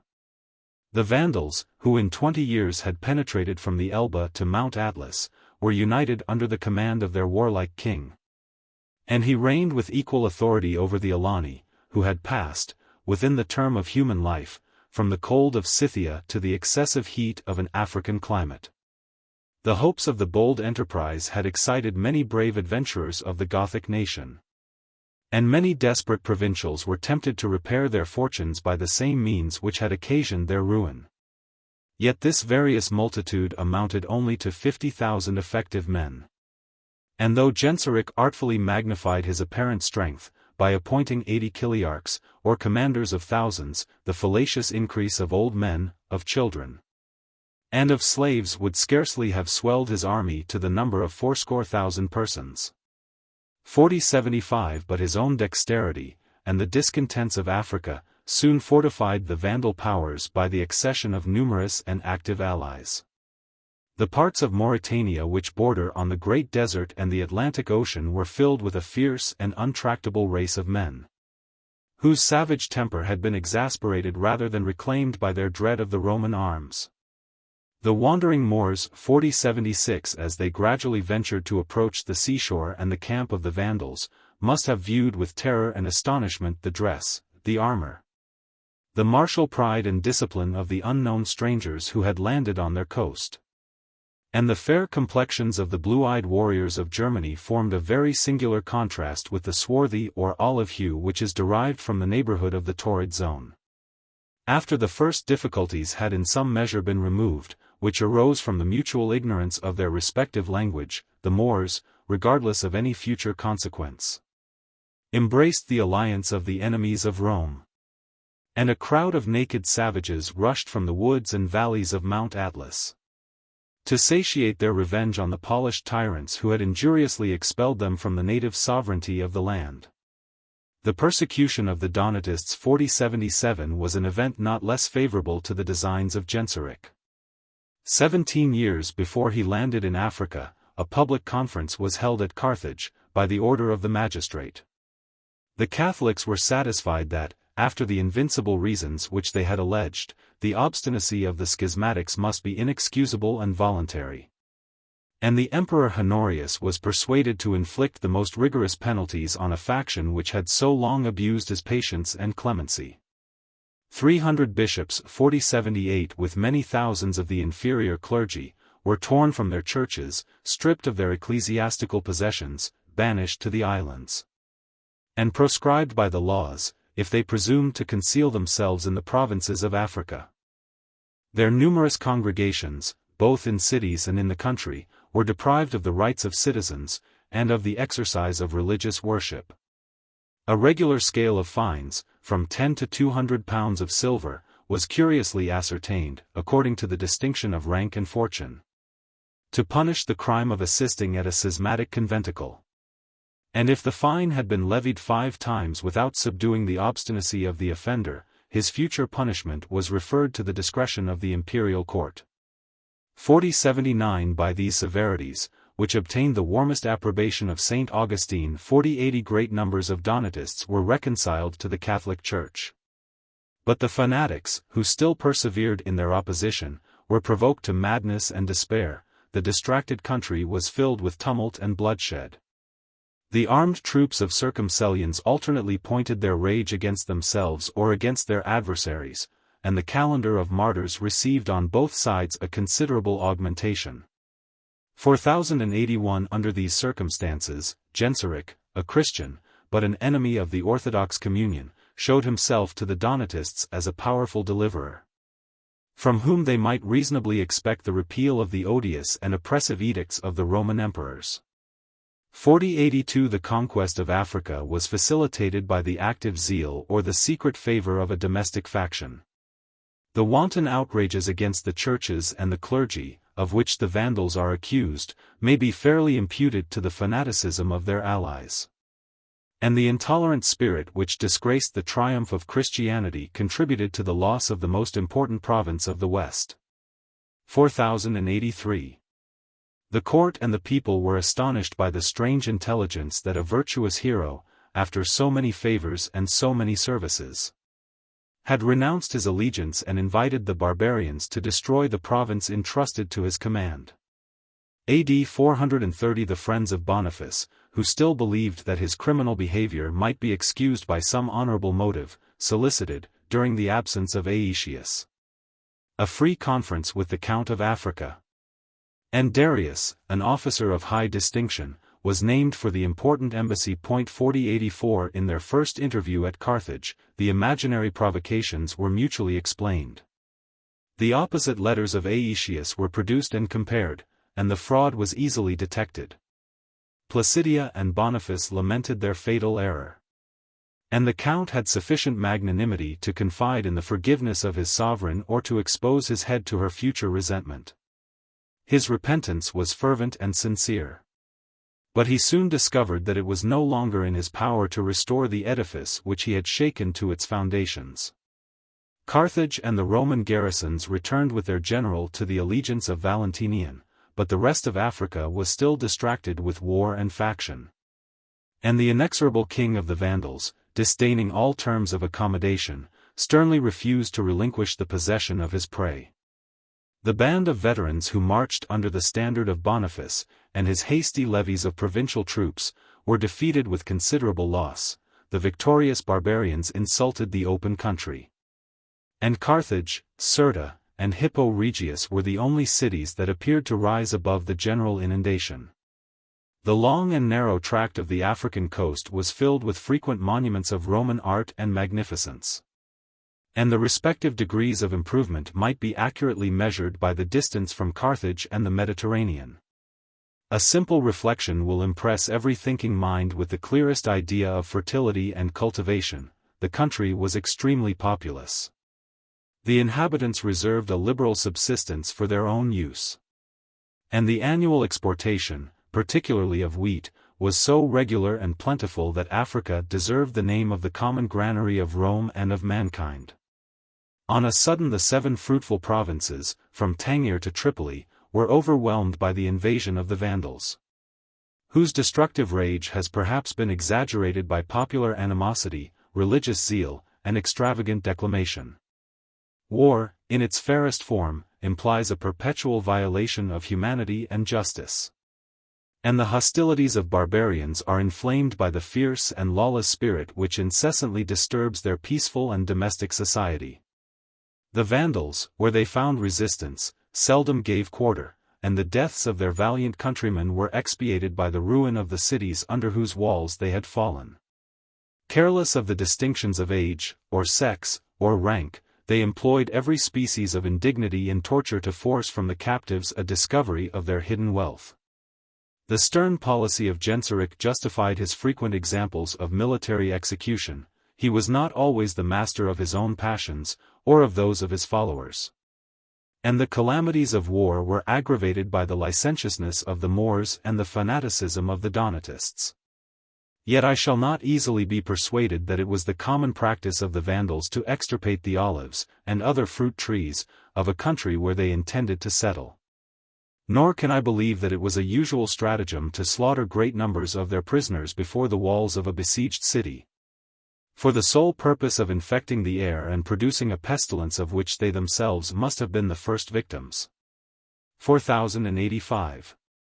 The generous mind of Count Boniface was tortured by the exquisite distress of beholding the ruin which he had occasioned, and whose rapid progress he was unable to check.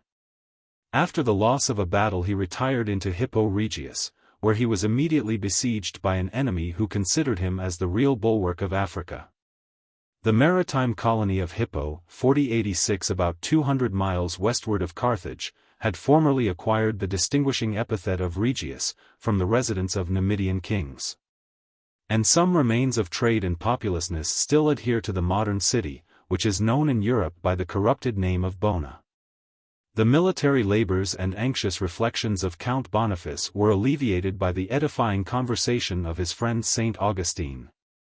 4087 till that bishop, the light and pillar of the Catholic Church, was gently released, in the 3rd month of the siege, and in the 76th year of his age, from the actual and the impending calamities of his country.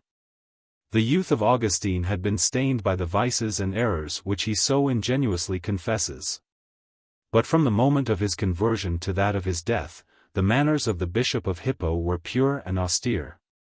And the most conspicuous of his virtues was an ardent zeal against heretics of every denomination, the Manichaeans, the Donatists, and the Pelagians, against whom he waged a perpetual controversy. When the city, some months after his death, was burnt by the Vandals, the library was fortunately saved, which contained his voluminous writings, 232 separate books or treatises on theological subjects, besides a complete exposition of the Psalter and the Gospel, and a copious magazine of epistles and homilies.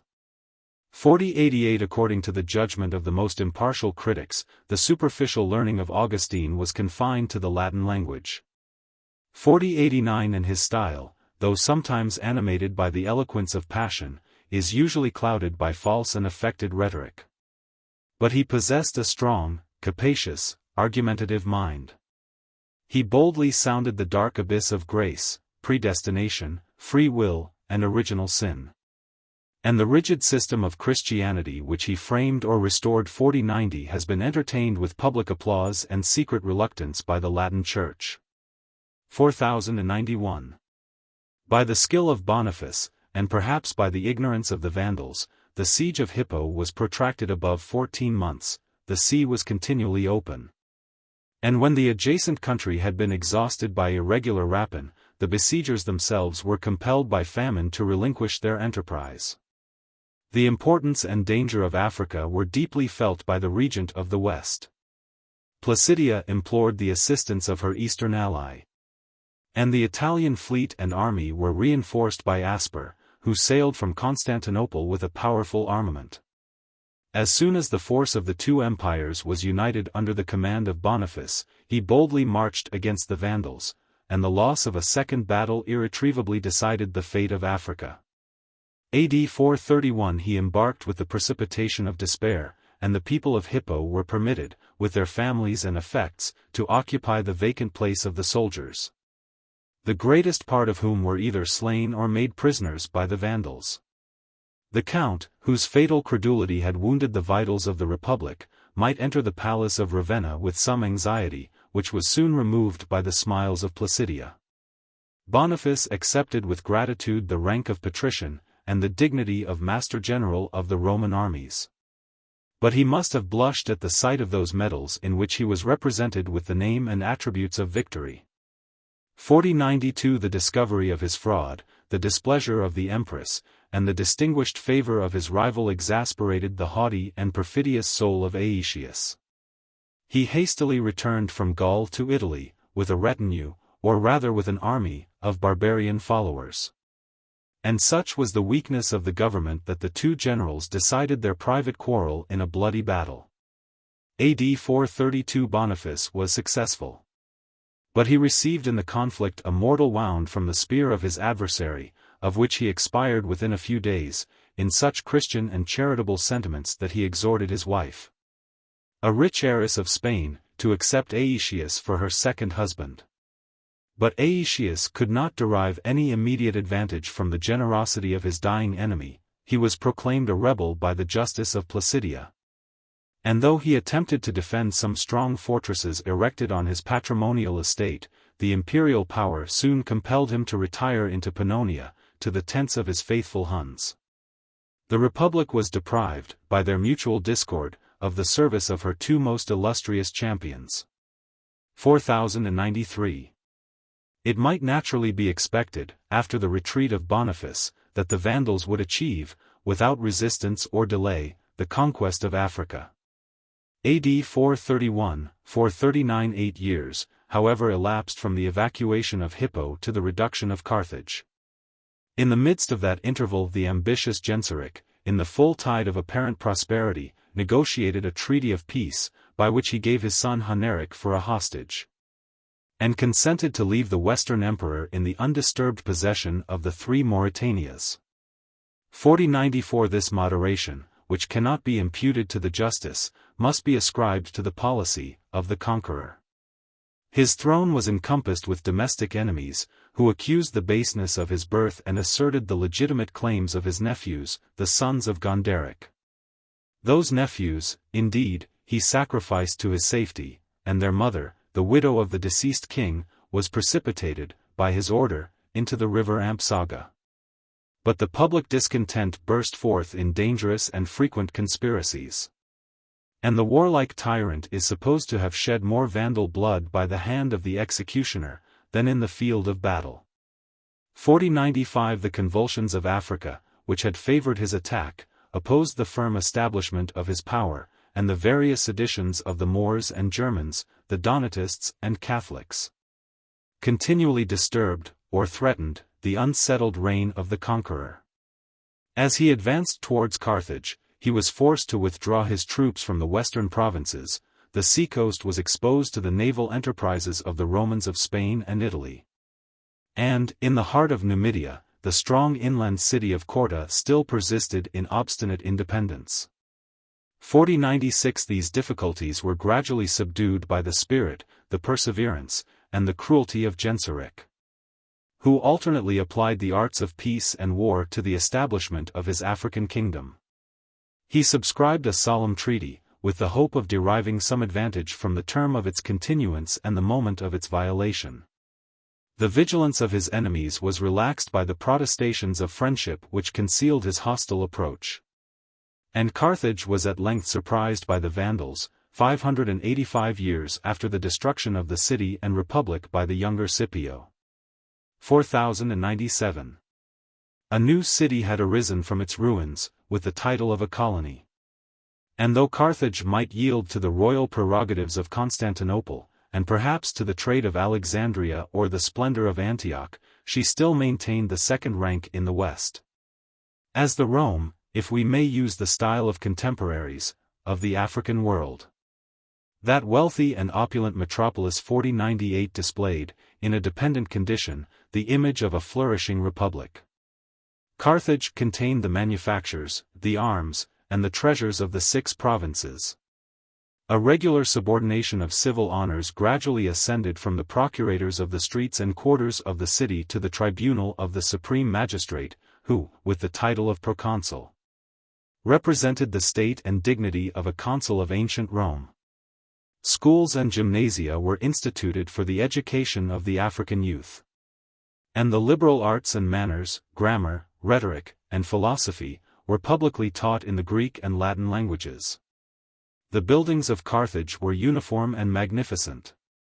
A shady grove was planted in the midst of the capital, the new port, a secure and capacious harbor, was subservient to the commercial industry of citizens and strangers. And the splendid games of the circus and theater were exhibited almost in the presence of the barbarians. The reputation of the Carthaginians was not equal to that of their country, and the reproach of Punic faith still adhered to their subtle and faithless character. 4099 The habits of trade and the abuse of luxury had corrupted their manners. But their impious contempt of monks and the shameless practice of unnatural lusts are the 2 abominations which excite the pious vehemence of Salvian, the preacher of the age. 4100 AD 4391009 The king of the Vandals severely reformed the vices of a voluptuous people. And the ancient, noble, ingenuous freedom of Carthage, these expressions of Victor are not without energy, was reduced by Genseric into a state of ignominious servitude. After he had permitted his licentious troops to satiate their rage and avarice, he instituted a more regular system of rapine and oppression. An edict was promulgated, which enjoined all persons, without fraud or delay, to deliver their gold, silver, jewels, and valuable furniture or apparel to the royal officers. And the attempt to secrete any part of their patrimony was inexorably punished with death and torture, as an act of treason against the state. The lands of the proconsular province, which formed the immediate district of Carthage, were accurately measured and divided among the barbarians. And the conqueror reserved for his peculiar domain the fertile territory of Byzantium, and the adjacent parts of Numidia and Gatulia. 4101. It was natural enough that Genseric should hate those whom he had injured. The nobility and senators of Carthage were exposed to his jealousy and resentment. And all those who refused the ignominious terms, which their honor and religion forbade them to accept, were compelled by the Arian tyrant to embrace the condition of perpetual banishment. Rome, Italy, and the provinces of the East were filled with a crowd of exiles, of fugitives, and of ingenuous captives, who solicited the public compassion. And the benevolent epistles of Theodoret still preserve the names and misfortunes of Caelestian and Maria. 4102 The Syrian bishop deplores the misfortunes of Caelestian, who, from the state of a noble and opulent senator of Carthage, was reduced, with his wife and family, and servants, to beg his bread in a foreign country. But he applauds the resignation of the Christian exile, and the philosophic temper which, under the pressure of such calamities, could enjoy more real happiness than was the ordinary lot of wealth and prosperity. The story of Maria, the daughter of the magnificent Eudaemon, is singular and interesting.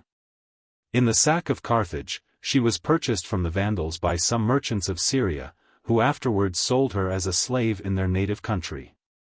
A female attendant, transported in the same ship, and sold in the same family, still continued to respect a mistress whom fortune had reduced to the common level of servitude.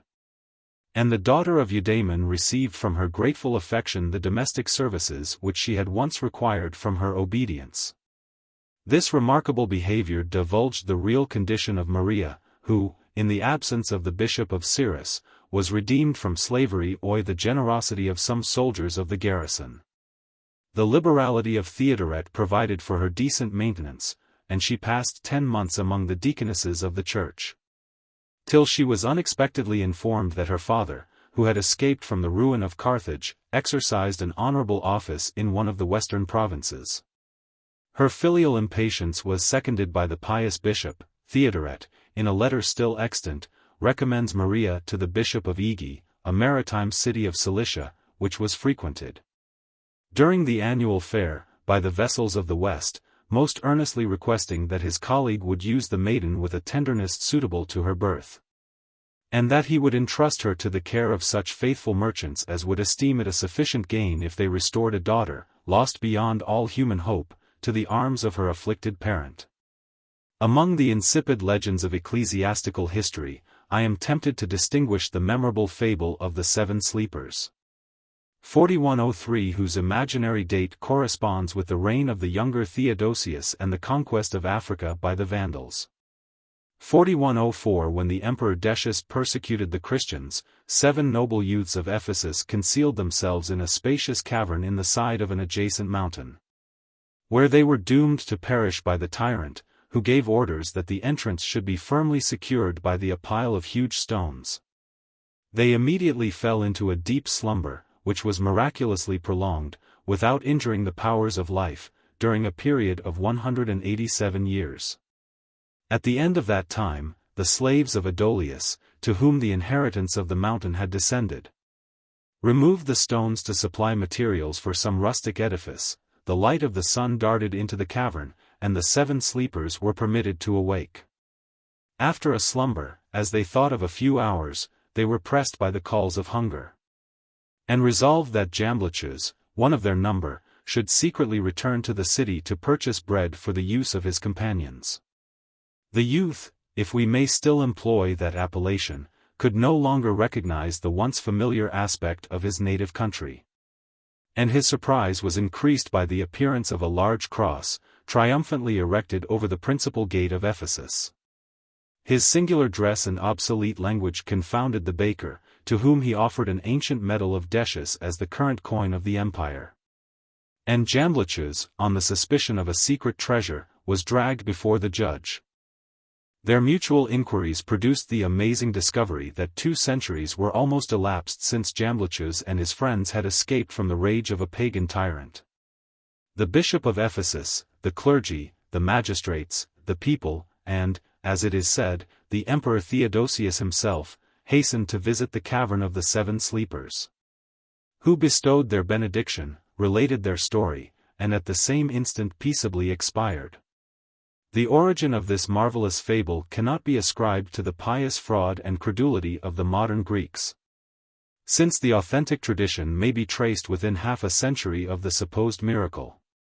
James of Sarug, a Syrian bishop, who was born only 2 years after the death of the younger Theodosius, has devoted one of his 230 homilies to the praise of the young men of Ephesus.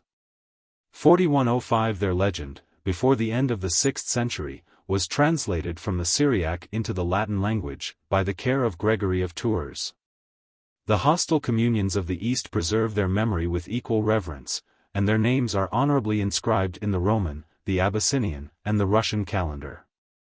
4106, nor has their reputation been confined to the Christian world. This popular tale, which Muhammad might learn when he drove his camels to the fairs of Syria, is introduced, as a divine revelation, into the Quran. 4107, the story of the 7 sleepers has been adopted and adorned by the nations, from Bengal to Africa, who profess the Mohammedan religion. 4108, and some vestiges of a similar tradition have been discovered in the remote extremities of Scandinavia. 4109, this easy and universal belief, so expressive of the sense of mankind, may be ascribed to the genuine merit of the fable itself. We imperceptibly advance from youth to age, without observing the gradual, but incessant, change of human affairs, and even in our larger experience of history, the imagination is accustomed, by a perpetual series of causes and effects, to unite the most distant revolutions. But if the interval between two memorable eras could be instantly annihilated. If it were possible, after a momentary slumber of 200 years, to display the new world to the eyes of a spectator, who still retained a lively and recent impression of the old. His surprise and his reflections would furnish the pleasing subject of a philosophical romance. The scene could not be more advantageously placed than in the 2 centuries which elapsed between the reigns of Decius and of Theodosius the Younger. During this period, the seat of government had been transported from Rome to a new city on the banks of the Thracian Bosphorus. And the abuse of military spirit had been suppressed by an artificial system of tame and ceremonious servitude. The throne of the persecuting Decius was filled by a succession of Christian and Orthodox princes, who had extirpated the fabulous gods of antiquity. And the public devotion of the age was impatient to exalt the saints and martyrs of the Catholic Church on the altars of Diana and Hercules. The union of the Roman Empire was dissolved. Its genius was humbled in the dust. And armies of unknown barbarians, issuing from the frozen regions of the north, had established their victorious reign over the fairest provinces of Europe and Africa. Chapter 34. The character, conquests, and court of Attila, king of the Huns, death of Theodosius the Younger, elevation of Marcian to the Empire of the East. The Western world was oppressed by the Goths and Vandals, who fled before the Huns, but the achievements of the Huns themselves were not adequate to their power and prosperity. AD 376, 433 their victorious hordes had spread from the Volga to the Danube, but the public force was exhausted by the discord of independent chieftains. Their valor was idly consumed in obscure and predatory excursions. And they often degraded their national dignity by condescending, for the hopes of spoil, to enlist under the banners of their fugitive enemies. In the reign of Attila 4110 the Huns again became the terror of the world. And I shall now describe the character and actions of that formidable barbarian, who alternately insulted and invaded the East and the West, and urged the rapid downfall of the Roman Empire.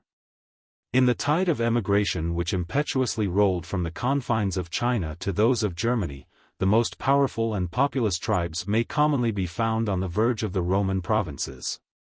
The accumulated weight was sustained for a while by artificial barriers. And the easy condescension of the emperors invited, without satisfying, the insolent demands of the barbarians, who had acquired an eager appetite for the luxuries of civilized life. The Hungarians, who ambitiously insert the name of Attila among their native kings, may affirm with truth that the hordes which were subject to his uncle Roas, or Rugilas, had formed their encampments within the limits of modern Hungary 4111 in a fertile country which liberally supplied the wants of a nation of hunters and shepherds. In this advantageous situation, Rugilas and his valiant brothers, who continually added to their power and reputation, commanded the alternative of peace or war with the two empires. His alliance with the Romans of the West was cemented by his personal friendship for the great Aetius, who was always secure of finding in the barbarian camp a hospitable reception and a powerful support. At his solicitation, and in the name of John the Usurper, 60,000 Huns advanced to the confines of Italy. Their march and their retreat were alike expensive to the state. And the grateful policy of Aetius abandoned the possession of Pannonia to his faithful confederates. The Romans of the East were not less apprehensive of the arms of Rugilas, which threatened the provinces, or even the capital. Some ecclesiastical historians have destroyed the barbarians with lightning and pestilence. 4112 But Theodosius was reduced to the more humble expedient of stipulating an annual payment of 350 pounds of gold, and of disguising this dishonorable tribute by the title of general, which the king of the Huns condescended to accept. The public tranquility was frequently interrupted by the fierce impatience of the barbarians and the perfidious intrigues of the Byzantine court. For dependent nations, among whom we may distinguish the barbarians, disclaimed the sovereignty of the Huns, and their revolt was encouraged and protected by a Roman alliance, till the just claims and formidable power of Rugilas were effectually urged by the voice of Eslaw his ambassador. Peace was the unanimous wish of the Senate, their decree was ratified by the emperor. And two ambassadors were named, Plinthas, a general of Scythian extraction, but of consular rank. And the quaestor Epigenes, a wise and experienced statesman, who was recommended to that office by his ambitious colleague. The death of Rugilas suspended the progress of the treaty. AD 433 his two nephews, Attila and Bleda, who succeeded to the throne of their uncle, consented to a personal interview with the ambassadors of Constantinople. But as they proudly refused to dismount, the business was transacted on horseback, in a spacious plain near the city of Margus in the Upper Moesia. The kings of the Huns assumed the solid benefits, as well as the vain honors, of the negotiation. They dictated the conditions of peace, and each condition was an insult on the majesty of the empire. Besides the freedom of a safe and plentiful market on the banks of the Danube, they required that the annual contribution should be augmented from 350 to 700 pounds of gold. That a fine, or ransom, of 8 pieces of gold should be paid for every Roman captive who had escaped from his barbarian master. That the emperor should renounce all treaties and engagements with the enemies of the Huns. And that all the fugitives who had taken refuge in the court or provinces of Theodosius should be delivered to the justice of their offended sovereign. This justice was rigorously inflicted on some unfortunate youths of a royal race. They were crucified on the territories of the empire, by the command of Attila, and as soon as the king of the Huns had impressed the Romans with the terror of his name, he indulged them in a short and arbitrary respite, whilst he subdued the rebellious or independent nations of Scythia and Germany. 4113. Attila, the son of Munzuk, deduced his noble, perhaps his regal, descent 4114 from the ancient Huns, who had formerly contended with the monarchs of China. His features, according to the observation of a Gothic historian, bore the stamp of his national origin, and the portrait of Attila exhibits the genuine deformity of a modern Kalmuck.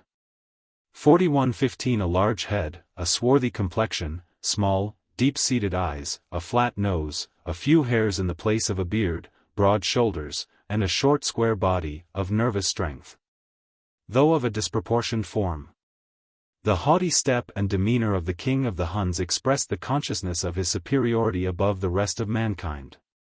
And he had a custom of fiercely rolling his eyes, as if he wished to enjoy the terror which he inspired. Yet this savage hero was not inaccessible to pity, his suppliant enemies might confide in the assurance of peace or pardon, and Attila was considered by his subjects as a just and indulgent master. He delighted in war, but, after he had ascended the throne in a mature age, his head, rather than his hand, achieved the conquest of the north. And the fame of an adventurous soldier was usefully exchanged for that of a prudent and successful general. The effects of personal valor are so inconsiderable, except in poetry or romance, that victory, even among barbarians, must depend on the degree of skill with which the passions of the multitude are combined and guided for the service of a single man. The Scythian conquerors, Attila and Zingis, surpassed their rude countrymen in art rather than in courage. And it may be observed that the monarchies, both of the Huns and of the Moguls, were erected by their founders on the basis of popular superstition, the miraculous conception, which fraud and credulity ascribed to the Virgin Mother of Zingis, raised him above the level of human nature. And the naked prophet, who, in the name of the deity, invested him with the empire of the earth, pointed the valor of the Moguls with irresistible enthusiasm. 4116 The religious arts of Attila were not less skillfully adapted to the character of his age and country. It was natural enough that the Scythians should adore, with peculiar devotion, the god of war. But as they were incapable of forming either an abstract idea or a corporeal representation, they worshipped their tutelar deity under the symbol of an iron scimitar. 4117 One of the shepherds of the Huns perceived that a heifer, who was grazing, had wounded herself in the foot, and curiously followed the track of the blood, till he discovered, among the long grass, the point of an ancient sword, which he dug out of the ground and presented to Attila. That magnanimous, or rather that artful, prince accepted, with pious gratitude, this celestial favor, and, as the rightful possessor of the sword of Mars, asserted his divine and indefeasible claim to the dominion of the earth. 4118 If the rites of Scythia were practiced on this solemn occasion, a lofty altar, or rather pile of faggots, 300 yards in length and in breadth, was raised in a spacious plain. And the sword of Mars was placed erect on the summit of this rustic altar, which was annually consecrated by the blood of sheep, horses, and of the 100th captive. 4119 Whether human sacrifices formed any part of the worship of Attila, or whether he propitiated the god of war with the victims which he continually offered in the field of battle. The favorite of Mars soon acquired a sacred character, which rendered his conquests more easy and more permanent. And the barbarian princes confessed, in the language of devotion or flattery, that they could not presume to gaze, with a steady eye, on the divine majesty of the king of the Huns. 4120 His brother Bleda, who reigned over a considerable part of the nation, was compelled to resign his scepter and his life. Yet even this cruel act was attributed to a supernatural impulse. And the vigor with which Attila wielded the sword of Mars convinced the world that it had been reserved alone for his invincible arm. 4121 But the extent of his empire affords the only remaining evidence of the number and importance of his victories. And the Scythian monarch, however ignorant of the value of science and philosophy, might perhaps lament that his illiterate subjects were destitute of the art which could perpetuate the memory of his exploits. If a line of separation were drawn between the civilized and the savage climates of the globe, between the inhabitants of cities, who cultivated the earth, and the hunters and shepherds, who dwelt in tents, Attila might aspire to the title of supreme and sole monarch of the barbarians. 4122 He alone, among the conquerors of ancient and modern times, united the two mighty kingdoms of Germany and Scythia. And those vague appellations, when they are applied to his reign, may be understood with an ample latitude. Thuringia, which stretched beyond its actual limits as far as the Danube, was in the number of his provinces. He interposed, with the weight of a powerful neighbor, in the domestic affairs of the Franks, and one of his lieutenants chastised, and almost exterminated, the Burgundians of the Rhine. He subdued the islands of the ocean, the kingdoms of Scandinavia, encompassed and divided by the waters of the Baltic. And the Huns might derive a tribute of furs from that northern region, which has been protected from all other conquerors by the severity of the climate and the courage of the natives. Towards the east, it is difficult to circumscribe the dominion of Attila over the Scythian deserts, yet we may be assured that he reigned on the banks of the Volga. That the king of the Huns was dreaded, not only as a warrior, but as a magician, 4123 That he insulted and vanquished the Khan of the formidable Jugin. And that he sent ambassadors to negotiate an equal alliance with the Empire of China. In the proud review of the nations who acknowledged the sovereignty of Attila, and who never entertained, during his lifetime, the thought of a revolt. The Gepidi and the Ostrogoths were distinguished by their numbers, their bravery, and the personal merits of their chiefs. The renowned Ardaric, king of the Gepidi, was the faithful and sagacious counselor of the monarch, who esteemed his intrepid genius. Whilst he loved the mild and discreet virtues of the noble Walamir, king of the Ostrogoths. The crowd of vulgar kings, the leaders of so many martial tribes, who served under the standard of Attila, were ranged in the submissive order of guards and domestics round the person of their master.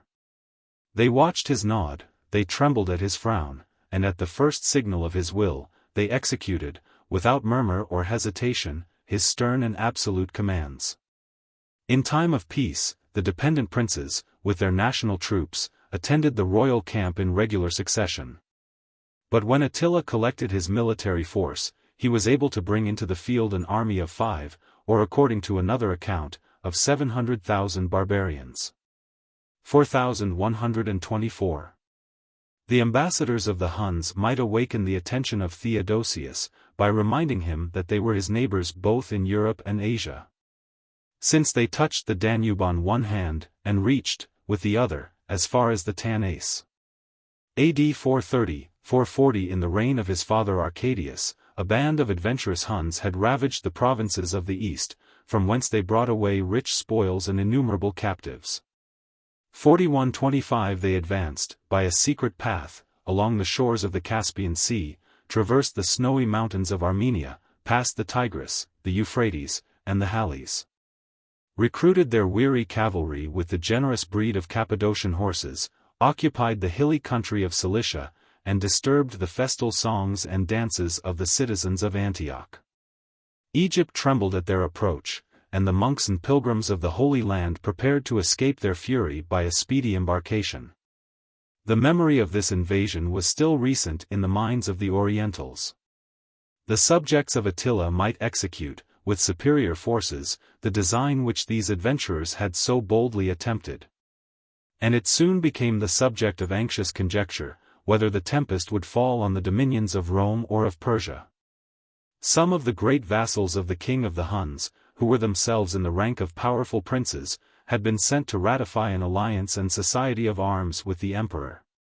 Or rather with the general of the West.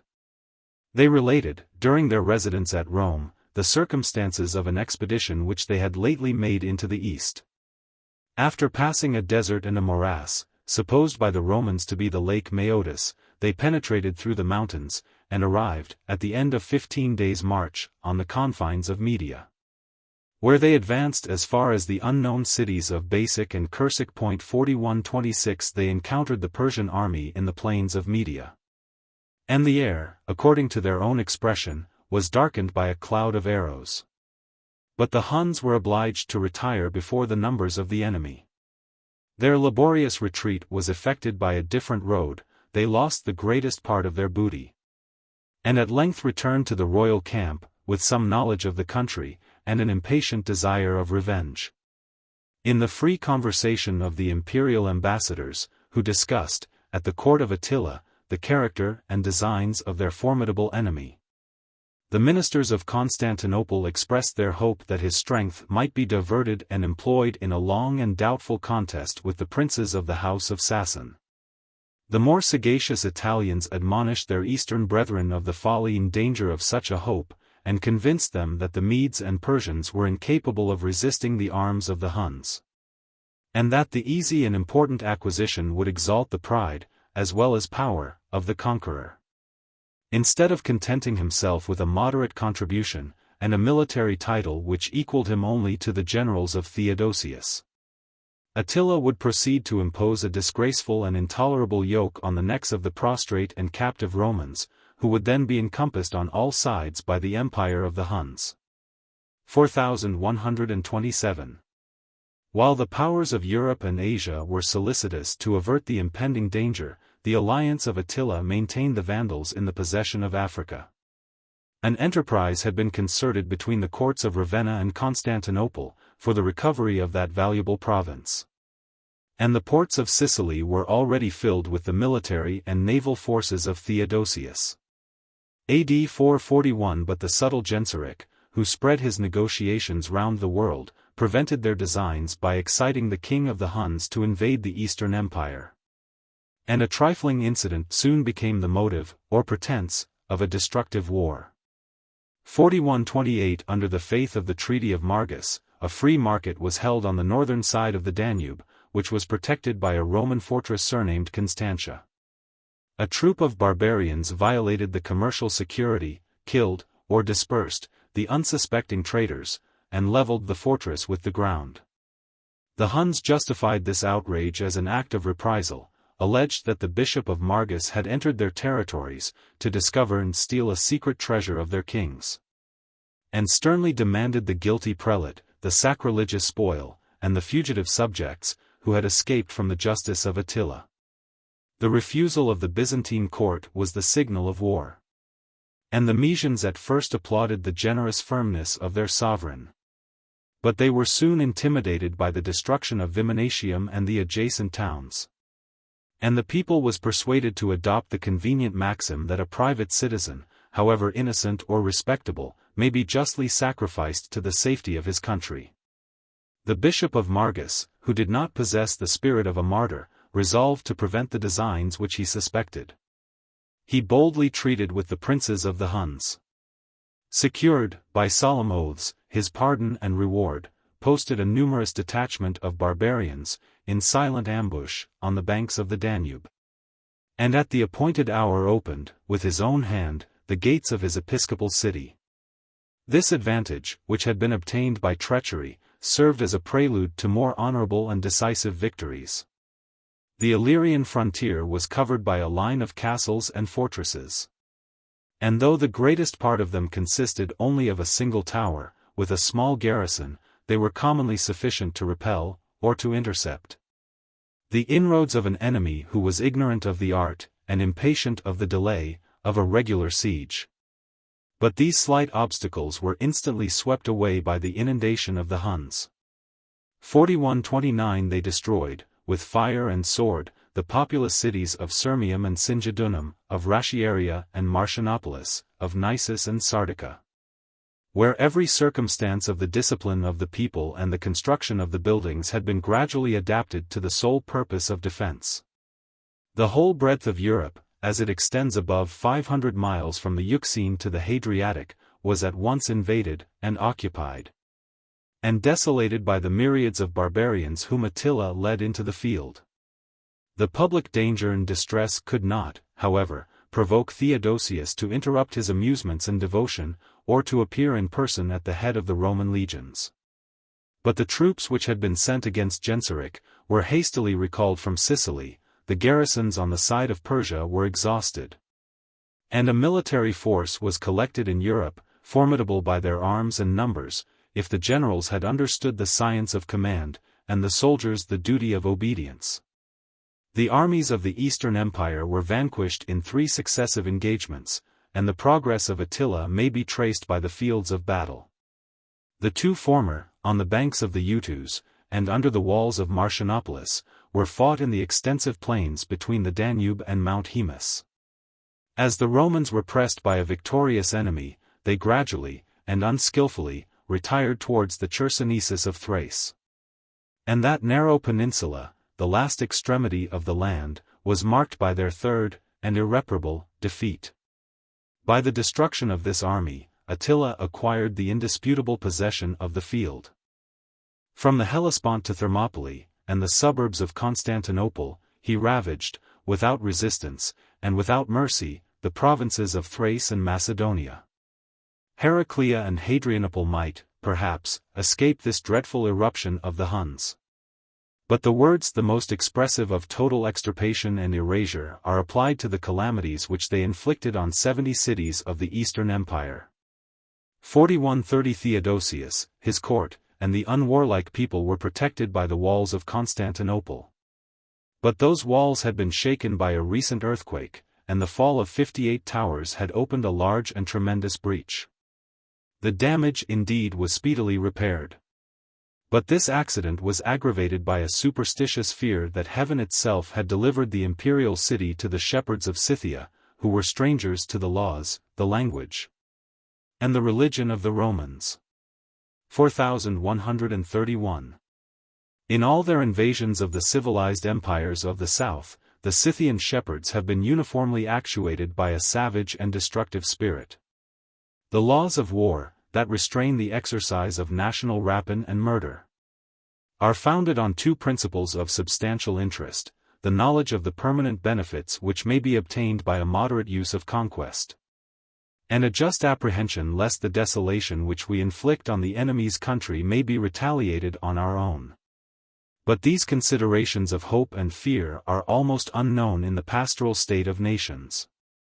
The Huns of Attila may, without injustice, be compared to the Moguls and Tartars, before their primitive manners were changed by religion and luxury. And the evidence of Oriental history may reflect some light on the short and imperfect annals of Rome. After the Moguls had subdued the northern provinces of China, it was seriously proposed, not in the hour of victory and passion, but in calm deliberate council, to exterminate all the inhabitants of that populous country, that the vacant land might be converted to the pasture of cattle.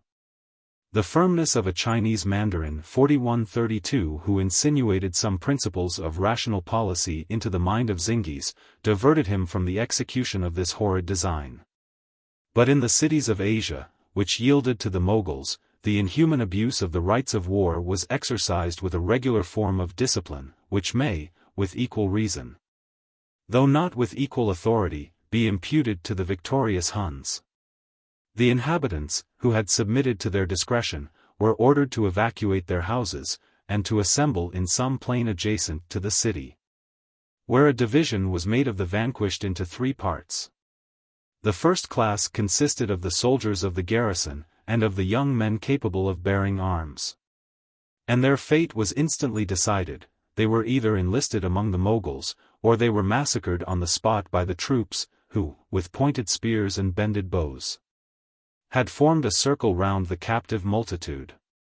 The second class, composed of the young and beautiful women, of the artificers of every rank and profession, and of the more wealthy or honorable citizens, from whom a private ransom might be expected, was distributed in equal or proportionable lots.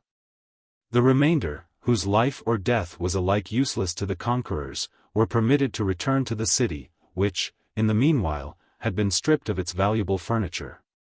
And a tax was imposed on those wretched inhabitants for the indulgence of breathing their native air. Such was the behavior of the Moguls, when they were not conscious of any extraordinary rigor. 4133 But the most casual provocation, the slightest motive of caprice or convenience, often provoked them to involve a whole people in an indiscriminate massacre. And the ruin of some flourishing cities was executed with such unrelenting perseverance that, according to their own expression, horses might run, without stumbling, over the ground where they had once stood. The three great capitals of Khorasan, Maru, Nizabur, and Herat, were destroyed by the armies of Zingis. And the exact account which was taken of the slain amounted to 4,347,000 persons. 4134 Timur, or Tamerlane, was educated in a less barbarous age, and in the profession of the Mohammedan religion. Yet, if Attila equaled the hostile ravages of Tamerlane 4135, either the Tartar or the Hun might deserve the epithet of the scourge of God. 4136. It may be affirmed with bolder assurance that the Huns depopulated the provinces of the empire by the number of Roman subjects whom they led away into captivity. In the hands of a wise legislator, such an industrious colony might have contributed to diffuse through the deserts of Scythia the rudiments of the useful and ornamental arts. But these captives, who had been taken in war, were accidentally dispersed among the hordes that obeyed the empire of Attila. The estimate of their respective value was formed by the simple judgment of unenlightened and unprejudiced barbarians. Perhaps they might not understand the merit of a theologian, profoundly skilled in the controversies of the Trinity and the Incarnation, yet they respected the ministers of every religion.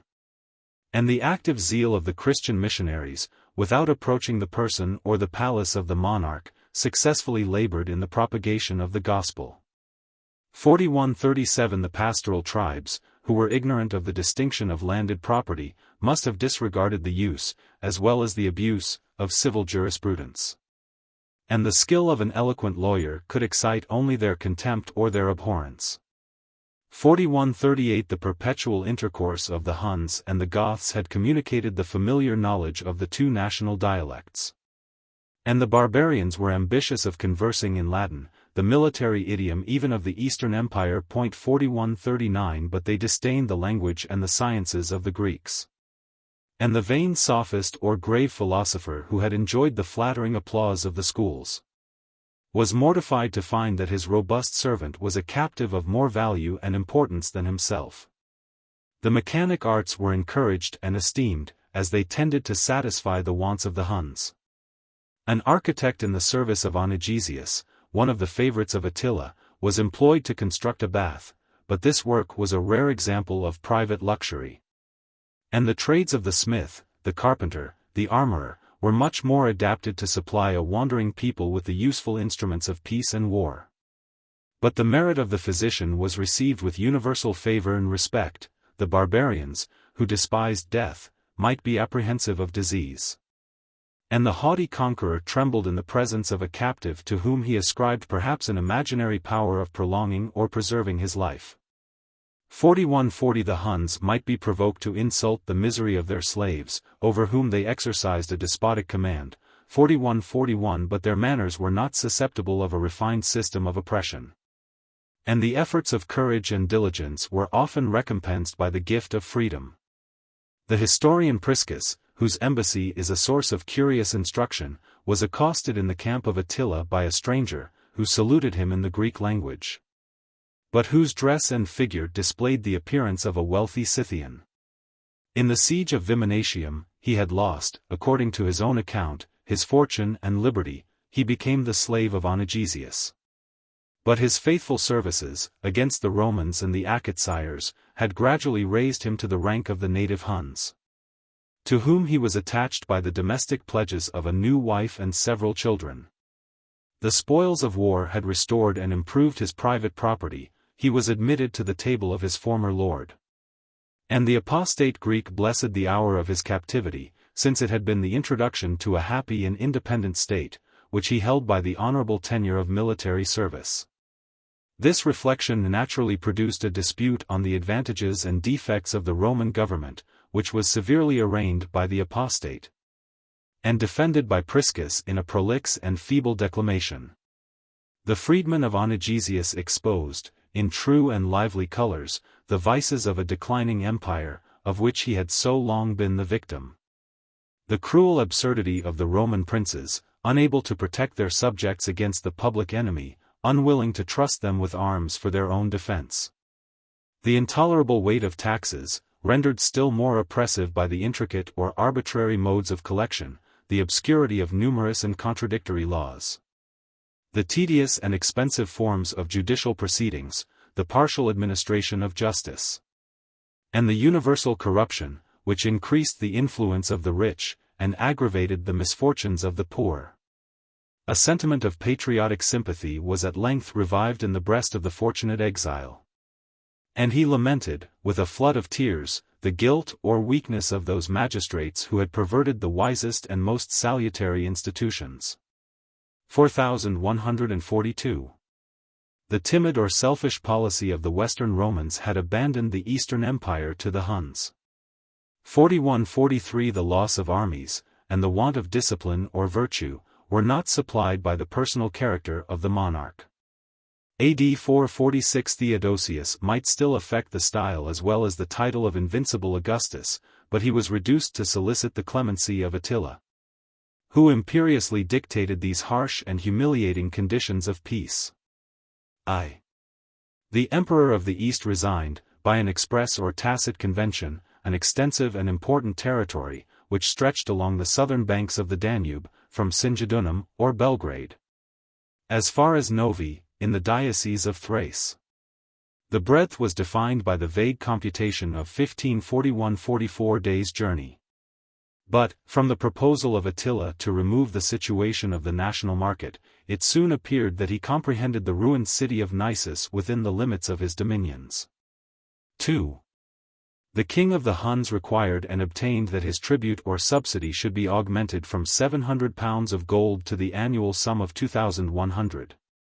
And he stipulated the immediate payment of 6,000 pounds of gold to defray the expenses, or to expiate the guilt, of the war.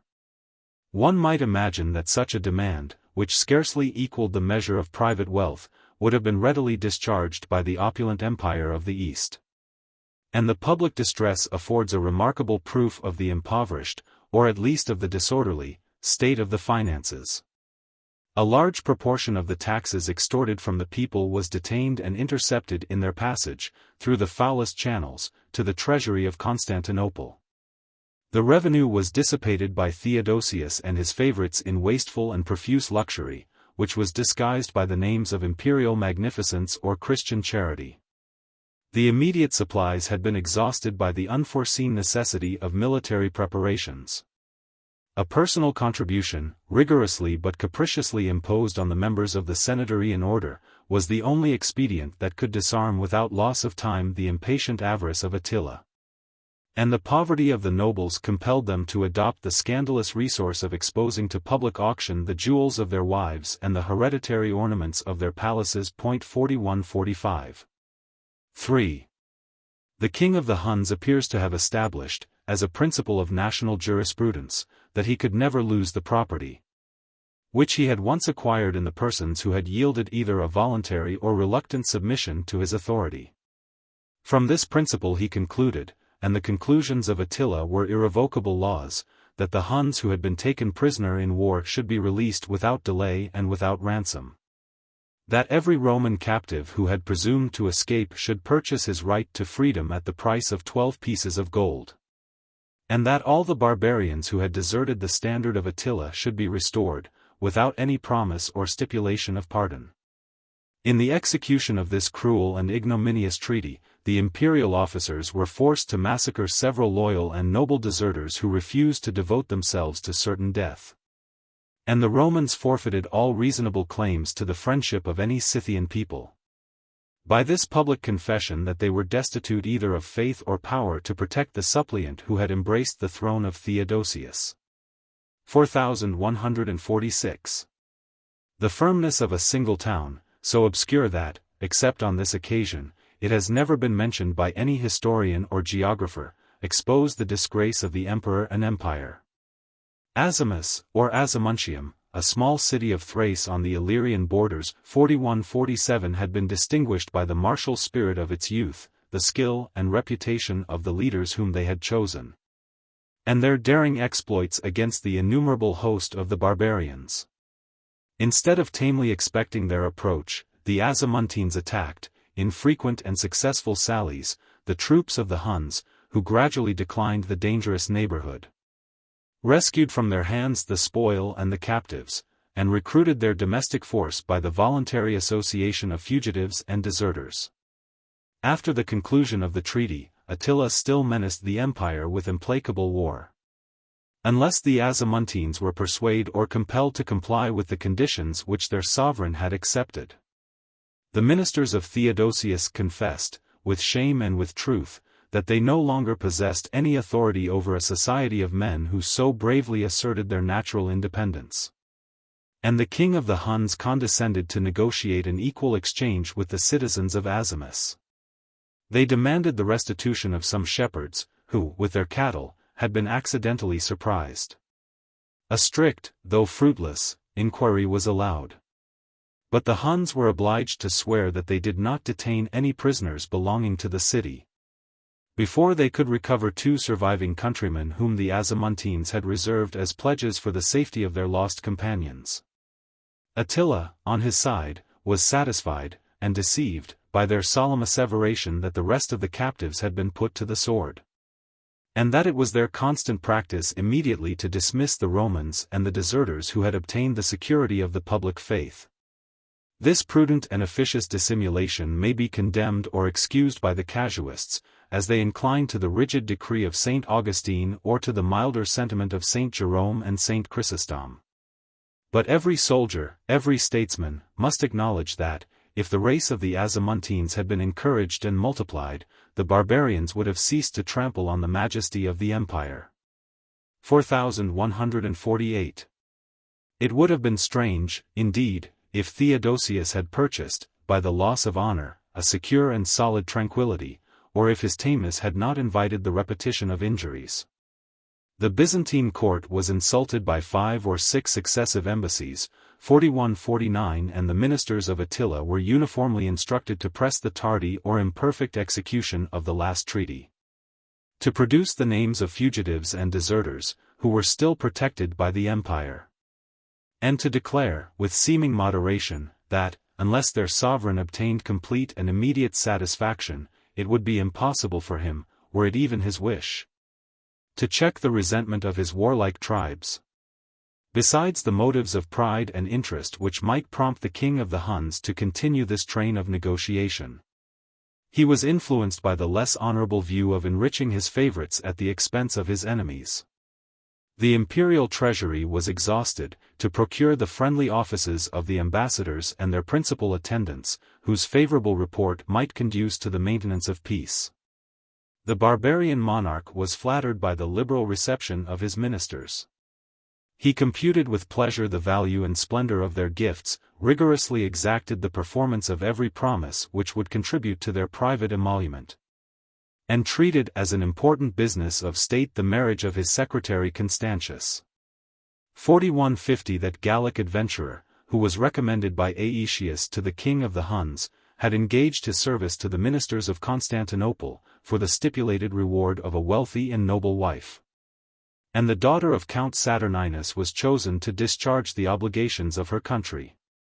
The reluctance of the victim, some domestic troubles, and the unjust confiscation of her fortune cooled the ardor of her interested lover. But he still demanded, in the name of Attila, an equivalent alliance.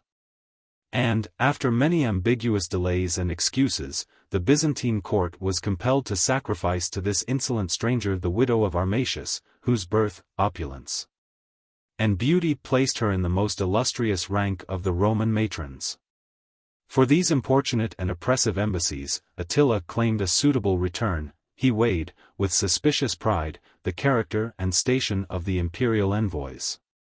But he condescended to promise that he would advance as far as Sardica, to receive any ministers who had been invested with the consular dignity. The council of Theodosius eluded this proposal by representing the desolate and ruined condition of Sardica, and even ventured to insinuate that every officer of the army or household was qualified to treat with the most powerful princes of Scythia. Maximin, 4151, a respectable courtier, whose abilities had been long exercised in civil and military employments, accepted with reluctance the troublesome and perhaps dangerous commission of reconciling the angry spirit of the king of the Huns. His friend, the historian Priscus, 4152, embraced the opportunity of observing the barbarian hero in the peaceful and domestic scenes of life. But the secret of the embassy, a fatal and guilty secret, was entrusted only to the interpreter Vigilius. The two last ambassadors of the Huns, Orestes, a noble subject of the Pannonian province, and Edward Khan, a valiant chieftain of the tribe of the Sirai, returned at the same time from Constantinople to the royal camp. Their obscure names were afterwards illustrated by the extraordinary fortune and the contrast of their sons. The two servants of Attila became the fathers of the last Roman emperor of the West and of the first barbarian king of Italy. AD 448, the ambassadors, who were followed by a numerous train of men and horses, made their first halt at Sardica, at the distance of 350 miles, or 13 days' journey, from Constantinople. As the remains of Sardica were still included within the limits of the empire, it was incumbent on the Romans to exercise the duties of hospitality. They provided, with the assistance of the provincials, a sufficient number of sheep and oxen, and invited the Huns to a splendid, or at least a plentiful, supper. But the harmony of the entertainment was soon disturbed by mutual prejudice and indiscretion. The greatness of the emperor and the empire was warmly maintained by their ministers. The Huns, with equal ardor, asserted the superiority of their victorious monarch. The dispute was inflamed by the rash and unseasonable flattery of Vigilius, who passionately rejected the comparison of a mere mortal with the divine Theodosius. And it was with extreme difficulty that Maximin and Priscus were able to divert the conversation, or to soothe the angry minds of the barbarians. When they rose from table, the imperial ambassador presented Edward Khan and Orestes with rich gifts of silk robes and Indian pearls, which they thankfully accepted. Yet Orestes could not forbear insinuating that he had not always been treated with such respect and liberality, and the offensive distinction which was implied between his civil office and the hereditary rank of his colleague seems to have made Edward Khan a doubtful friend, and Orestes an irreconcilable enemy. After this entertainment, they traveled about 100 miles from Sardica to Nisus. That flourishing city, which had given birth to the great Constantine, was leveled with the ground. The inhabitants were destroyed or dispersed, and the appearance of some sick persons, who were still permitted to exist among the ruins of the churches, served only to increase the horror of the prospect. The surface of the country was covered with the bones of the slain, and the ambassadors, who directed their course to the northwest, were obliged to pass the hills of modern Serbia before they descended into the flat and marshy grounds which are terminated by the Danube.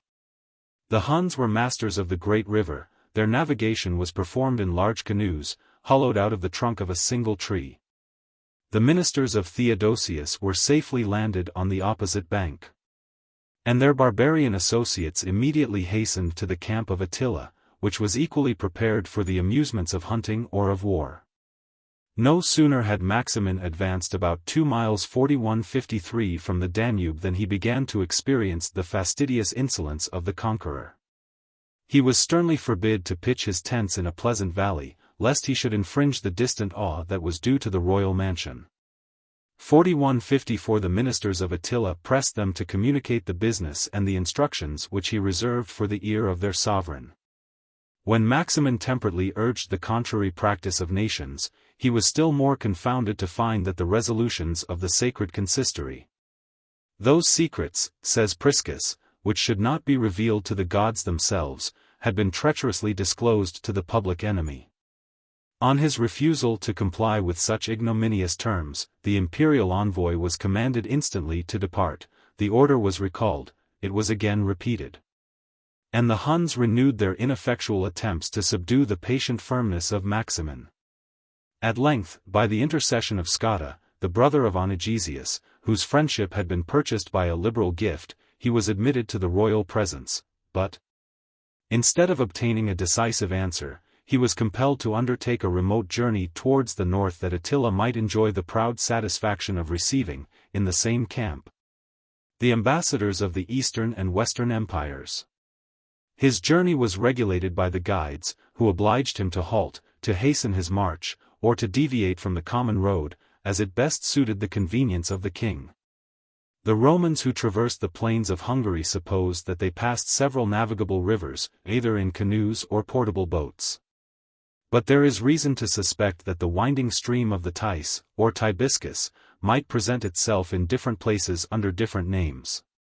From the contiguous villages they received a plentiful and regular supply of provisions.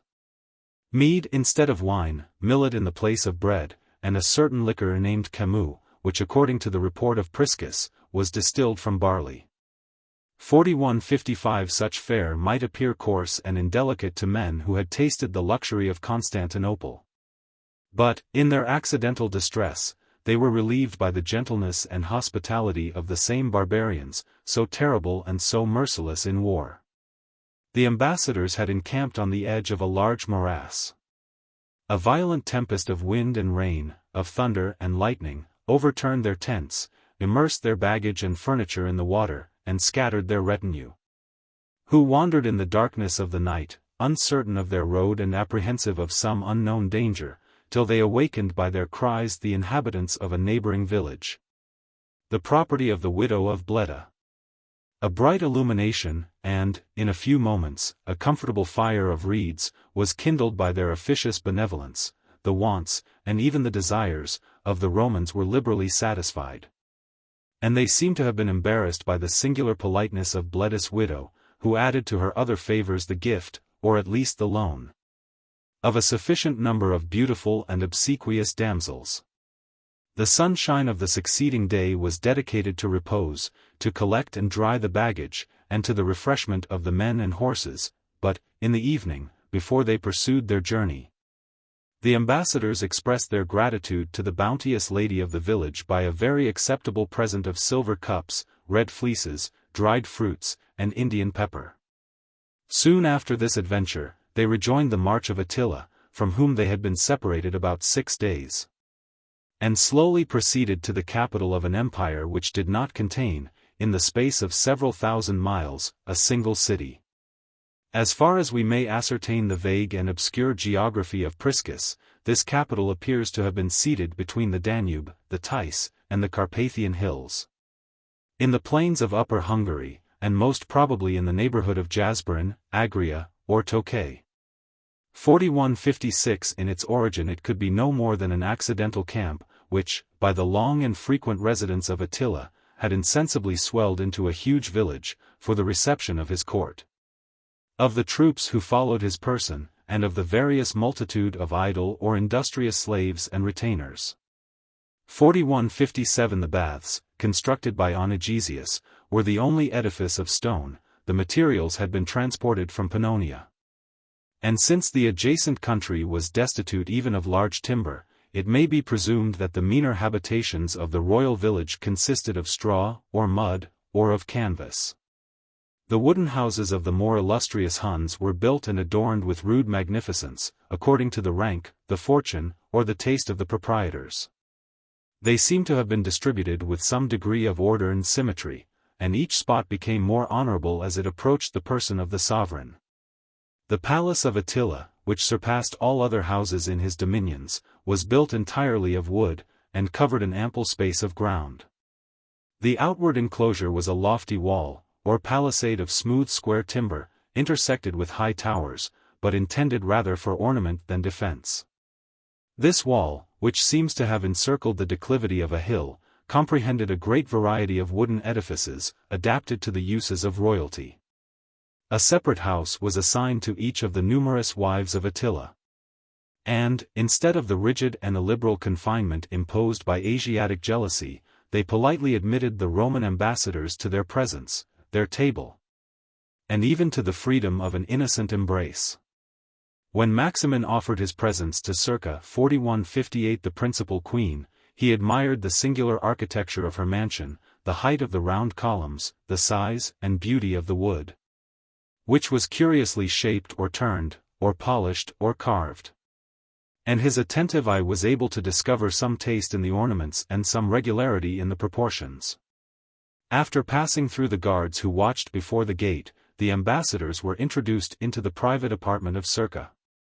The wife of Attila received their visit sitting, or rather lying, on a soft couch. The floor was covered with a carpet, the domestics formed a circle round the queen. And her damsels, seated on the ground, were employed in working the variegated embroidery which adorned the dress of the barbaric warriors.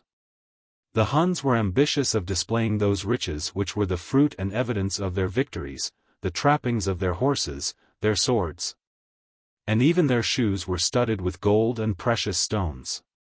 And their tables were profusely spread with plates, and goblets, and vases of gold and silver, which had been fashioned by the labor of Grecian artists. The monarch alone assumed the superior pride of still adhering to the simplicity of his Scythian ancestors. 4159 The dress of Attila, his arms, and the furniture of his horse were plain, without ornament, and of a single color. The royal table was served in wooden cups and platters, flesh was his only food. And the conqueror of the north never tasted the luxury of bread. When Attila first gave audience to the Roman ambassadors on the banks of the Danube, his tent was encompassed with a formidable guard. The monarch himself was seated in a wooden chair. His stern countenance, angry gestures, and impatient tone astonished the firmness of Maximin.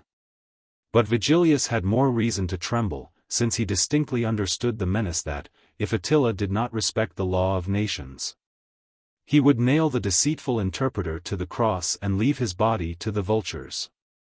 The barbarian condescended, by producing an accurate list, to expose the bold falsehood of Vigilius, who had affirmed that no more than 17 deserters could be found. But he arrogantly declared that he apprehended only the disgrace of contending with his fugitive slaves. Since he despised their impotent efforts to defend the provinces which Theodosius had entrusted to their arms, for what fortress, added Attila, what city, in the wide extent of the Roman Empire, can hope to exist, secure and impregnable, if it is our pleasure that it should be erased from the earth? He dismissed, however, the interpreter, who returned to Constantinople with his peremptory demand of more complete restitution, and a more splendid embassy. His anger gradually subsided, and his domestic satisfaction in a marriage which he celebrated on the road with the daughter of Eslam 4160 might perhaps contribute to mollify the native fierceness of his temper. The entrance of Attila into the royal village was marked by a very singular ceremony. A numerous troop of women came out to meet their hero, and their king. They marched before him, distributed into long and regular files. The intervals between the files were filled by white veils of thin linen, which the women on either side bore aloft in their hands, and which formed a canopy for a chorus of young virgins, who chanted hymns and songs in the Scythian language. The wife of his favorite Onegesius, with a train of female attendants, saluted Attila at the door of her own house, on his way to the palace, and offered, according to the custom of the country, her respectful homage, by entreating him to taste the wine and meat which she had prepared for his reception. As soon as the monarch had graciously accepted her hospitable gift, his domestics lifted a small silver table to a convenient height, as he sat on horseback. And Attila, when he had touched the goblet with his lips, again saluted the wife of Onegesius, and continued his march. During his residence at the seat of empire, his hours were not wasted in the recluse idleness of a seraglio. And the king of the Huns could maintain his superior dignity without concealing his person from the public view.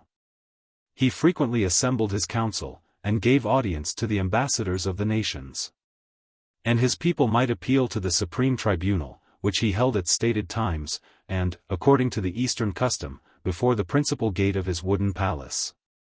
The Romans, both of the East and of the West, were twice invited to the banquets, where Attila feasted with the princes and nobles of Scythia. Maximin and his colleagues were stopped on the threshold, till they had made a devout libation to the health and prosperity of the king of the Huns. And were conducted, after this ceremony, to their respective seats in a spacious hall. The royal table and couch, covered with carpets and fine linen, was raised by several steps in the midst of the hall. And a son, an uncle, or perhaps a favorite king, were admitted to share the simple and homely repast of Attila.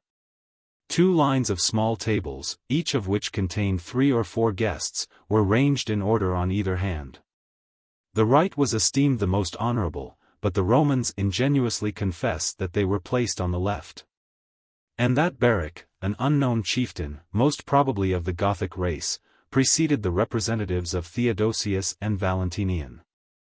The barbarian monarch received from his cupbearer a goblet filled with wine, and courteously drank to the health of the most distinguished guest, who rose from his seat and expressed, in the same manner, his loyal and respectful vows. This ceremony was successively performed for all, or at least for the illustrious persons of the assembly. And a considerable time must have been consumed, since it was thrice repeated as each course or service was placed on the table. But the wine still remained after the meat had been removed. And the Huns continued to indulge their intemperance long after the sober and decent ambassadors of the 2 empires had withdrawn themselves from the nocturnal banquet. Yet before they retired, they enjoyed a singular opportunity of observing the manners of the nation in their convivial amusements. 2 Scythians stood before the couch of Attila, and recited the verses which they had composed to celebrate his valor and his victories. 4161 A profound silence prevailed in the hall. And the attention of the guests was captivated by the vocal harmony, which revived and perpetuated the memory of their own exploits. A martial ardor flashed from the eyes of the warriors, who were impatient for battle.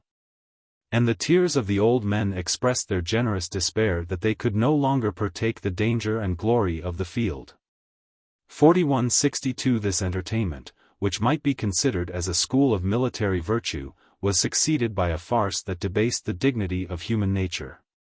A Moorish and a Scythian buffoon. 4163 successively excited the mirth of the rude spectators, by their deformed figure, ridiculous dress, antic gestures, absurd speeches, and the strange, unintelligible confusion of the Latin, the Gothic, and the Hunnic languages. And the hall resounded with loud and licentious peals of laughter. In the midst of this intemperate riot, Attila alone, without a change of countenance, maintained his steadfast and inflexible gravity, which was never relaxed, except on the entrance of Ernak, the youngest of his sons. He embraced the boy with a smile of paternal tenderness, gently pinched him by the cheek, and betrayed a partial affection, which was justified by the assurance of his prophets that Ernak would be the future support of his family and empire. 2 days afterwards, the ambassadors received a second invitation, and they had reason to praise the politeness as well as the hospitality of Attila. The king of the Huns held a long and familiar conversation with Maximin, but his civility was interrupted by rude expressions and haughty reproaches. And he was provoked, by a motive of interest, to support, with unbecoming zeal, the private claims of his secretary Constantius. The emperor, said Attila, has long promised him a rich wife. Constantius must not be disappointed, nor should a Roman emperor deserve the name of liar. On the 3rd day, the ambassadors were dismissed. The freedom of several captives was granted, for a moderate ransom, to their pressing entreaties. And, besides the royal presents, they were permitted to accept from each of the Scythian nobles the honorable and useful gift of a horse. Maximin returned, by the same road, to Constantinople. And though he was involved in an accidental dispute with Beric, the new ambassador of Attila, he flattered himself that he had contributed, by the laborious journey, to confirm the peace and alliance of the two nations. 4164. But the Roman ambassador was ignorant of the treacherous design, which had been concealed under the mask of the public faith. The surprise and satisfaction of Ead Khan, when he contemplated the splendor of Constantinople, had encouraged the interpreter Vigilius to procure for him a secret interview with the eunuch Chrysaphius, 4165, who governed the emperor and the empire. After some previous conversation, and a mutual oath of secrecy, the eunuch, who had not, from his own feelings or experience, imbibed any exalted notions of ministerial virtue, ventured to propose the death of Attila, as an important service, by which Ead Khan might deserve a liberal share of the wealth and luxury which he admired. The ambassador of the Huns listened to the tempting offer, and professed, with apparent zeal, his ability, as well as readiness, to execute the bloody deed. The design was communicated to the master of the offices, and the devout Theodosius consented to the assassination of his invincible enemy. But this perfidious conspiracy was defeated by the dissimulation, or the repentance, of Ead Khan. And though he might exaggerate his inward abhorrence for the treason, which he seemed to approve, he dexterously assumed the merit of an early and voluntary confession.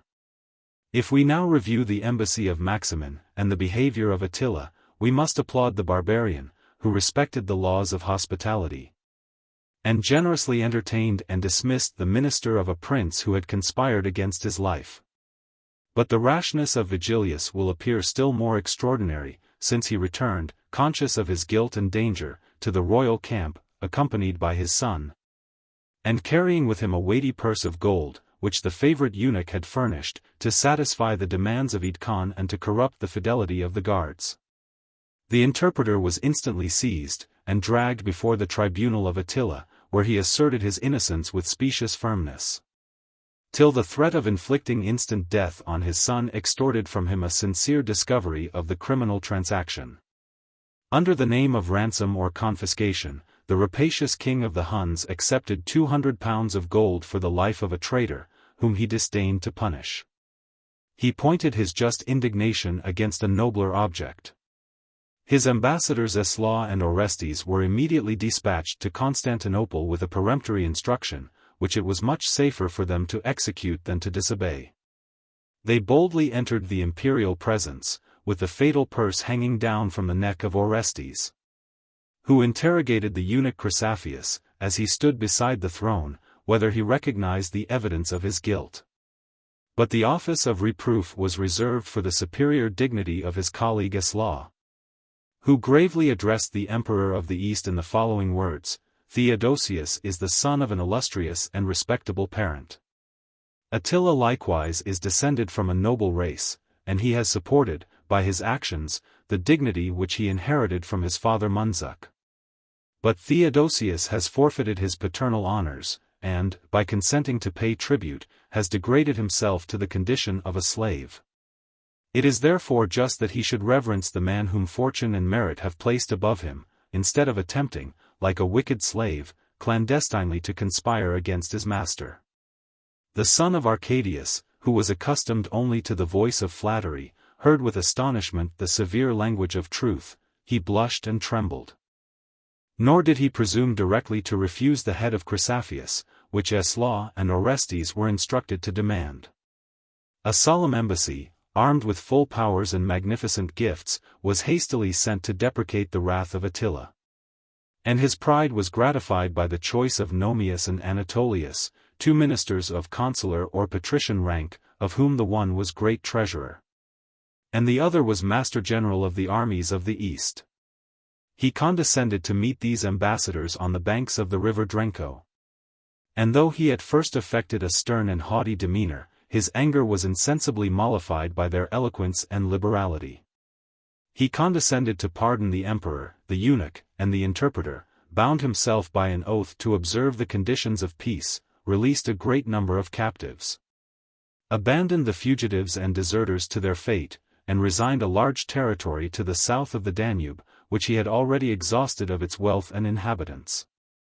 But this treaty was purchased at an expense which might have supported a vigorous and successful war.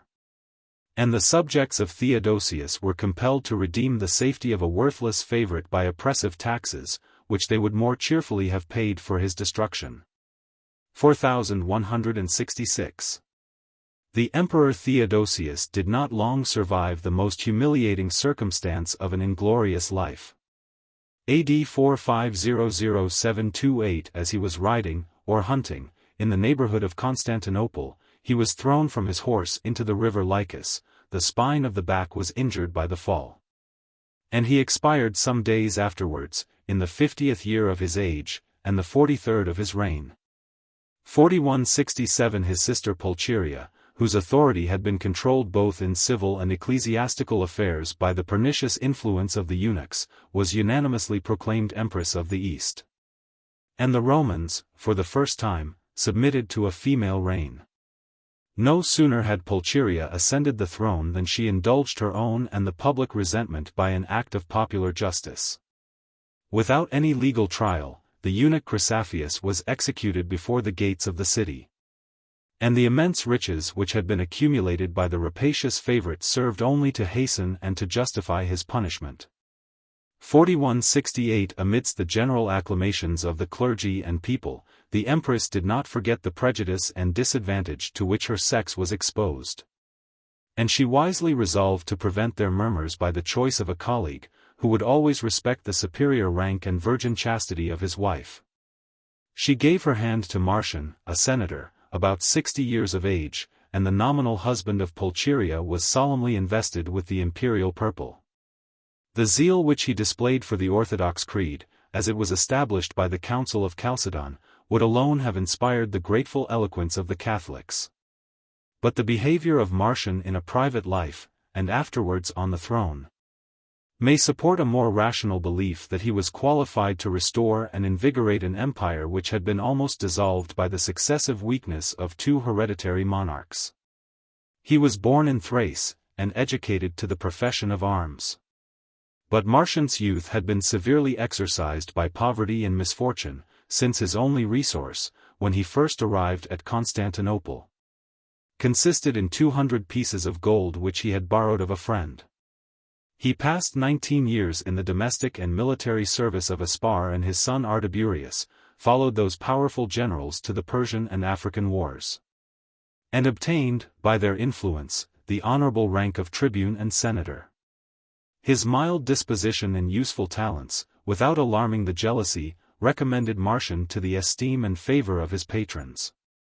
He had seen, perhaps he had felt, the abuses of a venal and oppressive administration, and his own example gave weight and energy to the laws which he promulgated for the reformation of manners. 4169. Chapter 35. Invasion of Gaul by Attila. He is repulsed by Aetius and the Visigoths. Attila invades and evacuates Italy. The deaths of Attila, Aetius, and Valentinian III. It was the opinion of Marcian that war should be avoided, as long as it is possible to preserve a secure and honorable peace. But it was likewise his opinion that peace cannot be honorable or secure, if the sovereign betrays a pusillanimous aversion to war. AD 450. This temperate courage dictated his reply to the demands of Attila, who insolently pressed the payment of the annual tribute. The emperor signified to the barbarians that they must no longer insult the majesty of Rome by the mention of a tribute. That he was disposed to reward, with becoming liberality, the faithful friendship of his allies. But that if they presumed to violate the public peace, they should feel that he possessed troops, and arms, and resolution, to repel their attacks. The same language, even in the camp of the Huns, was used by his ambassador Apollonius, whose bold refusal to deliver the presents, till he had been admitted to a personal interview, displayed a sense of dignity, and a contempt of danger, which Attila was not prepared to expect from the degenerate Romans. 4170 He threatened to chastise the rash successor of Theodosius, but he hesitated whether he should first direct his invincible arms against the Eastern or the Western Empire.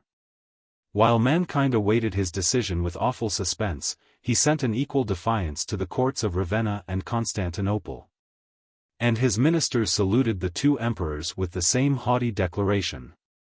Attila, my lord, and thy lord, commands thee to provide a palace for his immediate reception. 4171 But as the barbarian despised, or affected to despise, the Romans of the East, whom he had so often vanquished, he soon declared his resolution of suspending the easy conquest till he had achieved a more glorious and important enterprise. In the memorable invasions of Gaul and Italy, the Huns were naturally attracted by the wealth and fertility of those provinces. But the particular motives and provocations of Attila can only be explained by the state of the Western Empire under the reign of Valentinian, or, to speak more correctly, under the administration of Aetius. 4172. AD 433, 454 After the death of his rival Boniface, Aetius had prudently retired to the tents of the Huns, and he was indebted to their alliance for his safety and his restoration. Instead of the suppliant language of a guilty exile, he solicited his pardon at the head of 60,000 barbarians. And the Empress Placidia confessed, by a feeble resistance, that the condescension which might have been ascribed to clemency was the effect of weakness or fear. She delivered herself, her son Valentinian, and the Western Empire, into the hands of an insolent subject. Nor could Placidia protect the son-in-law of Boniface, the virtuous and faithful Sebastian 4173 from the implacable persecution which urged him from one kingdom to another, till he miserably perished in the service of the Vandals. The fortunate Aetius, who was immediately promoted to the rank of patrician, and thrice invested with the honors of the consulship, assumed, with the title of Master of the Cavalry and Infantry, the whole military power of the state. And he is sometimes styled, by contemporary writers, the Duke, or General, of the Romans of the West. His prudence, rather than his virtue, engaged him to leave the grandson of Theodosius in the possession of the purple. And Valentinian was permitted to enjoy the peace and luxury of Italy, while the patrician appeared in the glorious light of a hero and a patriot who supported near 20 years the ruins of the Western Empire.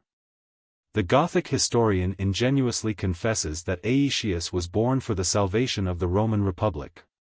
4174 And the following portrait, though it is drawn in the fairest colors, must be allowed to contain a much larger proportion of truth than of flattery. 4175. His mother was a wealthy and noble Italian, and his father Gaudentius, who held a distinguished rank in the province of Scythia, gradually rose from the station of a military domestic to the dignity of master of the cavalry. Their son, who was enrolled almost in his infancy in the guards, was given as a hostage, first to Alaric, and afterwards to the Huns. 4176 And he successively obtained the civil and military honors of the palace, for which he was equally qualified by superior merit. The graceful figure of Aetius was not above the middle stature, but his manly limbs were admirably formed for strength, beauty, and agility, and he excelled in the martial exercises of managing a horse, drawing the bow, and darting the javelin. He could patiently endure the want of food or of sleep, and his mind and body were alike capable of the most laborious efforts. He possessed the genuine courage that can despise not only dangers but injuries, and it was impossible either to corrupt, or deceive, or intimidate the firm integrity of his soul. 4177. The barbarians who had seated themselves in the western provinces were insensibly taught to respect the faith and valor of the patrician Aetius. He soothed their passions, consulted their prejudices, balanced their interests, and checked their ambition. 4178 A seasonable treaty which he concluded with Genseric protected Italy from the depredations of the Vandals. The independent Britons implored and acknowledged his salutary aid. The imperial authority was restored and maintained in Gaul and Spain. And he compelled the Franks and the Suevi, whom he had vanquished in the field, to become the useful confederates of the Republic. From a principle of interest, as well as gratitude, Aetius assiduously cultivated the alliance of the Huns. While he resided in their tents as a hostage or an exile, he had familiarly conversed with Attila himself, the nephew of his benefactor. And the two famous antagonists appeared to have been connected by a personal and military friendship, which they afterwards confirmed by mutual gifts, frequent embassies, and the education of Carpilio, the son of Aetius, in the camp of Attila. By the specious professions of gratitude and voluntary attachment, the patrician might disguise his apprehensions of the Scythian conqueror, who pressed the two empires with his innumerable armies. His demands were obeyed or eluded. When he claimed the spoils of a vanquished city, some vases of gold, which had been fraudulently embezzled, the civil and military governors of Noricum were immediately dispatched to satisfy his complaints. 4179. And it is evident, from their conversation with Maximin and Priscus in the royal village, that the valor and prudence of Aetius had not saved the Western Romans from the common ignominy of tribute. Yet his dexterous policy prolonged the advantages of a salutary peace, and a numerous army of Huns and Alani, whom he had attached to his person, was employed in the defense of Gaul. 2 colonies of these barbarians were judiciously fixed in the territories of Valens and Orleans, 4180, and their active cavalry secured the important passages of the Rhone and of the Loire. These savage allies were not indeed less formidable to the subjects than to the enemies of Rome. Their original settlement was enforced with the licentious violence of conquest, and the province through which they marched was exposed to all the calamities of a hostile invasion. 4181. Strangers to the emperor or the republic, the Alani of Gaul was devoted to the ambition of Aetius, and though he might suspect that, in a contest with Attila himself, they would revolt to the standard of their national king, the patrician labored to restrain, rather than to excite, their zeal and resentment against the Goths, the Burgundians, and the Franks. The kingdom established by the Visigoths in the southern provinces of Gaul had gradually acquired strength and maturity, and the conduct of those ambitious barbarians, either in peace or war, engaged the perpetual vigilance of Aetius. AD 419-451. After the death of Waliah, the Gothic scepter devolved to Theodoric, the son of the great Alaric. 4182. And his prosperous reign of more than 30 years over a turbulent people may be allowed to prove that his prudence was supported by uncommon vigor, both of mind and body. Impatient of his narrow limits, Theodoric aspired to the possession of Arles, the wealthy seat of government and commerce, but the city was saved by the timely approach of Aetius. And the Gothic king, who had raised the siege with some loss and disgrace, was persuaded, for an adequate subsidy, to divert the martial valor of his subjects in a Spanish war. Yet Theodoric still watched, and eagerly seized, the favorable moment of renewing his hostile attempts.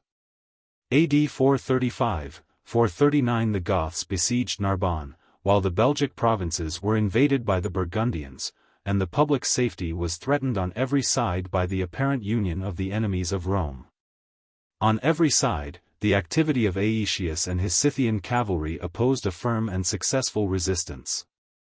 20,000 Burgundians were slain in battle, and the remains of the nation humbly accepted a dependent seat in the mountains of Savoy. 4183. The walls of Narbonne had been shaken by the battering engines, and the inhabitants had endured the last extremities of famine, when Count Litorius, approaching in silence, and directing each horseman to carry behind him 2 sacks of flour, cut his way through the entrenchments of the besiegers. The siege was immediately raised, and the more decisive victory, which is ascribed to the personal conduct of Aetius himself, was marked with the blood of 8,000 Goths. But in the absence of the patrician, who was hastily summoned to Italy by some public or private interest, Count Litorius succeeded to the command.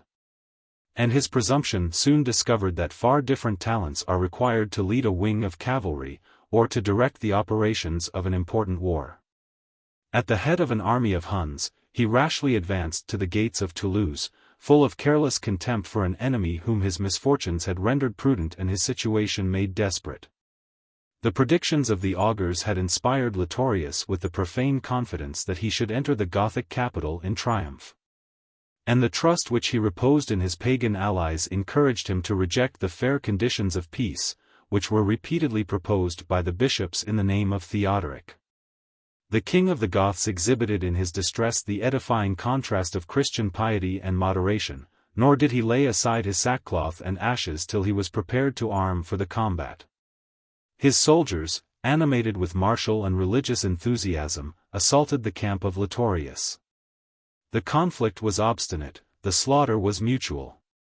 The Roman general, after a total defeat, which could be imputed only to his unskillful rashness, was actually led through the streets of Toulouse, not in his own, but in a hostile triumph. And the misery which he experienced, in a long and ignominious captivity, excited the compassion of the barbarians themselves. 4184 Such a loss, in a country whose spirit and finances were long since exhausted, could not easily be repaired. And the Goths, assuming, in their turn, the sentiments of ambition and revenge, would have planted their victorious standards on the banks of the Rhone, if the presence of Aetius had not restored strength and discipline to the Romans. 4185 The two armies expected the signal of a decisive action. But the generals, who were conscious of each other's force, and doubtful of their own superiority, prudently sheathed their swords in the field of battle. And their reconciliation was permanent and sincere. Theodoric, king of the Visigoths, appears to have deserved the love of his subjects, the confidence of his allies, and the esteem of mankind. His throne was surrounded by 6 valiant sons, who were educated with equal care in the exercises of the barbarian camp and in those of the Gallic schools. From the study of the Roman jurisprudence, they acquired the theory, at least, of law and justice, and the harmonious sense of Virgil contributed to soften the asperity of their native manners. 4186 The 2 daughters of the Gothic king were given in marriage to the eldest sons of the kings of the Suevi and of the Vandals, who reigned in Spain and Africa. But these illustrious alliances were pregnant with guilt and discord. The queen of the Suevi bewailed the death of a husband, inhumanly massacred by her brother. The princess of the Vandals was the victim of a jealous tyrant, whom she called her father. The cruel Genseric suspected that his son's wife had conspired to poison him. The supposed crime was punished by the amputation of her nose and ears. And the unhappy daughter of Theodoric was ignominiously returned to the court of Toulouse in that deformed and mutilated condition. This horrid act, which must seem incredible to a civilized age, drew tears from every spectator, but Theodoric was urged, by the feelings of a parent and a king, to revenge such irreparable injuries. The imperial ministers, who always cherished the discord of the barbarians, would have supplied the Goths with arms and ships and treasures for the African war. And the cruelty of Genseric might have been fatal to himself, if the artful Vandal had not armed, in his cause, the formidable power of the Huns. His rich gifts and pressing solicitations inflamed the ambition of Attila, and the designs of Aetius and Theodoric were prevented by the invasion of Gaul. 4187 AD 420-451 The Franks, whose monarchy was still confined to the neighborhood of the Lower Rhine, had wisely established the right of hereditary succession in the noble family of the Merovingians. 4188 These princes were elevated on a buckler, the symbol of military command. 4189 And the royal fashion of long hair was the ensign of their birth and dignity. Their flaxen locks, which they combed and dressed with singular care, hung down in flowing ringlets on their back and shoulders. While the rest of the nation were obliged, either by law or custom, to shave the hinder part of their head, to comb their hair over the forehead, and to content themselves with the ornament of 2 small whiskers. 4190 The lofty stature of the Franks, and their blue eyes, denoted a Germanic origin. Their close apparel accurately expressed the figure of their limbs.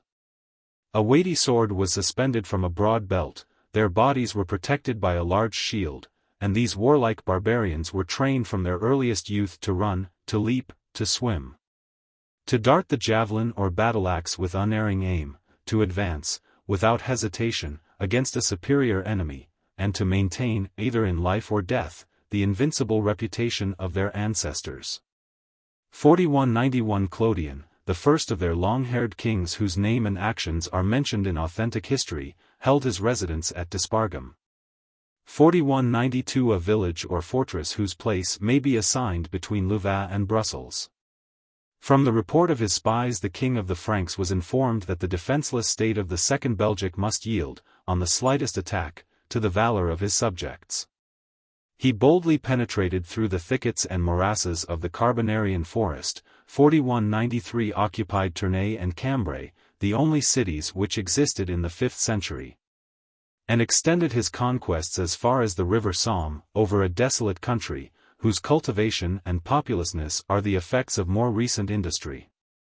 4194 While Clodion lay encamped in the plains of Artois 4195 and celebrated with vain and ostentatious security the marriage, perhaps, of his son.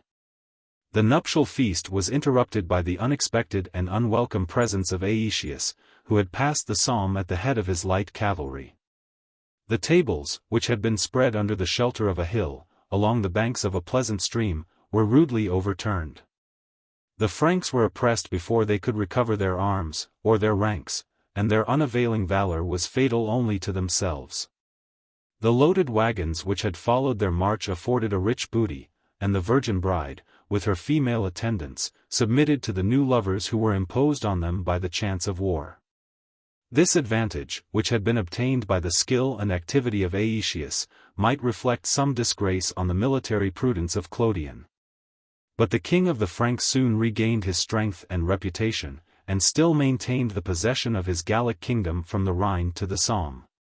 4196 Under his reign, and most probably from the enterprising spirit of his subjects, his three capitals, Mentz, Treves, and Cologne, experienced the effects of hostile cruelty and avarice.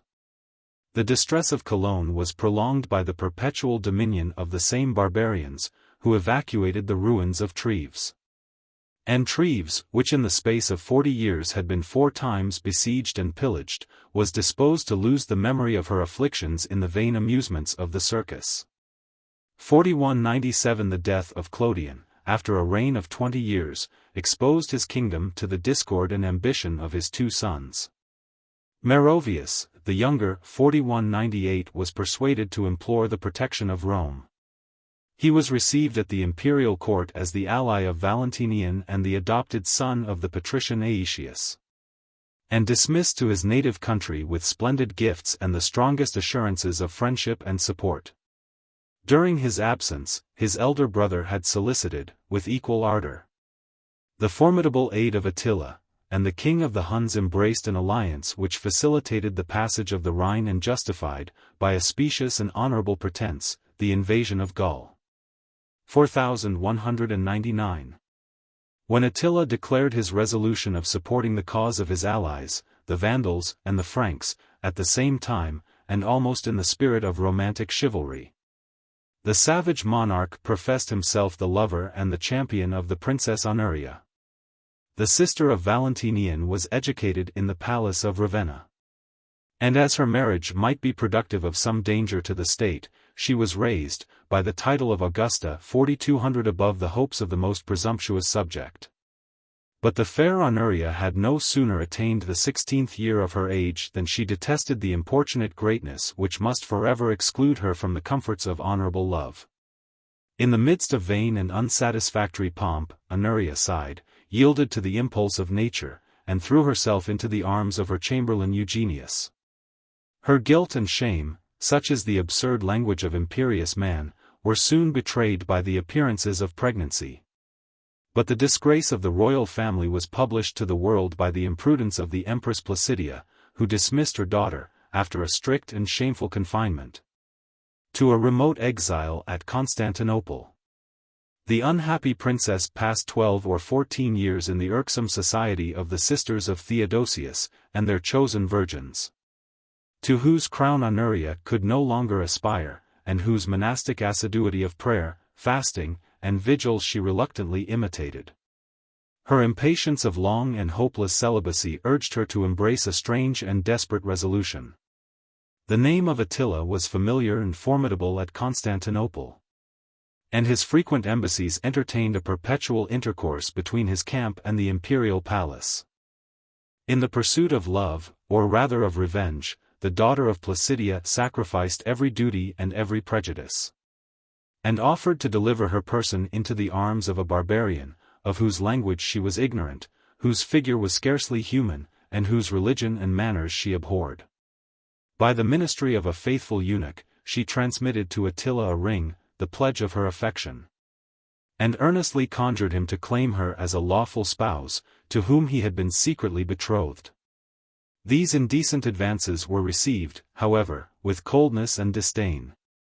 And the king of the Huns continued to multiply the number of his wives, till his love was awakened by the more forcible passions of ambition and avarice. The invasion of Gaul was preceded and justified by a formal demand of the Princess Honoria, with a just and equal share of the imperial patrimony. His predecessors, the ancient Tanjus, had often addressed, in the same hostile and peremptory manner, the daughters of China. And the pretensions of Attila were not less offensive to the majesty of Rome. A firm but temperate refusal was communicated to his ambassadors. The right of female succession, though it might derive a specious argument from the recent examples of Placidia and Pulcheria, was strenuously denied. And the indissoluble engagements of Honoria were opposed to the claims of her Scythian lover. 4201 On the discovery of her connection with the king of the Huns, the guilty princess had been sent away, as an object of horror, from Constantinople to Italy. Her life was spared. But the ceremony of her marriage was performed with some obscure and nominal husband, before she was immured in a perpetual prison, to bewail those crimes and misfortunes which Honoria might have escaped had she not been born the daughter of an emperor. 4202. A native of Gaul, and a contemporary, the learned and eloquent Sidonius, who was afterwards Bishop of Clermont, had made a promise to one of his friends that he would compose a regular history of the war of Attila.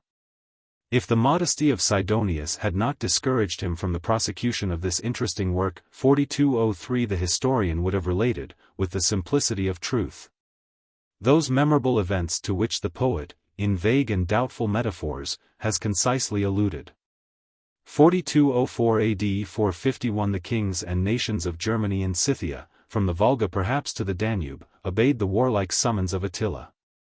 From the royal village in the plains of Hungary his standard moved towards the west, and after a march of 700 or 800 miles he reached the conflux of the Rhine and the Neckar, where he was joined by the Franks, who adhered to his ally, the elder of the sons of Clodion. A troop of light barbarians, who roamed in quest of plunder, might choose the winter for the convenience of passing the river on the ice. But the innumerable cavalry of the Huns required such plenty of forage and provisions as could be procured only in a milder season. The Hercynian forests supplied materials for a bridge of boats, and the hostile myriads were poured, with resistless violence, into the Belgic provinces. 4205 The consternation of Gaul was universal, and the various fortunes of its cities have been adorned by tradition with martyrdoms and miracles. 4206 Troyes was saved by the merits of Saint Lupus, St. Servatius was removed from the world that he might not behold the ruin of Tongres, and the prayers of Saint Genevieve diverted the march of Attila from the neighborhood of Paris. But as the greatest part of the Gallic cities were alike destitute of saints and soldiers, they were besieged and stormed by the Huns, who practiced, in the example of Metz 4207 their customary maxims of war. They involved in a promiscuous massacre the priests who served at the altar and the infants, who, in the hour of danger, had been providently baptized by the bishop. The flourishing city was delivered to the flames, and a solitary chapel of St. Stephen marked the place where it formerly stood. From the Rhine and the Moselle, Attila advanced into the heart of Gaul, crossed the Seine at Auxerre, and, after a long and laborious march, fixed his camp under the walls of Orleans. He was desirous of securing his conquests by the possession of an advantageous post which commanded the passage of the Loire. And he depended on the secret invitation of Sangiban, king of the Alani, who had promised to betray the city and to revolt from the service of the empire. But this treacherous conspiracy was detected and disappointed. Orleans had been strengthened with recent fortifications, and the assaults of the Huns were vigorously repelled by the faithful valor of the soldiers, or citizens, who defended the place. The pastoral diligence of Aenianus, a bishop of primitive sanctity and consummate prudence, exhausted every art of religious policy to support their courage till the arrival of the expected succors. After an obstinate siege, the walls were shaken by the battering rams, the Huns had already occupied the suburbs, and the people, who were incapable of bearing arms, lay prostrate in prayer. Aenianus, who anxiously counted the days and hours, dispatched a trusty messenger to observe, from the rampart, the face of the distant country. He returned twice without any intelligence that could inspire hope or comfort, but, in his third report, he mentioned a small cloud, which he had faintly descried at the extremity of the horizon. "It is the aid of God," exclaimed the bishop, in a tone of pious confidence, and the whole multitude repeated after him, "It is the aid of God." The remote object, on which every eye was fixed, became each moment larger, and more distinct. The Roman and Gothic banners were gradually perceived. And a favorable wind, blowing aside the dust, discovered, in deep array, the impatient squadrons of Aetius and Theodoric, who pressed forwards to the relief of Orleans. The facility with which Attila had penetrated into the heart of Gaul may be ascribed to his insidious policy as well as to the terror of his arms. His public declarations were skillfully mitigated by his private assurances. He alternately soothed and threatened the Romans and the Goths. And the courts of Ravenna and Toulouse, mutually suspicious of each other's intentions, beheld, with supine indifference the approach of their common enemy. Aetius was the sole guardian of the public safety, but his wisest measures were embarrassed by a faction which, since the death of Placidia, infested the imperial palace. The youth of Italy trembled at the sound of the trumpet. And the barbarians, who from fear or affection were inclined to the cause of Attila, awaited with doubtful and venal faith the event of the war. The patrician passed the Alps at the head of some troops whose strength and numbers scarcely deserved the name of an army. 4208 But on his arrival at Arles, or Lyons, he was confounded by the intelligence that the Visigoths, refusing to embrace the defense of Gaul, had determined to expect within their own territories the formidable invader whom they professed to despise. The senator of Itus, who after the honorable exercise of the praetorian prefecture had retired to his estate in Auvergne, was persuaded to accept the important embassy, which he executed with ability and success. He represented to Theodoric that an ambitious conqueror, who aspired to the dominion of the earth, could be resisted only by the firm and unanimous alliance of the powers whom he labored to oppress. The lively eloquence of Avitus inflamed the Gothic warriors by the description of the injuries which their ancestors had suffered from the Huns, whose implacable fury still pursued them from the Danube to the foot of the Pyrenees. He strenuously urged that it was the duty of every Christian to save from sacrilegious violation the churches of God and the relics of the saints. That it was the interest of every barbarian who had acquired a settlement in Gaul to defend the fields and vineyards, which were cultivated for his use, against the desolation of the Scythian shepherds. Theodoric yielded to the evidence of truth, adopted the measure at once the most prudent and the most honorable, and declared that, as the faithful ally of Aetius and the Romans, he was ready to expose his life and kingdom for the common safety of Gaul.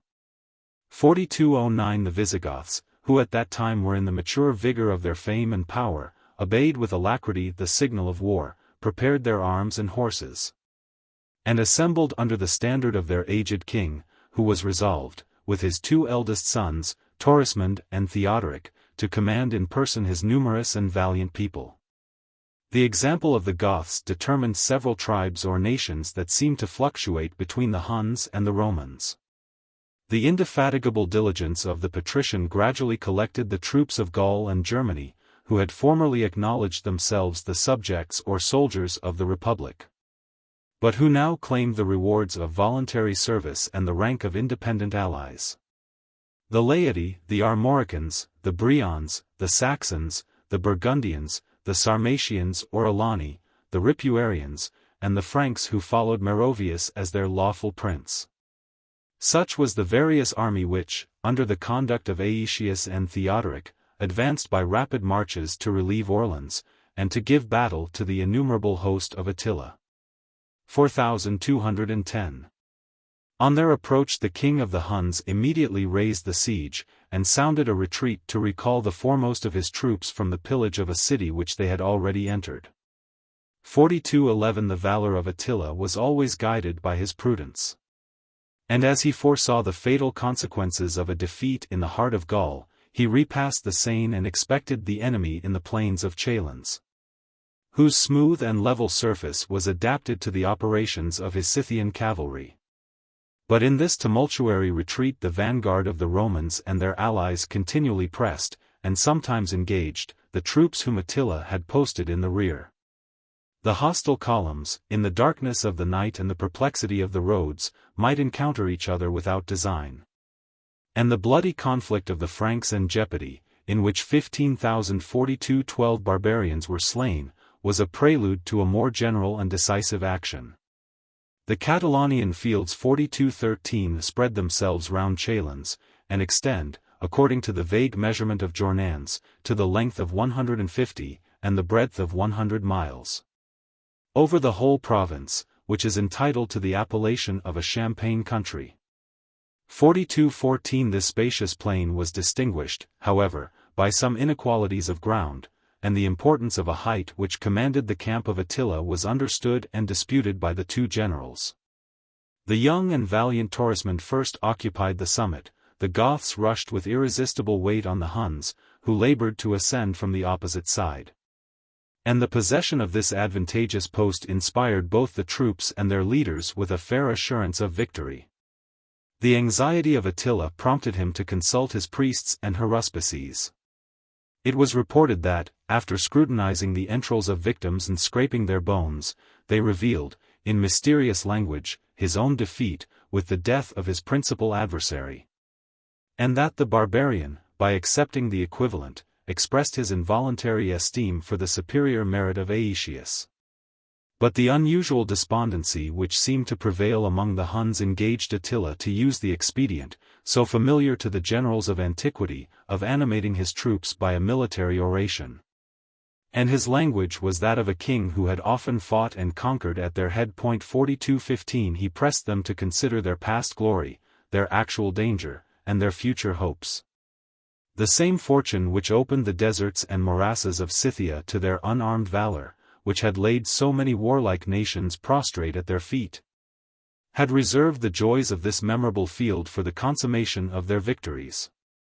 The cautious steps of their enemies, their strict alliance, and their advantageous posts, he artfully represented as the effects, not of prudence, but of fear. The Visigoths alone were the strength and nerves of the opposite army. And the Huns might securely trample on the degenerate Romans, whose close and compact order betrayed their apprehensions, and who were equally incapable of supporting the dangers or the fatigues of a day of battle.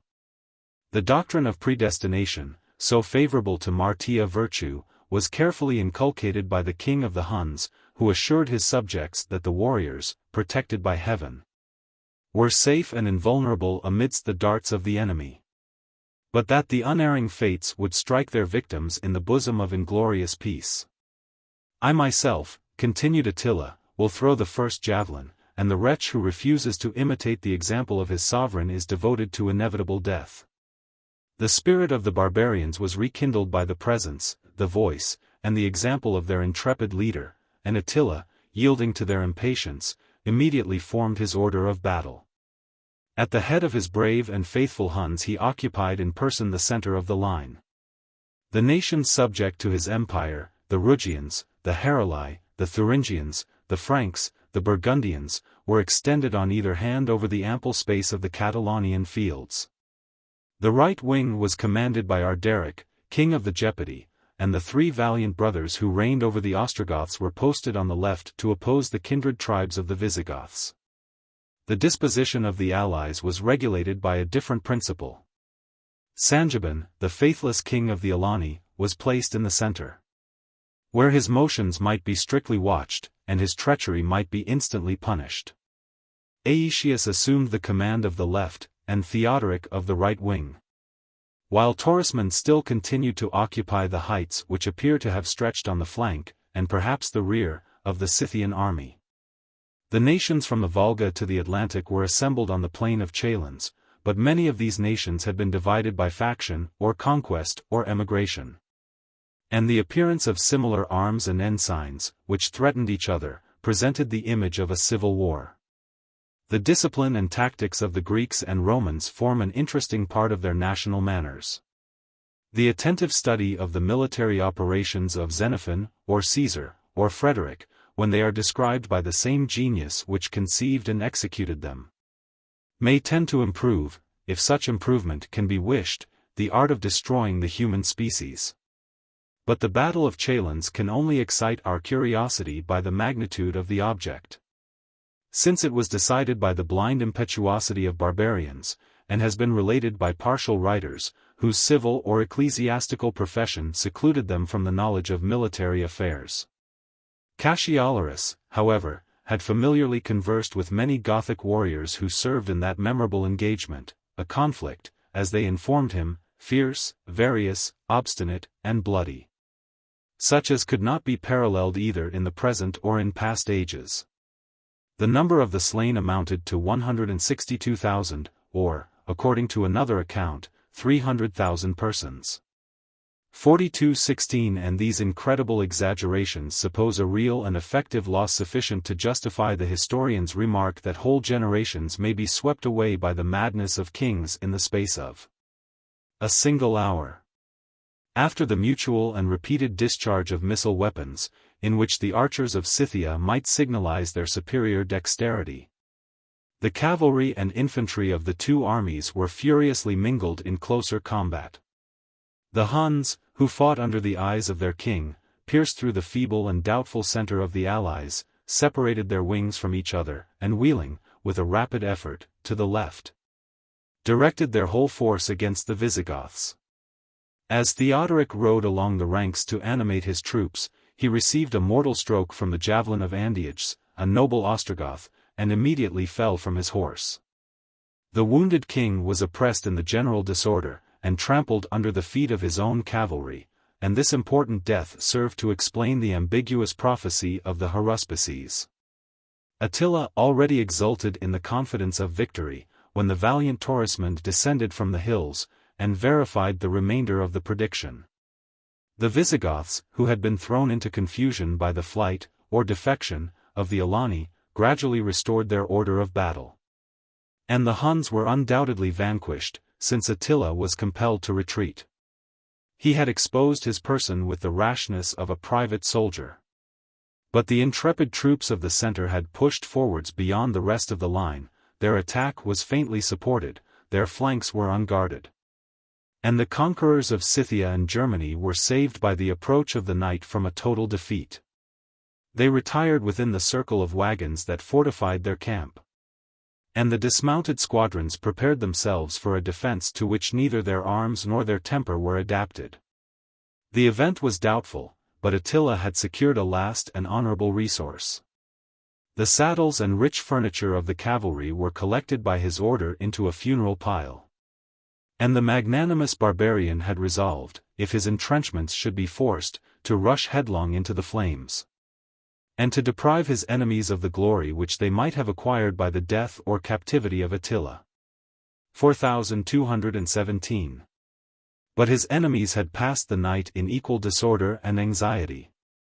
The inconsiderate courage of Torismond was tempted to urge the pursuit, till he unexpectedly found himself, with a few followers, in the midst of the Scythian wagons. In the confusion of a nocturnal combat, he was thrown from his horse. And the Gothic prince must have perished like his father, if his youthful strength and the intrepid zeal of his companions had not rescued him from this dangerous situation. In the same manner, but on the left of the line, Aetius himself, separated from his allies, ignorant of their victory, and anxious for their fate, encountered and escaped the hostile troops that were scattered over the plains of Chalons, and at length reached the camp of the Goths, which he could only fortify with a slight rampart of shields till the dawn of day. The imperial general was soon satisfied of the defeat of Attila, who still remained inactive within his entrenchments. And when he contemplated the bloody scene, he observed, with secret satisfaction, that the loss had principally fallen on the barbarians. The body of Theodoric, pierced with honorable wounds, was discovered under a heap of the slain. His subjects bewailed the death of their king and father. But their tears were mingled with songs and acclamations, and his funeral rites were performed in the face of a vanquished enemy. The Goths, clashing their arms, elevated on a buckler his eldest son Torismond, to whom they justly ascribed the glory of their success. And the new king accepted the obligation of revenge as a sacred portion of his paternal inheritance. Yet the Goths themselves were astonished by the fierce and undaunted aspect of their formidable antagonist. And their historian has compared Attila to a lion encompassed in his den and threatening his hunters with redoubled fury. The kings and nations who might have deserted his standard in the hour of distress were made sensible that the displeasure of their monarch was the most imminent and inevitable danger. All his instruments of martial music incessantly sounded a loud and animating strain of defiance. And the foremost troops who advanced to the assault were checked, or destroyed, by showers of arrows from every side of the entrenchments. It was determined in a general council of war to besiege the king of the Huns in his camp, to intercept his provisions, and to reduce him to the alternative of a disgraceful treaty or an unequal combat. But the impatience of the barbarians soon disdained these cautious and dilatory measures. And the mature policy of Aetius was apprehensive that, after the extirpation of the Huns, the Republic would be oppressed by the pride and power of the Gothic nation. The patrician exerted the superior ascendant of authority and reason to calm the passions which the son of Theodoric considered as a duty. Represented, with seeming affection and real truth, the dangers of absence and delay, and persuaded Torismond to disappoint, by his speedy return, the ambitious designs of his brothers, who might occupy the throne and treasures of Toulouse. 4218 After the departure of the Goths and the separation of the allied army, Attila was surprised at the vast silence that reigned over the plains of Chalons. The suspicion of some hostile stratagem detained him several days within the circle of his wagons. And his retreat beyond the Rhine confessed the last victory which was achieved in the name of the Western Empire. Merovius and his Franks, observing a prudent distance, and magnifying the opinion of their strength by the numerous fires which they kindled every night, continued to follow the rear of the Huns till they reached the confines of Thuringia. The Thuringians served in the army of Attila. They traversed, both in their march and in their return, the territories of the Franks. And it was perhaps in this war that they exercised the cruelties which, about 80 years afterwards, were revenged by the son of Clovis. They massacred their hostages, as well as their captives. 200 young maidens were tortured with exquisite and unrelenting rage. Their bodies were torn asunder by wild horses, or their bones were crushed under the weight of rolling wagons. And their unburied limbs were abandoned on the public roads, as a prey to dogs and vultures. Such were those savage ancestors whose imaginary virtues have sometimes excited the praise and envy of civilized ages. 4219. Neither the spirit or the forces nor the reputation of Attila were impaired by the failure of the Gallic expedition.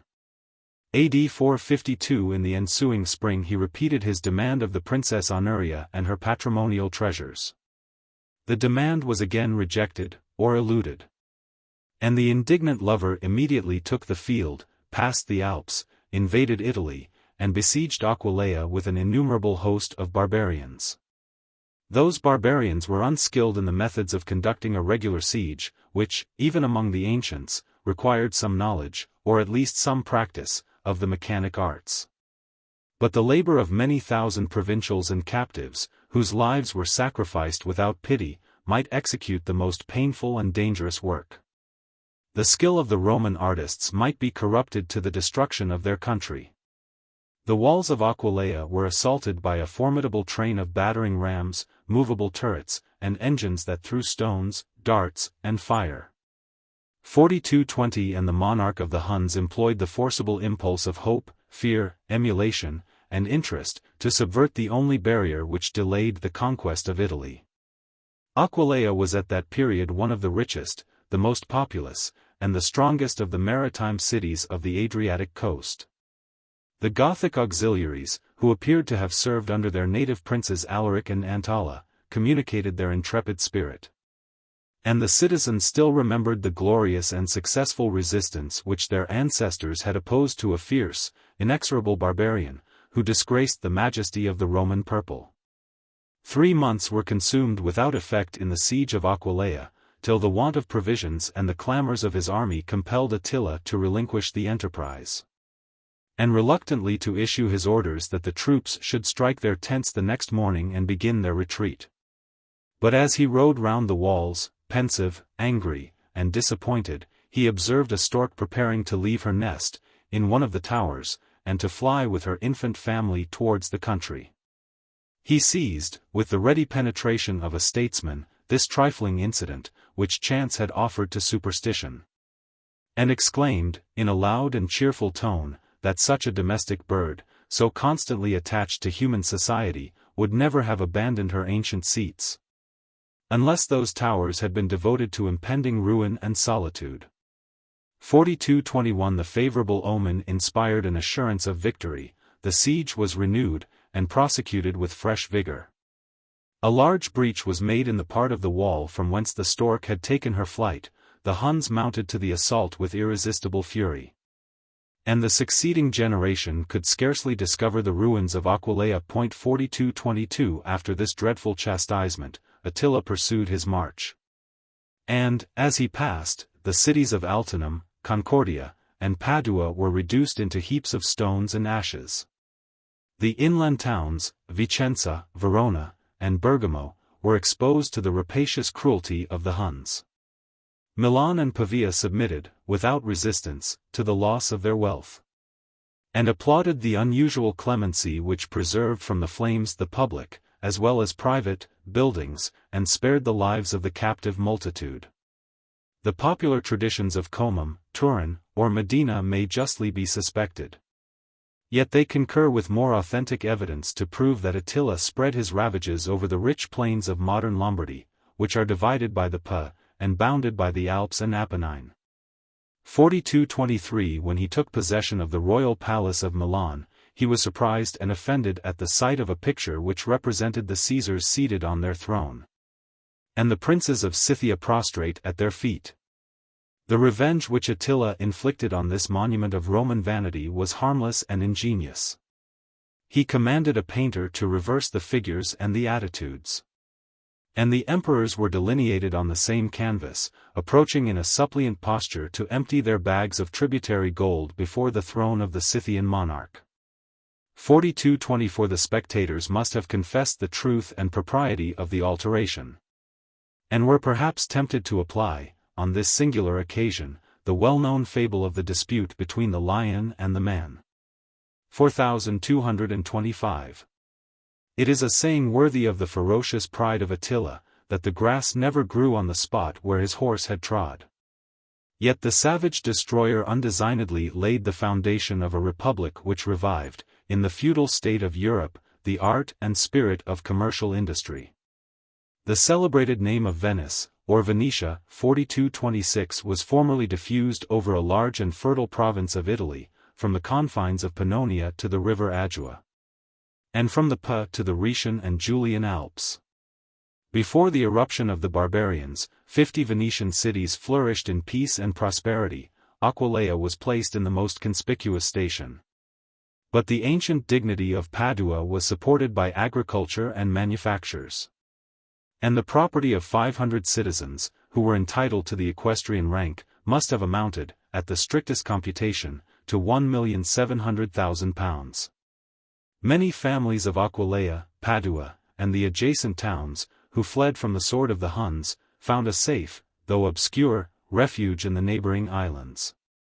4227 At the extremity of the Gulf, where the Adriatic feebly imitates the tides of the ocean, near 100 small islands are separated by shallow water from the continent, and protected from the waves by several long slips of land, which admit the entrance of vessels through some secret and narrow channels.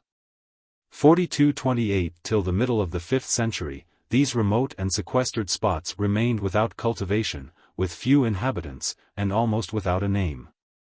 But the manners of the Venetian fugitives, their arts and their government, were gradually formed by their new situation. and one of the epistles of Cassiodorus 42:29 which describes their condition about 70 years afterwards, may be considered as the primitive monument of the Republic. 42:30 The minister of Theodoric compares them, in his quaint declamatory style, to waterfowl, who had fixed their nests on the bosom of the waves. And though he allows that the Venetian provinces had formerly contained many noble families, he insinuates that they were now reduced by misfortune to the same level of humble poverty. Fish was the common, and almost the universal, food of every rank. Their only treasure consisted in the plenty of salt, which they extracted from the sea. And the exchange of that commodity, so essential to human life, was substituted in the neighboring markets to the currency of gold and silver.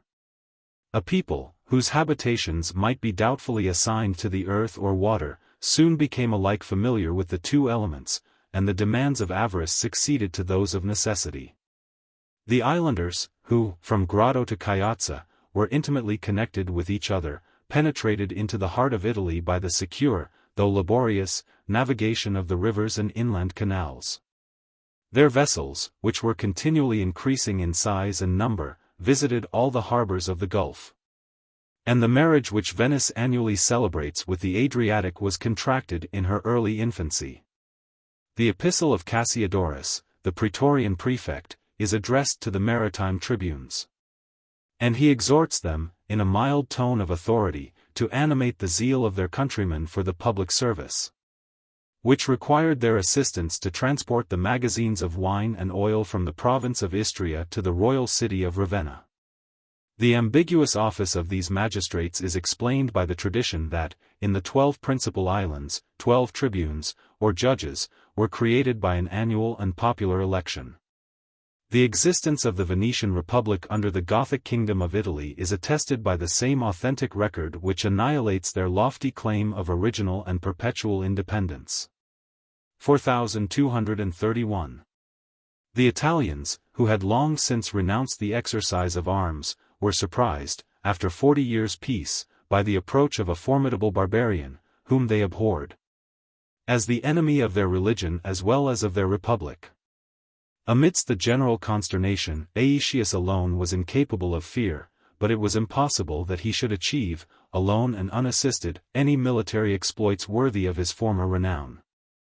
The barbarians who had defended Gaul refused to march to the relief of Italy, and the succors promised by the Eastern Emperor were distant and doubtful. Since Aetius, at the head of his domestic troops, still maintained the field, and harassed or retarded the march of Attila, he never showed himself more truly great than at the time when his conduct was blamed by an ignorant and ungrateful people. 4232 If the mind of Valentinian had been susceptible of any generous sentiments, he would have chosen such a general for his example and his guide. But the timid grandson of Theodosius, instead of sharing the dangers, escaped from the sound of war.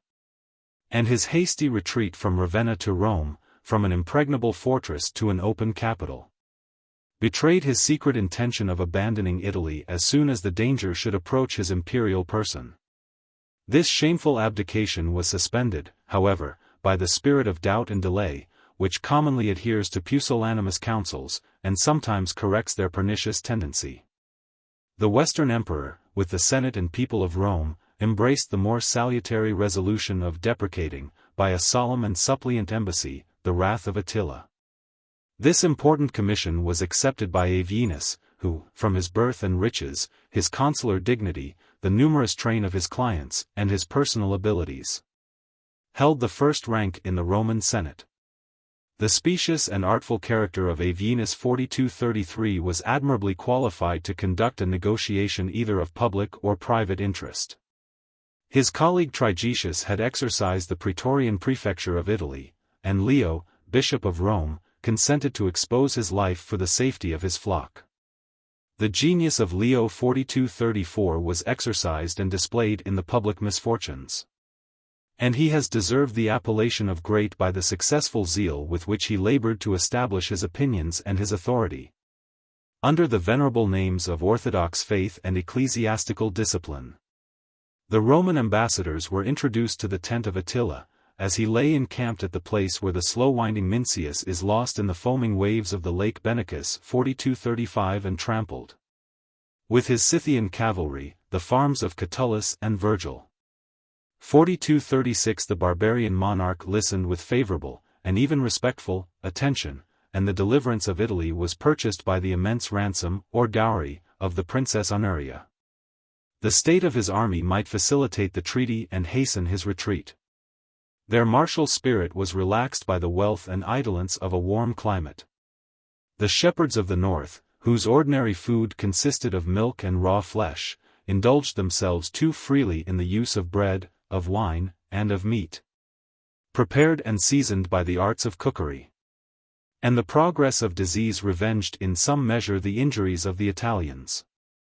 4237 When Attila declared his resolution of carrying his victorious arms to the gates of Rome, he was admonished by his friends, as well as by his enemies, that Alaric had not long survived the conquest of the Eternal City.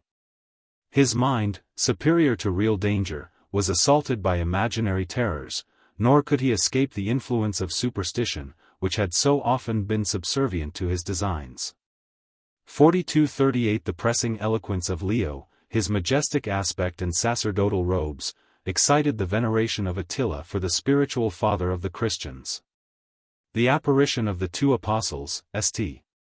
Peter and St. Paul, who menaced the barbarian with instant death if he rejected the prayer of their successor, is one of the noblest legends of ecclesiastical tradition. The safety of Rome might deserve the interposition of celestial beings, and some indulgence is due to a fable which has been represented by the pencil of Raphael and the chisel of Algardi. 4239. Before the king of the Huns evacuated Italy, he threatened to return more dreadful and more implacable, if his bride, the Princess Honoria, were not delivered to his ambassadors within the term stipulated by the treaty. Yet, in the meanwhile, Attila relieved his tender anxiety by adding a beautiful maid, whose name was Ildico, to the list of his innumerable wives. 4240 AD 453 Their marriage was celebrated with barbaric pomp and festivity at his wooden palace beyond the Danube. And the monarch, oppressed with wine and sleep, retired at a late hour from the banquet to the nuptial bed. His attendants continued to respect his pleasures, or his repose, the greatest part of the ensuing day, till the unusual silence alarmed their fears and suspicions. And, after attempting to awaken Attila by loud and repeated cries, they at length broke into the royal apartment. They found the trembling bride sitting by the bedside, hiding her face with her veil, and lamenting her own danger as well as the death of the king, who had expired during the night. 4241 An artery had suddenly burst. And as Attila lay in a supine posture, he was suffocated by a torrent of blood, which, instead of finding a passage through the nostrils, regurgitated into the lungs and stomach. His body was solemnly exposed in the midst of the plain, under a silken pavilion. And the chosen squadrons of the Huns, wheeling round in measured evolutions, chanted a funeral song to the memory of a hero, glorious in his life, invincible in his death, the father of his people, the scourge of his enemies, and the terror of the world. According to their national custom, the barbarians cut off a part of their hair, gashed their faces with unseemly wounds, and bewailed their valiant leader as he deserved. Not with the tears of women, but with the blood of warriors. The remains of Attila were enclosed within 3 coffins, of gold, of silver, and of iron, and privately buried in the night. The spoils of nations were thrown into his grave. The captives who had opened the ground were inhumanly massacred. And the same Huns, who had indulged such excessive grief, feasted, with dissolute and intemperate mirth, about the recent sepulchre of their king. It was reported at Constantinople that on the fortunate night on which he expired, Marcian beheld in a dream the bow of Attila broken asunder, and the report may be allowed to prove how seldom the image of that formidable barbarian was absent from the mind of a Roman emperor. 4242. The revolution which subverted the empire of the Huns established the fame of Attila, whose genius alone had sustained the huge and disjointed fabric. After his death, the boldest chieftains aspired to the rank of kings, the most powerful kings refused to acknowledge a superior. And the numerous sons, whom so many various mothers bore to the deceased monarch, divided and disputed, like a private inheritance, the sovereign command of the nations of Germany and Scythia. The bold Arderic felt and represented the disgrace of this servile partition. And his subjects, the warlike Gepidae, with the Ostrogoths, under the conduct of 3 valiant brothers, encouraged their allies to vindicate the rights of freedom and royalty. In a bloody and decisive conflict on the banks of the river Netad, in Pannonia, the lance of the Gepidae, the sword of the Goths, the arrows of the Huns, the Suevic infantry, the light arms of the Heruli, and the heavy weapons of the Alani encountered or supported each other. And the victory of the Arderic was accompanied with the slaughter of 30,000 of his enemies. Ellac, the eldest son of Attila, lost his life and crown in the memorable Battle of Netad. His early valor had raised him to the throne of the Akitsires, a Scythian people, whom he subdued. And his father, who loved the superior merit, would have envied the death of Ellac. 4243 His brother Dengisik with an army of Huns, still formidable in their flight and ruin, maintained his ground above 15 years on the banks of the Danube. The palace of Attila, with the old country of Dacia, from the Carpathian hills to the Euxine, became the seat of a new power, which was erected by Arderic, king of the Gepidae. The Pannonian conquests, from Vienna to Sirmium, were occupied by the Ostrogoths. And the settlements of the tribes who had so bravely asserted their native freedom were irregularly distributed according to the measure of their respective strength. Surrounded and oppressed by the multitude of his father's slaves, the kingdom of Dengisik was confined to the circle of his wagons. His desperate courage urged him to invade the Eastern Empire. He fell in battle. And his head, ignominiously exposed in the hippodrome, exhibited a grateful spectacle to the people of Constantinople. Attila had fondly or superstitiously believed that Ernak, the youngest of his sons, was destined to perpetuate the glories of his race. The character of that prince, who attempted to moderate the rashness of his brother Dengisik, was more suitable to the declining condition of the Huns, and Ernak, with his subject hordes, retired into the heart of the Lesser Scythia. They were soon overwhelmed by a torrent of new barbarians, who followed the same road which their own ancestors had formerly discovered. The Jujan or Avarez, whose residence is assigned by the Greek writers to the shores of the ocean, impelled the adjacent tribes. Till at length the Igurs of the north, issuing from the cold Siberian regions, which produced the most valuable furs, spread themselves over the desert, as far as the Borysthenes and the Caspian gates, and finally extinguished the empire of the Huns. 4244. Such an event might contribute to the safety of the Eastern Empire, under the reign of a prince who conciliated the friendship, without forfeiting the esteem, of the barbarians. AD 454 But the Emperor of the West, the feeble and dissolute Valentinian, who had reached his 35th year without attaining the age of reason or courage, abused this apparent security to undermine the foundations of his own throne by the murder of the patrician Aetius. From the instinct of a base and jealous mind, he hated the man who was universally celebrated as the terror of the barbarians and the support of the Republic. 4245 And his new favorite, the eunuch Heraclius, awakened the emperor from the supine lethargy which might be disguised during the life of Placidia 4246 by the excuse of filial piety. The fame of Aetius, his wealth and dignity, the numerous and martial train of barbarian followers, his powerful dependents, who filled the civil offices of the state, and the hopes of his son Gaudentius, who was already contracted to Eudoxia, the emperor's daughter, had raised him above the rank of a subject. The ambitious designs, of which he was secretly accused, excited the fears as well as the resentment of Valentinian. Aetius himself, supported by the consciousness of his merit, his services, and perhaps his innocence, seems to have maintained a haughty and indiscreet behavior. The patrician offended his sovereign by a hostile declaration. He aggravated the offense by compelling him to ratify, with a solemn oath, a treaty of reconciliation and alliance. He proclaimed his suspicions, he neglected his safety.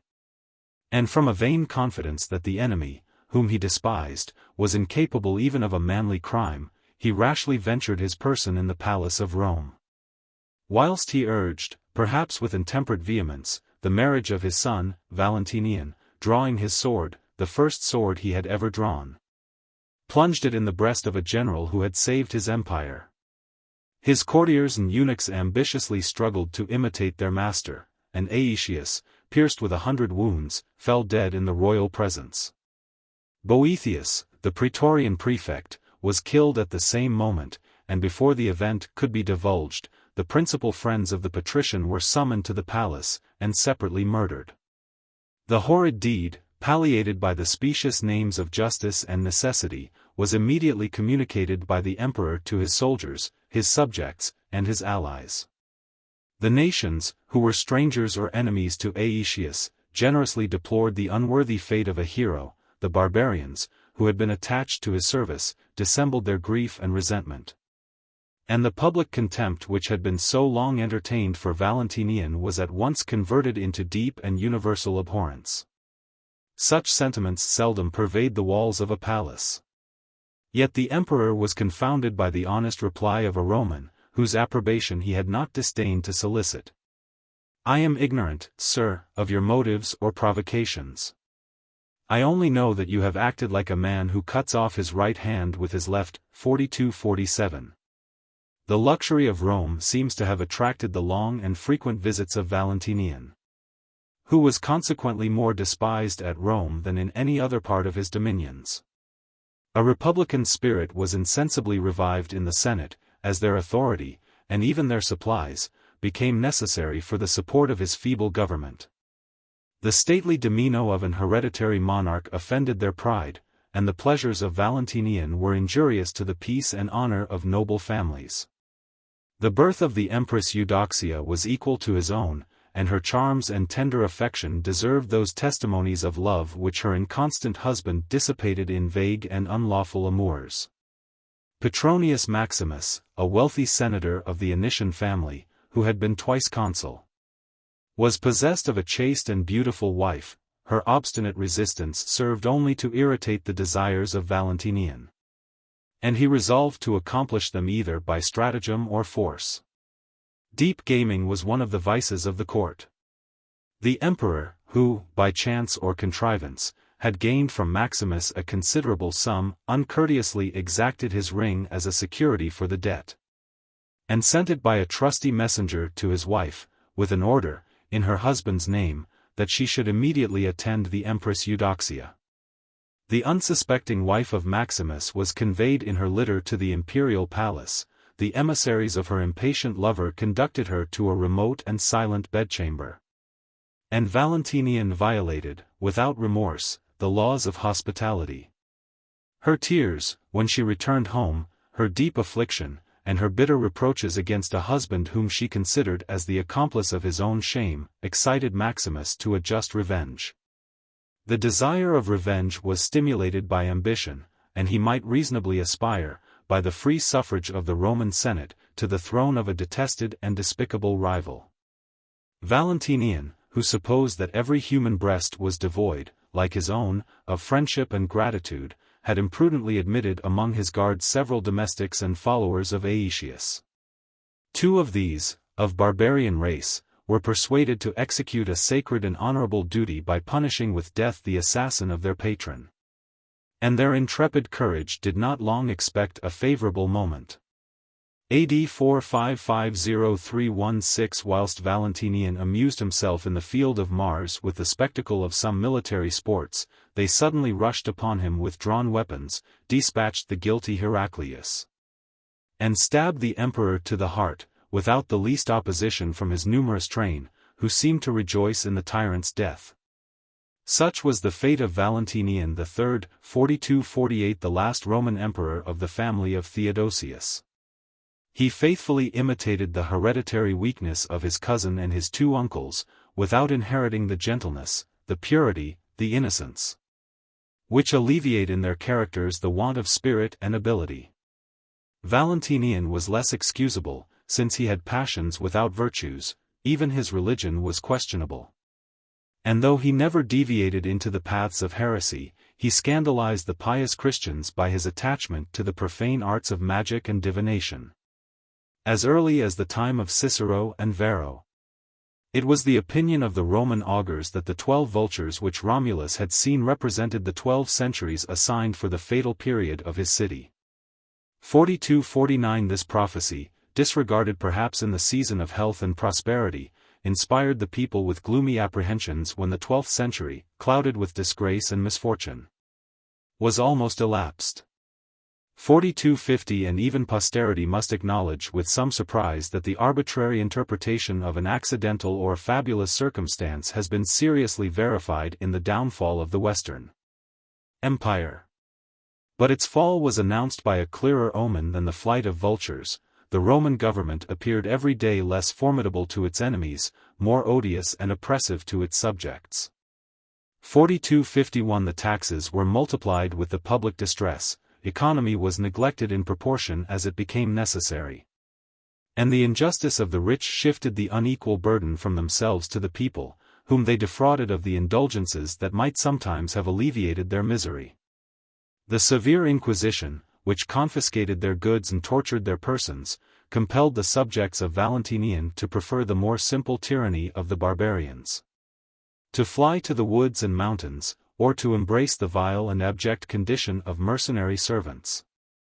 They abjured and abhorred the name of Roman citizens, which had formerly excited the ambition of mankind. The Armorican provinces of Gaul, and the greatest part of Spain, were thrown into a state of disorderly independence, by the confederations of the Bagaudae. And the imperial ministers pursued with proscriptive laws and ineffectual arms the rebels whom they had made. 4252 If all the barbarian conquerors had been annihilated in the same hour, their total destruction would not have restored the empire of the West. And if Rome still survived, she survived the loss of freedom, of virtue, and of honor.